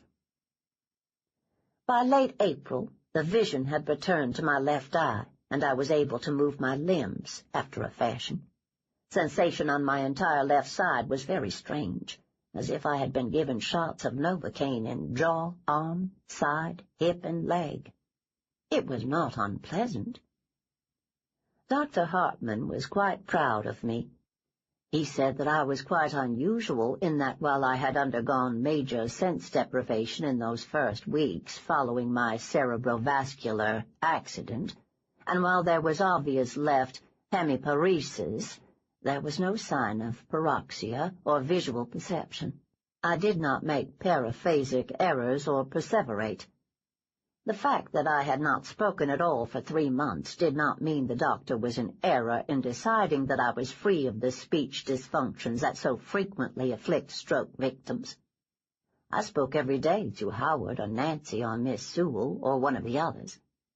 After listening to Dr. Hartman for some time, I drew my own conclusions as to why this faculty had not been impaired. The fact that the stroke was an ischemic infarction restricted primarily to the right hemisphere of the brain was certainly a major reason, since, like most right-handed people, the language centers of my brain were located in the left and unaffected hemisphere. Nonetheless, Dr. Hartman pointed out that victims of such massive CVAs as I had frequently have some speech and perceptual problems until functions are transferred to new, undamaged areas of the brain. I realized that such transfers occur constantly with me because of my ability, and now, with my magnified ability, I was confident that I could have retained all language, speech, and personality functions even if both hemispheres of my brain had been affected. I had an unlimited supply of healthy brain tissue to use. Every person I came in contact with became a donor of neurons, synapses, language associations, and memory storage. In a real sense, I had become immortal. This was the point in time where I began to understand both the addictive qualities and health benefits of our game. Using our abilities, especially in the ultimate using required by the game, had made us younger. Just as patients' lives were now being renewed by organ and tissue transplants, so were our lives renewed through the use of other minds, the transplantation of energy, the borrowed use of RNA and neurons and all the other esoteric compounds to which modern science has reduced the mind. When I looked at Melanie Fuller through Justin's clear eyes, I saw an old woman sleeping in a fetal position, intravenous solutions trickling into an emaciated arm, skin pale and pulled tight over bone. But I knew now that this was completely misleading, that I was younger now than ever before, absorbing the energy of those around me the way a sunflower stores light. Soon I would be ready to rise from my sickbed, resurrected by the renewal of radiant energy I could feel flowing into me, day by day, week by week. My eyes snapped open in the middle of the night. Dear God, perhaps this is how Nina has survived death. If my ability could grow in strength and range and scope through the oxygen death of one small part of my brain, what could Nina's much greater ability have managed in that microsecond after I shot her? What was the bullet I had fired into her brain from Charles's Colt Peacemaker except a larger, more dramatic version of my own cerebrovascular accident? Nina's control and consciousness could have leapt to 100 subservient minds in the hours and days after our confrontation. I had read enough in recent years to know that people were now being kept alive by machines that replaced, stimulated, or simulated functions of heart, kidneys, and God knows what other organs. I saw no contradiction in the concept of Nina's pure and forceful consciousness keeping its hold on life through others' minds. Nina, rotting in her coffin while her ability allowed her mind to stalk the night like a formless, malevolent ghost. Nina's blue eyes rising in their sockets on a tide of maggots, while her ruined brain repaired itself even as it rotted away. The energy from all those she used flowing back to her until Nina rose in the same radiant burst of youth I felt flowing into me. Only Nina a corpse moving through the darkness. Would she come here? All my family stayed awake that night, some with me, some between me and the darkness. But still I did not sleep. Mrs. Hodges would not sell her house until Dr. Hartman offered and paid an outrageous sum. I could have interfered in the negotiations, but after seeing Mrs. Hodges I decided not to. It had been less than 5 months since George, her husband, had suffered his unfortunate accident, but the old woman had aged 20 years. She had always taken care to tint her hair a fake and obvious brown, but now it hung in limp white strands. Her eyes were listless. She had always been unattractive, but now she took no pains to hide the wrinkles, warts, and wattles behind a mask of makeup. We paid her outrageous price. Money would soon be no problem, and besides, as soon as I saw Mrs. Hodges again, I thought of other uses she might serve in days or weeks to come. Spring came gracefully, as it always does in my beloved South. Sometimes I allowed Cully to carry me to the sewing room, and once, just once, outside to recline in the chaise longue, while the Negro boy worked to prepare the garden. Cully, Howard, and Dr. Hartman had erected tall fences around the entire compound, 10-foot privacy fences in back, so peering eyes were not a problem. I just did not like being directly in the sunlight. It was far more enjoyable to me when I shared Justin's perceptions as he sat in the grass or joined Miss Sewell as she sunbathed naked on the patio. The days grew longer and warmer. Soft air came through my open windows. Occasionally I thought I heard the squeals and laughter of Mrs. Hodges's granddaughter and her friend coming from the courtyard. But then I realized it must be other children from down the block. The days smelled of new-mown grass and the nights of honeysuckle. I felt safe. 44. Beverly Hills, Thursday, April 23, 1981. Early on a Thursday afternoon, Tony Harrod lay on a queen-size bed in the Beverly Hilton Hotel and thought about love. He had never had much interest in the topic. For Harrod, love was the farce that had launched 1,000 banalities. It was the excuse for all of the lies, self-deceits, and hypocrisies that made up relations between the sexes. Tony Harrod took pride in the fact that he had screwed hundreds of women, perhaps thousands, and had never pretended to be in love with any of them, even though he had thought that in those final seconds of their submission, in his moment of orgasm, he had felt something approaching love. Now, Tony Harrod was in love. He found himself thinking constantly of Maria Chen. His palm and fingers could recall the precise texture of her skin. He dreamed her sweet scent. Her dark hair, dark eyes, and soft smile hovered at the edge of his consciousness like an image at the periphery of vision, elusive, vanishing at the turn of a head. Even saying her name made him feel strange inside. Harrod put his hands behind his head and stared at the ceiling. The tangled sheets still held the seashore scent of sex. In the bathroom, the shower pounded on. Harrod and Maria Chen carried out their daily lives as always. She brought the mail to him in the jacuzzi each morning, handled phone calls, took dictation, then went with him to the studio to watch some of the shooting of The White Slaver and to review the previous day's footage. The studio segments had been moved from Pinehurst to Paramount because of British Union problems, and Harrod welcomed the chance to keep watch over the production without spending weeks away from home.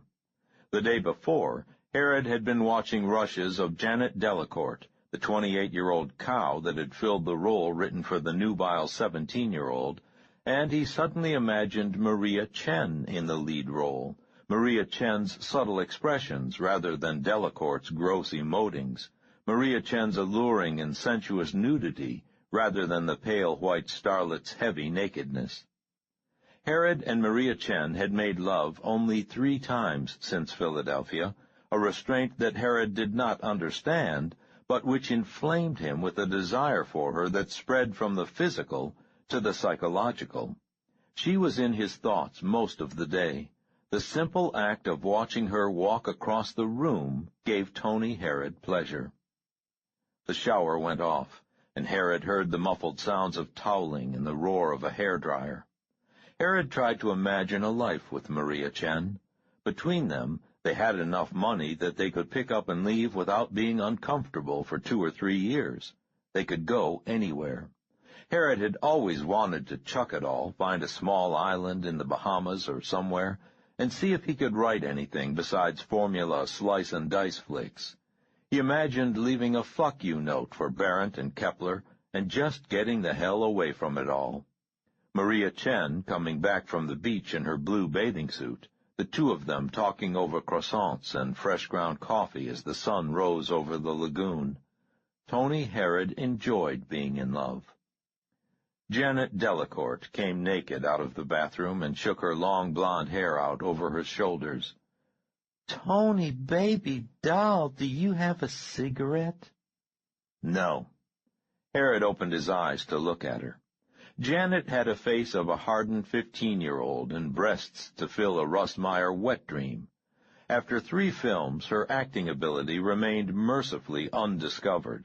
She had married a 63-year-old Texas millionaire who had bought her her own thoroughbred, bought her the role of diva for an evening of opera that had been the laugh of Houston for months, and now was in the process of buying Hollywood for her. Shue Williams, the director of The White Slaver, had suggested to Harrod over drinks the week before that Delacourt couldn't emote falling if someone shoved her off a fucking cliff. Herod had reminded Williams where $3 million of the $9 million budget was coming from, and suggested that they do a fifth rewrite to get rid of the scenes where Janet had to do something beyond her range, such as talk, and add a couple of more bathtub and harem scenes. "That's okay. I've got one here in my purse." She rummaged through a canvas handbag larger than Herod's usual carry-on luggage. Don't you have a second call today?" asked Herod. "Another try at that Seraglio scene with Dirk?" She was chewing gum as she smoked, somehow managing to do both things with her mouth open. "Shuey says that the take we did Tuesday's about the best we're going to get." She sprawled across the bed on her stomach, elbow-propped, huge breasts on top of Herod's shins like pale cassava melons on a grocer's discount shelf. Herod closed his eyes. "Tony, baby doll, is it true you've got the original of that tape?" "What tape?" "You know, the one where little old Shayla Barrington's tugging some dude's dork." "Oh, that one." "Geez, I must have seen that 10-minute video at least 60 parties the last few months. You think people'd get tired of watching her. She's hardly got any tits at all, has she?" Said Herod. "I was at that benefit thing she was at. You know, the one for the spazzy kids with, whatchamacallit? She was up at the table with Dreyfus and Clint and Merrill. I think Shayla's so stuck up. She thinks her doo-doo doesn't smell, you know what I mean? It sort of serves her right, everybody laughing at her and looking at her funny and all." Were they doing that?" "Oh, yeah. Don's so funny. He's giving this real funny talk, you know, sort of shooting down everybody at this front table like. And he gets to Shayla, and he says something like, 'And we're graced with the presence of one of the prettiest young mermaids since Esther Williams traded in her bathing cap,' or something like that, you know, only funnier. So, do you have it?" "Have what?" "You know, the original tape." "What does it matter who has the original if copies are all over town?" "Tony, baby doll, I'm just curious is all. I mean, I think it'd be sort of a stitch if you'd made that tape after Shayla babe turned you down for the white slobber and all." "The white slobber?" "Oh, that's what Shuey calls the project. Sort of like Chris Plummer always calling The Sound of Music The Sound of Mucus, you know. We all call it that on the set." "Cute," said Herod. "Who said Barrington was ever offered the part?" "Oh, baby doll, everybody knows she was first pick. It would have got the 20 mil behind it if Little Miss Sunshine had signed up, I guess." Janet Delacourt stubbed out her cigarette and laughed. "Course, now she can't get anything. I hear the Disney people canceled that big musical thing they had planned for her, and Donnie and Marie booted her off that special they were doing in Hawaii. Her little old Mormon mama shit a couple of bricks and had a coronary or something. Too bad." She played with Herod's toes and wiggled her breasts back and forth over his legs. Tony Herod pulled his legs away and sat on the edge of the bed. "I'm going to take a shower. You going to be here when I come out?" Janet Delacourt popped her gum, rolled on her back, and gave him an upside-down smile. "You want me to be, baby doll?" Not particularly," said Herod. She rolled onto her stomach. "Well, then, fuck you," she said, with no animosity in her voice. "I'm going shopping." 40 minutes later, Herod came out under the Beverly Hilton awning and handed his keys to the boy in the red vest and white slacks. "Which one today, Mr. Herod?" asked the boy. "The Mercedes or the Ferrari?" "I'm in the gray Kraut car today, Johnny," said Herod. "Yes, sir." Herod squinted through his mirrored glasses at the palms and blue sky while he waited. He decided that Los Angeles probably had the most boring climate in the goddamned world, except maybe the south side of Chicago where he had grown up. The Mercedes pulled up, Herod walked around, started to extend his hand with the $5 bill in it, and looked down into the smiling face of Joseph Kepler. "Get in, Tony," said Kepler. "We've got some talking to do." Kepler drove toward Coldwater Canyon. Herod stared at him through his mirrored glasses. "The Hilton security's really getting shitty," said Herod. "They let all sorts of street flotsam into your car these days." Kepler twitched his Charlton Heston grin. "Johnny knows me," he said. "I told him it was a practical joke." "Ha, ha," said Herod. "We have some talking to do, Tony." "You said that already." "You're quite the wise-ass, aren't you, Tony?" "Cut the crap," said Herod. "If you have something to tell me, tell me." Kepler was driving the Mercedes too fast up the winding canyon drive. He drove arrogantly, with only his right arm involved, wrist propped on top of the wheel. "Your friend Willie has made his next move," he said. "Ground rule," said Herod. "We'll have our nice little talk here, but if you refer to him as your friend Willie one more time, I'll be obliged to knock your cap teeth down your fucking throat. All right, Joseph, old pal?" Kepler glanced at Herod. "Willie's made his next move, and there's going to have to be some response." "What'd he do this time? Bugger the president's wife or something?" "A little more dramatic and difficult than that." "Are you playing 20 questions?" "It doesn't matter what he did," said Kepler, "and you won't be reading about it in the paper, but it was something Barrent can't ignore. It means that Willie is prepared to play for high stakes, and will have to respond in some way." "So, now we go to the scorched earth policy, huh?" said Herod. "Kill every German-American over 55? "No, Mr. Barrent's going to negotiate." "How do you do that if you can't even find the old bastard?" Herod looked out at the arid hillside flashing by. "Or do you guys still think I'm in touch with him?" "No," said Kepler. "but I am." Herod sat up. "With Willie?" "Who else are we talking about?" How did you find him?" "I didn't find him," said Kepler. "I wrote to him. He wrote back. We're maintaining a very pleasant correspondence." "Where did you write, for Christ's sake?"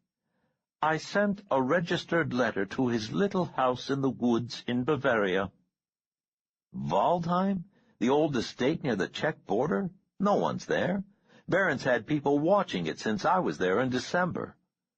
"True," said Kepler, "but the family retainers still guard the place, German father and son named Meyer. My letter never came back, and a few weeks later I heard from Willie, postmarked in France. Second letter from New York." "What does he say?" asked Herod. He was angered that his heart was pounding at twice its normal speed. "Willie says that all he wants is to join the club and have a relaxing time on the island this summer." "Huh," said Herod. "I believe him," said Kepler. "I think that the old gentleman was hurt that we did not think to invite him sooner." "And he may be a trifle put out that you tried to blow him up in mid-air and set his old girlfriend Nina against him?" "That too, perhaps," said Kepler. "But I think he's willing to let bygones be bygones." "What does Barrent say?" "Mr. Barrent doesn't know that I've been in touch with Willie."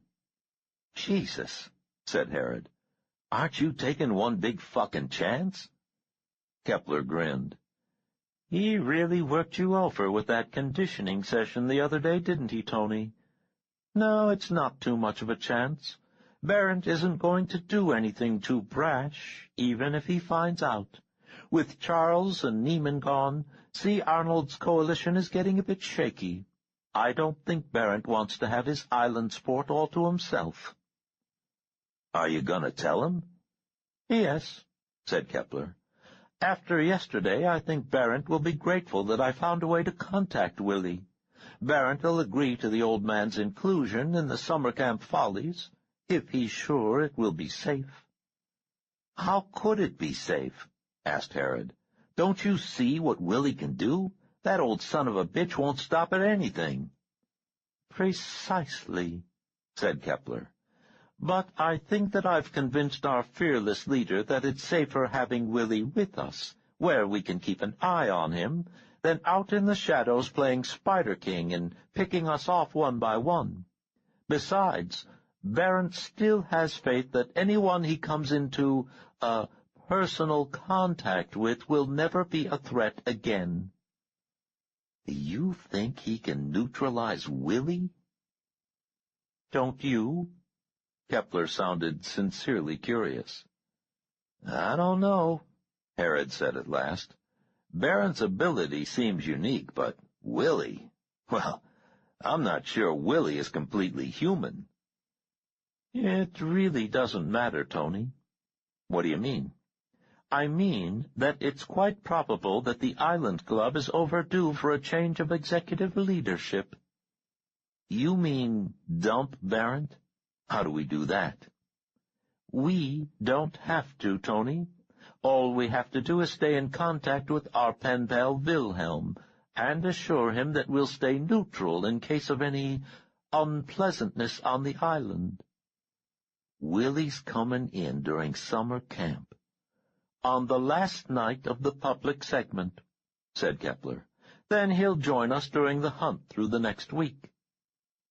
"I can't believe Willie would put himself in Barrent's power like that," said Herod. "Barrent must have, 100 security people around?" "More like 200, said Kepler. "Yeah, so Willie's ability isn't worth shit against an army like that. Why would he do it?" "Barrent will be giving his word of honor that Willie will have safe passage," said Kepler. Herod laughed. "Oh, right. I guess it's okay, then. Willie should put his head on the block if Barrent gives his fucking word." Kepler had been coming down Mulholland Drive. They could see the freeway below them. "But you see the possibilities here, Tony. If Barrent eliminates the old gentleman, we simply go back to business as usual, with you as a full member. If Willie has some surprise up his sleeve, we welcome him aboard with open arms." "You think you could coexist with Willie?" asked Herod. Kepler turned into a parking area near the Hollywood Bowl. A gray limousine with blackened glass sat waiting. "When you've lain down with snakes as long as I have, Tony," he said, "it doesn't especially matter what variety of poison the new one carries, as long as it doesn't bite its bedfellows." "What about Sutter?" Kepler turned off the Mercedes ignition. "I just came from a long conversation with the Reverend. While he places much sentimental value in his long relationship with his friend Christian, he also is willing to render unto Caesar what is Caesar's." "Meaning?" "Meaning that Willie can be assured that Jimmy Wayne Sutter will bear no grudges if Mr. Barrent's portfolio changes hands." "You know something, Kepler?" said Tony Herod. "You couldn't frame a simple declarative sentence if your fucking life depended on it." Kepler smiled and opened the door. Over the noise of the warning buzzer, he said, "Are you with us or not, Herod?" "If being with you is keeping my head down and staying out of this shit, I'm with you," said Herod. "Simple declarative sentence," snapped Kepler. "Your friend Willie needs to know where you stand, with us or not." Herod glanced out at the bright expanse of parking lot. He looked back at Kepler, and his voice was tired. "I'm with you," he said. It was almost 11 p.m. when Herod decided that he wanted 2 hot dogs with mustard and onion. He set down the script revisions he'd been working on and walked to the west wing where Maria Chen's light still shone under the door. He rapped twice. "I'm going to Pink's. Want to come?" Her voice was muffled, as if she were calling from the bathroom. "No, thank you," Sure? Yes, thank you anyway. Herod pulled on his leather flight jacket and got the Ferrari out of the garage. He enjoyed the drive, shifting hard through the gears, shaving the yellow lights, and blowing off two low riders that made the mistake of challenging him for 3 blocks on the boulevard. Pink's was crowded. Pink's was always crowded. Herod ate his 2 hot dogs at the counter and took a 3rd one out to the parking lot. 2 teenage boys were standing between a dark van and his car, one of them actually leaning against the Ferrari as he talked to 2 girls. Herod walked up to him and thrust his face within inches of the others. "Move it off or kiss it goodbye, kid," he said. The boy was 6 inches taller than Herod, but he jerked away from the side of the sports car as if it were a hot stove. The 4 of them moved away slowly, glancing back at Herod, waiting to get the proper distance away before shouting snide remarks. Herod studied the 2 girls. The shorter one looked like an upscale Chicano, black hair and brown skin, the whole package wrapped in expensive shorts and a halter top that looked like it was under too much stress. Herod imagined how surprised the 2 beach boys would be if that particular piece of chocolate came over to join him in the Ferrari and decided to take some of the stress off the elastic. To hell with it, thought Herod. I'm too tired. He finished off the 3rd dog sitting behind the wheel, washed it down with the last of his tab, and had switched on the ignition when a soft voice said, "Mr. Herod?" The van door had opened 4 feet from him. A black chick was sitting sideways in the passenger seat. There was something familiar about her, and Herod had given her an automatic smile before he registered where he had seen her before. She was holding something in her lap, bracing it. Herod kicked the clutch in and was reaching for the gear shift when there was a soft noise like the silencers made in his spy movies, and a wasp stung him high on the left shoulder. "Shit!" cried Herod, raised his right hand to brush the insect away, had time to realize that it was not a wasp, and then the interior of the car lurched sideways, and the console and passenger seat came up sharply to strike him in the face. Herod never totally lost consciousness, but the effect was the same. It was as if someone had banished him to the storm cellar of his own body. Sights and sounds came through, vaguely, but it was like watching a distant UHF station on a cheap black-and-white TV, while a radio in another room provided garbled sound. Then someone put a hood over his face. It made little difference. From time to time he would become aware that he was rolling slightly, as if he was on the deck of a small boat. But the tactile sensations were fleeting and false, and far too much trouble to sort out. People were carrying him. He thought they did. Perhaps those were his own hands on his arms and legs. No, his own hands were behind him somewhere, welded together by a band of skin and cartilage that seemed to have grown from nowhere. For an indefinite period of time, Herod was nowhere, neither conscious nor unconscious, floating somewhere inside himself in a pleasant primordial soup of false sensations and confused memories.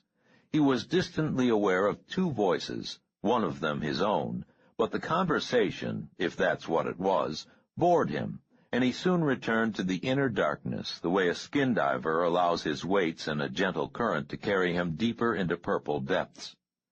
Tony Herod knew that something was definitely wrong, but he just did not give a damn. The light woke him, the light and the pain in his wrists. The light, the pain in his wrists, and a pain that made him think of Ridley Scott's Alien, where the thing comes busting out of that poor son of a bitch's chest. Who was that actor? John Hurt.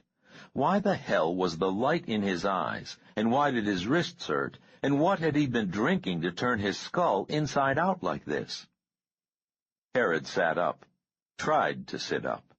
He tried again, and shouted with the pain.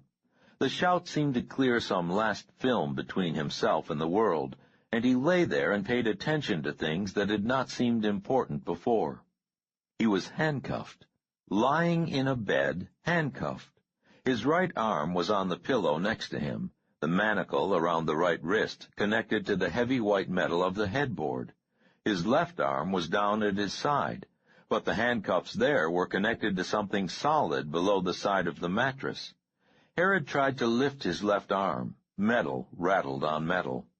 The side of the bed, then, or a pipe, or something. He wasn't ready to move his head yet to check. Maybe later. Who the hell was I with last night? Herod knew a few female friends who were heavily into bondage, light S&M, but he had never allowed himself to be on the receiving end. Too much to drink? Vida finally got me in her chamber of pleasures? He opened his eyes again and held them open against the pain of light striking his optic nerves. A white room, white bed, sheets, brass-painted white, white walls, small mirror in the opposite wall with white painted frame, a door, a white door with a white knob, single naked light bulb, about 10 million watts, Herod judged from the glare, hanging from a white cord. Herod was wearing a white hospital gown. He could feel the slit up the back, and that he was naked underneath. Okay, not Vida. Her pleasure chamber ran to velvet and stone. Who did he know that had a hospital hang-up? No one. Herod rattled the cuffs and felt the raw skin where he had already chafed his wrists. He leaned left and looked down. White floor. Left wrist cuffed to white metal bed frame. No need to move again for a while, unless he had the urge to throw up all over the nice white floor. Let's think about this. Herod went away for a little while. When he realized where he was, sometime later, the light the same, the white room the same, the headache a little better, he thought about mental hospitals. Had someone committed him when he wasn't looking? They don't handcuff people in mental hospitals, do they? A stab of fear struck through him, hard enough to set him struggling and kicking, rattling metal against metal until he fell back, panting. Barrent, Kepler, Sutter, those low-life sons of bitches had put him away somewhere safe, where he could spend the rest of his life staring at white walls and peeing in his sheets. No, that group would just kill him and have done with it. Then Herod remembered Pinks, the kids, the van, the black chick. She'd been the one. What had Colbin said about her in Philadelphia? They thought Willie had been using her and that sheriff, but the sheriff was dead.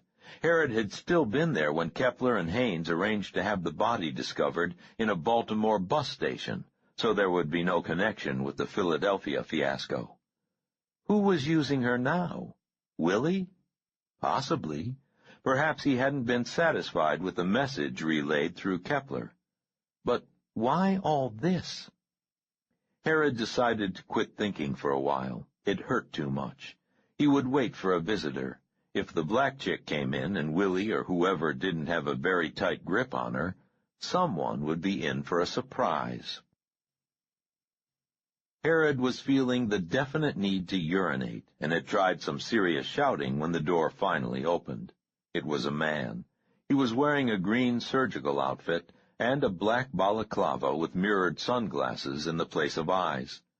Herod thought of Kepler's sunglasses, then about the serial killer in Willie and his Walpurgis Night movies. He almost urinated then and there. It was not Willie, Herod could tell that at once, nor was he the right size or apparent age for Tom Reynolds, Willie's queer cat's paw with the strangler's fingers. It didn't matter. Willie had had time to recruit legions of new nobodies. Herod tried to go for the man. He did try, but at the last second the old revulsion washed over him, stronger than the earlier nausea and headache, and he pulled away before his will touched the other's mind. It would have been easier and less intimate for Herod to have licked another man's anus, or taken another man's penis in his mouth. The idea alone made him shudder and break out in a cold sweat. "Who are you? Where am I?" Herod's words were almost unintelligible, falling from a tongue carved from cheap wood.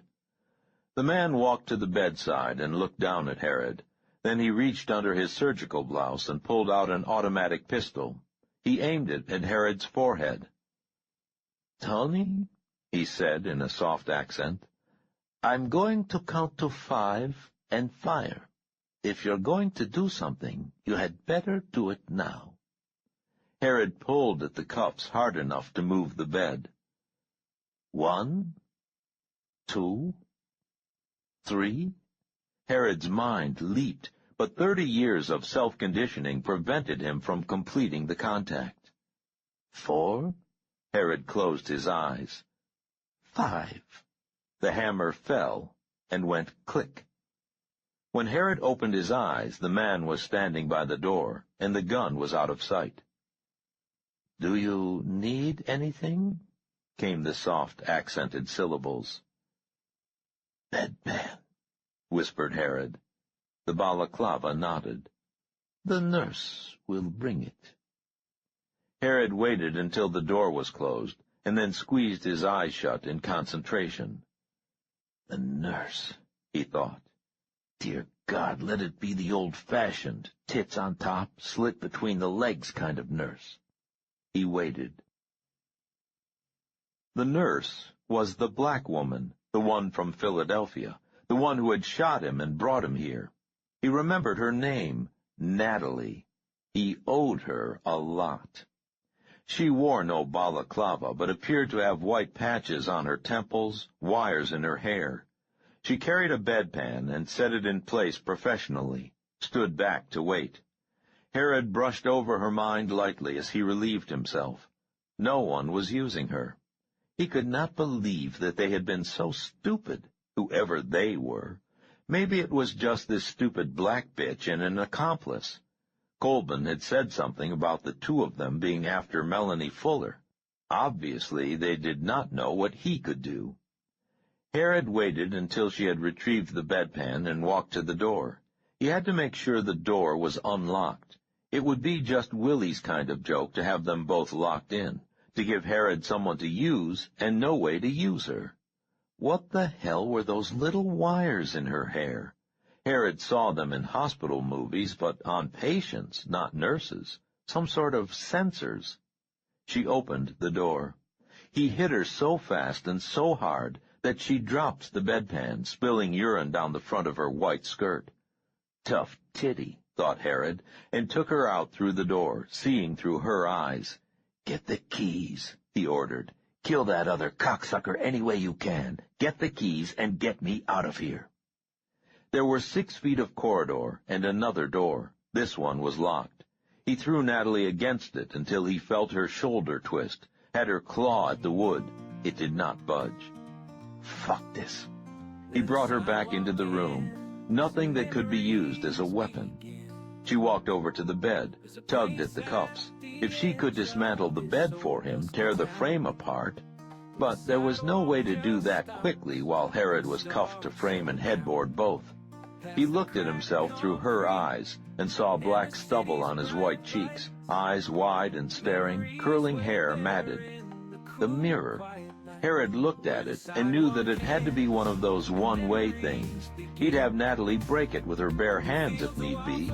If there was no way out through it, he'd have her use shards of glass for a weapon when the fucker in the balaclava came in. If the mirror wouldn't break, he'd assume it was one way and just have her bash her pretty little face against it until it was just bones sticking out of black mush. Give whoever was on the other side a good show. Then, when they came in, she could tear their throats out with her nails and remaining teeth, get the gun, get the keys. The door opened, and the man in the balaclava came in. Natalie whirled, crouched to leap. Her snarl was something seen in a zoo when feeding time was long delayed. The man in the balaclava shot her in the hip with the dart gun in his hand. She leaped, claws extended. The man caught her and lowered her to the floor. He knelt beside her for a minute, taking her pulse, lifting an eyelid to check her pupil. Then he got up and walked over to Herod's bed. His voice was shaking. "You son of a bitch," he said. He turned and walked out of the room. When he returned, he was filling a syringe from an upended bottle. He squirted a few drops and turned to Herod. "This is going to hurt a little bit, Mr. Herod," he said in a small, tight voice. Herod tried to jerk his left arm away, but the man stabbed the syringe through the gown directly into his hip. For a second there was numbness, and then it felt to Tony Herod as if someone had poured scotch directly into his veins. Flame moved from his abdomen to his chest. He gasped as the warmth moved through his heart. "What is it?"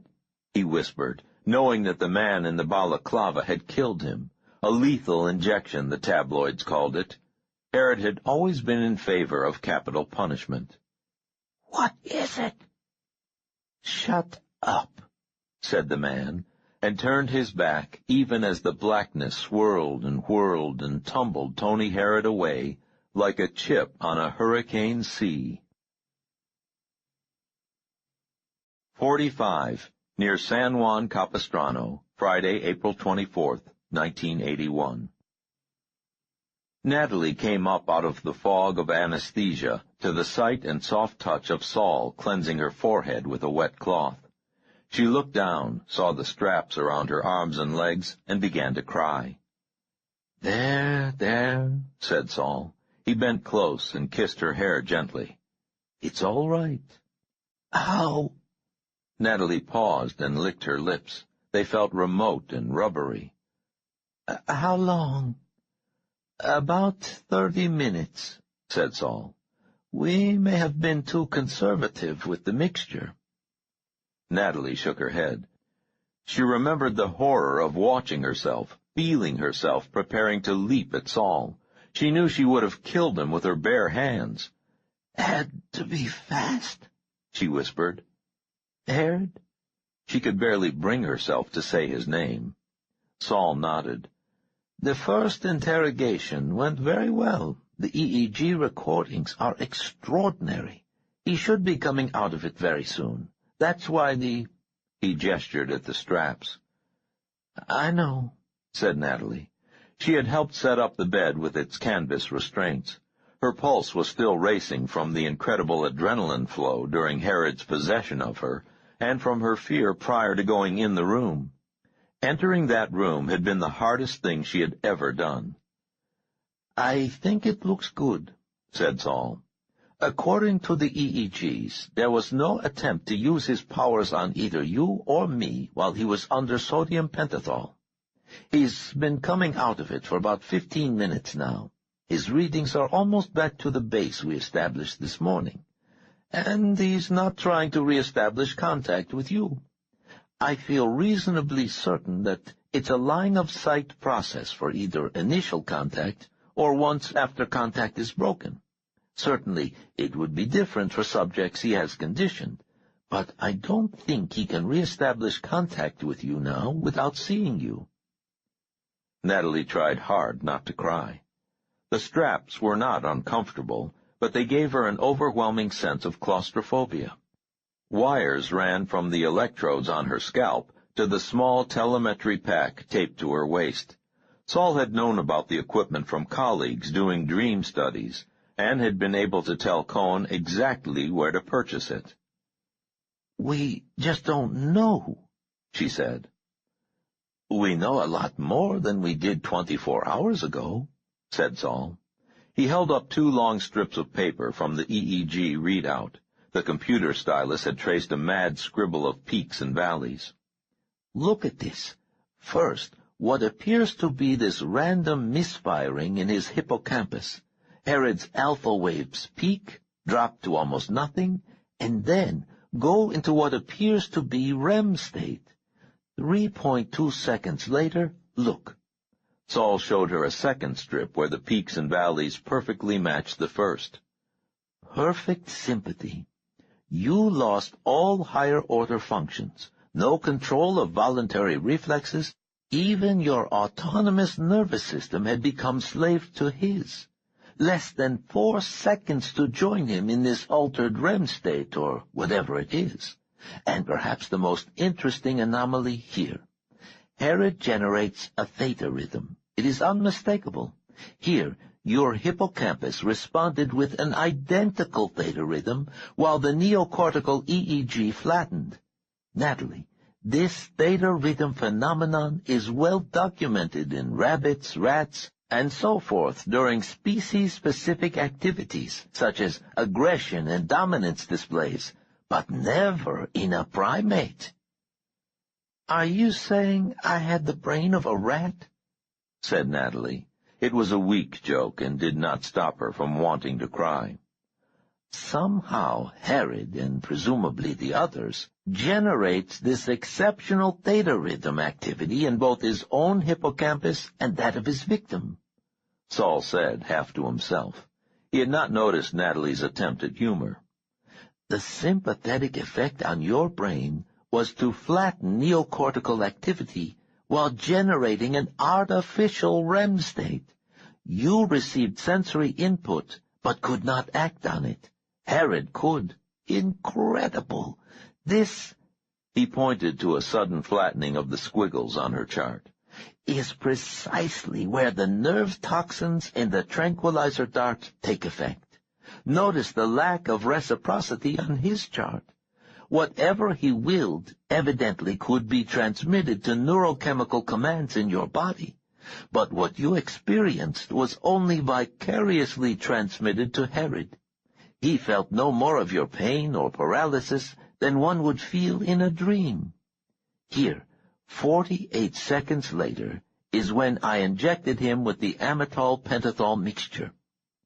Saul showed her where the various lines of brainwave functions fell out of their frenzied state. "God, what I would give to have him somewhere for a month with CAT scan equipment." "Saul, what if he does reestablish control over me?" Saul adjusted his glasses. "I'll know it at once, even if I'm not watching the readouts. I've reprogrammed the computer alarm to go off at first sign of that erratic activity of his hippocampus, the sudden drop in either of your alpha wave patterns or at the appearance of the theta rhythm." "Yes," said Natalie, and took a breath. "But what will you do then?" "We'll run the time-distance studies as planned," said Saul. "All of the data channels should be clear at 25 miles if we use the transmitter Jack bought."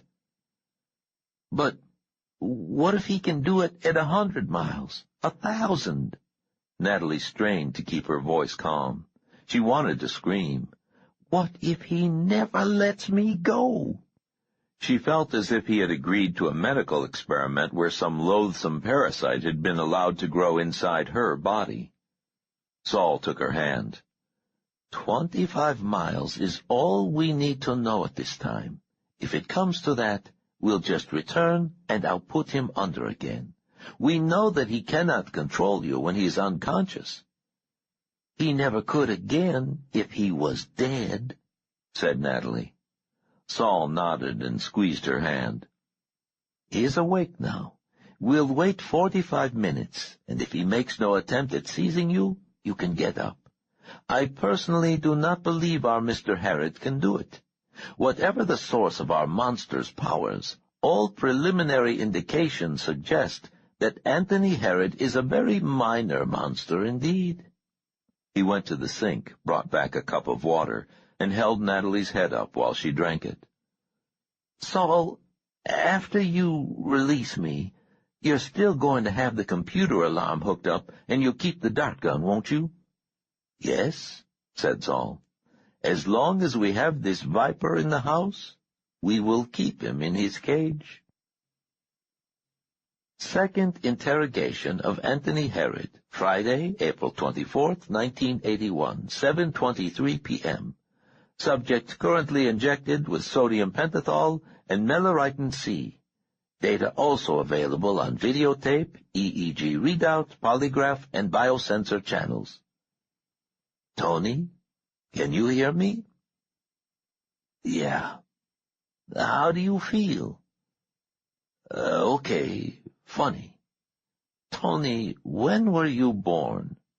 "Huh? When were you born?" "October 17th.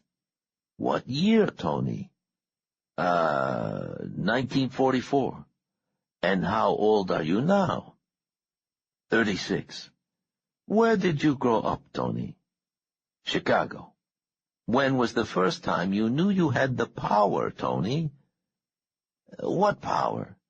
Your ability to control people's actions. Oh. When was the first time, Tony? When my aunt told me I had to go to bed. I didn't want to. I made her say it was all right for me to stay up. How old were you? I don't know. How old do you think you were, Tony? 6. Where were your parents? My daddy was dead. He killed himself when I was 4. Where was your mother? She didn't want me. She was mad at me. She gave me to Auntie. Why didn't she want you? She said it was my fault. What was your fault? Daddy dying. Why did she think that? Because Daddy hit me. He hurt me. He hurt me right before he jumped. Jumped? From a window? Yeah, we lived way high up on the 3rd floor. Daddy hit one of those fences with the spikes on it. Did your father hit you often, Tony? Yeah. Do you remember it? Now I do. Do you remember why he hit you on the night he killed himself? Yeah. Tell me about it, Tony. I got scared. I was sleeping in the front room where the big closet was, and the closet was dark. I woke up and I was scared. I went into Mommy's room like I always did, only Daddy was there. He wasn't usually there because he sold things and had to be gone all the time. Only he was there this time, and he was hurting Mommy. How was he hurting her? He was on top of her, and he didn't have any clothes on, and he was hurting her. And what did you do, Tony? I cried and yelled at him to stop. Did you do anything else? What happened next, Tony? Daddy stopped. He looked funny. He took me in the living room and hit me with his belt. He hit me real hard. Mommy told him to stop, but he kept hitting me. It hurt bad. And did you make him stop? No. What happened next, Tony? Daddy quit hitting me all of a sudden. He held his head and sort of walked funny. He looked at Mommy. She wasn't crying anymore. She was wearing Daddy's flannel robe. She used to wear that when he was gone because it was warmer than hers. Then Daddy went to the window and fell through it. The window was closed? Yeah, it was real cold out. The fence was new. The landlord had just put it up right before Thanksgiving. And how soon after that did you go to live with your aunt, Tony? 2 weeks. And why did you think your mother was angry at you? She told me. That she was angry? That I'd hurt Daddy. By making him jump? Yeah. Did you make him jump, Tony? No. Are you sure? Yes. Then how did your mother know you could make people do things? I don't know. Yes, you do, Tony. Think back. Are you sure the time you made your aunt let you stay up late was the first time you ever controlled someone? Yes. Are you certain, Tony? Yes. Then why did your mother think you could do such a thing, Tony? Because she could. Your mother could control people? Mommy did. She always did. She made me sit on the potty when I was too little. She made me not cry when I wanted to. She made Daddy do things for her when he was there, so he kept going away. She did it.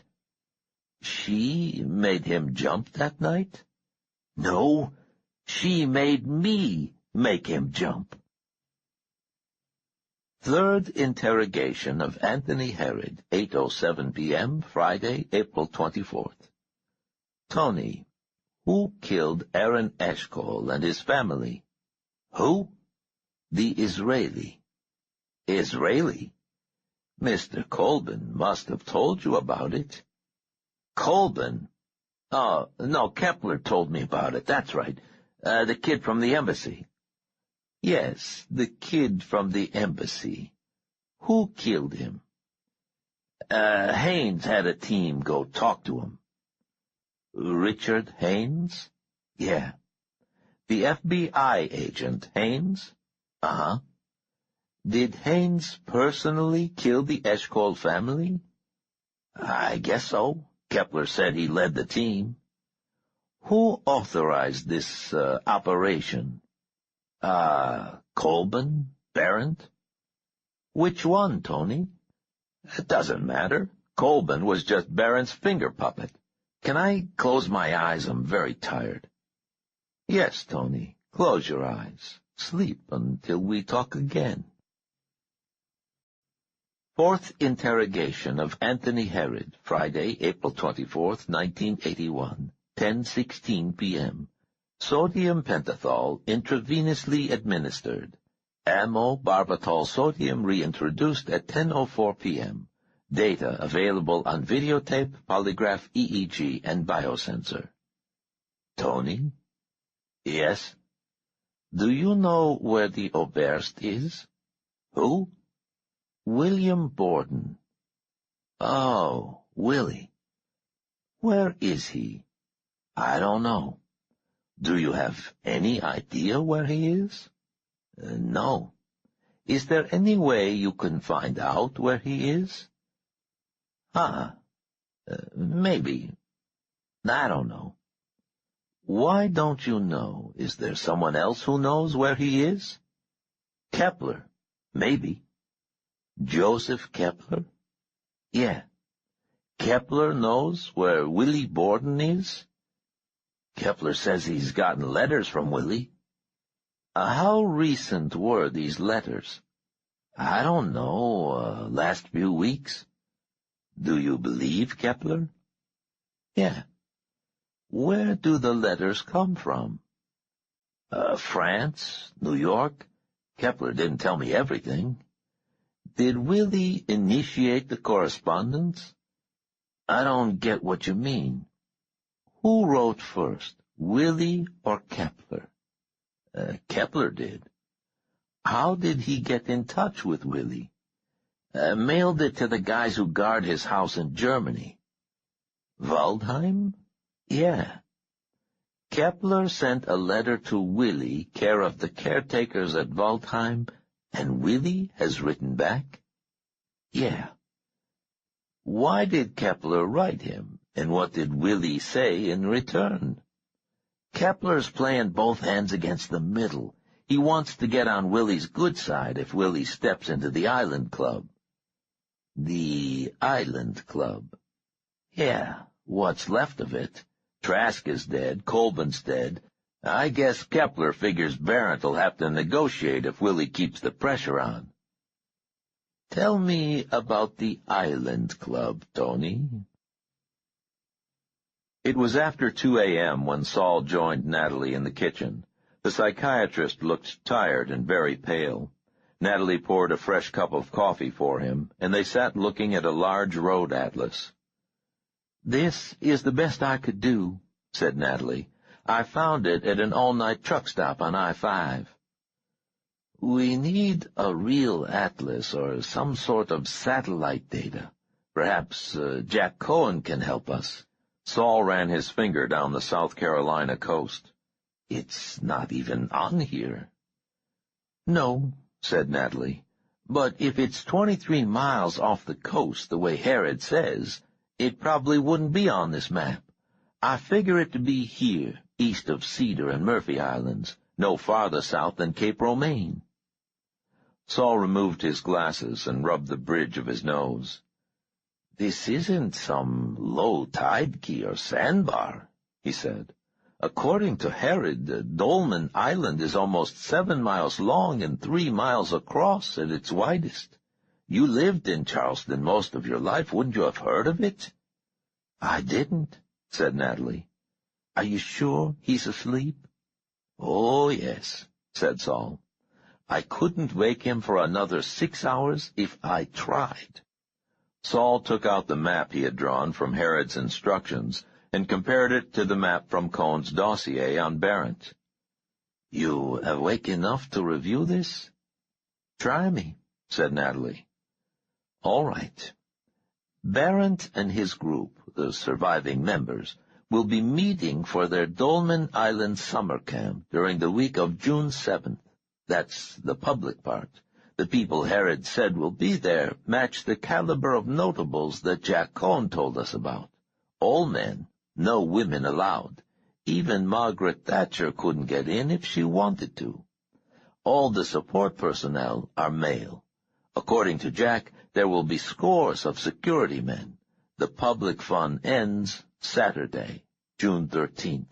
On Sunday, June 14th, according to Herod, the Oberst will arrive and join the 4 Island Club members, including Herod, for 5 days of sport. Sport, breathed Natalie. I would hardly call it that. Blood sport, amended Saul. It does make sense. These people possess the same power that the Oberst, Melanie Fuller, and the Drayton woman have. The taste of violence is addictive to them. But they are public figures. It is more difficult for them to be even tangentially involved in the types of vicarious street violence our 3 old people appear to have begun in Vienna. So they save it up for one terrible week a year, said Natalie. Yes, and it also serves as a painless way, painless for them, to re-establish their pecking order each year. The island is incredibly private. Technically, it is not even under U.S. jurisdiction. When Barrent is there, he and his guests stay in this area, the southern tip. His estate is there as well as the so-called summer camp facilities. The other 3 miles of jungle trails and mangrove swamps are separated by security zones, fences, and minefields. It is there that they play their own version of the Oberst's old game. No wonder he's gone to such great lengths to be invited, said Natalie. How many innocent people are sacrificed during this week of madness? Herod says that each Island Club member receives 5 surrogates, said Saul. That would be 1 a day for each of the 5 days. Where on earth would they find these people? According to Herod, Charles Colburn used to provide the bulk of them, said Saul. The idea is that they draw their, what would you call them, their playing pieces. They draw them at random each morning for the day's fun. The evening's fun, actually. Herod says the play does not begin until almost nightfall. The idea is for them to test their ability with some element of chance involved. They did not want to lose pieces that they had conditioned over long periods. Where are they getting their victims this year? Asked Natalie. She went to the cupboard and returned with a bottle of Jack Daniels. She added a healthy share to her coffee. Saul smiled at her. Exactly. As junior partner or apprentice vampire or whatever our Mr. Herod is, he was charged with the task of providing 15 of the surrogates. They have to be people in reasonably good physical condition, but people who will not be missed. That's absurd, said Natalie. Almost anyone would be missed. Not really, sighed Paul. There are tens of thousands of teenage runaways in this country each year. Most never return home. Every major city has mental wings of hospitals half filled with people with no backgrounds, no family searching them out. Police are besieged with reports of missing husbands and wayward wives. So they just grab a couple of dozen people, ship them out to this goddamn island, and make them kill each other? Natalie's voice was thick with fatigue. Yes? You believe Herod? He may have been relaying faulty information, but the drugs left him in no condition to construct lies. You're going to let him stay alive, aren't you, Saul? Yes. Our best chance to find the Oberst is if this group goes ahead with their island madness. Eliminating Herod or even keeping him in captivity much longer would probably spoil the entire thing. You think that it won't be spoiled when this pig runs to Barrett and the others and tells them all about us? I think it is probable that he will not do that. Dear Christ, Saul, how can you be sure?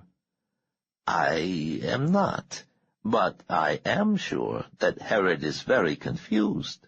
One minute he is convinced that you and I are agents of the Oberst.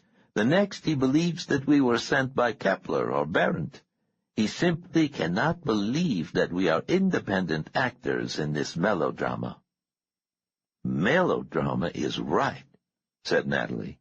Dad used to let me stay up to watch this kind of crap on the Friday night creature feature. The most dangerous game.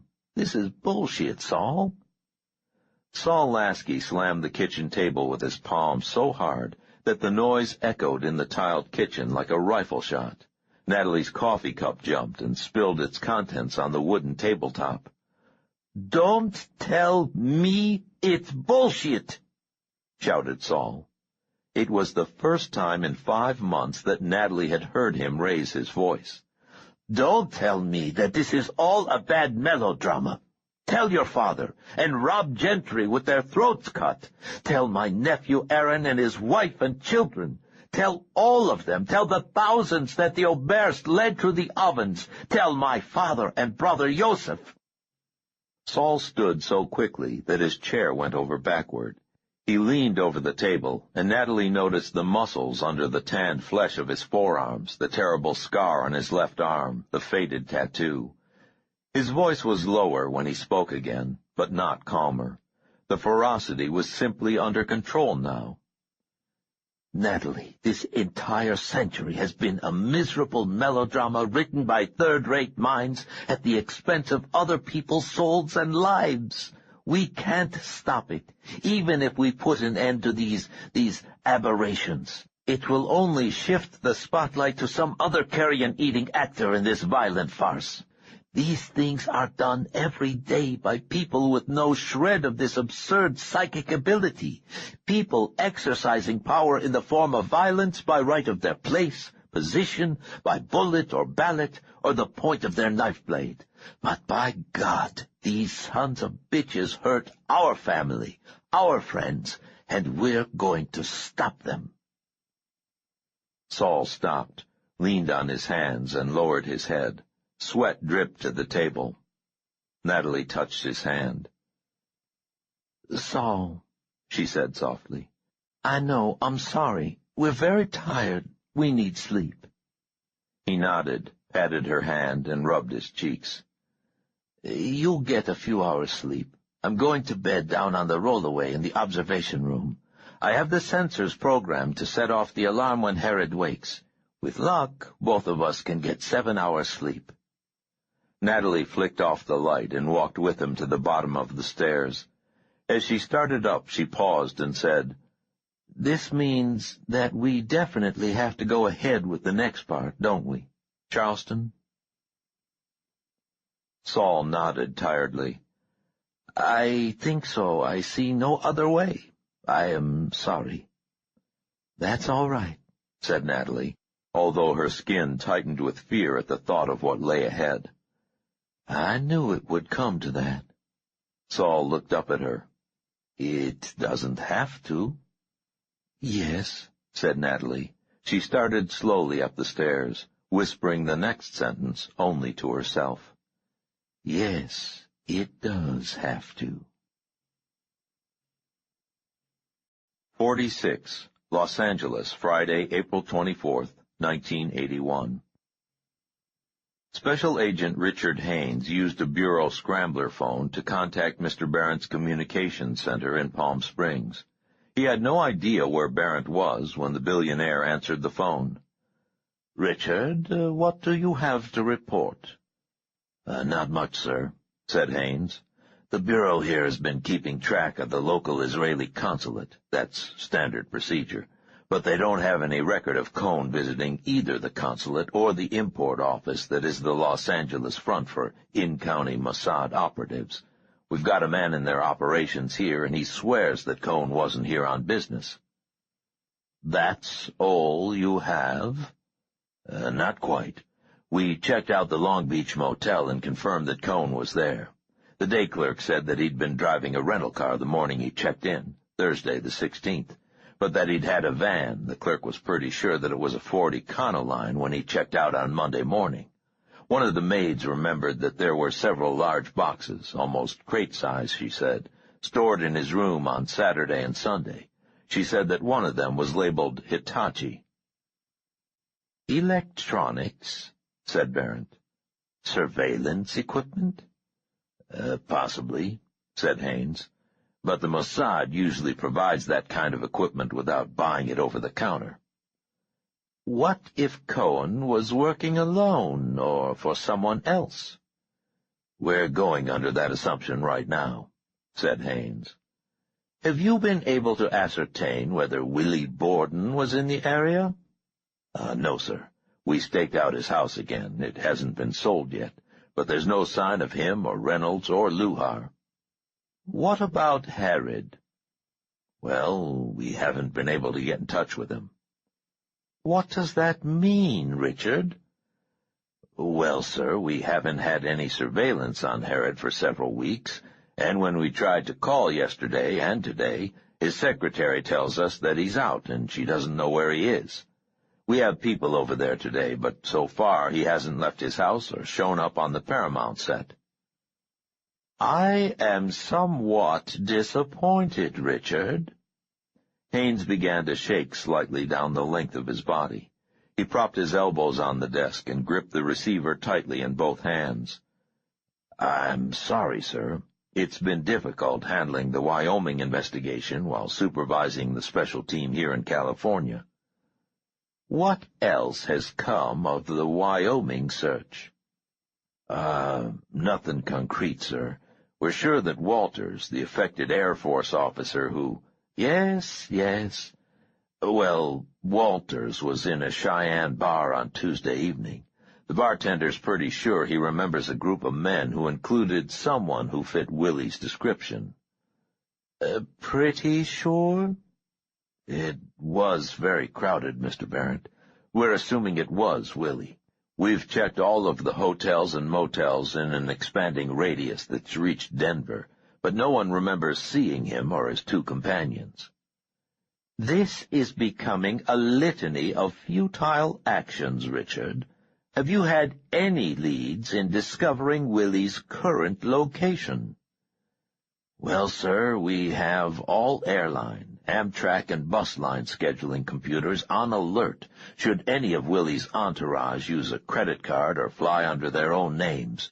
We've expanded that alert to include the Jew psychiatrist who probably died in Philly and the Preston girl. We have customs covered. It's an A1 priority on the Bureau's weekly list, and there are alerts to each of our regional offices and their local liaisons. I know all of this, Richard, Barrett said softly. I asked if there were any new leads. Not since we got the trace on Jack Cohn's computer incursions last Tuesday. You still believe that Cohn was being used by Willie? I don't know anyone else who would be exploring connections between Reverend Sutter, Mr. Kepler, and yourself, sir. Perhaps we were premature in, greeting Mr. Cohn the way we did upon his return. Haynes said nothing. The visible shaking had stopped, but a slick sheen of sweat stood out on his forehead and upper lip. What about the gas station receipt, Richard? Yes, sir, we checked that out. The owner says that it's very busy. He can't remember everyone who stops there. We confirmed through his credit card carbons that it was Cohn. The boy who filled out the credit card form has a week off and is backpacking in the Santa Ana Mountains somewhere. It's a long shot anyway. It seems to me, Richard, that it is time you began following up on the long shots. I want Willie Borden found, and I want the Cohen connection nailed down. Is that clear?" "Yes, sir. I would hate to become so disappointed that I had to call you back here for disciplinary action, Richard." Haines used the sleeve of his Joseph Banks poplin sports coat to wipe the sweat from his face. "Yes, sir.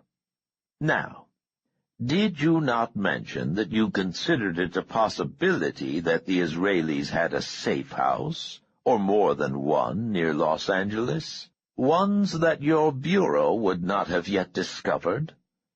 I said it was possible, Mr. Barrett. It doesn't seem very likely." "But it is possible." "Yes, sir. You see, a couple of years ago there was this middle-level Al-Fatah Palestinian who'd been the accountant for Black September. He agreed to defect to the USA, but the CIA agents he thought he was dealing with were actually Cohen's Mossad. So they brought this man to the States, let him see that he was in L.A., and then spirited him away somewhere where neither the CIA nor the Bureau could find them to." "Richard, this is irrelevant. You have reason to believe that there might be another safe house somewhere near Los Angeles." "Yes, sir. And it might be near the San Juan Capistrano gas station." "Yes, sir, but it might be anywhere." "All right, Richard. Here is what you will do. First, you will immediately go to Mr. Harrod's house and conduct a thorough interrogation. I emphasize thorough, Richard, of Miss Chen. If Harrod is there, interrogate him. If he is not there, find him.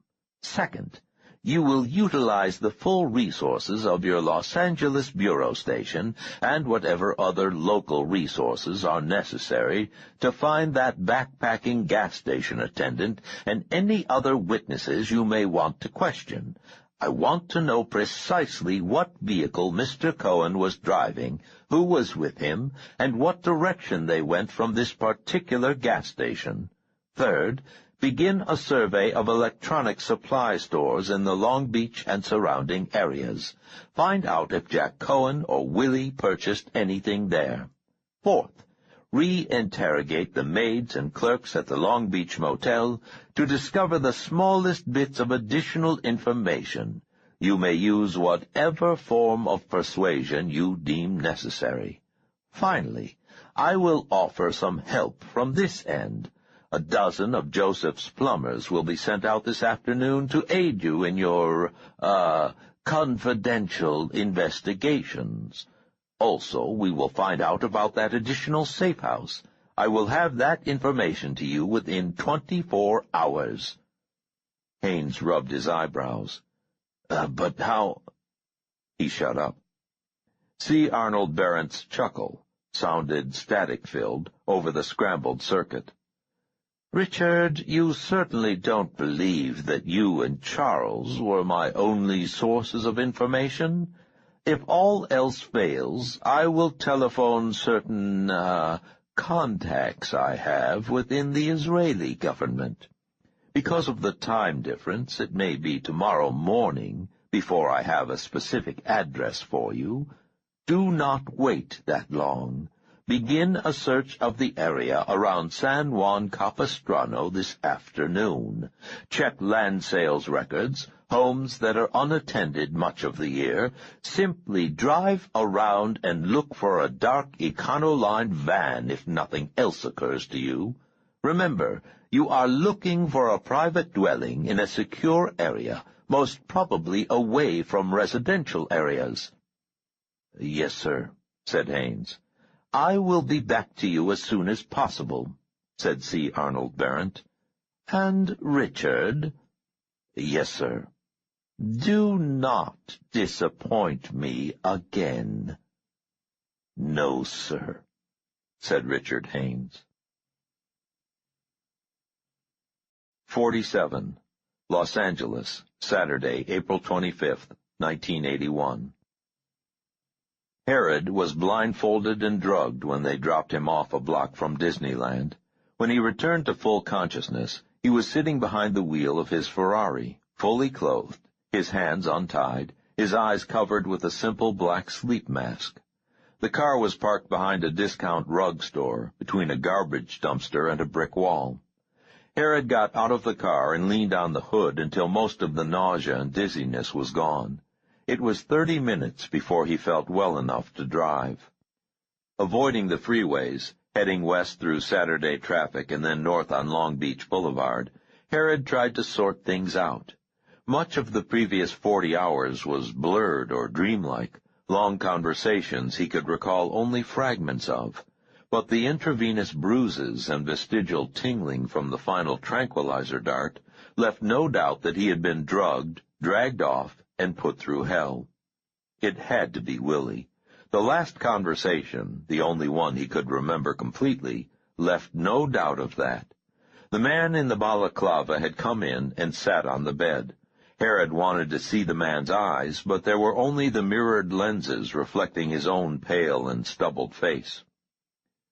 "Tony," the man said softly in that irritatingly familiar accent, "we are going to let you go." At that second, Herod was sure that he was going to die. "I have a question for you before you leave, Tony," the man said. His mouth was the only human part of his head. "How is it that you're going to provide most of the human surrogates for the Island Club's 5-day competition this year?" Herod tried to lick his lips, but there was no saliva to wet his tongue. "I don't know anything about that." The black balaclava went back and forth, mirrored lenses reflecting white and white. "Oh, Tony, too late for that. We know you're providing the bodies, but how are you going to do that? With your preferences for using women, are they really willing to carry on the games with just women this year?" Herod shook his head. "I need to understand this before we say goodbye, Tony." "Willie?" croaked Herod. "For Christ's sakes, Willie, you don't have to do all this to me. Talk to me." The twin mirrors steadied on Herod's face. "Willie, I don't think we know anyone named Willie, do we? Now, how is it that you are supplying both sexes when we both know you can't?" Herod had strained against the handcuffs, arching his back to kick the man's balaclavaed head off his fucking shoulders. Without hurry, the man stood up and moved to the head of the bed, out of range of Herod's feet or hands. He gently grasped Herod's hair and lifted his head free of the pillow. "Tony, we will get the answer from you. That much must be obvious. Perhaps we already have. What we need now is for you to confirm it while you are conscious. If we have to sedate you again, it will necessarily delay your release time." Delay your release time sounded like a euphemism to Herod for put off the time until we kill you, and that was fine with him. If silence, even silence under pain and duress, could postpone the inevitable bullet in the brain, Herod was willing to be as silent as the fucking Sphinx. Except that he did not believe it. He knew from fragments of memories that he had done all the talking anyone could want. He had spilled his guts while under whatever chemical stimulus they had given him. If it was Willie, which seemed probable, then he would find out. It might even be in Herod's interest that Willie found out. Herod still held out hope that Willie had further use for him. He remembered the pawn's face on the chessboard at Waldheim.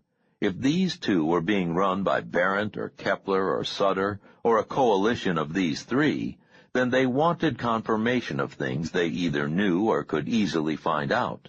Either way, what Herod needed now was a dialogue. "I'm paying Haynes to find bodies for me," he said. "Runaways, ex-cons, former informers with new identities. He'll set it up. They'll be working for pay, thinking they're involved in some sort of government scam. By the time they realize that the only pay they'll get is a shallow grave, they'll be on the island and in one of the holding pens." The man in the balaclava chuckled. "Paying Agent Haynes. How does his real master feel about that?" Herod tried to shrug, realized that it was impossible in his handcuffed position, and shook his head. "I don't really give a damn, and I don't think Barrent does either. It was Kepler's idea to give this shitty assignment to me. It's basically an IQ test, not a test of my ability." The mirrored lenses went up and down. "Tell me more about the island, Tony. The layout, the holding pens, the camp area, the security, everything. Then, we have a favor to ask." That was the instant that Herod had been certain that he was dealing with Willie. So he had talked for an hour, and he had lived. By the time Herod reached Beverly Hills, he had decided to tell Barrent and Kepler about it. He couldn't keep straddling the fence forever. If it was Willie behind the abduction, the old man might even expect him to go to Barrent. Knowing Willie, it was probably part of the master plan. But if it was a test of loyalty set up by Barrent and Kepler, failure to report it might have fatal consequences. When Herod had finished telling what he knew about Dolman Island and the club's sport there, the man in the balaclava had said, "All right, Tony, your help has been appreciated. There is only one favor we have to ask as a condition of your release." "What?" "You say that you are to pick up the volunteers from Richard Haynes on Saturday the 13th of June. We will contact you on Friday the 12th.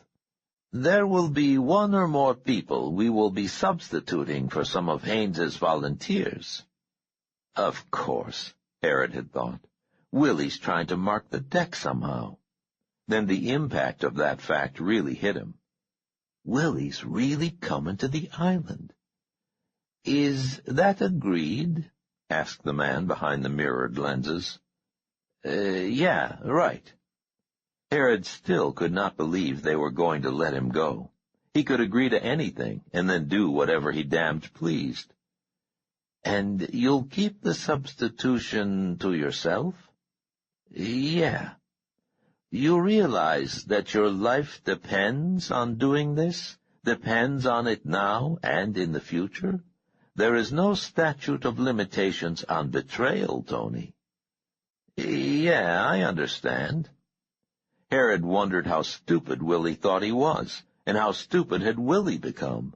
The volunteers, as this guy called them, were numbered and kept waiting naked in a pen until a random drawing determined who would fight and when. Herod could see no way that Willie could rig that, and if he hoped to bring weapons in that way through Barrent's security screen, Willie had become the senile old fart Herod had earlier mistaken him for. Yeah, repeated Herod. "I understand. I agree." "Sehr gut," the man in the balaclava had said, and they let him go. Herod decided to call Barrent as soon as he got a bath and a drink, and had discussed the whole mess with Maria Chen. He wondered if she had missed him, worried about him. He grinned as he imagined her calling the police to report him missing. How many times over the years had he disappeared for days, even weeks, without letting her know where he was going? Herod's grin faded as he realized just how vulnerable that sort of lifestyle had left him to precisely what had just happened to him. He slid the Ferrari to a stop under the baleful gaze of his faithful satyr and plodded toward the house. Perhaps he would call Barrent after a bath, a drink, a massage, and... The front door was open. Herod froze in his tracks for several interminable seconds before lurching through the open door, feeling the drug-induced dizziness rise up as he careened off walls and furniture, calling Maria Chen's name, barely noticing the toppled furniture until he tried to jump an overturned chair and fell heavily to the carpet. He jumped to his feet and resumed his shouting and searching. He found her in her office, curled on the floor behind her desk. Her black hair was matted with blood in front, and her face was swollen almost beyond recognition. The grimace on her face showed purpled lips pulled back, and at least one broken tooth in front. Herod vaulted over the desk, went to one knee, and cradled her head on his other knee. She moaned when he moved her. Tony. Tony Harrod found that in the pure white heat of the profoundest fury he had ever felt, no obscenities came to mind, no shouts formed themselves. His voice, when he could speak, was little more than a murmur. Who did this to you? When? Maria Chen started to speak, but her damaged mouth made her stop and fight back tears. Harrod leaned closer so he could hear the whispers when she tried again. Last night. 3 men, looking for you. Didn't say who sent them, but I saw Richard Haynes in car before they rang bell. Harrod hushed her with a gesture and lifted her in his arms with infinite care. As he carried her toward his room, realizing with growing wonder that it had been only a severe beating and that she would survive and be well, he found to his total amazement that tears were coursing down his cheeks. If Barrett's men had been here last night looking for him, he realized, then it left no doubt that it had been Willie who had kidnapped him. He wished that he could lift a phone and call Willie at that moment. He would like to tell him that there was no more reason for the elaborate game, the absurd precautions. Whatever Willie wanted to do to Barrett, Harrod was more than ready to help. 48. Near San Juan Capistrano, Saturday, April 25, 1981. Saul and Natalie drove back to the safe house early on Saturday afternoon. Natalie's relief was obvious, but Saul had ambiguous feelings. The research potential was awesome, he said. If I had been able to study Harrod for a week, there's no end to the data I could have accumulated. Yes, said Natalie, and odds are that he would have found a way to get to us. I think not, said Saul. Just the use of the barbiturates appeared to have inhibited his ability to generate the rhythms necessary to contact and control other neural systems. But if we'd kept him a week, people would have been looking for him, said Natalie. No matter how much you learned, you wouldn't have been able to go on to the next part of the plan. Yes, there's that, agreed Saul, but there was regret in his voice. Do you really believe that Harrod will live up to his part of the bargain about getting someone onto the island? Asked Natalie. There's a chance he will, said Saul. Right now, Mr. Harrod appears to be operating under a policy of damage limitation. There are certain incentives urging him to go along with the plan. If he does not cooperate, we are no worse off than we were. What if he cooperates to the point of taking one of us to the island and then handing us over to Barrett and the others as a prize catch? That's what I would do if I were him. Saul shivered. In that case, we would be worse off than we had been. But there are other things to take care of before we face that possibility. The farmhouse was as they had left it. Natalie watched as Saul replayed segments of the videotapes. Even the sight of Tony Harrod on tape made her a little sick. "What next?" she asked. Saul looked around. "Well, there are a few things to do. Transcribe and evaluate the interrogations, go through and relabel the EEG and med sensor tapes, begin the computer analysis and integration of all that data. Then we can begin the biofeedback experiments using the information we've gained. You need to practice the hypnosis techniques we started and to study your files on the Vienna years and Nina Drayton. We both need to take a critical look at our plans now in light of the Dolmond Island data, possibly reassess the role Jack Cohn should play in them." Natalie sighed. "Great. What do you want me to start on first?" Nothing," Saul grinned. "In case you didn't notice during your stay in Israel, today is my people's Sabbath. Today we rest. You go on upstairs while I get ready to prepare a real welcome-back-to-America meal. Steak, baked potatoes, apple pie, and Budweiser beer." "Saul, We don't have any of that. Jack's stocked up with canned goods and freeze-dried stuff. I know that. That is why, while you take a nap, I will be shopping in that little store down the canyon. But nothing, my dear." Saul turned her around and gave her a pat on the small of the back. "I'll call you when the steaks are cooking, and we can have a celebration drink of that Jack Daniels you've been hoarding." "I want to help make the pie," Natalie said sleepily. "Deal," said Saul. "We will drink Jack Daniels and bake an apple pie." Saul took his time shopping, pushing the cart down brightly lighted aisles, listening to featureless music, and thinking about theta rhythms and aggression. He had long ago discovered that American supermarkets offered one of the easiest possible avenues to successful self-hypnosis. He also had long had the habit of shifting into a light hypnotic trance to deal with complex problems. Saul realized as he moved from aisle to aisle that he had spent the last 25 years following the wrong paths in trying to find the mechanism of dominance in humans. As with most researchers, Saul had postulated a complicated interaction of social cues, physiological subtleties, and higher-order behaviors. Even with his knowledge of the primitive nature of the Oberst's possession of him, Saul had searched for the trigger in the unmapped convolutions of the cerebral cortex, descending occasionally to the cerebellum. Now, the EEG data suggested that the ability originated in the primitive brainstem and was somehow broadcast by the hippocampus in conjunction with the hypothalamus. Saul had long thought of the Oberst and his ilk as some form of mutation, an evolutionary experiment or statistical quirk, illustrating normal human powers in diseased excess.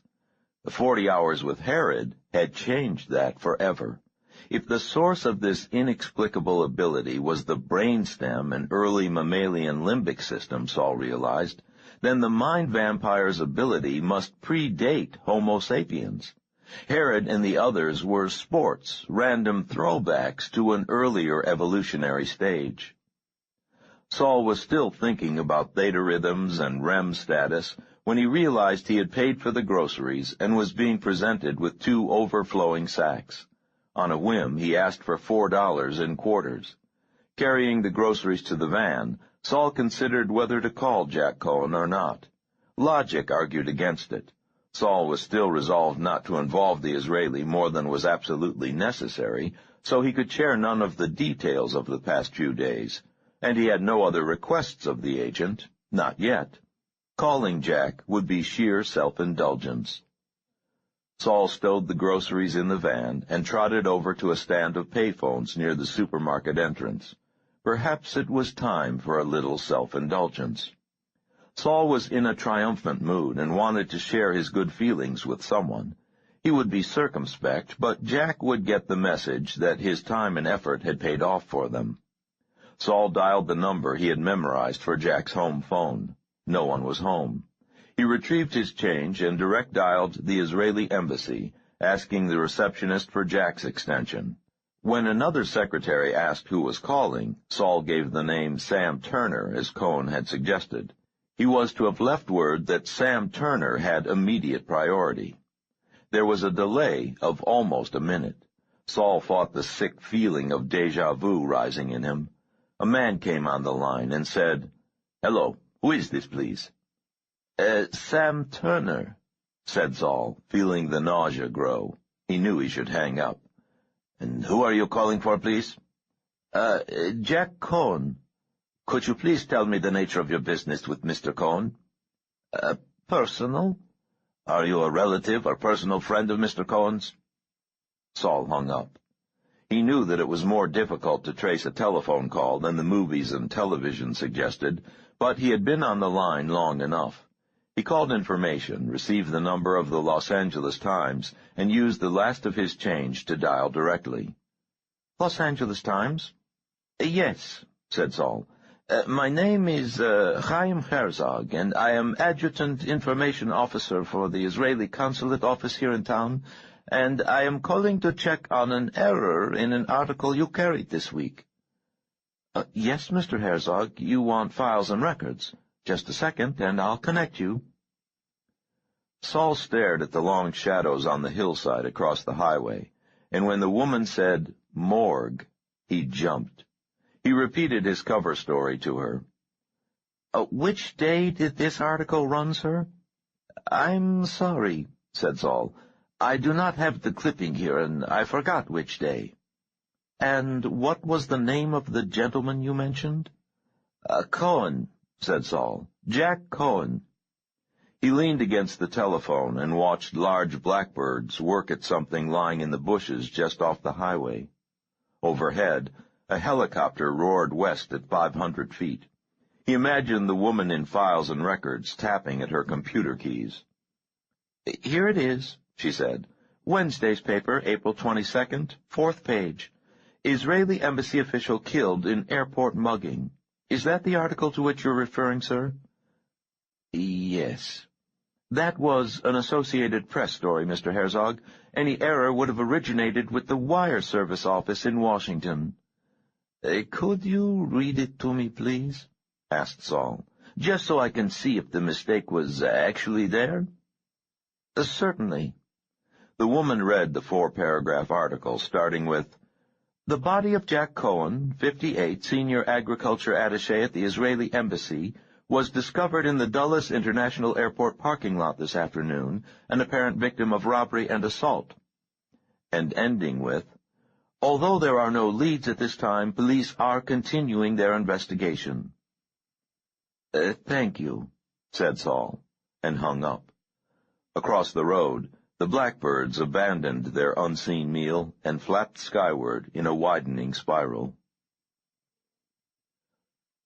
Saul drove up the canyon at 70 miles per hour, straining the van to its limit of power and maneuverability.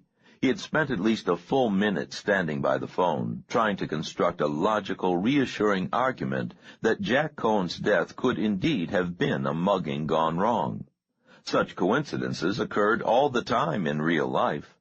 Even if not, part of his mind argued, it had been 4 days. If the murderers had been able to tie Cohen to the safe house, they would have arrived by now.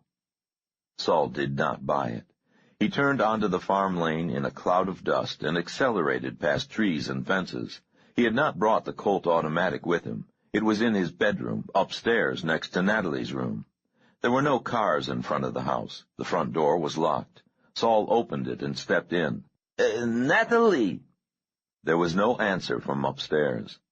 Saul looked around, saw nothing out of place, walked quickly through the dining room and kitchen to the observation room, and found the dart gun where he had left it. He checked to make sure there was a red dart in the chamber, and took the box of darts with him as he ran back to the living room. Natalie! He had gone up 3 of the steps, dart gun half raised, when Natalie came to the head of the stairs. What is it? She rubbed sleep out of her eyes. Get back, grab everything, and just throw it in. We have to get out of here now. She asked no questions as she turned and headed for her room. Saul went to his, lifted the pistol from where it lay atop his suitcase, checked the clip, and pulled back the action to put a round into the chamber. He made sure the selector was on safe, and dropped the pistol in the pocket of his sports coat. Natalie had her suitcase in the back of the van by the time Saul brought his own backpack and bag out. "What shall I do?" she said. Her own Colt was visible as a lump in the large pocket of her peasant skirt. Remember those 2 jerry cans of gasoline Jack and I found in the barn? Bring them to the porch and then stay out here and watch for a car turning into the lane, or for a helicopter approaching. Wait, here's the van key. Keep it in the ignition, right? Right. Saul trotted inside and began detaching wires from the electronic equipment, pulling adapters, and tossing equipment into boxes with no regard to what belonged where. He could leave the video recorder and camera, but he would need the EEG, telemetry packs, tapes, the computer, printer, paper, and radio transmitters. Saul carried boxes out to the van. It had taken Saul and Natalie 2 days to set up and calibrate the equipment and prepare the interrogation room. It took him less than 10 minutes to tear it down and get everything in the back of the van. "Anything?" "Nothing yet," called Natalie.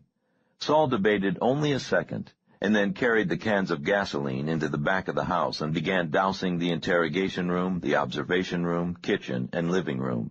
It struck him as a barbaric and ungrateful act somehow, but he had no idea what Haynes's or Barron's people could surmise from what was left behind. He tossed the empty cans outside, checked to make sure the rooms on the second floor were empty, and loaded the last of the things from the kitchen. He took his lighter out and paused on the porch. Am I forgetting anything, Natalie? The plastic explosive and detonators in the basement? Good God, said Saul, and ran to the stairway. Natalie had made a nest in the center of the boxes in the back of the van for the cushioned crate of detonators, and when Saul returned, she set it in. He made a final tour of the house, pulled the bottle of Jack Daniels from a cupboard shelf, and ignited the gasoline trails. The effect was immediate and dramatic. Saul shielded his face from the heat and thought, I'm sorry, Jack. Natalie was behind the wheel when he came out, and she did not wait for him to pull his door shut before the van was moving toward the lane, throwing gravel high into the weeds. Which way? She asked when they reached the road. East. Natalie turned east. 49. Near San Juan Capistrano, Saturday, April 25th, 1981. Richard Haynes arrived in time to see smoke just beginning to rise from the Israeli safe house. He turned left onto the farm lane and led the caravan of 3 cars toward the house at high speed. Flames were visible in first-floor windows as Haynes skidded the government Pontiac to a stop and ran to the front porch. He shielded his face with his forearm, peered into the living room, tried to go in, but was driven back by the heat. Shit! He directed 3 men around back and 4 others to search the barn and other outbuildings. The house was fully engaged as Haynes stepped back off the porch and walked 30 paces to the car. Shall I call it in? Asked the agent holding the radio. Yes, you might as well, said Haynes. But by the time anyone gets here, this place will be gone. Haynes walked to one side and watched the flames appear in the second-floor windows. An agent in a dark summer suit came running up, pistol in his hand. He was panting slightly. Nothing in the barn or shed or chicken coop, sir. Just one pig wandering around in the backyard. In the backyard? Said Haynes. You mean in a pen? No, sir. He's just sort of walking around free. The gate to the pen was wide open. Haynes nodded and watched as the fire began to work at the roof of the house. The 3 cars in front had backed up farther from the flames, and men milled around with their hands on their hips. Haynes went to the first car and spoke to the man sitting by the radio. Peter, what's the name of that county mountie who's heading up the search for the gas station kid? Nesbitt, sir. Sheriff Nesbitt, out of El Toro. They're up east of here, aren't they? Yes, sir. They think the kid and his friend went backpacking up Trabuco Canyon. They've got the Forest Service people out hunting, and... Are they still using that helicopter? Yes, sir. I heard it check in a while ago. It's not just doing the search, though. There's a fire up in the Cleveland National Forest, and... Find the right frequency and get Nesbitt for me, ordered Haynes. Then patch me into wherever the closest CHP headquarters is. The first fire engine was arriving when the agent handed Haynes the radio microphone. Sheriff Nesbitt, said Haynes. Affirmative. Who's this? This is Special Agent Richard Haynes, Federal Bureau of Investigation. I'm the one who authorized the search you're conducting for the Gomez boy. Something more important has come up, and we need your help. Over. Go ahead, I'm listening. Over. I'm putting an all-points bulletin out on a dark 1976 to 78 Ford Econoline van, said Haynes. Occupant or occupants are wanted for arson and murder.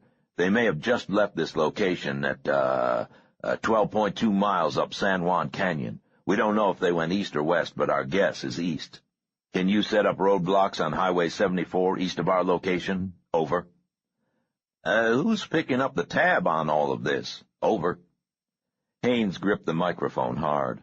Behind him, parts of the farmhouse roof fell in, and flames licked at the sky. Another fire engine roared to a stop, and men began uncoiling heavy hoses.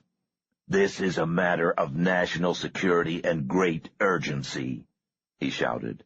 The Federal Bureau of Investigation formally requests local assistance in this matter. Now, can you set up roadblocks? Over. There was a long pause as static rasped. Then Nesbitt's voice came through. Agent Haines, I've got 2 deputy cars east of you on 74. We were checking out the Blue Jay campground and some trailheads up there. I'll have Deputy Byers establish a roadblock on the main road up there right at the county line west of Lake Elsinore. Over. Good, said Haines. Are there any other roads branching off before there? Over. Negative, said Nesbitt. Just National Forest access roads.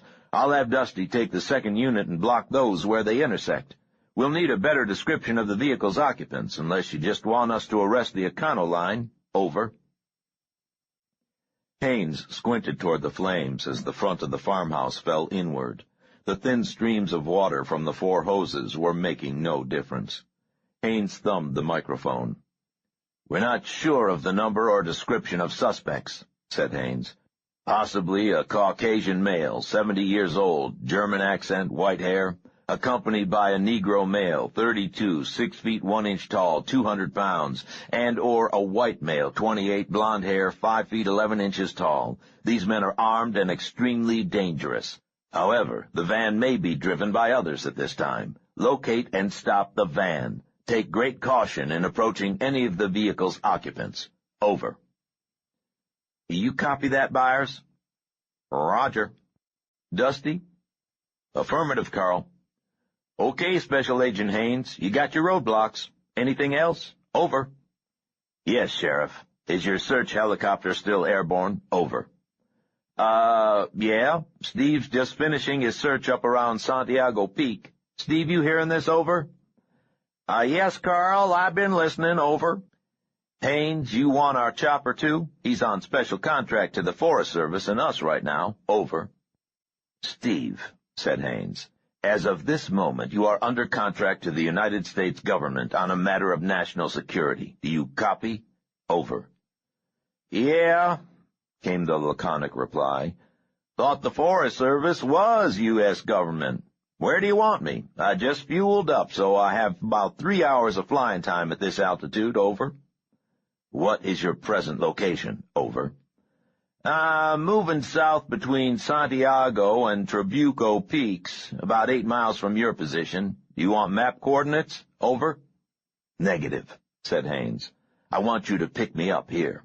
Farmhouse on the north side of San Juan Canyon, about 5 miles above Mission Viejo. Can you find the place? Over. Are you kidding? Said the helicopter pilot. I can see the smoke from here. Hell of an LZ you feds prepare. Be there in 2 minutes. NL 167-B, out.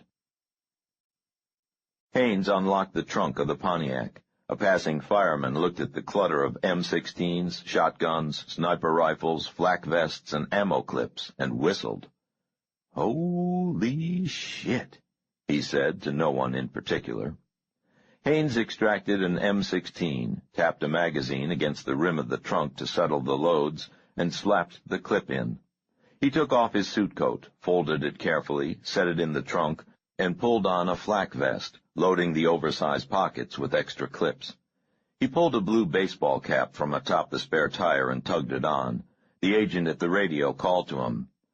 I have the CHP commander online, sir. Give him the same information for the APB, said Haines. See if he can extend it from Orange County to all the highway cops. Roadblock, sir? Haines stared at the young agent. On Interstate 5, Tyler. Are you as stupid as that remark suggests, or just prone to lapses? Tell him we want the bulletin put out on that Econoline. Officers should get tag numbers, carry out surveillance, and get in touch with me through the Bureau's L.A. Communications Center. Agent Barry Metcalf of the L.A. branch came up to Haines. Dick, I confess I don't understand any of this.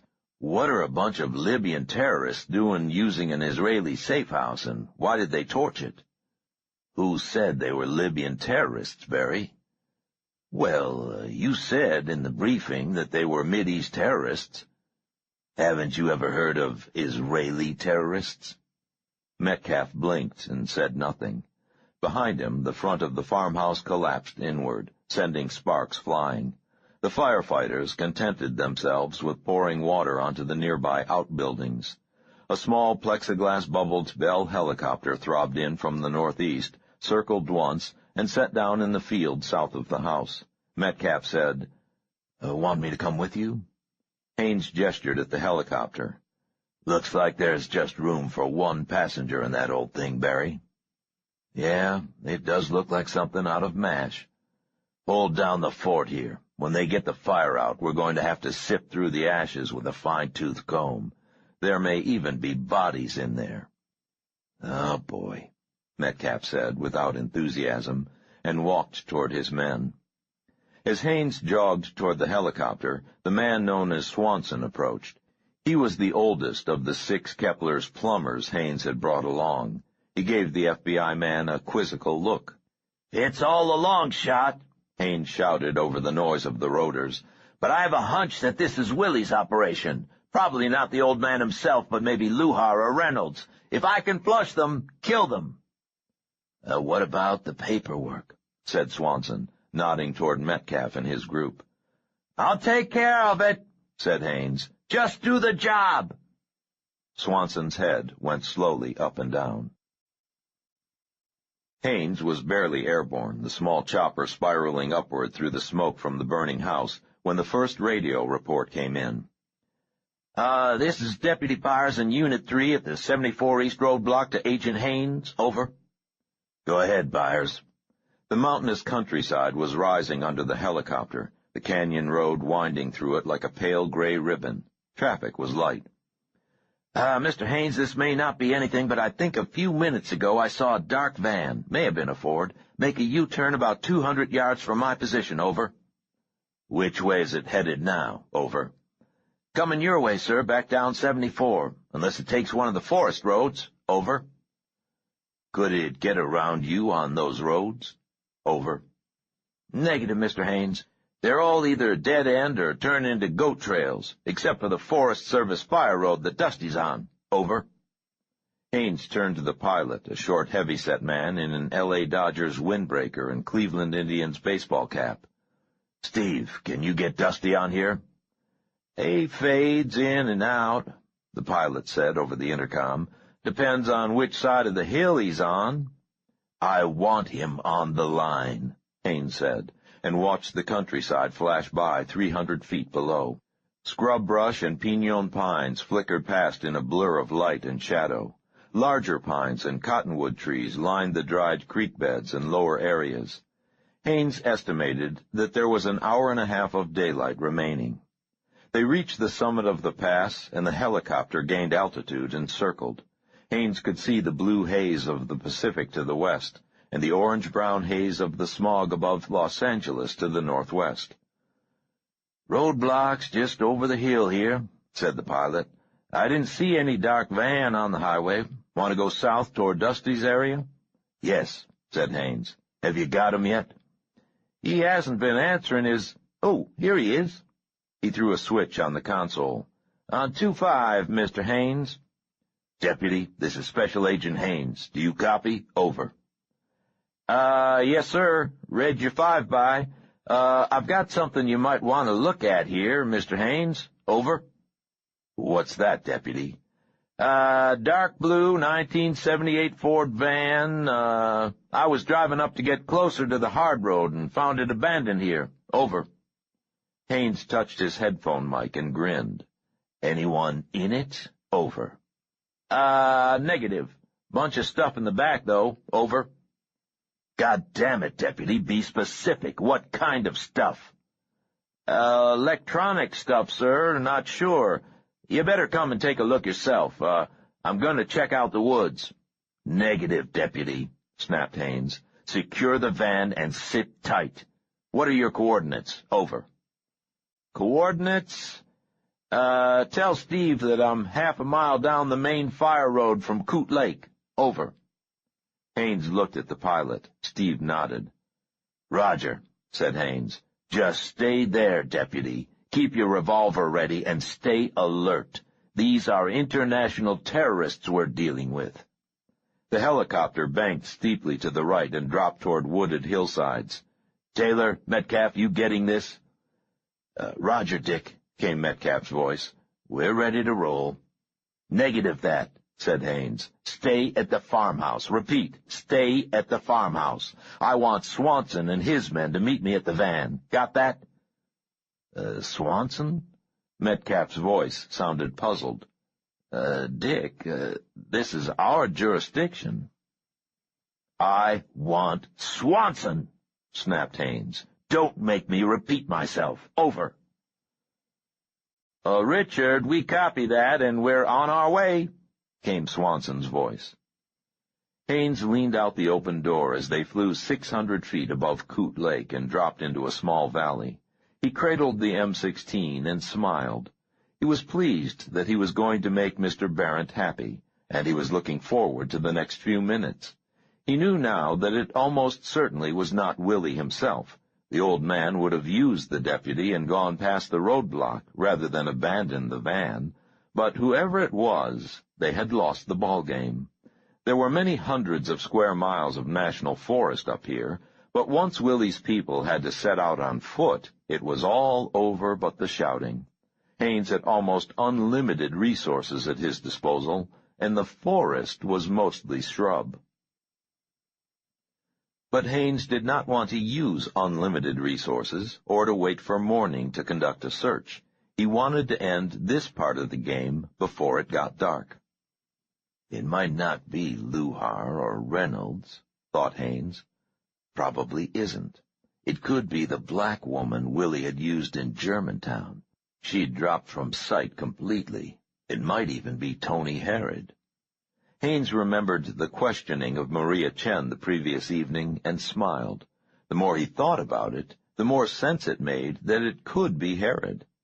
Well, it was past time that they quit humoring that little Hollywood twerp. Richard Haines had worked for Charles Colburn and C. Arnold Barrett for more than a third of his life. As a neutral, he could not be conditioned by Colburn, but he had been well rewarded with money and power. Richard Haines found the work itself rewarding. He liked his job.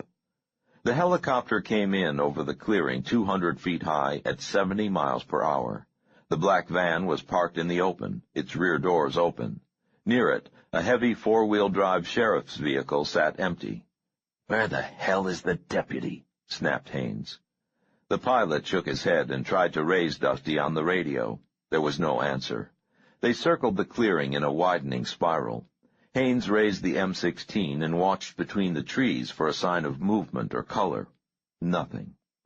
"Take it around again," ordered Haines. "Look, Captain," said the pilot, "I'm not a police officer, a federal agent, or a hero, and I've served my time in Nam. This machine's my livelihood, friend. If there's a chance of it or us sprouting bullet holes, you're going to have to rent a different whirlybird and driver." "Shut up and take it around again," said Haines. "This is a matter of national security." "Yeah," said the pilot, "and so was Watergate. I didn't care much for it, neither." Haines swiveled so the rifle rested across his knees with the muzzle toward the pilot. "Steve, I'll ask one more time. Take it around again. If we don't see anything, you're going to put it down on the south side of the clearing. Comprende?" "Yeah," said the pilot. "Yo comprendo. But not because you've got that fucking M16 looking this way. Even federal assholes don't shoot pilots, unless they can fly the machine themselves and are damn sure somebody's not going to fall on the controls." "Land it," said Haines. They had circled the clearing 4 times, and he could see no sign of the deputy or anyone else. The pilot brought the small craft in low and fast, actually having to lift it over the tree line before flaring out and setting it solidly on its skids, precisely where Haines had designated. "Out," said the FBI agent, and gestured with the rifle. "You have to be fucking kidding," said Steve. "If we have to leave in a hurry, I want to make sure we leave together," said Haines. "Now out, before I put a hole or two in your livelihood." "You are fucking crazy," said the pilot. He pushed his cap back on his head. I'm going to raise a stink that'll have J. Edgar Hoover crawling out of his grave to get at your ass." "Out," said Haines. He took the safety off and set the weapon on full automatic. The pilot made adjustments on the center console, the rotors slowed, and he unbuckled himself and stepped down. Haines waited until the pilot was 30 feet from the aircraft, standing near the edge of the woods, and then he undid his own straps and ran toward the sheriff's Bronco, moving in a crouching, weaving jog, weapon half raised. He crouched behind the Bronco's left rear quarter panel, scanning the hillsides for a flicker of movement or a glint of sunlight on metal or glass. There was nothing. Haines carefully raised his head. He checked out the back seat, and then slid along the driver's side until he could see that the front seat was empty. There were brackets for 2 rifles on the metal screen between front and back seats. Both racks were empty. Haines tried the front door. It was locked. He dropped to one knee and inspected the hillsides in the 120 degrees of arc he could see. If the stupid deputy had gone traipsing into the woods against orders, it made sense he would take the rifle and lock the doors behind him. If there had been only one rifle racked, if there had been any rifle, if the deputy was still alive. Haines peered around the front of the Bronco at the van 20 feet away and suddenly wished he had stayed airborne until Swanson and his team had arrived. How long until they should be here? 10 minutes? 15? Probably less, unless the lake was farther from the highway than it had seemed from the air. Haines had a sudden literal image of Tony Harrod's head on a platter. He smiled and ran the 20 feet to the side of the van. The back doors were wide open. Haines slid along the hot metal of the van's side until he could peer in. He knew he was a perfect target to anybody with a rifle in the hills on the south side of the clearing, but there was little he could do about that. He had chosen to come from that direction because, with the exception of the fringe of woods where the pilot still stood, the hillside was mostly grass and small rocks, with little opportunity for concealment. Haines had seen nothing in the trees during their 4 passes. He held the M16 at his hip and stepped around behind the van. Boxes, a litter of cables, and electronic equipment. Haines recognized a radio transmitter and an Epson computer. There was no place large enough for a man to hide.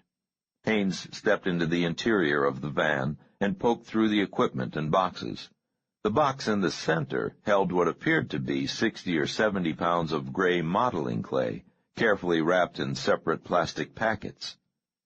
"Oh, shit," whispered Haines. He no longer wanted to be in the truck. "Hey, Captain, can we get going now?" called the pilot from 30 yards away. "Yeah, warm it up," shouted Haines. He let the pilot walk back toward the machine before he began his crouching, dodging run to the open door on the right side of the plexiglass bubble. He was halfway there when a voice too loud to be human bellowed, "Haines!" from the north slope. The first shots came a second later. 50, near San Juan Capistrano, Saturday, April 25, 1981. Saul and Natalie had not driven 15 minutes when they saw the first roadblock. It was a single police car pulled broadside across the highway with flares marking narrow lanes on either side. 4 cars were stopped on the eastbound lane, 3 in the westbound lane facing Saul and Natalie. Natalie pulled the van to the shoulder at the top of a hill a quarter of a mile from the tie-up. "Accident?" she said. "I don't think so," said Saul. "Turn around quickly." They drove back over the summit of the pass they had just traversed. "Back down the canyon the way we came?" said Natalie. "No, there was a gravel road about 2 miles back this way." "Where the campground sign was?" "No, a mile or so past that, on the south side of the road. We may be able to bypass the roadblock to the south." "Do you think that policeman saw us?" I don't know," said Saul. He pulled a cardboard box out from behind the passenger seat, extracted the Colt automatic pistol, and made sure it was loaded. Natalie found the gravel road, and they turned left, passing through thick pine forests and a few grassy meadows. Once they had to pull to one side to let a pickup pulling a small trailer pass. Several side roads left the main track, but they appeared too narrow and unused to go anywhere, and Natalie kept the van on the fire road as it degraded from gravel to dirt and wound south and then east and then south again. They saw the police vehicle parked in the clearing 200 yards below them as they descended a wooded hill on a series of steep switchbacks. Natalie stopped the van as soon as she was sure they were out of sight. "Damn," she said. "He didn't see us," said Saul. "I caught a glimpse of the sheriff, or whatever he was, out of the vehicle, looking the other way through binoculars." "He'll see us when we cross that open space going back up," said Natalie. "It's so narrow here that I'll have to back up the hill until we get to that wide area 2 turns back. Damn!" Saul thought a minute. "Don't back up," he said. "Go on down and see if he stops you." "But he'll arrest us," said Natalie. Saul rummaged around in the back until he came up with the balaclava and dart gun they had used with Herod. "I won't be in the truck," he said. "If they're not hunting for us, I'll rejoin you on the other side of the clearing where the road turns east to go over that saddle." "And what if they are looking for us?" "Then I'll rejoin you sooner. I'm pretty sure this guy is all alone down there. Maybe we can find out what's going on." "Saul, what if he wants to search the truck?" "Let him. I'll get as close as I can, but keep him occupied so I can get across that last bit of clearing. I'll come from the south side, behind the van, on the passenger side if I can." "Saul, he can't be one of them, can he?" "I don't see how he could be. They must have the local authorities involved." "So he's just sort of an innocent bystander?" Saul nodded. "So we have to make sure that he doesn't get hurt, and that we don't get hurt." He looked down the wooded slope. "Give me about 5 minutes to get in position." Natalie touched his hand. "Be careful, Saul. We only have each other now." He patted her cool, thin fingers, nodded, took his gear, and moved quietly into the trees. Natalie waited 6 minutes, started the van, and drove slowly downhill. The man leaning against the Bronco with county markings seemed startled when she pulled into the clearing. He pulled his pistol from its holster and braced it by laying his right arm across the hood. When she was 20 feet away, he called to her through an electric bullhorn he held in his left hand. "Stop right there!" Natalie shifted into park and left her hands in clear view on the top of the steering wheel. "Shut it off! Get out of the vehicle! Keep your hands in the air!" She could feel her pulse in her throat as she killed the engine and opened the van door. The sheriff or deputy or whatever he was seemed very nervous. As she stood by the van with her hands up, he glanced into his Bronco as if he wanted to use the radio but did not want to relinquish either gun or bullhorn. "What's going on, Sheriff?" she called. It felt funny to use the word sheriff again. This man looked nothing like Rob. He was tall, thin, in his early 50s perhaps, with a face etched in wrinkles and lines, as if he had spent his life squinting into the sun. "Quiet! Move away from the vehicle. That's it. Keep your hands behind your head. Now lie down, all the way down on your stomach." Lying in the brown grass, Natalie called out, "What's the matter? What did I do?" "Shut up! You in the van! Out! Now!" Natalie tried to smile. "There's no one but me. Look, this is some mistake, officer. I've never even gotten a parking." "Quiet!" The law officer hesitated a second, and then set the bullhorn down on the hood. Natalie thought that he seemed a little sheepish. He glanced toward his radio again, seemed to make up his mind, and came quickly around the Bronco, keeping his revolver trained on Natalie, while he nervously watched the van. "Don't move a muscle," he shouted at her as he stood behind the open driver's door. "If anybody's in there, you'd better tell them to get the hell out now." I'm all alone," said Natalie. "What's going on? I haven't done anything." "Shut up," said the deputy. In a sudden and awkward movement, he lunged into the driver's seat, swept his pistol toward the interior of the van, and visibly relaxed. Still half in the vehicle, he aimed his gun at Natalie again. "You make one move, Missy, and I'll blow you in half." Natalie lay uncomfortably with her elbows in the dust, hands behind her neck, trying to look over her shoulder at the rangy deputy. The pistol he was pointing at her seemed impossibly large. A place on her back between her shoulders physically ached with the tension and the thought of a bullet striking her there. What if he was one of them? "Hands behind your back, now!" As soon as Natalie's hands touched above the small of her back, he loped over and slapped handcuffs on her. Natalie's cheek went into the dust, and she tasted dirt. "Aren't you going to read me my rights?" she said, feeling adrenaline and anger beginning to burn away the semi-paralysis of fear. "To hell with your rights, Missy," said the deputy, as he straightened up with an obvious release of tension. He holstered the long-barreled pistol. "Get up. We're going to get the FBI up here and see just what the hell's going on." "Good idea," said a muffled voice behind them. Natalie twisted sideways to see Saul in the balaclava and reflecting glasses come around the front of the van. The Colt automatic was extended in his right hand, and the blocky-looking dart gun hung at his left side. "Don't even think about it," snapped Saul, and the deputy froze in mid-motion. Natalie looked at the pointed weapon, the black mask, and the silver reflecting glasses, and felt fear herself. "On your face in the dirt, now!" commanded Saul.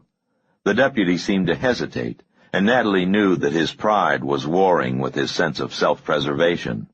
Saul racked the slide of the automatic back, cocking it with an audible click.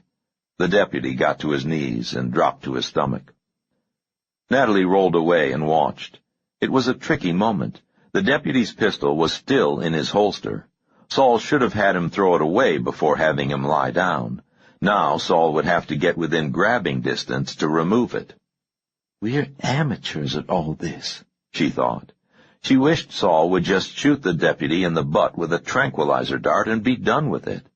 Instead, Saul moved quickly forward and dropped onto the thin man's back with one knee, forcing the wind out of him, and pressing his face forward with the muzzle of the Colt. Saul tossed the deputy's pistol 10 feet away, and then threw a ring of keys to Natalie. "One of them will undo those handcuffs," he called to her. "Thanks a lot," said Natalie, as she struggled to get her hands under her behind and to pull her legs through one at a time. "Time to talk," Saul said to the deputy, and pressed harder with the pistol.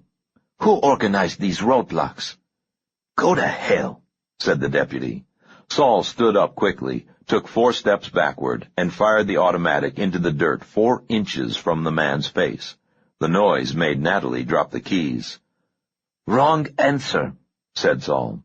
"I'm not asking you to reveal state secrets. I'm asking who authorized these roadblocks. If I don't get an answer in 5 seconds, I'm going to put a bullet in your left foot and start working my way up your left leg until I hear what I want to hear. 1, 2, you son of a bitch," said the deputy.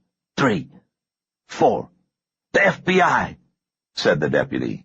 "Who in the FBI?" "I don't know." 1, 2, 3.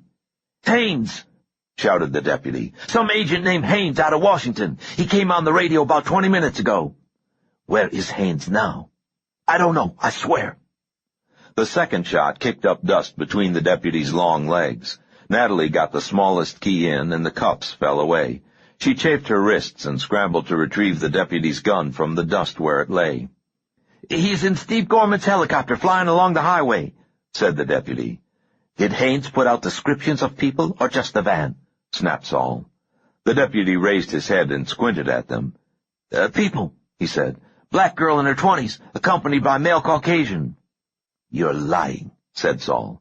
"You would never have approached that van if you knew there were 2 people wanted. What did Haynes say we did?" The deputy mumbled something. "Louder!" snapped Saul." repeated the deputy in a surly tone. "International terrorists." Saul laughed behind the black cloth of the balaclava. How right he is. Put your hands behind you, deputy. The mirror lenses turned toward Natalie. Handcuff him. Give me the other gun. Stay to one side. If he makes any move toward you at all, I'm going to have to kill him. Natalie snapped the handcuffs on and backed away. Saul handed her the long gun. Deputy, he said, we're going over to the radio and make a call. I'll tell you what to say. You have a choice right now of dying or calling in the cavalry and getting a chance to be rescued. After the charade on the radio, Natalie and Saul led the deputy up the hill and handcuffed him with his arms around the bole of a small fallen pine 60 yards up the south-facing slope. 2 trees had tumbled together, the trunk of the larger one falling onto the top of a 4-foot-high boulder. The proliferation of branches concealed the rock and made for excellent cover and a good view of the clearing below. Stay here, said Saul. I'm going back down to the van and get syringes and the pentobarbital. Then I'll get his rifle out of the Bronco. But Saul, they're coming, said Natalie. Haynes is coming. Use the tranquilizer dart. I'm not pleased with that drug, said Saul. Your pulse was way too high when we had to use it. If this fellow has a heart condition, he may not be able to handle it. Stay here. I'll be right back. Natalie crouched behind the boulder while Saul ran to the Bronco and then disappeared into the van. Missy, hissed the deputy, you're in a shitload of trouble. Undo these cuffs and give me my gun, and there's a chance you'll get out of this alive. Shut up, whispered Natalie. Saul was running up the slope, carrying the deputy's rifle and the small blue knapsack. She could hear the sound of a helicopter in the distance growing closer. She was not afraid, only terribly excited. Natalie set the deputy's pistol on the ground and thumbed off the safety on the Colt automatic Saul had handed her. She practiced bracing her hands on the flat rock in front of her and aiming at the van, its back doors open now, even though she knew it was too far away for a pistol shot. Saul burst through the screen of branches and dead needles just as the helicopter roared over the ridge behind them. He crouched, panting, filling a syringe from an upended bottle. The deputy cursed and protested as he was injected, struggled for a moment, and slumped into sleep. Saul pulled his balaclava and glasses off. The helicopter circled again, lower this time, and Saul and Natalie huddled together under the roof of branches. Saul dumped the contents of the backpack out, setting aside a red and white box of copper-jacketed shells and feeding them into the deputy's rifle one by one. Natalie, I am sorry I didn't confer with you before doing this. I could not pass up the opportunity. Haynes is so close. Hey, it's okay, said Natalie. She was too excited to stay still, moving from one knee to a squatting position and then back to her knees. She licked her lips. Saul, this is fun. Saul looked at her. I mean, I know it's scary and all, but it's exciting.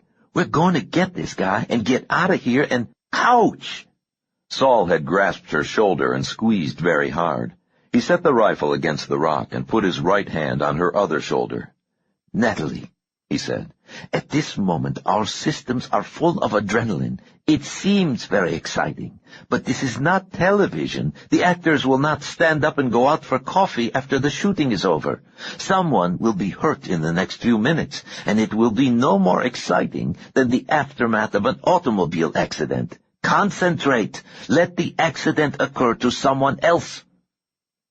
Natalie nodded. The helicopter circled a final time, disappeared briefly over the ridge to the south, and came back to land in a cloud of dust and pine needles. Natalie lay on her stomach and pressed her shoulder against the rock, as Saul lay prone with the rifle against his shoulder. Saul breathed in the scent of sun-baked soil and pine needles, and thought of another time and place. After his escape from Sobibor in October of 1944, he had run with a Jewish partisan group called Chayil in the Forest of the Owls. In December, before he began working as an aide and orderly for the group surgeon, Saul was given a rifle and put on sentry duty. It had been a cold, clear night, the snow blued by light from the full moon, when the German soldier staggered into the clearing where Saul lay in ambush. The soldier was little more than a boy, and carried neither helmet nor rifle. His hands and ears were wrapped about with rags, his cheeks white from frostbite. Saul knew instantly from his regiment insignia that the youth was a deserter.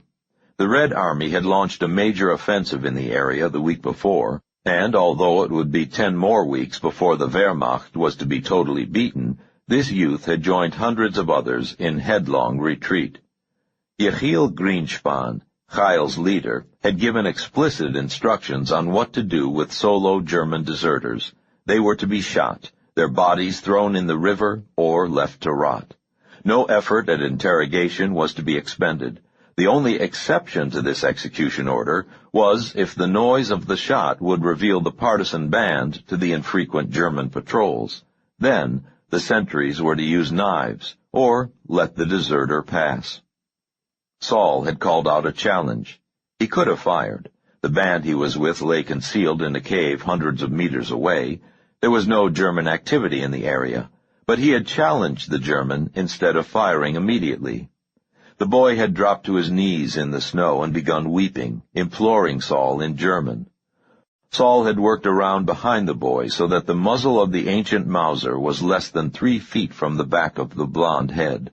Saul had thought of the pit then, of the white bodies tumbling forward, and of the sticking plaster on the Wehrmacht sergeant's cheek, as he took a cigarette break with his legs dangling above the horror. The boy wept.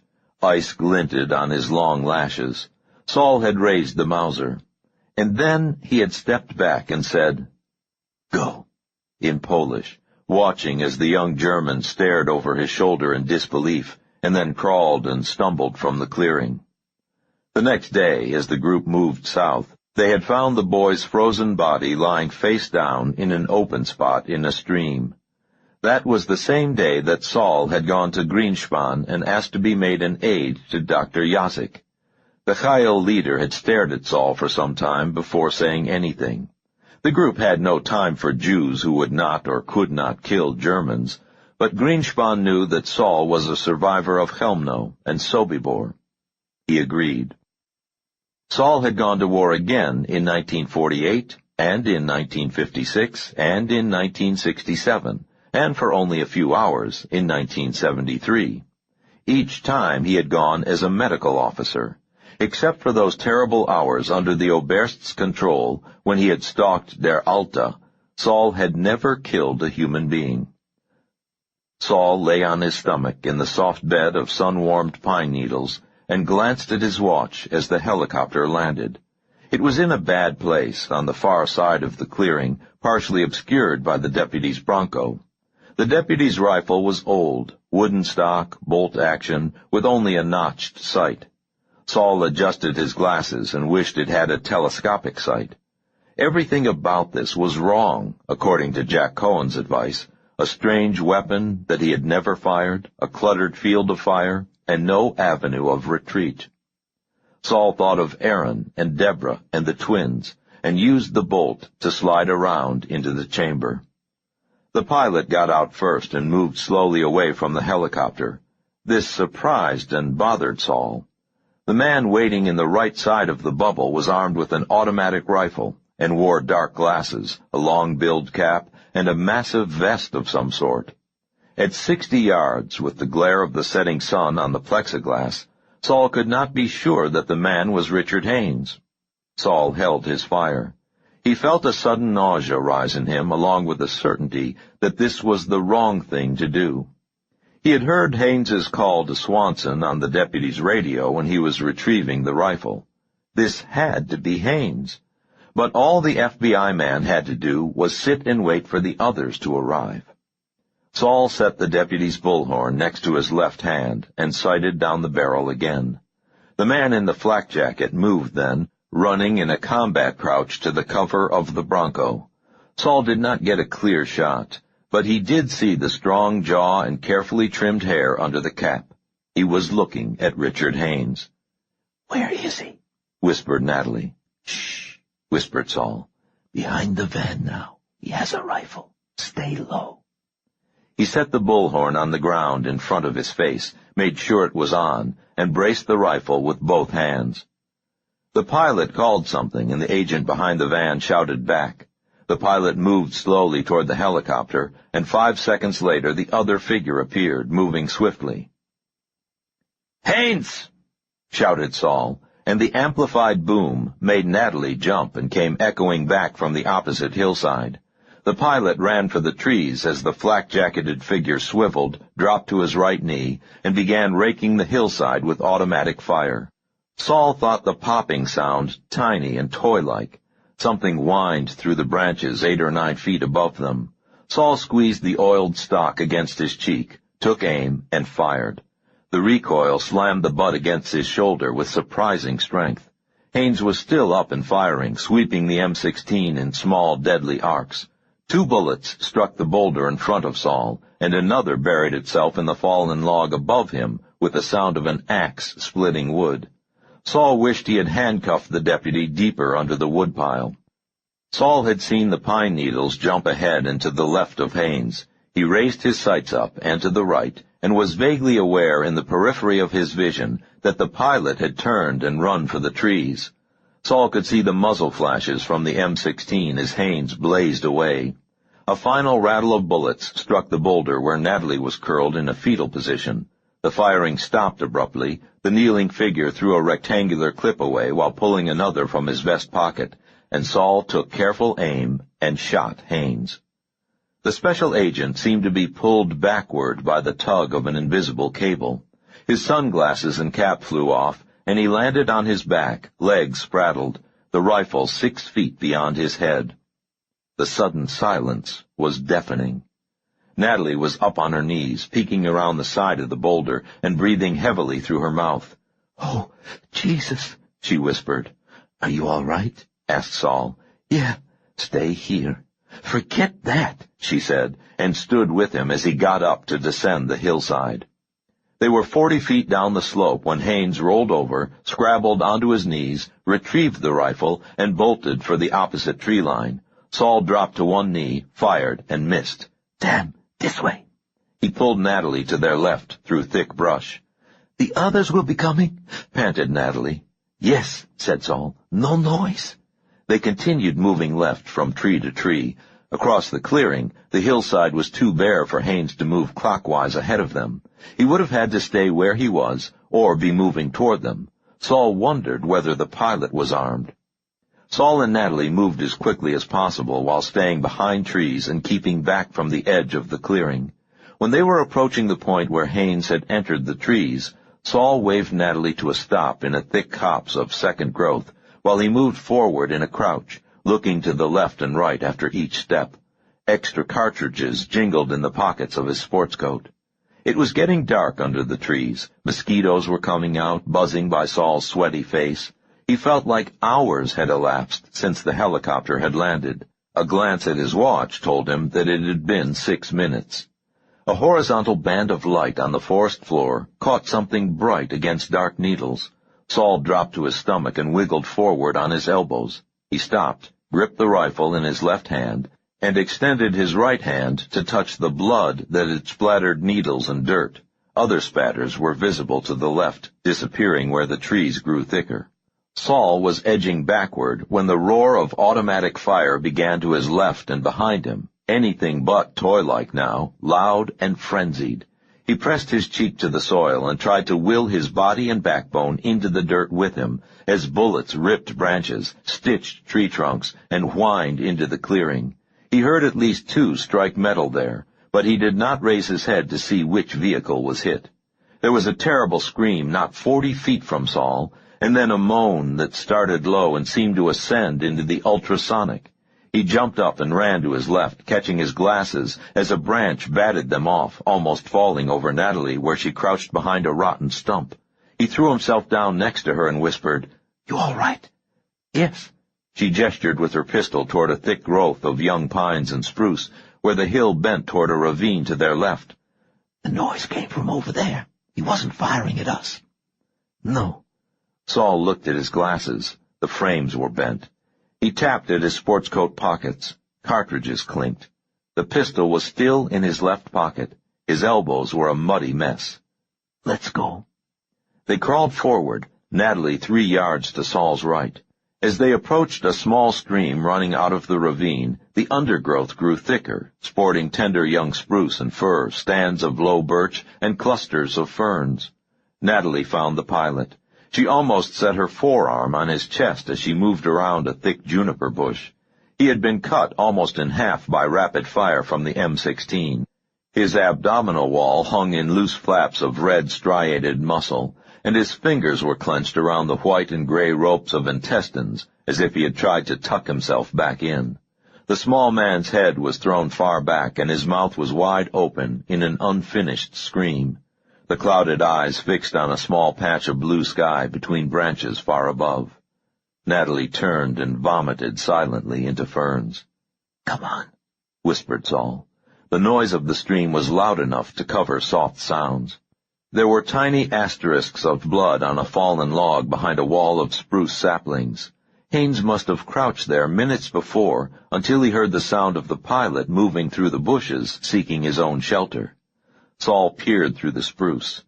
Which way had Haines gone? To the left, across 25 feet of open space, the mature forest began again, filling the valley and rising over the low saddle to the southeast. To the right, the ravine was filled with young trees, narrowing 40 yards above to a narrow gap filled with 3-foot-high juniper. Saul had to decide. A movement either way would expose him to view to someone who had gone the other way. It was the psychological barrier of the clearing to the left that made him decide that Haines had gone to the right. Saul slid backward and handed the rifle to Natalie, putting his mouth almost against her ear as he whispered to her, "Going up there. Tuck in right under the log. Give me exactly 4 minutes, then fire the rifle into the air. Stay low. If you don't hear anything, wait 1 more minute and fire another round. If I'm not back in 10 minutes, get back into the van and get the hell out of here. He can't see the road from up here. Do you understand?" "Yes." "You still have the passport," whispered Saul. "If things go bad, use it to get to Israel." Natalie said nothing. She was very tense, but the line of her lips was thin and firm. Saul nodded at her and crawled through the barrier of soft firs, staying close to the stream as he moved uphill. He could smell the blood. There was more of it now as he crawled through tunnels of low juniper. He was moving too slowly. 3 minutes had passed, and he was not far enough up the ravine. His right hand was sweaty around the grip of the Colt, and his glasses kept slipping down his nose. His elbows and knees were very sore, and his breath rattled in his chest. Flies buzzed up from another bright spattering of blood and batted against his face. Half a minute left. Haines could not have gone much farther unless he had been running. He could have run. 10 yards would make all the difference. The M16 had 20 times the range of Saul's pistol, including the extra bullet he had loaded after racking around into the chamber. Saul had 8 shots. His pockets were filled with the heavy cartridges for the deputy's rifle, but he had left the extra 3 magazines for the pistol neatly arrayed back where the deputy was handcuffed. It didn't matter. 20 seconds until Natalie fired. Nothing would matter unless he got close enough. Saul lunged forward on his elbows and knees, panting audibly now, knowing he was making too much noise. He fell forward under an overhanging branch of juniper and gasped through his open mouth, trying to regulate his breathing. Natalie's shot echoed up the ravine. Saul rolled onto his back, holding his forearm to his mouth so the sound of his panting would be muffled. Nothing. No answering shots or movement from above. Saul lay on his back, pistol alongside his face, knowing that he should move forward, get farther uphill. He did not move. The sky was darkening. A ripple of cirrus caught the last pink light of evening, and a single star gleamed near the edge of the ravine. Saul raised his left wrist and looked at his watch. 12 minutes had passed since the helicopter had landed. Saul breathed in the cooling air. He smelled blood. Too much time had passed since Natalie's first shot. Saul had raised his wrist again to check the time when Natalie's second shot rang out, closer this time, the ricochet tearing at rock 30 feet up the side of the ravine. Richard Haines rose out of the shrubbery not 8 feet from Saul and poured automatic fire down the ravine. Saul could see the muzzle flashes above him and smell the cordite. Bullets ripped apart the shrubbery he had just crawled through. Young trees 2 inches thick were sliced off as if harvested by an invisible scythe. Bullets struck rock on the east side of the ravine, screamed again on the west side, and kicked up dirt far below on the east wall. The air filled with the scent of sap and cordite. The firing seemed to go on and on and on. When it paused, Saul was too numbed to move for 2 or 3 seconds. He heard the metal click of one clip being ejected from the M16 and the tap of another one going in. Twigs snapped as Haines rose to his feet again. Then Saul rose, saw Haines standing less than 10 feet away, extended his right arm, and fired 6 times. The agent dropped the rifle and sat down with a grunt. He stared curiously at Saul, as if they had been 2 children playing a game, and Saul had cheated. Haines's hair was sweaty and disarrayed, the flak vest hung loose at one side, and his face was streaked with dirt. His left pants leg was soaked with blood. 3 of Saul's shots must have struck the vest and driven him backward, but Haines's left arm was shattered at the shoulder, and at least 1 bullet had gone in where the vest hung loose at the throat. Saul saw white splinters of collarbone protruding from flesh as he stepped forward through the low juniper bush and crouched 3 feet from Haines. Saul moved the M16 to one side with his left hand. Haines sat with his legs out, black shoes pointed skyward. His mangled left arm hung at a sickening angle, but his right hand lay limply on his knee in a relaxed, almost casual manner. The handsome man's mouth opened and closed several times, and Saul saw bright blood on his tongue. "It hurts," Richard Haines said in a small voice. Saul nodded. He squatted and stared at the man, assessing the wounds out of professional instinct and old habit. Haines would almost certainly lose the left arm, but with immediate attention, ample plasma, and an airlift in the next 20 or 30 minutes, his life could be saved. Saul thought of the last time he had seen Aaron, Deborah, and the twins. Yom Kippur. The children had fallen asleep on the couch between them, as he and Aaron had talked. "Help me," whispered Haines. "Please." "No, I think not," said Saul, and shot him twice in the head. Natalie was working her way uphill with the rifle when Saul descended the ravine. She looked at the M16 in his hands and the extra clips in his pockets and raised her eyebrows. "Dead," said Saul. "We have to hurry." 17 minutes had elapsed from the time the helicopter landed when Natalie started the van again. "Wait," said Saul. "Did you check the deputy after the first shooting?" "Yes," said Natalie. "He was asleep, but okay." "Just a minute," said Saul. He jumped out of the van with the M16 and looked at the helicopter 40 feet away. 2 teardrop gas tanks were visible behind the bubble. Saul set the selector on single shot and fired the rifle. There came a sound like a crowbar striking a boiler, but no explosion. He fired again. The air suddenly filled with the strong reek of aviation fuel. The 3rd shot started a fire that engulfed the engine and bloomed skyward. "Go," said Saul, as he jumped in the van. They bounced forward past the Bronco. They had just reached the trees on the southeast side of the clearing when the 2nd fuel tank exploded, throwing the bubble cockpit cover into the trees and scorching the left side of the Bronco. 2 dark cars flashed through the open switchback on the hill a quarter of a mile behind them. "Quickly," said Saul, as they drove into the darkness of the forest. "There's not much chance for us, is there?" said Natalie. "No," said Saul.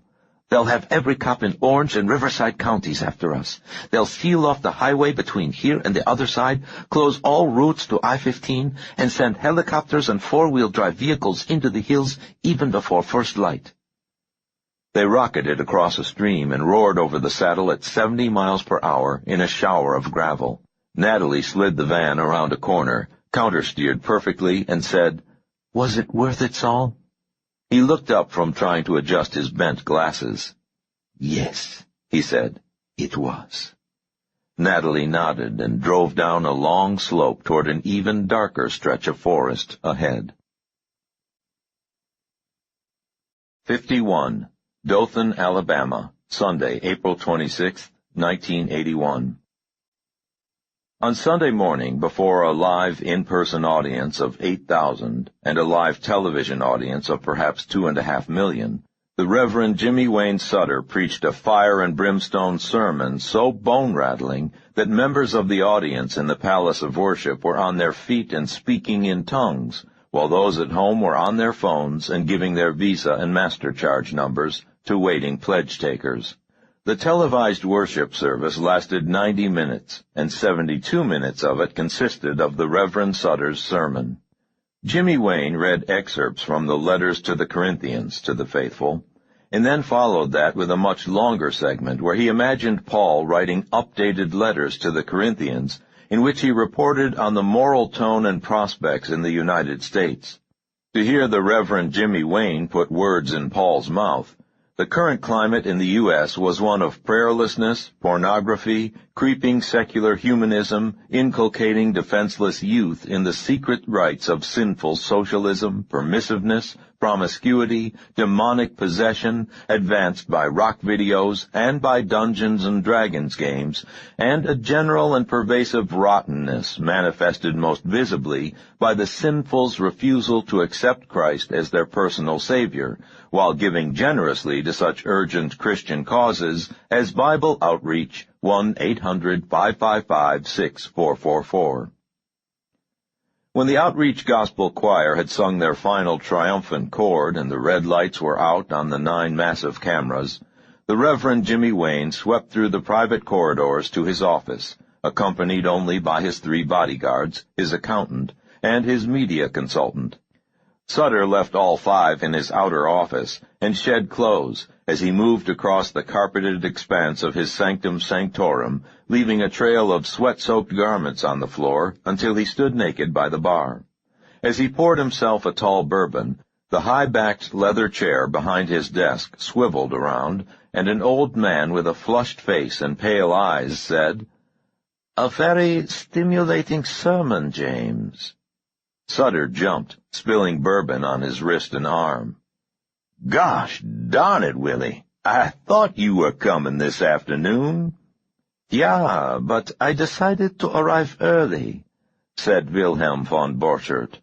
He steepled his fingers and smiled at Sutter's nakedness. "You come in the private way?" "Of course," said Willie. "Would you prefer that I came in with the tourists and said good morning to Barent's and Kepler's men?" Jimmy Wayne Sutter grunted, finished his drink, and went into his private bathroom to turn on the shower. He called over the running water, "I got a call from Brother Christian about you this morning." "Oh, really?" said Willie, still smiling slightly. "What did our dear old friend want?" "Just letting me know that you'd been busy," called Sutter. "Yeah, how so?" "Haynes," said Sutter. His voice echoed on the tile walls as he stepped into the shower. Willie walked to the bathroom door. He was wearing a white linen suit with a lavender shirt open at the neck. "Haynes, the FBI person?" he said. "What about him?" "As if you didn't know," said Sutter, scrubbing his broad stomach and soaping his genitals. His body was very pink and devoid of hair, somewhat like a huge newborn rat. "Pretend I do not know, and tell me," said Willie. He took his coat off and hung it on a hook. "Barron's been following up on the Israeli connection after Trask's death," said Sutter, spluttering as he dunked his head under the stream of water. "They found that someone in the Israeli embassy's been doing computer searches through limited access files, searches on Brother C and the rest of us. But this isn't news, is it?" "Go on," said Willie. He pulled off his shirt and set it on the hook with the sports coat. He slipped off his $300 Italian loafers. "So Barron eliminates the meddler, and Haynes traces the connections out to the West Coast, where you were playing whatever game you were playing. Last night, Haines almost catches your people, but has an accident himself. Someone lured him to the forest and shot him. Who were you using, Luhar?" "Did they not catch the perpetrators?" asked Willie. He carefully folded his slacks across the back of the commode. He was wearing pressed blue boxer shorts. "Nope," said the Reverend Jimmy Wayne. "They got about 1 million police in those woods, but haven't found 'em yet. How'd you get them out?" "Trade secret," said Willie. "Tell me, James, would you believe me if I told you I was not involved in this?" Sutter laughed. "Sure, just as much as you'd believe me when I tell you that all of our donations go toward buying new Bibles." Willie took off his gold wristwatch. "Will this have an adverse effect on our timetable or plans, James?" "I don't see why it should," said Sutter, rinsing the shampoo out of his long silver hair. "Brother Christian will be even more eager to get you on the island where he can deal with you." Sutter opened the sliding door and looked at Willie standing there naked. The German had a massive erection. The head of his glands was almost purple. "We will not falter, will we, James?" said Willie, stepping into the shower next to the evangelist. No," said Jimmy Wayne Sutter. "How do we know what we must do?" asked Willie, his voice taking on the lilt of litany. "The Book of Revelation," said Sutter, and groaned as Willie gently cupped his testicles. "And what is our goal, mein Liebchen?" whispered Willie, stroking the heavier man's penis. "The second coming," moaned Sutter, his eyes closed. "And whose will do we fulfill?" whispered Willie, kissing Sutter's cheek. "God's will," answered the Reverend Jimmy Wayne, loins moving in response to the rise and fall of Willie's hand. "And what is our divine instrument?" Willie whispered into Sutter's ear. "Armageddon," Sutter said loudly. "Armageddon!" "His will be done," cried Willie, pumping Sutter's penis with strong, rapid strokes. "Amen!" cried Sutter. "Amen!" He opened his mouth to Willie's questioning tongue just as he climaxed, the thin white ribbons of semen swirling on the floor of the shower stall for several seconds, before disappearing forever down the drain. 52. Melanie. I'd been having romantic thoughts about Willie. Perhaps it was the influence of Miss Sewell. She was a vital and sensuous young woman with definite needs and the capacity to enjoy fulfilling them. Now and then, when these urges distracted her from completely serving me, I allowed her a few minutes with Cully. Sometimes I eavesdropped on these brief, violent interludes of the flesh from her point of view, sometimes from Cully's. Once I indulged myself by experiencing it through both of them, but always it was Willie I thought of when the tides of passion flowed through them to me. Willie was so handsome in those halcyon days before the war, the Second War. His thin aristocrat's face and pale blonde hair proclaimed his Aryan heritage to all who saw him.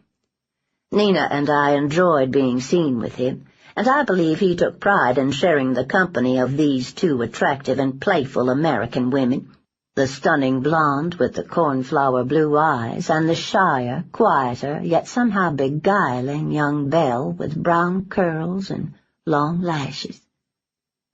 I remember a walk in Bad Ischl, before the bad times began, when Willie had made some joke and, as I laughed, had taken my hand in his. The effect was immediate and electric. My laughter had stopped at once. We leaned closer, his beautiful blue eyes so aware of me, our faces close enough to reflect the other's heat. But we did not kiss, not then. Denial was part of the dance of courtship in those days, a sort of fasting before the gourmet meal so as to sharpen the appetite. Today's young gluttons know nothing of such subtleties and restraint. Any appetite to them is something to sate at once. No wonder that all pleasures hold the flat taste of long-opened champagne to them, all conquests the hollow core of disappointment. I think now that Willie would have fallen in love with me that summer if it had not been for Nina's crass seduction. After that terrible day in Bad Ischl, I refused to play our Vienna game for more than a year, refusing even to meet them in Europe the following summer, and when I did resume social intercourse with both of them, it was in our new and more formal relationship.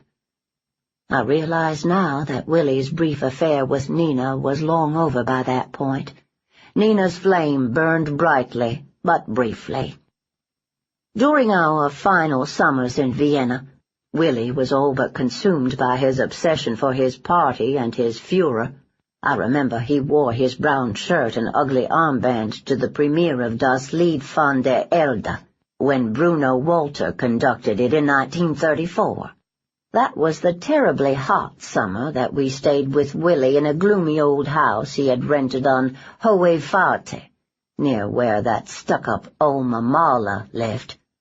The pretentious woman never invited us to any of her parties, and we reciprocated.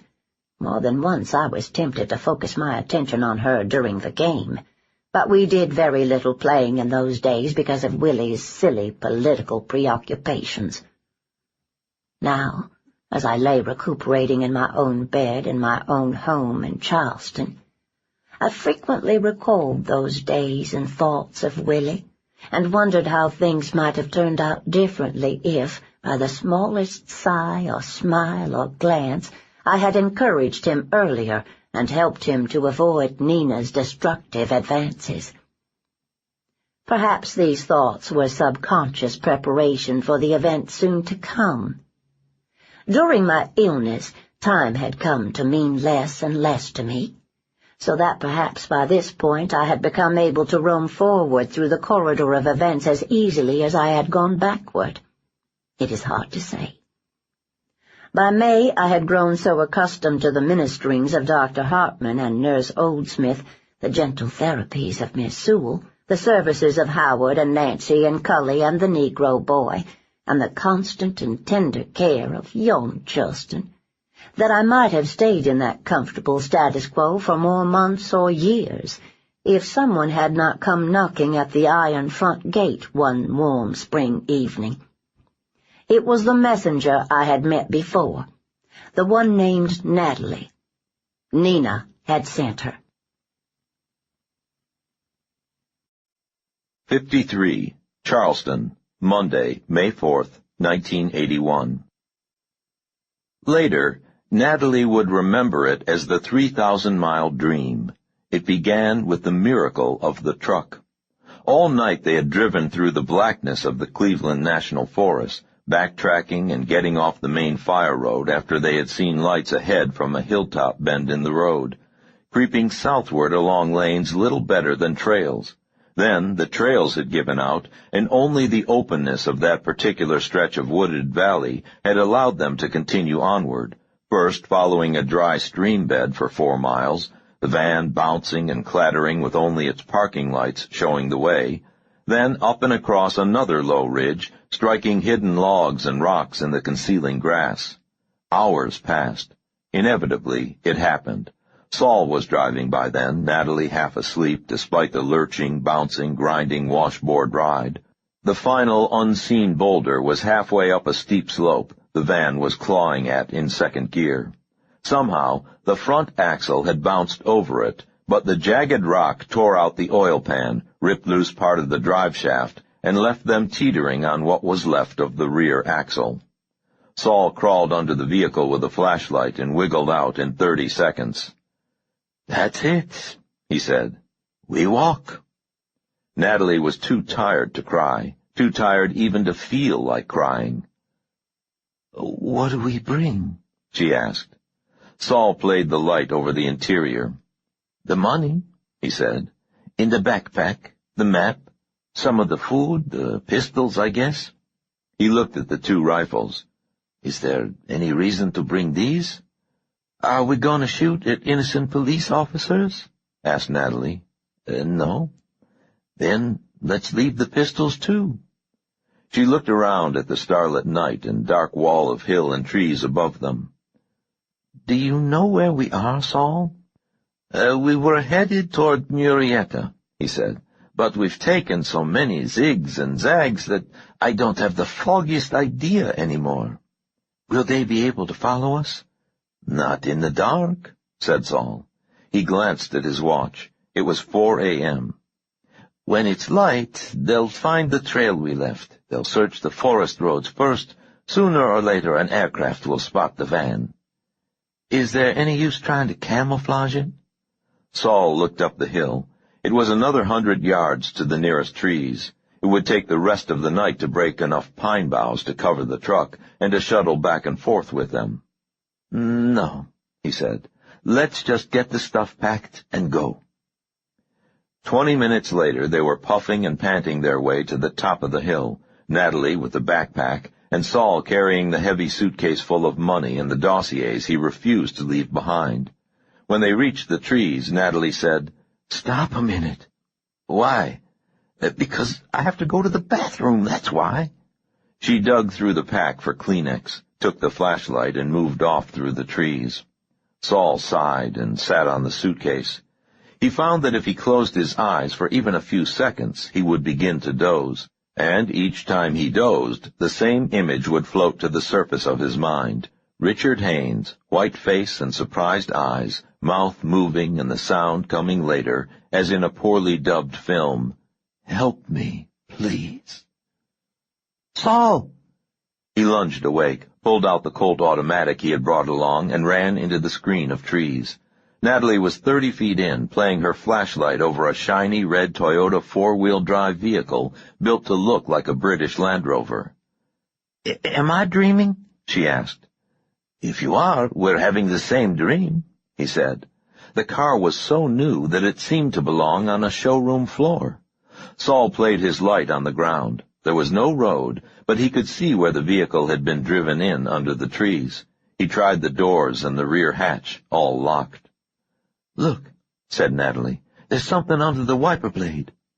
She pulled a scrap of paper loose and held it under her flashlight beam. "It's a note," she said. "Dear Alan and Suzanne, no problems getting in. Packing 2.5 miles down the Little Margarita. Bring the beer. Love, Heather and Carl." She shone her flashlight through the rear window. There was a case of Coors beer on the cargo deck. "Great," said Natalie. "Shall we hotwire it and get out of here?" Do you know how to hotwire a car?" asked Saul, sitting on his suitcase again. "No, but it always looks so simple on TV." "Everything is simple on TV," said Saul. "Before we go fooling around with the ignition system, which is probably electronic and probably beyond my crude ability to outsmart, let us think a moment. How are Alan and Suzanne supposed to retrieve the beer? The doors are locked." "Second set of keys?" said Natalie. Perhaps," said Saul. "Or perhaps a prearranged hiding place for the first set."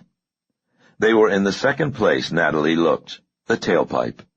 The keyring was as new as the car, and carried the name of the San Diego Toyota dealership. When they unlocked the door, the fresh upholstery and new car smell brought tears to Natalie's eyes. "I'm going to see if I can safely get it downhill," said Saul. "Why?" "I'm going to transfer the things we need, the C4 and detonators, the EEG equipment." "You think we'll need that again?"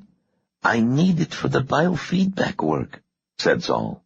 He opened the door for her, but she stepped back. "Something wrong?" he said. "No, pick me up when you come back up the hill." "Did you forget something?" asked Saul. Natalie squirmed. "Sort of.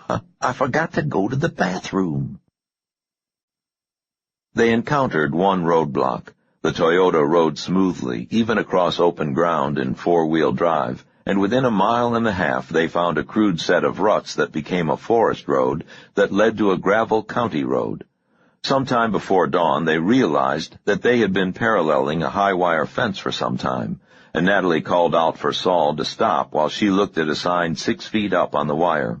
U.S. government property, no trespassing by order of the Commandant, Camp Pendleton, USMC. We were more lost than we realized, said Saul. Amen, said Natalie. Want another beer? Not yet, said Saul. They ran into the roadblock a mile onto the asphalt road, just short of the small community of Fallbrook. As soon as they hit the paved road, Natalie had curled into the space between the seats and the rear deck, pulling a navy blanket over herself and trying to get comfortable on the transmission hump. It shouldn't be for long, said Saul, arranging gear and the case of beer over her breathing space. They're looking for a young black woman and an unidentified male accomplice in a dark van. I hope that a good old boy alone in his new Toyota will throw them off. What do you think? Natalie's snore answered him. He woke her 5 minutes later when the police roadblock came into sight. A single highway patrol car sat astride the road, 2 sleepy-looking officers drinking coffee out of a metal thermos as they stood near the rear of their vehicle. Saul pulled the Toyota into the narrow lane and stopped. One officer stayed behind the police car, while the other shifted his cup to his left hand and walked slowly over to the car. "Good morning." Saul nodded. Good morning, officer. What's up?" The patrolman leaned over to look in the window. He peered at the stack of gear in back. "You coming out the National Forest?" "Yep," said Saul. The tendency of the guilty, he knew, was to babble, to offer too many explanations for everything. When Saul had worked briefly with the NYPD as a consultant on the Son of Sam killings, a police lieutenant who was an expert on interrogations had told him that he always caught on to the smart guilty ones because they were too quick with the fluent, plausible stories. Innocent people tended toward guilty incoherence, the lieutenant had said. "Up there just one night?" asked the officer, moving back a bit to peer in the space where Natalie lay under a blanket, backpack, and stack of beer cans. 2, said Saul. He looked at the other policeman as he moved around behind his partner. What's going on?" "Camping?" asked the first officer. He took a sip of coffee. "Yes," said Saul, "and trying out the new 4-wheel drive." "It's a beauty," said the state trooper. "Brand new?" Saul nodded. "Where'd you buy it?" Saul gave the name of the dealership embossed on the keyring. "Where do you live?" asked the officer. Saul hesitated a second. The false passport and driver's license Jack Cohn had made up for him gave a New York address. San Diego, said Saul. Moved there 2 months ago. Whereabouts in San Diego? The officer was all amiable chattiness, but Saul noticed that his right hand rested on the wooden grip of his pistol, and that the leather safety strap had been unstrapped. Saul had been in San Diego only once, 6 days earlier, when Jack Cohen had driven them through on the interstate. His tension and travel fatigue had been so great that every sight and sound had made a profound impression on him that night. He could recall at least 3 exit signs. Sherwood Estates, he said. 1990 Spruce Drive, just off Linda Vista Road. "Oh, yeah," said the officer. "My brother-in-law used to have his dentist's office on Linda Vista. You near the university?" Not too near, said Saul. "I take it you aren't going to tell me what's going on." The patrolman looked in the back of the Toyota as if trying to decipher what was in the boxes there. Some trouble up toward Lake Elsinore," he said. "Where'd you say you were camping?" "I didn't say," said Saul, "but I was on the Little Margarita, and if I don't get home soon, my wife's going to miss church, and I'm going to be in big trouble." The officer nodded. "You didn't happen to see a blue or black van up that way, did you?" Nope. "Didn't think so. Aren't any connecting roads between here and the Coot Lake area. How about folks on foot? Black woman in her 20s, older guy, maybe a Palestinian?" Palestinian?" said Saul. "No, I didn't see anybody but a young white couple named Heather and Carl. They're up there on their honeymoon. I tried to stay out of their way. Is there some sort of Mideast terrorist stuff going on?" Might be, said the trooper. Looking for a black girl and a Palestinian, both of them carrying a real arsenal. I can't help but notice your accent, Mr. Grotzman, said Saul. Saul Grotzman. A Hungarian? Polish, said Saul. But I've been an American citizen since just after the war. Yes, sir. Do those numbers mean what I think they mean? Saul glanced down to where his arm rested on the window, sleeve rolled up. It's a Nazi concentration camp tattoo, he said. The patrolman nodded slowly. Never saw one of those. Mr. Grotzman, I'm real sorry to delay you, but I've got just one more important question. Yes? The patrolman stepped back, set his hand back on his revolver, and looked at the back of the Toyota. How much does one of these Jap jeeps set a fellow back, anyway? Saul laughed. According to my wife, too much, officer. Way too much. He nodded at both men and drove on. They drove through San Diego, west on I-8 to Yuma, where they parked the Toyota on a side street and had lunch at a McDonald's. "Time to get a new car," said Saul as he sipped at his milkshake. He sometimes wondered what his kosher grandmother would say if she was watching him. "So soon?" said Natalie. "Is this where we learn how to hotwire?" "You can if you wish," said Saul, "but I was thinking of an easier way." He nodded at a used car lot across the street. "We can spare some of the $30,000 that's burning a hole in my suitcase." "All right," said Natalie, "but let's get something with air conditioning. We have a lot of desert to cross in the next day or two." They left Yuma in a 3-year-old Chevrolet station wagon with air conditioning, power steering, power brakes, and power windows. Saul disconcerted the salesman twice, first when he inquired whether it had power ashtrays, and second when he paid the asking price with no haggling. It was good they did not spend time bargaining. When they returned to the side street where they had left the Toyota, a group of brown-skinned pre-teens were in the process of breaking the side window with a rock. They ran away laughing and giving the finger to Saul and Natalie. "That would have been cute," said Saul. "I wonder what they would have done with the plastic explosive and the M16. Natalie gave him a look. "You didn't tell me you brought the M16 along." Saul adjusted his glasses and looked around. "We need a little more lead time than this neighborhood will give us. Follow me." They drove to the nearest shopping mall, where Saul transferred all of the gear and left the keys in the car with the windows rolled down. "I don't want it vandalized," he explained. "Just stolen." After the first day, they traveled at night, and Natalie, who had always wanted to tour the southwestern United States, retained the images only of bright star fields above the sameness of interstate highways, incredible desert sunrises bleeding pinks and oranges and indigos into a gray world, and the thump and throb of laboring air conditioners in the small motel rooms that smelled of old cigar smoke and disinfectant. Saul retreated farther into himself, allowing Natalie to do most of the driving, stopping earlier each morning so that he could spend time with his dossiers and machines.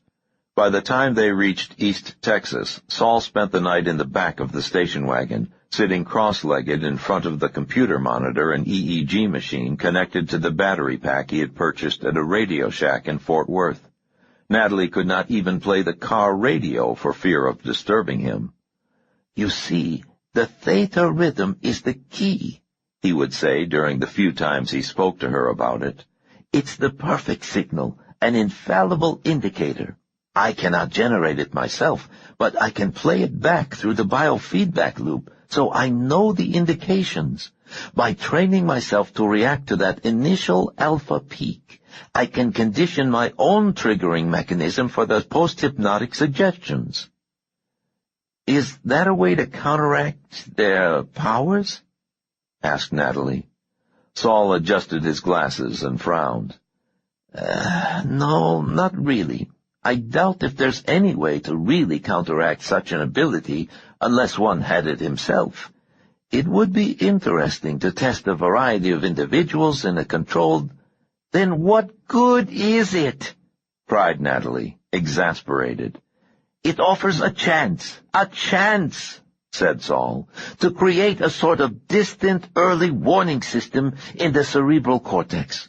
With the proper conditioning and biofeedback work, I think that I can use the theta rhythm phenomenon to trigger the post-hypnotic suggestions to recall the data I've been memorizing. Data, said Natalie. You mean all those hours at Yad Vashem and the ghetto fighter's house? Lohame Hagetaot, said Saul. Yes. Reading the dossiers Wiesenthal sent you, memorizing the photographs and biographies and tapes while doing auto-recall in a light, self-induced trance. But what good will sharing all those other people's pain do if it is no defense against these mind vampires? Asked Natalie. Imagine a carousel slide projector, said Saul. The Oberst and the others have the ability to advance that neurological carousel at will and insert their own slides, intrude their own organizing will and superego on that bundle of memories, fears, and predilections that we call a personality. I am merely trying to insert more slides in the tray. But you don't know if it will work. No. And you don't think it would work with me? Saul removed his glasses and rubbed the bridge of his nose. Something comparable might be possible with you, Natalie, but it would have to be uniquely suited to your own background, traumatic experiences, and empathic pathways.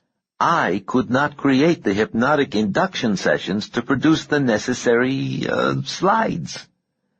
But if this stuff does work for you, it wouldn't work on any of the mind vampires except your Oberst. I would think not. Only he would share the common background necessary to flesh out the personae that I'm creating, endeavoring to create, in these empathy sessions. And it can't really stop him.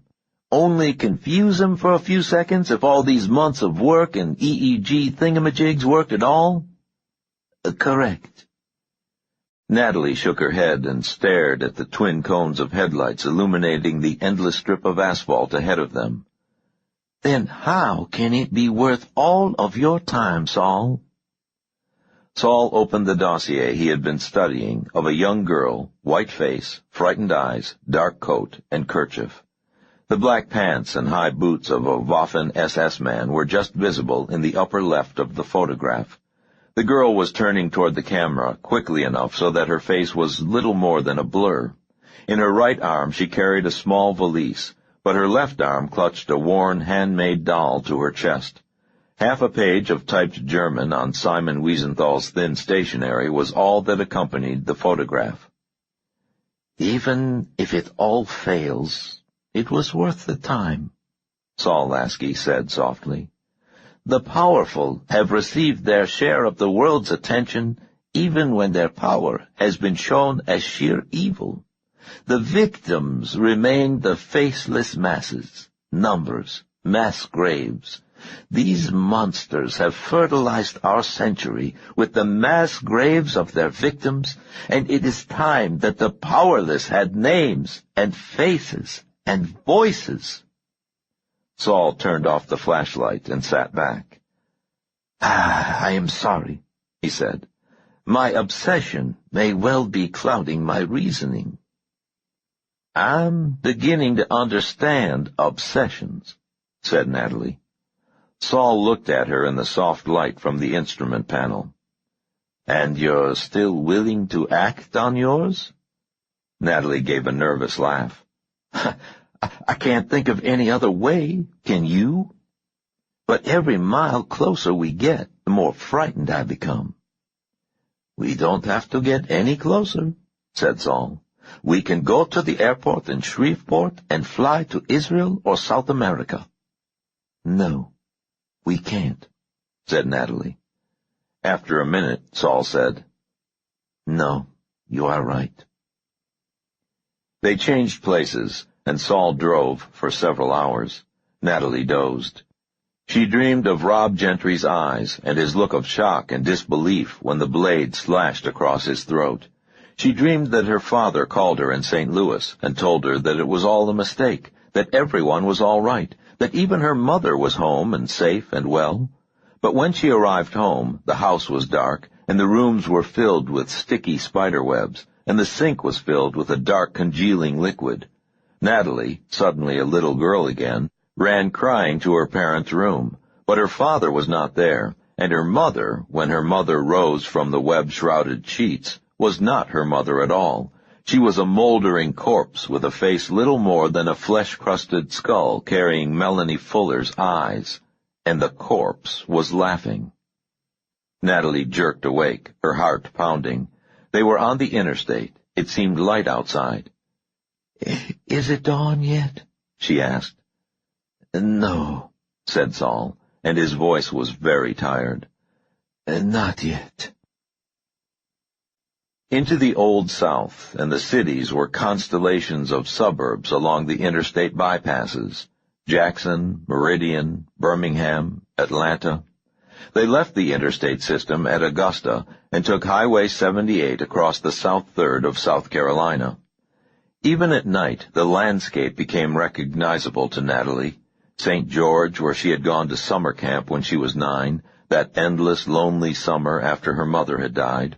Dorchester, where her father's sister had lived before she died of cancer in 1976.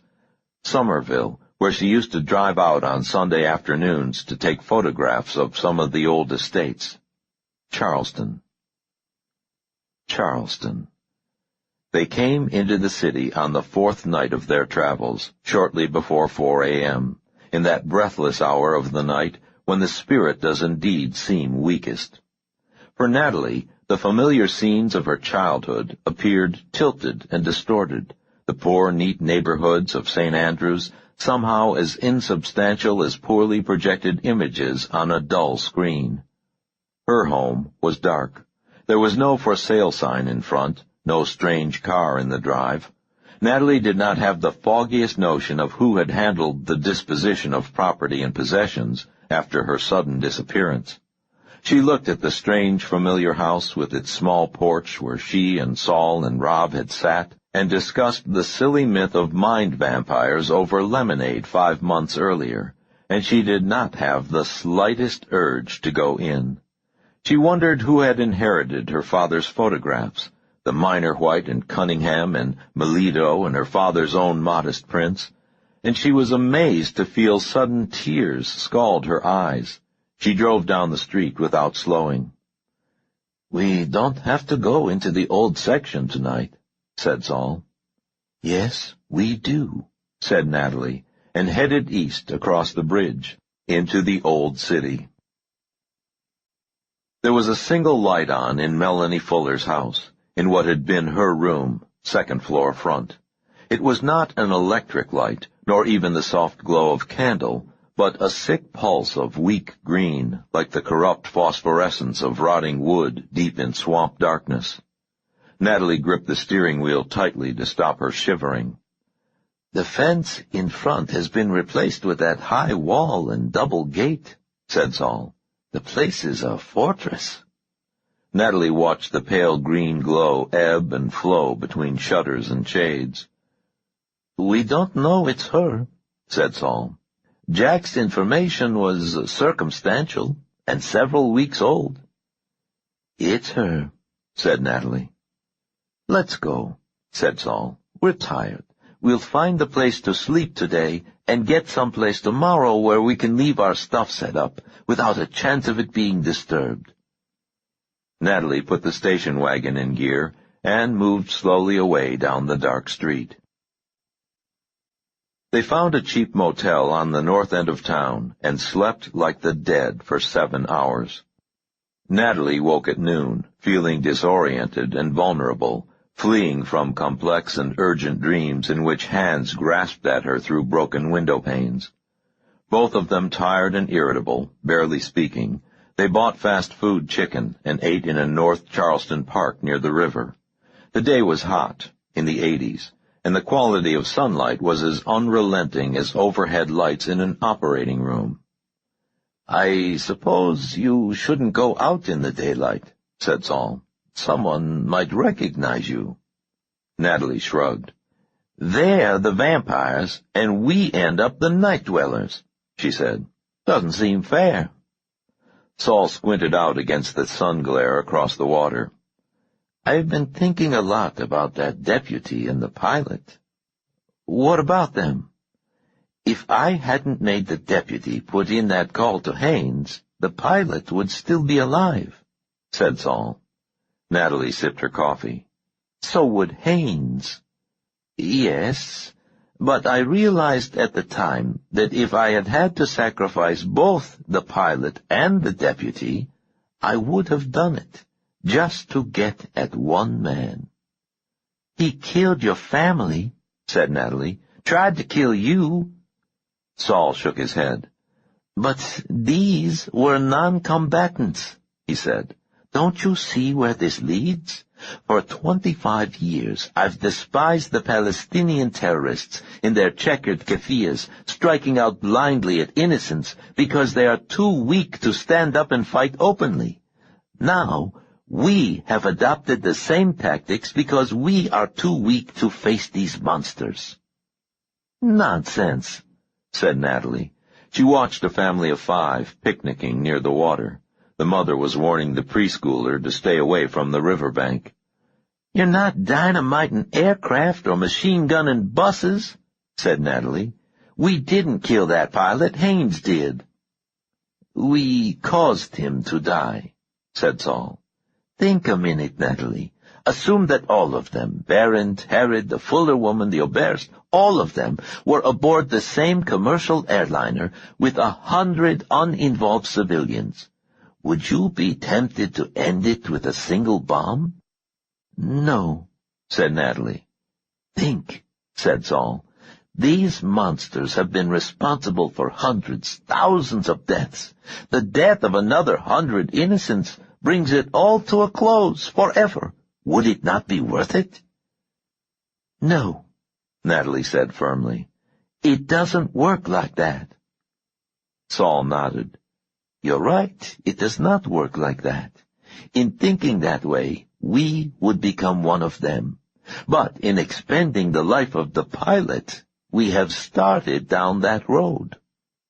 Natalie stood up angrily. What are you trying to do, Saul? We talked about this in Tel Aviv, Jerusalem, and Caesarea. We knew the risks. Look, my father was an innocent bystander. So was Rob, and Aaron, and Deborah, and the twins, and Jack, and... She stopped, folded her arms, and looked out at the water. What are you trying to do? Saul stood up. I've decided that you're not going to go ahead with the next part. Natalie whirled and stared at him. You're crazy. It's our only chance at the rest of them. Nonsense, said Saul. We simply haven't come up with a better way yet. We will. We are in too much of a rush. Too much of a rush, shouted Natalie. The family near the water turned to look at her. She lowered her voice, but spoke in an urgent whisper. Too much of a rush? We have the FBI and half the country's cops looking for us. We know one time when all of these sons of bitches are going to be together. Every day they get stronger and more cautious, and we get weaker and more frightened. There's just the 2 of us now, and I'm scared so shitless that in another week I won't be able to function at all. And you say we're in too much of a goddamn rush? She was shouting again by the time she finished. All right, he said, but I've decided that it does not have to be you. What are you talking about? Of course it has to be me. We decided that on David's farm.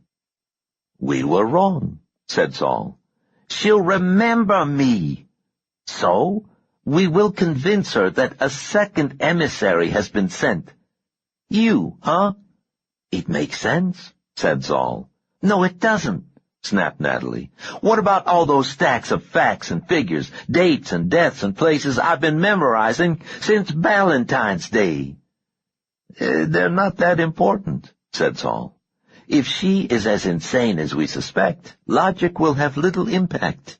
If she is coldly rational, our facts are too few, our story too flimsy. Oh, great! God damn it! Said Natalie. I've been screwing my courage to the sticking point for 5 months to be able to do this, and now you tell me it's not necessary and wouldn't work anyway? I'm not saying that, soothed Saul. I'm simply saying that we should take some time to look at alternatives, and that I don't believe you are the right person to do it in any case. Natalie sighed. All right. What do you say we don't talk about it until tomorrow? We're tired from the trip. I need a good night's sleep. Agreed, said Saul. He took her arm and squeezed it lightly as they walked back to the car. They decided to pay 2 weeks' rent on the cabin with adjoining rooms at the motel. Saul carried his biofeedback equipment in and worked until 9 when Natalie made him stop for some dinner she had made. Is it working? She asked. Saul shook his head. Biofeedback is not always successful in the easiest of cases. This is not easy. I'm convinced that the things I have committed to memory are ready to be recalled by post-hypnotic suggestion, but I've not been able to set up the trigger mechanism. The theta rhythm is flatly impossible to replicate, and I've not been able to stimulate the alpha peak. So all of your work's been for nothing, said Natalie. So far, yes, agreed Saul. Are you going to get some sleep? She asked. Later, said Saul. I'm going to work on this for a few more hours. All right, said Natalie. I'll make us some coffee before I go back to my room. Fine.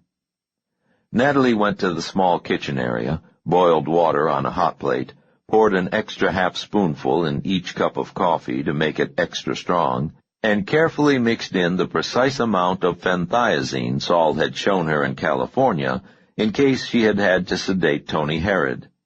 Saul grimaced a bit when he first tasted it. How is it? Asked Natalie, sipping at her own cup. Nice and strong, said Saul, just the way I like it. You'd best go to bed. I may be up late with this. All right, said Natalie. She gave him a kiss on the cheek and went through the door to her adjoining room. 30 minutes later, when she came back in quietly, dressed in a long skirt, dark blouse, and light sweater, Saul was asleep in the green vinyl chair, the computer and EEG still on, and a stack of dossiers on his lap. Natalie switched off the equipment, set the folders on the table with her brief note on top, removed Saul's glasses, and covered him with a light blanket. She gently touched his shoulder for a few seconds before she left. Natalie made sure nothing of value was in the station wagon. The C4 had been stored in the closet of her room, the detonators in Saul's. She remembered the motel key and carried it into her room. She carried neither purse nor passport, nothing that might reveal any additional information. Natalie drove carefully to the old section, obeying traffic lights and speed limits. She parked the station wagon near Henry's restaurant, right where she had told Saul in the note that it would be, and walked the few blocks to Melanie Fuller's home. The night was dark and humid, the heavy foliage seeming to come together overhead to shut off starlight and soak up oxygen. When she arrived at the Fuller house, Natalie did not hesitate. The tall gate was locked, but it had an ornamental knocker. Natalie banged metal against metal and waited in the darkness. No lights were on in either building, except for the green glow from Melanie Fuller's room. No lights came on, but after a minute, 2 men approached in the darkness. The taller of the two shuffled forward, a hairless mountain of flesh with the small eyes, unfocused gaze, and microcephalic skull of the terminally retarded. "What do you want?" he mumbled, each word enunciated as if it had been formed by a faulty speech synthesizer. "I want to talk to Melanie," Natalie said loudly. "Tell her that Nina is here." Neither man moved a muscle for over a minute. Insects made noises in the undergrowth, and a night bird flapped its way out of a tall palmetto near the second-story bay window of the old house. Somewhere, several blocks away, a siren screamed a single sustained note of pain and was cut off. Natalie concentrated on standing upright on legs gone weak with fear. Finally, the huge man spoke. "Come." He opened the gate with a turn of a key and a jerk, pulled Natalie inside the courtyard, and locked the gate behind her. Someone opened the front door from the inside. Natalie saw only darkness there. Walking quickly between the two men, her right arm still in the giant's grip, she entered the house. 54. Melanie. She said she was from Nina. For a minute I was so frightened that I escaped into myself, tried to crawl from my bed, my right arm and leg flailing, dragging the dead side of my body along like so much wasted meat. Tubes pulled out of my arms, stands toppled. For a second I lost control of all of them, Howard, Nancy, Cully, the doctor and nurses, the Negro boy still standing in the darkness of the side yard with the butcher knife. And then I relaxed, let my body slide into curled stillness, and I was in control again. My first thought was to let Cully, Howard, and the colored boy finish her in the courtyard. They could use water from the fountain to wash away any stains on the courtyard bricks. Howard would take her around to the garage, wrap the remains in a shower curtain to keep the interior of Dr. Hartman's Cadillac clean, and Cully would be down the alley and off to the dump in 5 minutes. But I did not know enough. Not yet. If she was from Nina, I had to learn more. If she was not from Nina, I wanted to find out who had sent her before we did anything. Cully and Howard led her into the house. Dr. Hartman, Nurse Oldsmith, Nancy, and Miss Sewell gathered around while Marvin stood guard outside. Justin kept me company upstairs. The Negro girl who said she was from Nina looked around my parlor at my family. "It's dark," she said in a strange, small voice. "I rarely use the lights anymore. I know the house so well that I could make my way through it blindfolded, and the family members have no real use for electric lights except when they are tending me, and up here the soft, pleasant glow from the medical monitors is usually adequate. If this colored girl was speaking for Nina, I found it odd that Nina was not used to the dark yet. Her coffin certainly must be dark enough. If the girl was lying, she would be familiar with the dark soon enough. Dr. Hartman spoke for me. "What do you want, girl?" The negress licked her lips. Cully had helped her into her seat on the divan. My family members were all standing. Faint lines of light fell across a white face or arm here or there, but the rest of us must have looked like dark masses to her as she stared up at us. "I've come to talk to you, Melanie," said the girl. Her voice held a soft quaver unlike anything I had ever heard in Nina's speech. "There's no one here by that name," said Dr. Hartman in the darkness. The Negro girl laughed. Had there been a hint of Nina's husky laugh in that sound? The thought of it chilled me. "I know you're here," she said, "just like I knew where to find you in Philadelphia." How had she found me?